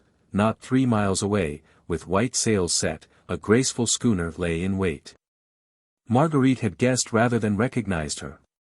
It was the Day Dream, Percy's favorite yacht, and all her crew of British sailors. Her white sails, glistening in the moonlight, seemed to convey a message to Marguerite of joy and hope, which yet she feared could never be. She waited there, out at sea, waited for her master, like a beautiful white bird all ready to take flight, and he would never reach her, never see her smooth deck again, never gaze any more on the white cliffs of England. The land of liberty and of hope. The sight of the schooner seemed to infuse into the poor, wearied woman the superhuman strength of despair. There was the edge of the cliff, and some way below was the hut, where presently, her husband would meet his death. But the moon was out, she could see her way now, she would see the hut from a distance, run to it, rouse them all, warn them at any rate to be prepared and to sell their lives dearly, rather than be caught like so many rats in a hole. She stumbled on behind the hedge in the low, thick grass of the ditch. She must have run on very fast, and had outdistanced Chauvelin and Desgas, for presently she reached the edge of the cliff, and heard their footsteps distinctly behind her. But only a very few yards away, and now the moonlight was full upon her, her figure must have been distinctly silhouetted against the silvery background of the sea. Only for a moment, though. The next she had cowered, like some animal doubled up within itself. She peeped down the great rugged cliffs. The descent would be easy enough, as they were not precipitous, and the great boulders afforded plenty of foothold. Suddenly, as she gazed, she saw at some little distance on her left, and about midway down the cliffs, a rough wooden construction, through the wall of which a tiny red light glimmered like a beacon. Her very heart seemed to stand still, the eagerness of joy was so great that it felt like an awful pain. She could not gauge how distant the hut was, but without hesitation she began the steep descent, creeping from boulder to boulder, caring nothing for the enemy behind, or for the soldiers, who evidently had all taken cover since the tall Englishman had not yet appeared. On she pressed, forgetting the deadly foe on her track, running, stumbling, footsore, half-dazed, but still on, when, suddenly, a crevice, or stone, or slippery bit of rock, threw her violently to the ground. She struggled again to her feet, and started running forward once more to give them that timely warning, to beg them to flee before he came, and to tell him to keep away from this death-trap, away from this awful doom. But now she realized that other steps, quicker than her own, were already close at her heels. The next instant a hand dragged at her skirt, and she was down on her knees again, whilst something was wound round her mouth to prevent her uttering a scream. Bewildered, half frantic with the bitterness of disappointment, she looked round her helplessly, and, bending down quite close to her, she saw through the mist, which seemed to gather round her, a pair of keen, malicious eyes, which appeared to her excited brain to have a weird, supernatural green light in them. She lay in the shadow of a great boulder. Chauvelin could not see her features, but he passed his thin, white fingers over her face. "A woman," he whispered, "by all the saints in the calendar. We cannot let her loose, that's certain," he muttered to himself. "I wonder now." Suddenly he paused. After a few moments of deadly silence, he gave forth a long, low, curious chuckle, while once again Marguerite felt, with a horrible shudder, his thin fingers wandering over her face. "Dear me! Dear me!" he whispered, with affected gallantry. "This is indeed a charming surprise," and Marguerite felt her resistless hand raised to Chauvelin's thin, mocking lips. The situation was indeed grotesque, had it not been at the same time so fearfully tragic. The poor, weary woman, broken in spirit and half frantic with the bitterness of her disappointment, receiving on her knees the banal gallantries of her deadly enemy. Her senses were leaving her, half choked with the tight grip round her mouth. She had no strength to move or to utter the faintest sound. The excitement which all along had kept up her delicate body seemed at once to have subsided, and the feeling of blank despair to have completely paralyzed her brain and nerves. Chauvelin must have given some directions, which she was too dazed to hear, for she felt herself lifted from off her feet, the bandage round her mouth was made more secure, and a pair of strong arms carried her towards that tiny, red light on ahead, which she had looked upon as a beacon and the last faint glimmer of hope. Chapter 29. Trapped. She did not know how long she was thus carried along. She had lost all notion of time and space, and for a few seconds tired nature, mercifully, deprived her of consciousness. When she once more realized her state, she felt that she was placed with some degree of comfort upon a man's coat, with her back resting against a fragment of rock. The moon was hidden again behind some clouds, and the darkness seemed in comparison more intense. The sea was roaring some 200 feet below her, and on looking all round she could no longer see any vestige of the tiny glimmer of red light. That the end of the journey had been reached, she gathered from the fact that she heard rapid questions and answers spoken in a whisper quite close to her. "There are 4 men in there, citoyenne. They are sitting by the fire, and seem to be waiting quietly." "The hour?" "Nearly 2 o'clock. "The tide?" "Coming in quickly." "The schooner?" "Obviously an English one, lying some 3 kilometers out. But we cannot see her boat." "Have the men taken cover?" "Yes, citoyenne. They will not blunder.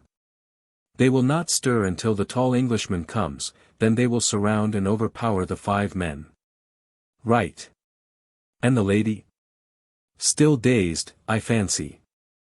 "She's close beside you, citoyenne." "And the Jew?"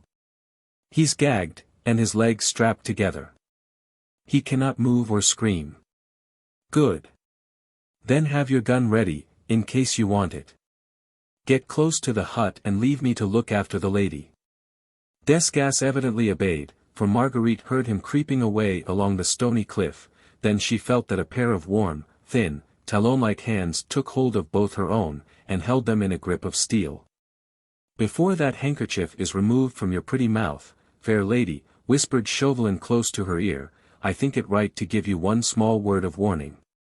What has procured me the honor of being followed across the channel by so charming a companion, I cannot, of course, conceive, but, if I mistake it not, the purpose of this flattering attention is not one that would commend itself to my vanity, and I think that I am right in surmising, moreover, that the first sound which your pretty lips would utter, as soon as the cruel gag is removed, would be one that would prove a warning to the cunning fox, which I have been at such pains to track to his lair."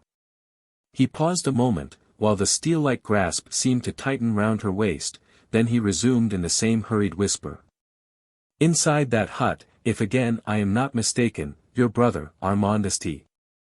Just, waits with that traitor de Tournay, and 2 other men unknown to you, for the arrival of the mysterious rescuer, whose identity has for so long puzzled our Committee of Public Safety, the audacious Scarlet Pimpernel. No doubt if you scream, if there is a scuffle here, if shots are fired, it is more than likely that the same long legs that brought this scarlet enigma here, will as quickly take him to some place of safety. The purpose then, for which I have travelled all these miles, will remain unaccomplished. On the other hand, it only rests with yourself that your brother, Armand, shall be free to go off with you tonight if you like, to England, or any other place of safety. Marguerite could not utter a sound, as the handkerchief was wound very tightly round her mouth, but Chauvelin was peering through the darkness very closely into her face. No doubt too her hand gave a responsive appeal to his last suggestion, for presently he continued. What I want you to do to ensure Armand's safety is a very simple thing, dear lady. What is it? Marguerite's hand seemed to convey to his, in response. To remain, on this spot, without uttering a sound, until I give you leave to speak. Ah! But I think you will obey, he added, with that funny dry chuckle of his as Marguerite's whole figure seemed to stiffen, in defiance of this order, for let me tell you that if you scream, nay, if you utter one sound, or attempt to move from here, my men, there are 30 of them about, will see Street just de and their 2 friends, and shoot them here, by my orders, before your eyes. Marguerite had listened to her implacable enemy's speech with ever-increasing terror. Numbed with physical pain, she yet had sufficient mental vitality in her to realize the full horror of this terrible either, or he was once more putting before her. Either, or 10,000 times more appalling and horrible, that the one he had suggested to her that fatal night at the ball. This time it meant that she should keep still, and allow the husband she worshipped to walk unconsciously to his death, or that she should, by trying to give him a word of warning, which perhaps might even be unavailing, actually give the signal for her own brother's death, and that of 3 other unsuspecting men. She could not see Chauvelin, but she could almost feel those keen, pale eyes of his fixed maliciously upon her helpless form, and his hurried, whispered words reached her ear, as the death knell of her last faint, lingering hope. Nay, fair lady, he added urbanely, you can have no interest in anyone save in Saint Just, and all you need do for his safety is to remain where you are, and to keep silent. My men have strict orders to spare him in every way. As for that enigmatic Scarlet Pimpernel, what is he to you? Believe me, no warning from you could possibly save him. And now, dear lady, let me remove this unpleasant coercion, which has been placed before your pretty mouth. You see, I wish you to be perfectly free, in the choice which you are about to make. Her thoughts in a whirl, her temples aching, her nerves paralyzed, her body numb with pain, Marguerite sat there, in the darkness which surrounded her as with a pall. From where she sat she could not see the sea, but she heard the incessant mournful murmur of the incoming tide, which spoke of her dead hopes, her lost love, the husband she had with her own hand betrayed, and sent to his death. Chauvelin removed his handkerchief from her mouth. She certainly did not scream, at that moment, she had no strength to do anything but barely to hold herself upright, and to force herself to think. Oh! Think! Think! Think! Of what she should do. The minutes flew on, in this awful stillness she could not tell how fast or how slowly. She heard nothing, she saw nothing, she did not feel the sweet-smelling autumn air, scented with the briny odor of the sea, she no longer heard the murmur of the waves, the occasional rattling of a pebble, as it rolled down some steep incline. More and more unreal did the whole situation seem. It was impossible that she, Marguerite Blakeney, the Queen of London society, should actually be sitting here on this bit of lonely coast, in the middle of the night, side by side with a most bitter enemy, and oh! It was not possible that somewhere, not many 100 feet away perhaps, from where she stood, the being she had once despised, but who now, in every moment of this weird, dreamlike life, became more and more dear, it was not possible that he was unconsciously, even now walking to his doom, whilst she did nothing to save him. Why did she not with unearthly screams, that would re-echo from one end of the lonely beach to the other, send out a warning to him to desist, to retrace his steps, for death lurked here whilst he advanced? Once or twice the screams rose to her throat, as if my instinct, then, before her eyes there stood the awful alternative, her brother and those 3 men shot before her eyes, practically by her orders, she their murderer. Oh! That fiend in human shape, next to her, knew human, female, nature well.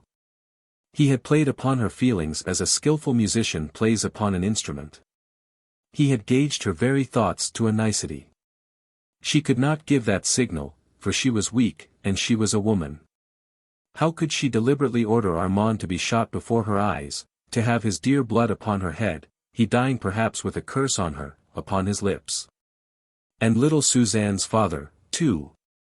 He, an old man, and the others, oh. It was all too horrible. Wait. Wait. Wait. How long? The early morning hours sped on, and yet it was not dawn. The sea continued its incessant mournful murmur, the autumnal breeze sighed gently in the night, the lonely beach was silent, even as the grave. Suddenly from somewhere, not very far away, a cheerful, strong voice was heard singing God Save the King. Chapter 30. The schooner. Marguerite's aching heart stood still. She felt, more than she heard, the men on the watch preparing for the fight. Her senses told her that each, with sword in hand, was crouching, ready for the spring. The voice came nearer and nearer. In the vast immensity of these lonely cliffs, with the loud murmur of the sea below, it was impossible to say how near, or how far, nor yet from which direction came that cheerful singer, who sang to God to save his king, whilst he himself was in such deadly danger. Faint at first, the voice grew louder and louder. From time to time a small pebble detached itself apparently from beneath the firm tread of the singer, and went rolling down the rocky cliffs to the beach below.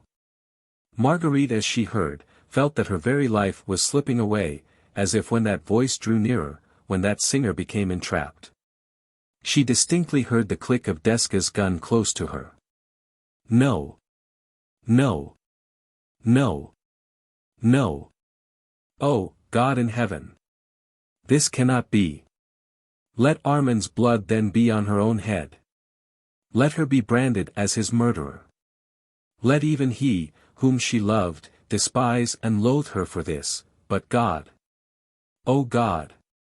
Save him at any cost. With a wild shriek, she sprang to her feet and darted round the rock, against which she had been cowering. She saw the little red gleam through the chinks of the hut. She ran up to it and fell against its wooden walls, which she began to hammer with clenched fists in an almost maniacal frenzy, while she shouted, Armand! Armand! For God's sake fire! Your leader is near. He is coming. He is betrayed. Armand! Armand! Fire in heaven's name! She was seized and thrown to the ground. She lay there moaning, bruised, not caring, but still half sobbing, half shrieking. Percy, my husband, for God's sake fly. Armand! Armand! Why don't you fire? One of you stop that woman screaming, hissed Chauvelin, who hardly could refrain from striking her. Something was thrown over her face, she could not breathe, and perforce she was silent. The bold singer, too, had become silent, warned, no doubt, of his impending danger by Marguerite's frantic shrieks. The men had sprung to their feet, there was no need for further silence on their part. The very cliffs echoed the poor, heartbroken woman's screams. Chauvelin, with a muttered oath, which boded no good to her, who had dared to upset his most cherished plans, had hastily shouted the word of command. Into it, my men, and let no one escape from that hut alive. The moon had once more emerged from between the clouds, the darkness on the cliffs had gone, giving place once more to brilliant, silvery light. Some of the soldiers had rushed to the rough, wooden door of the hut, whilst one of them kept guard over Marguerite. The door was partially open. One of the soldiers pushed it further, but within all was darkness, the charcoal fire only lighting with a dim, red light the furthest corner of the hut. The soldiers paused automatically at the door, like machines waiting for further orders. Chauvelin, who was prepared for a violent onslaught from within, and for a vigorous resistance from the four fugitives, under cover of the darkness, was for the moment paralyzed with astonishment when he saw the soldiers standing there at attention, like sentries on guard, whilst not a sound proceeded from the hut. Filled with strange, anxious foreboding, he, too, went to the door of the hut, and peering into the gloom, he asked quickly. "What is the meaning of this?" "I think, citoyen, that there is no one there now," replied one of the soldiers imperturbably. "You have not let those 4 men go?" thundered Chauvelin, menacingly. "I ordered you to let no man escape alive. Quick, after them all of you. Quick, in every direction." The men, obedient as machines, rushed down the rocky incline towards the beach, some going off to right and left, as fast as their feet could carry them.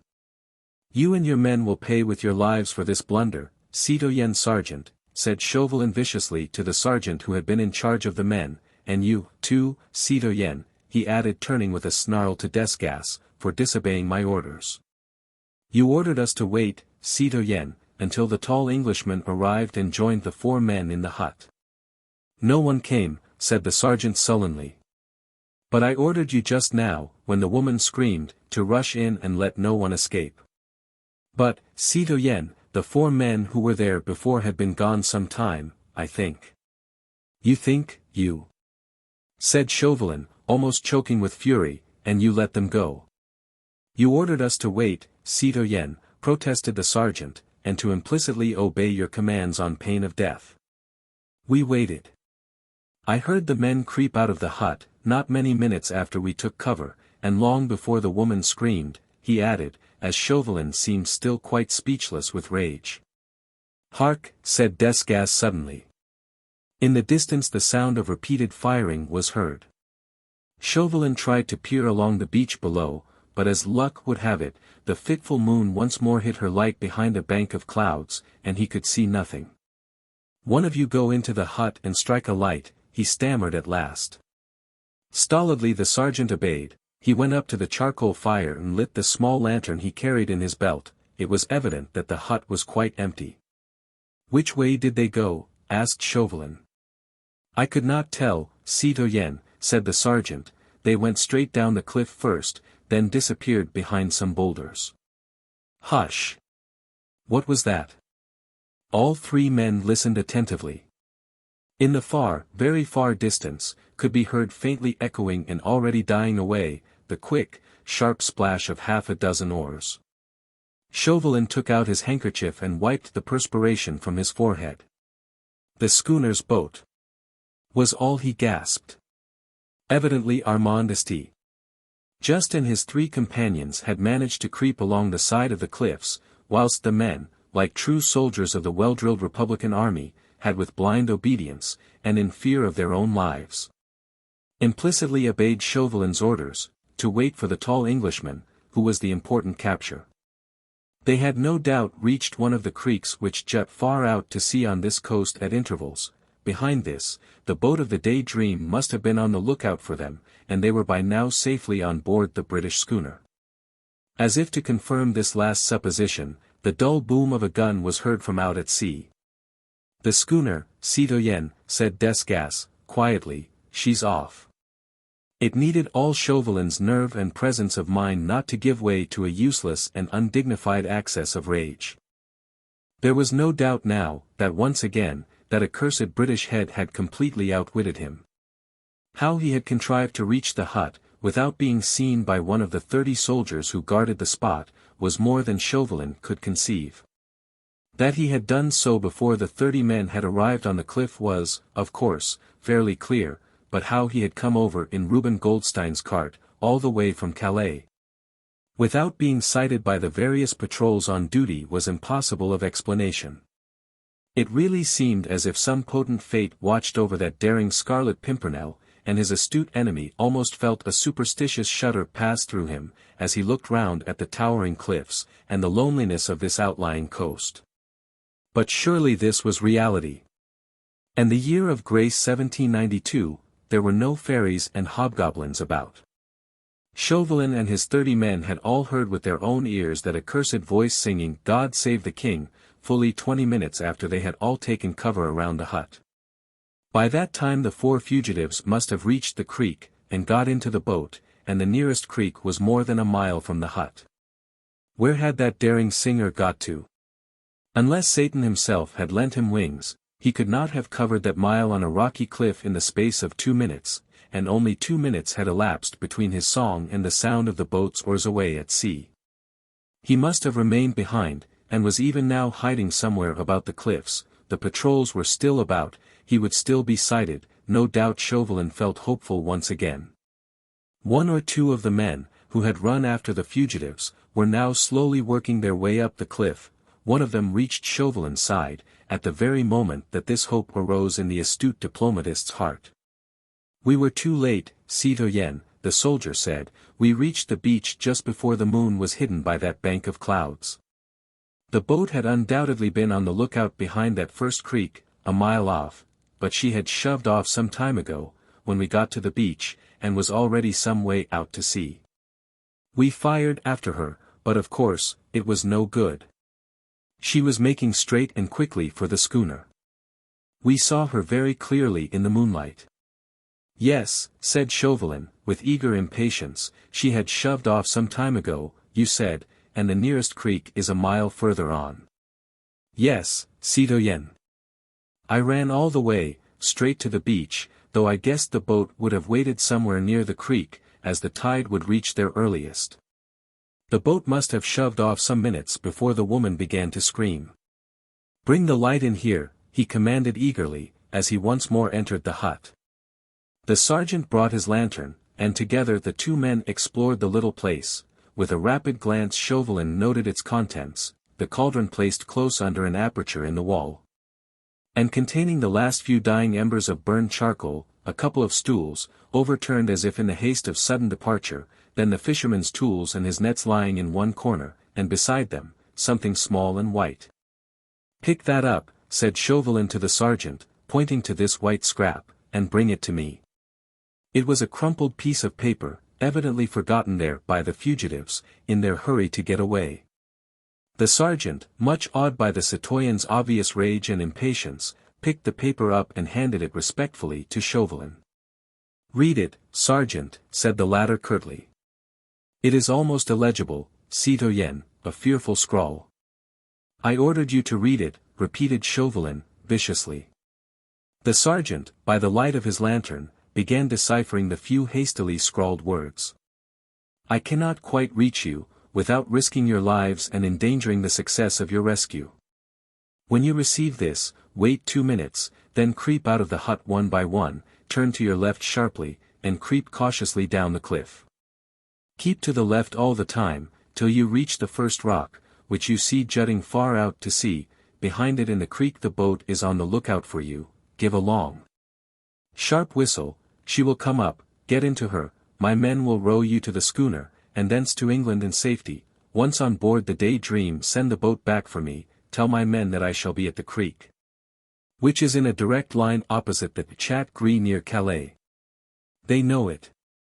I shall be there as soon as possible. They must wait for me at a safe distance out at sea, till they hear the usual signal. Do not delay, and obey these instructions implicitly.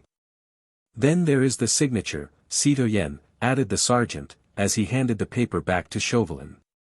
But the latter had not waited an instant. One phrase of the momentous scrawl had caught his ear. I shall be at the creek which is in a direct line opposite the XXIII near Calais. That phrase might yet mean victory for him. Which of you knows this coast well? He shouted to his men who now one by one all returned from their fruitless run, and were all assembled once more round the hut. I do, citoyen, said one of them, I was born in Calais, and know every stone of these cliffs. There is a creek in a direct line from the XXIII. There is, citoyen. I know it well. The Englishman is hoping to reach that creek. He does not know every stone of these cliffs, he may go there by the longest way round, and in any case he will proceed cautiously for fear of the patrols. At any rate, there is a chance to get him yet. 1,000 francs to each man who gets to that creek before that long-legged Englishman. I know of a short cut across the cliffs, said the soldier, and with an enthusiastic shout, he rushed forward, followed closely by his comrades. Within a few minutes their running footsteps had died away in the distance. Chauvelin listened to them for a moment. The promise of the reward was lending spurs to the soldiers of the Republic. The gleam of hate and anticipated triumph was once more apparent on his face. Close to him Desgas still stood mute and impassive, waiting for further orders, whilst two soldiers were kneeling beside the prostrate form of Marguerite. Chauvelin gave his secretary a vicious look. His well-laid plan had failed, its sequel was problematical. There was still a great chance now that the Scarlet Pimpernel might yet escape, and Chauvelin, with that unreasoning fury, which sometimes assails a strong nature, was longing to vent his rage on somebody. The soldiers were holding Marguerite pinioned to the ground, though, she, poor soul, was not making the faintest struggle. Overwrought nature had at last peremptorily asserted herself, and she lay there in a dead swoon, her eyes circled by deep purple lines, that told of long, sleepless nights, her hair matted and damp round her forehead. Her lips parted in a sharp curve that spoke of physical pain. The cleverest woman in Europe, the elegant and fashionable Lady Blakeney, who had dazzled London society with her beauty, her wit and her extravagances, presented a very pathetic picture of tired-out, suffering womanhood. Which would have appealed to any, but the hard, vengeful heart of her baffled enemy. "It is no use mounting guard over a woman who is half dead," he said spitefully to the soldiers, "when you have allowed 5 men who were very much alive to escape." Obediently the soldiers rose to their feet. "You'd better try and find that footpath again for me, and that broken-down cart we left on the road." Then suddenly a bright idea seemed to strike him. "Ah! By the by. Where is the Jew?" "Close by here, citoyen," said Desgas. "I gagged him and tied his legs together as you commanded." From the immediate vicinity, a plaintive moan reached Chauvelin's ears. He followed his secretary, who led the way to the other side of the hut, where, fallen into an absolute heap of dejection, with his legs tightly pinioned together and his mouth gagged, lay the unfortunate descendant of Israel. His face in the silvery light of the moon looked positively ghastly with terror, his eyes were wide open and almost glassy, and his whole body was trembling, as if with ague, while a piteous wail escaped his bloodless lips. The rope which had originally been wound round his shoulders and arms had evidently given way, for it lay in a tangle about his body, but he seemed quite unconscious of this. For he had not made the slightest attempt to move from the place where Desgas had originally put him, like a terrified chicken which looks upon a line of white chalk, drawn on a table, as on a string which paralyzes its movements. "Bring the cowardly brute here," commanded Chauvelin. He certainly felt exceedingly vicious, and since he had no reasonable grounds for venting his ill humor on the soldiers who had but too punctually obeyed his orders, he felt that the son of the despised race would prove an excellent butt.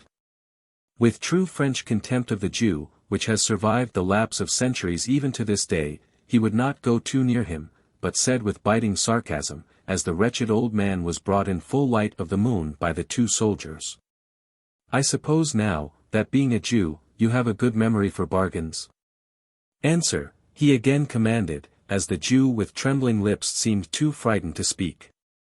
"Yes, your honor," stammered the poor wretch. "You remember, then, the one you and I made together in Calais, when you undertook to overtake Reuben Goldstein, his nag and my friend the tall stranger?" "Eh? But, your honor." "There is no but. I said, do you remember?" Why, yes, your honor." "What was the bargain?" There was dead silence. The unfortunate man looked round at the great cliffs, the moon above, the stolid faces of the soldiers, and even at the poor, prostrate, inanimate woman close by, but said nothing. "Will you speak?" thundered Chauvelin, menacingly. He did try, poor wretch, but, obviously, he could not. There was no doubt, however, that he knew what to expect from the stern man before him. "Your honor," he ventured imploringly. "Since your terror seems to have paralyzed your tongue," said Chauvelin sarcastically, "I must needs refresh your memory. It was agreed between us, that if we overtook my friend the tall stranger, before he reached this place, you were to have 10 pieces of gold." A low moan escaped from the Jew's trembling lips. "But," added Chauvelin, with slow emphasis, "if you deceived me in your promise, you were to have a sound beating, one that would teach you not to tell lies." I did not, your honor, I swear it by Abraham. And by all the other patriarchs, I know. Unfortunately, they are still in Hades, I believe, according to your creed, and cannot help you much in your present trouble. Now, you did not fulfill your share of the bargain, but I am ready to fulfill mine. Here, he added, turning to the soldiers, the buckle end of your 2 belts to this confounded Jew. As the soldiers obediently unbuckled their heavy leather belts, the Jew set up a howl that surely would have been enough to bring all the patriarchs out of Hades and elsewhere, to defend their descendant from the brutality of this French official. I think I can rely on you, citoyen soldiers, laughed Chauvelin, maliciously, to give this old liar the best and soundest beating he has ever experienced. But don't kill him, he added drily. We will obey, citoyen, replied the soldiers as imperturbably as ever. He did not wait to see his orders carried out, he knew that he could trust these soldiers, who were still smarting under his rebuke, not to mince matters, when given a free hand to belabor a third party. When that lumbering coward has had his punishment, he said to Desgas, the men can guide us as far as the cart, and one of them can drive us in it back to Calais. The Jew and the woman can look after each other, he added roughly, until we can send somebody for them in the morning. They can't run away very far, in their present condition, and we cannot be troubled with them just now. Chauvelin had not given up all hope. His men, he knew, were spurred on by the hope of the reward. That enigmatic and audacious Scarlet Pimpernel, alone and with 30 men at his heels, could not reasonably be expected to escape a second time. But he felt less sure now. The Englishman's audacity had baffled him once, whilst the wooden-headed stupidity of the soldiers, and the interference of a woman had turned his hand, which held all the trumps, into a losing one. If Marguerite had not taken up his time, if the soldiers had had a grain of intelligence, if, it was a long if, and Chauvelin stood for a moment quite still, and enrolled 30-odd people in one long, overwhelming anathema. Nature, poetic, silent, balmy, the bright moon, the calm, silvery sea spoke of beauty and of rest, and Chauvelin cursed nature, cursed man and woman, and above all, he cursed all long-legged, meddlesome British enigmas with one gigantic curse. The howls of the Jew behind him, undergoing his punishment, sent a bomb through his heart, overburdened as it was with revengeful malice. He smiled. It eased his mind to think that some human being at least was, like himself, not altogether at peace with mankind. He turned and took a last look at the lonely bit of coast, where stood the wooden hut, now bathed in moonlight, the scene of the greatest discomfiture ever experienced by a leading member of the Committee of Public Safety. Against a rock, on a hard bed of stone, lay the unconscious figure of Marguerite Blakeney, while some few paces further on, the unfortunate Jew was receiving on his broad back the blows of 2 stout leather belts, wielded by the stolid arms of 2 sturdy soldiers of the Republic. The howls of Benjamin Rosenbaum were fit to make the dead rise from their graves. They must have wakened all the gulls from sleep, and made them look down with great interest at the doings of the lords of the creation. That will do, commanded Chauvelin, as the Jew's moans became more feeble, and the poor wretch seemed to have fainted away. We don't want to kill him. Obediently the soldiers buckled on their belts, one of them viciously kicking the Jew to one side. Leave him there, said Chauvelin, and lead the way now quickly to the cart. I'll follow. He walked up to where Marguerite lay, and looked down into her face. She had evidently recovered consciousness, and was making feeble efforts to raise herself. Her large, blue eyes were looking at the moonlit scene round her with a scared and terrified look. They rested with a mixture of horror and pity on the Jew, whose luckless fate and wild howls had been the first signs that struck her, with her returning senses. Then she caught sight of Chauvelin, in his neat, dark clothes, which seemed hardly crumpled after the stirring events of the last few hours. He was smiling sarcastically, and his pale eyes peered down at her with a look of intense malice. With mock gallantry, he stooped and raised her icy-cold hand to his lips, which sent a thrill of indescribable loathing through Marguerite's weary frame. I much regret, fair lady, he said in his most suave tones, that circumstances, over which I have no control, compel me to leave you here for the moment. But I go away, secure in the knowledge that I do not leave you unprotected. Our friend Benjamin here, though a trifle the worse for wear at the present moment, will prove a gallant defender of your fair person, I have no doubt. At dawn I will send an escort for you. Until then, I feel sure that you will find him devoted, though perhaps a trifle slow." Marguerite only had the strength to turn her head away. Her heart was broken with cruel anguish. One awful thought had returned to her mind, together with gathering consciousness: what had become of Percy, what of Armand? She knew nothing of what had happened after she heard the cheerful song, "God Save the King," which she believed to be the signal of death. "I, myself," concluded Chauvelin, "must now very reluctantly leave you. Au revoir, fair lady. We meet, I hope, soon in London. Shall I see you at the Prince of Wales' garden party? No? Ah, well, au revoir, remember me, I pray, to Sir Percy Blakeney." And, with a last ironical smile and bow, he once more kissed her hand, and disappeared down the footpath in the wake of the soldiers, and followed by the imperturbable Desgas. Chapter 31. The Escape. Marguerite listened, half dazed as she was, to the fast retreating, firm footsteps of the four men. All nature was so still that she, lying with her ear close to the ground, could distinctly trace the sound of their tread, as they ultimately turned into the road, and presently the faint echo of the old cart wheels. The halting gait of the lean nag told her that her enemy was a quarter of a league away.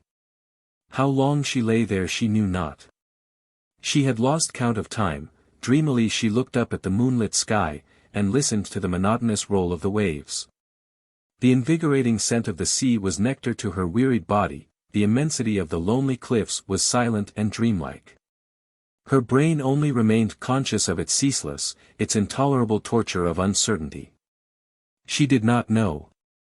She did not know whether Percy was even now, at this moment, in the hands of the soldiers of the Republic, enduring, as she had done herself, the gibes and jeers of his malicious enemy. She did not know, on the other hand, whether Armand's lifeless body did not lie there, in the hut, whilst Percy had escaped, only to hear that his wife's hands had guided the human bloodhounds to the murder of Armand and his friends. The physical pain of utter weariness was so great, that she hoped confidently her tired body could rest here forever, after all the turmoil, the passion, and the intrigues of the last few days, here, beneath that clear sky, within sound of the sea. And with this balmy autumn breeze whispering to her a last lullaby. All was so solitary, so silent, like unto dreamland. Even the last faint echo of the distant cart had long ago died away, afar. Suddenly, a sound, the strangest, undoubtedly, that these lonely cliffs of France had ever heard, broke the silent solemnity of the shore. So strange a sound was it that the gentle breeze ceased to murmur, the tiny pebbles to roll down the steep incline. So strange, that Marguerite, wearied, overwrought as she was, thought that the beneficial unconsciousness of the approach of death was playing her half-sleeping senses a weird and elusive trick. It was the sound of a good, solid, absolutely British dam. The sea-gulls in their nests awoke and looked round in astonishment. A distant and solitary owl set up a midnight hoot, the tall cliffs frowned down majestically at the strange, unheard-of sacrilege. Marguerite did not trust her ears. Half raising herself on her hands, she strained every sense to see or hear, to know the meaning of this very earthly sound. All was still again for the space of a few seconds, the same silence once more fell upon the great and lonely vastness. Then Marguerite, who had listened as in a trance, who felt she must be dreaming with that cool, magnetic moonlight overhead, heard again. And this time her heart stood still, her eyes large and dilated, looked round her, not daring to trust her other sense. Odds life! But I wish those demmed fellows had not hit quite so hard. This time it was quite unmistakable, only one particular pair of essentially British lips could have uttered those words, in sleepy, drawly, affected tones. Damn! Repeated those same British lips, emphatically. Zounds! But I'm as weak as a rat. In a moment Marguerite was on her feet. Was she dreaming? Were those great, stony cliffs the gates of paradise? Was the fragrant breath of the breeze suddenly caused by the flutter of angels' wings, bringing tidings of unearthly joys to her, after all her suffering, or, faint and ill, was she the prey of delirium? She listened again, and once again she heard the same very earthly sounds of good, honest British language, not the least akin to whisperings from paradise or flutter of angels' wings. She looked round her eagerly at the tall cliffs, the lonely hut, the great stretch of rocky beach. Somewhere there, above or below her, behind a boulder or inside a crevice, but still hidden from her longing, feverish eyes, must be the owner of that voice, which once used to irritate her, but now would make her the happiest woman in Europe. If only she could locate it. Percy! Percy, she shrieked hysterically, tortured between doubt and hope, I am here. Come to me. Where are you? Percy! Percy! It's all very well calling me, dear, said the same sleepy, drawly voice, but odds life, I cannot come to you, those demmed frog-eaters have trussed me like a goose on a spit, and I am weak as a mouse, I cannot get away. And still Marguerite did not understand. She did not realize for at least another 10 seconds whence came that voice, so drawly, so dear, but alas! With a strange accent of weakness and of suffering there was no one within sight, except by that rock, great God, the Jew. Was she mad or dreaming? His back was against the pale moonlight, he was half crouching, trying vainly to raise himself with his arms tightly pinioned. Marguerite ran up to him, took his head in both her hands, and looked straight into a pair of blue eyes, good-natured, even a trifle amused, shining out of the weird and distorted mask of the Jew. Percy, Percy, my husband! She gasped, faint with the fullness of her joy. Thank God! Thank God! La! Dear, he rejoined good-humoredly, we will both do that anon, and you think you can loosen these demmed ropes, and release me from my inelegant attitude.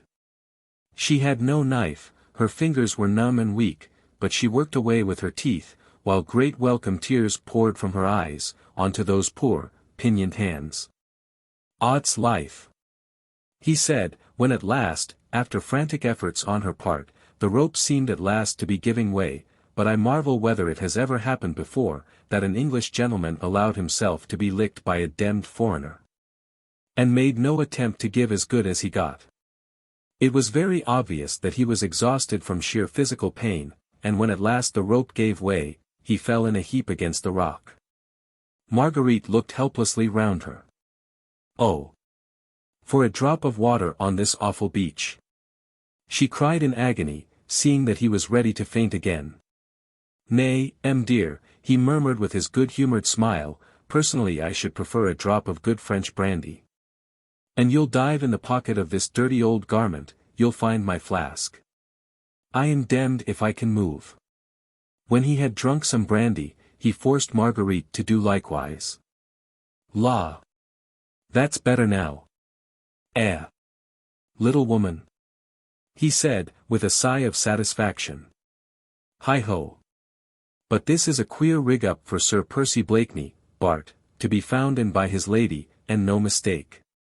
Begad! He added, passing his hand over his chin, I haven't been shaved for nearly 20 hours, I must look a disgusting object. As for these curls. And laughingly he took off the disfiguring wig and curls, and stretched out his long limbs, which were cramped from many hours stooping. Then he bent forward and looked long and searchingly into his wife's blue eyes. Percy, she whispered, while a deep blush suffused her delicate cheeks and neck, if you only knew. I do know, dear, everything, he said with infinite gentleness. And can you ever forgive?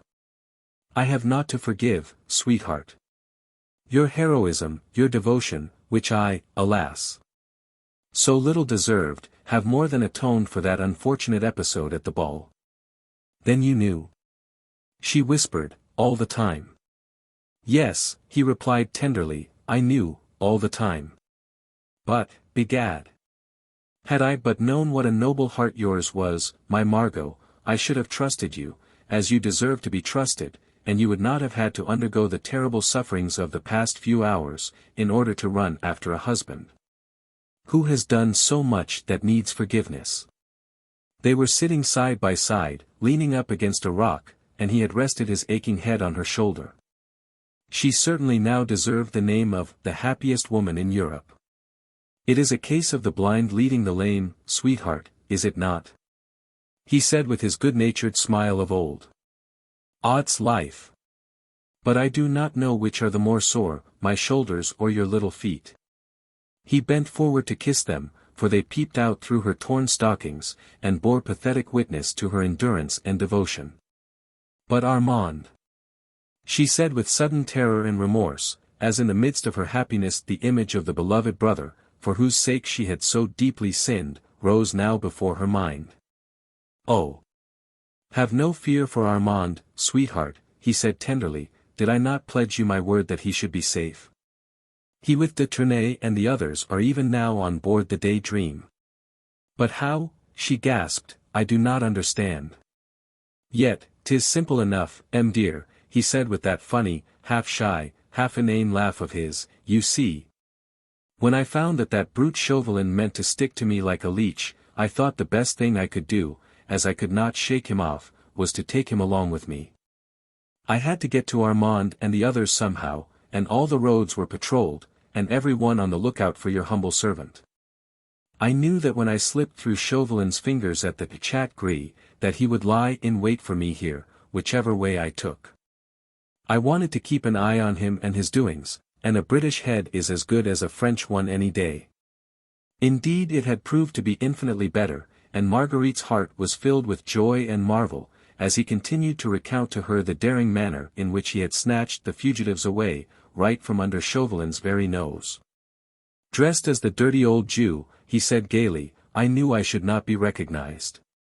I had met Reuben Goldstein in Calais earlier in the evening.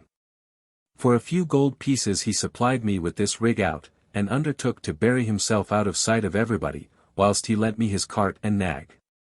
But if Chauvelin had discovered you, she gasped excitedly, your disguise was good, but he is so sharp. Odds fish, he rejoined quietly, then certainly the game would have been up. I could but take the risk.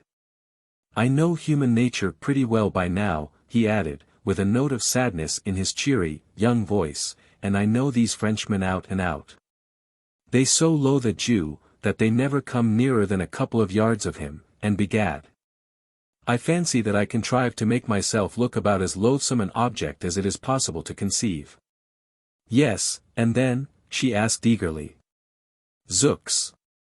Then I carried out my little plan, that is to say, at first I only determined to leave everything to chance, but when I heard Chauvelin giving his orders to the soldiers, I thought that fate and I were going to work together after all. I reckoned on the blind obedience of the soldiers. Chauvelin had ordered them on pain of death not to stir until the tall Englishman came.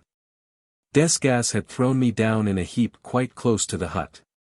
The soldiers took no notice of the Jew, who had driven Citoyen Chauvelin to this spot. I managed to free my hands from the ropes, with which the brute had trussed me. I always carry pencil and paper with me wherever I go, and I hastily scrawled a few important instructions on a scrap of paper, then I looked about me. I crawled up to the hut, under the very noses of the soldiers, who lay under cover without stirring, just as Chauvelin had ordered them to do, then I dropped my little note into the hut through a chink in the wall, and waited. In this note I told the fugitives to walk noiselessly out of the hut, creep down the cliffs, keep to the left until they came to the first creek, to give a certain signal, when the boat of the Day Dream, which lay in wait not far out to sea, would pick them up. They obeyed implicitly, fortunately for them and for me. The soldiers who saw them were equally obedient to Chauvelin's orders. They did not stir. I waited for nearly half an hour. When I knew that the fugitives were safe I gave the signal, which caused so much stir. And that was the whole story. It seemed so simple. And Marguerite could be marvel at the wonderful ingenuity, the boundless pluck and audacity which had evolved and helped to carry out this daring plan. But those brutes struck you. She gasped in horror, at the bare recollection of the fearful indignity. Well, that could not be helped, he said gently, whilst my little wife's fate was so uncertain, I had to remain here by her side. Odds life, he added merrily, never fear. Chauvelin will lose nothing by waiting, I warrant. Wait till I get him back to England, la. He shall pay for the thrashing he gave me with compound interest, I promise you. Marguerite laughed. It was so good to be beside him, to hear his cheery voice, to watch that good-humored twinkle in his blue eyes, as he stretched out his strong arms, in longing for that foe, and anticipation of his well-deserved punishment. Suddenly, however, she started, the happy blush left her cheek, the light of joy died out of her eyes, she had heard a stealthy footfall overhead, and a stone had rolled down from the top of the cliffs right down to the beach below. What's that? She whispered in horror and alarm. Oh. Nothing, dear, he muttered with a pleasant laugh, only a trifle you happen to have forgotten, my friend, Ffoulkes. Sir Andrew, she gasped. Indeed, she had wholly forgotten the devoted friend and companion, who had trusted and stood by her during all these hours of anxiety and suffering. She remembered him how, tardily and with a pang of remorse. You had forgotten him, hadn't you, dear, said Sir Percy merrily. Fortunately, I met him, not far from the Chat Gris before I had that interesting supper party, with my friend Chauvelin. Odds life.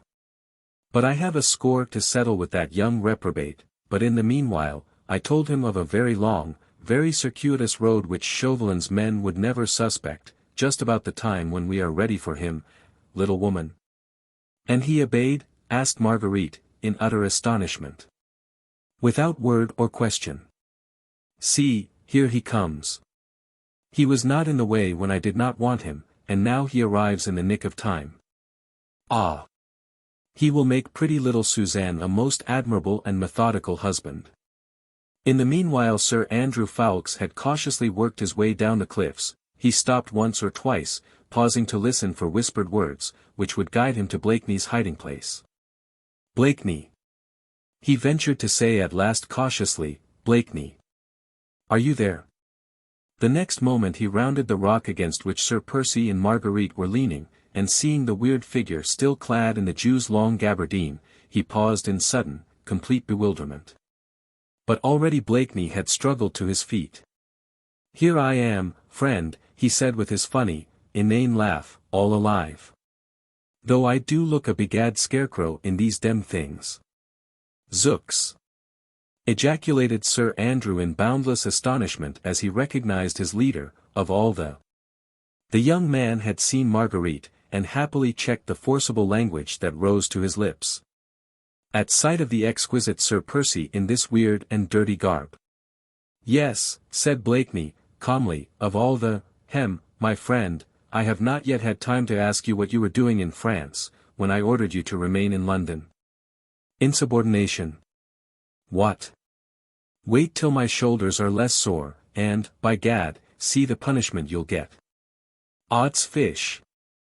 I'll bear it, said Sir Andrew with a merry laugh, seeing that you are alive to give it.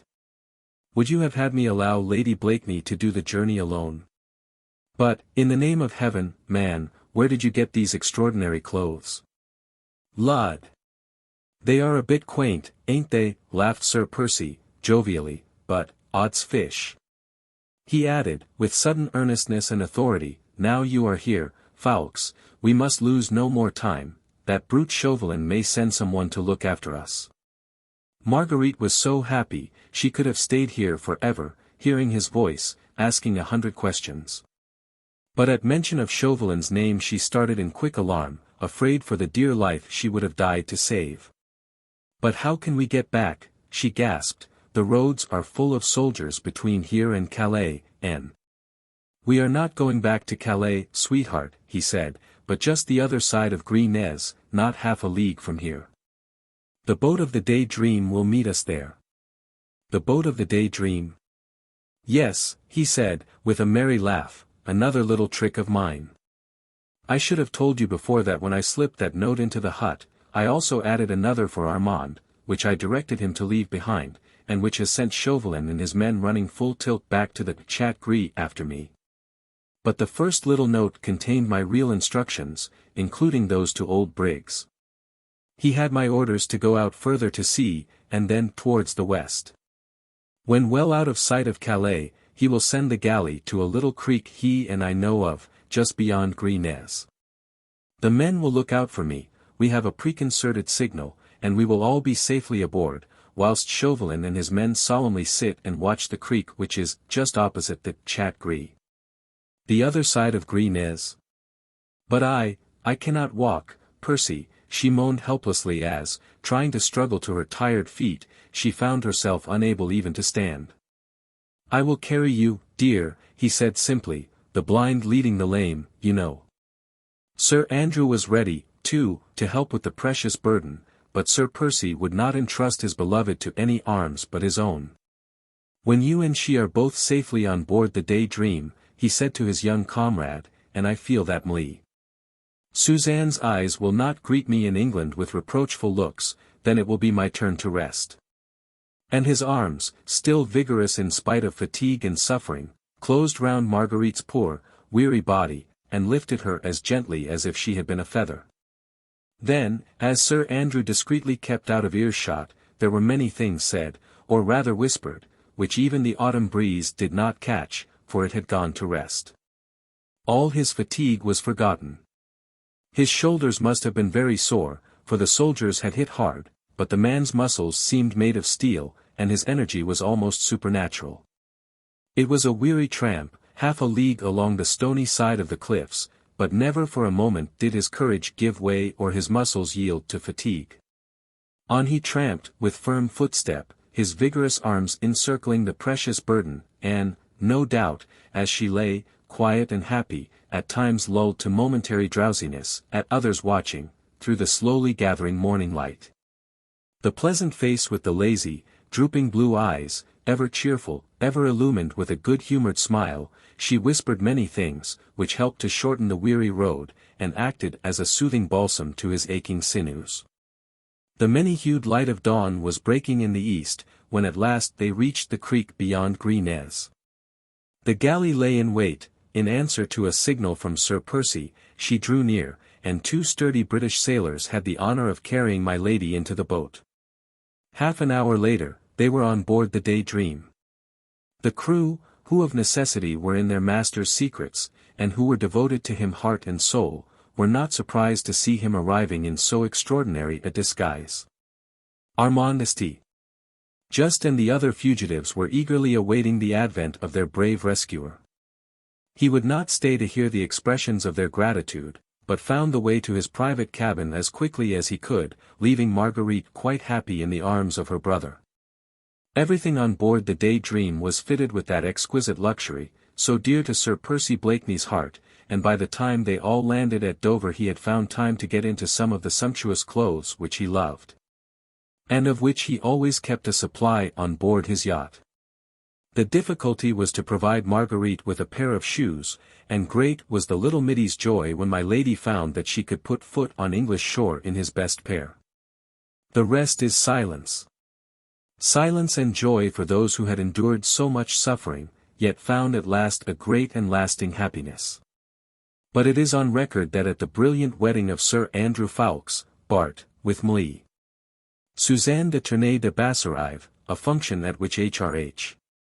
the Prince of Wales and all the elite of fashionable society were present, the most beautiful woman there was unquestionably Lady Blakeney, whilst the clothes of Sir Percy Blakeney wore were the talk of the jeunesse dorée of London for many days.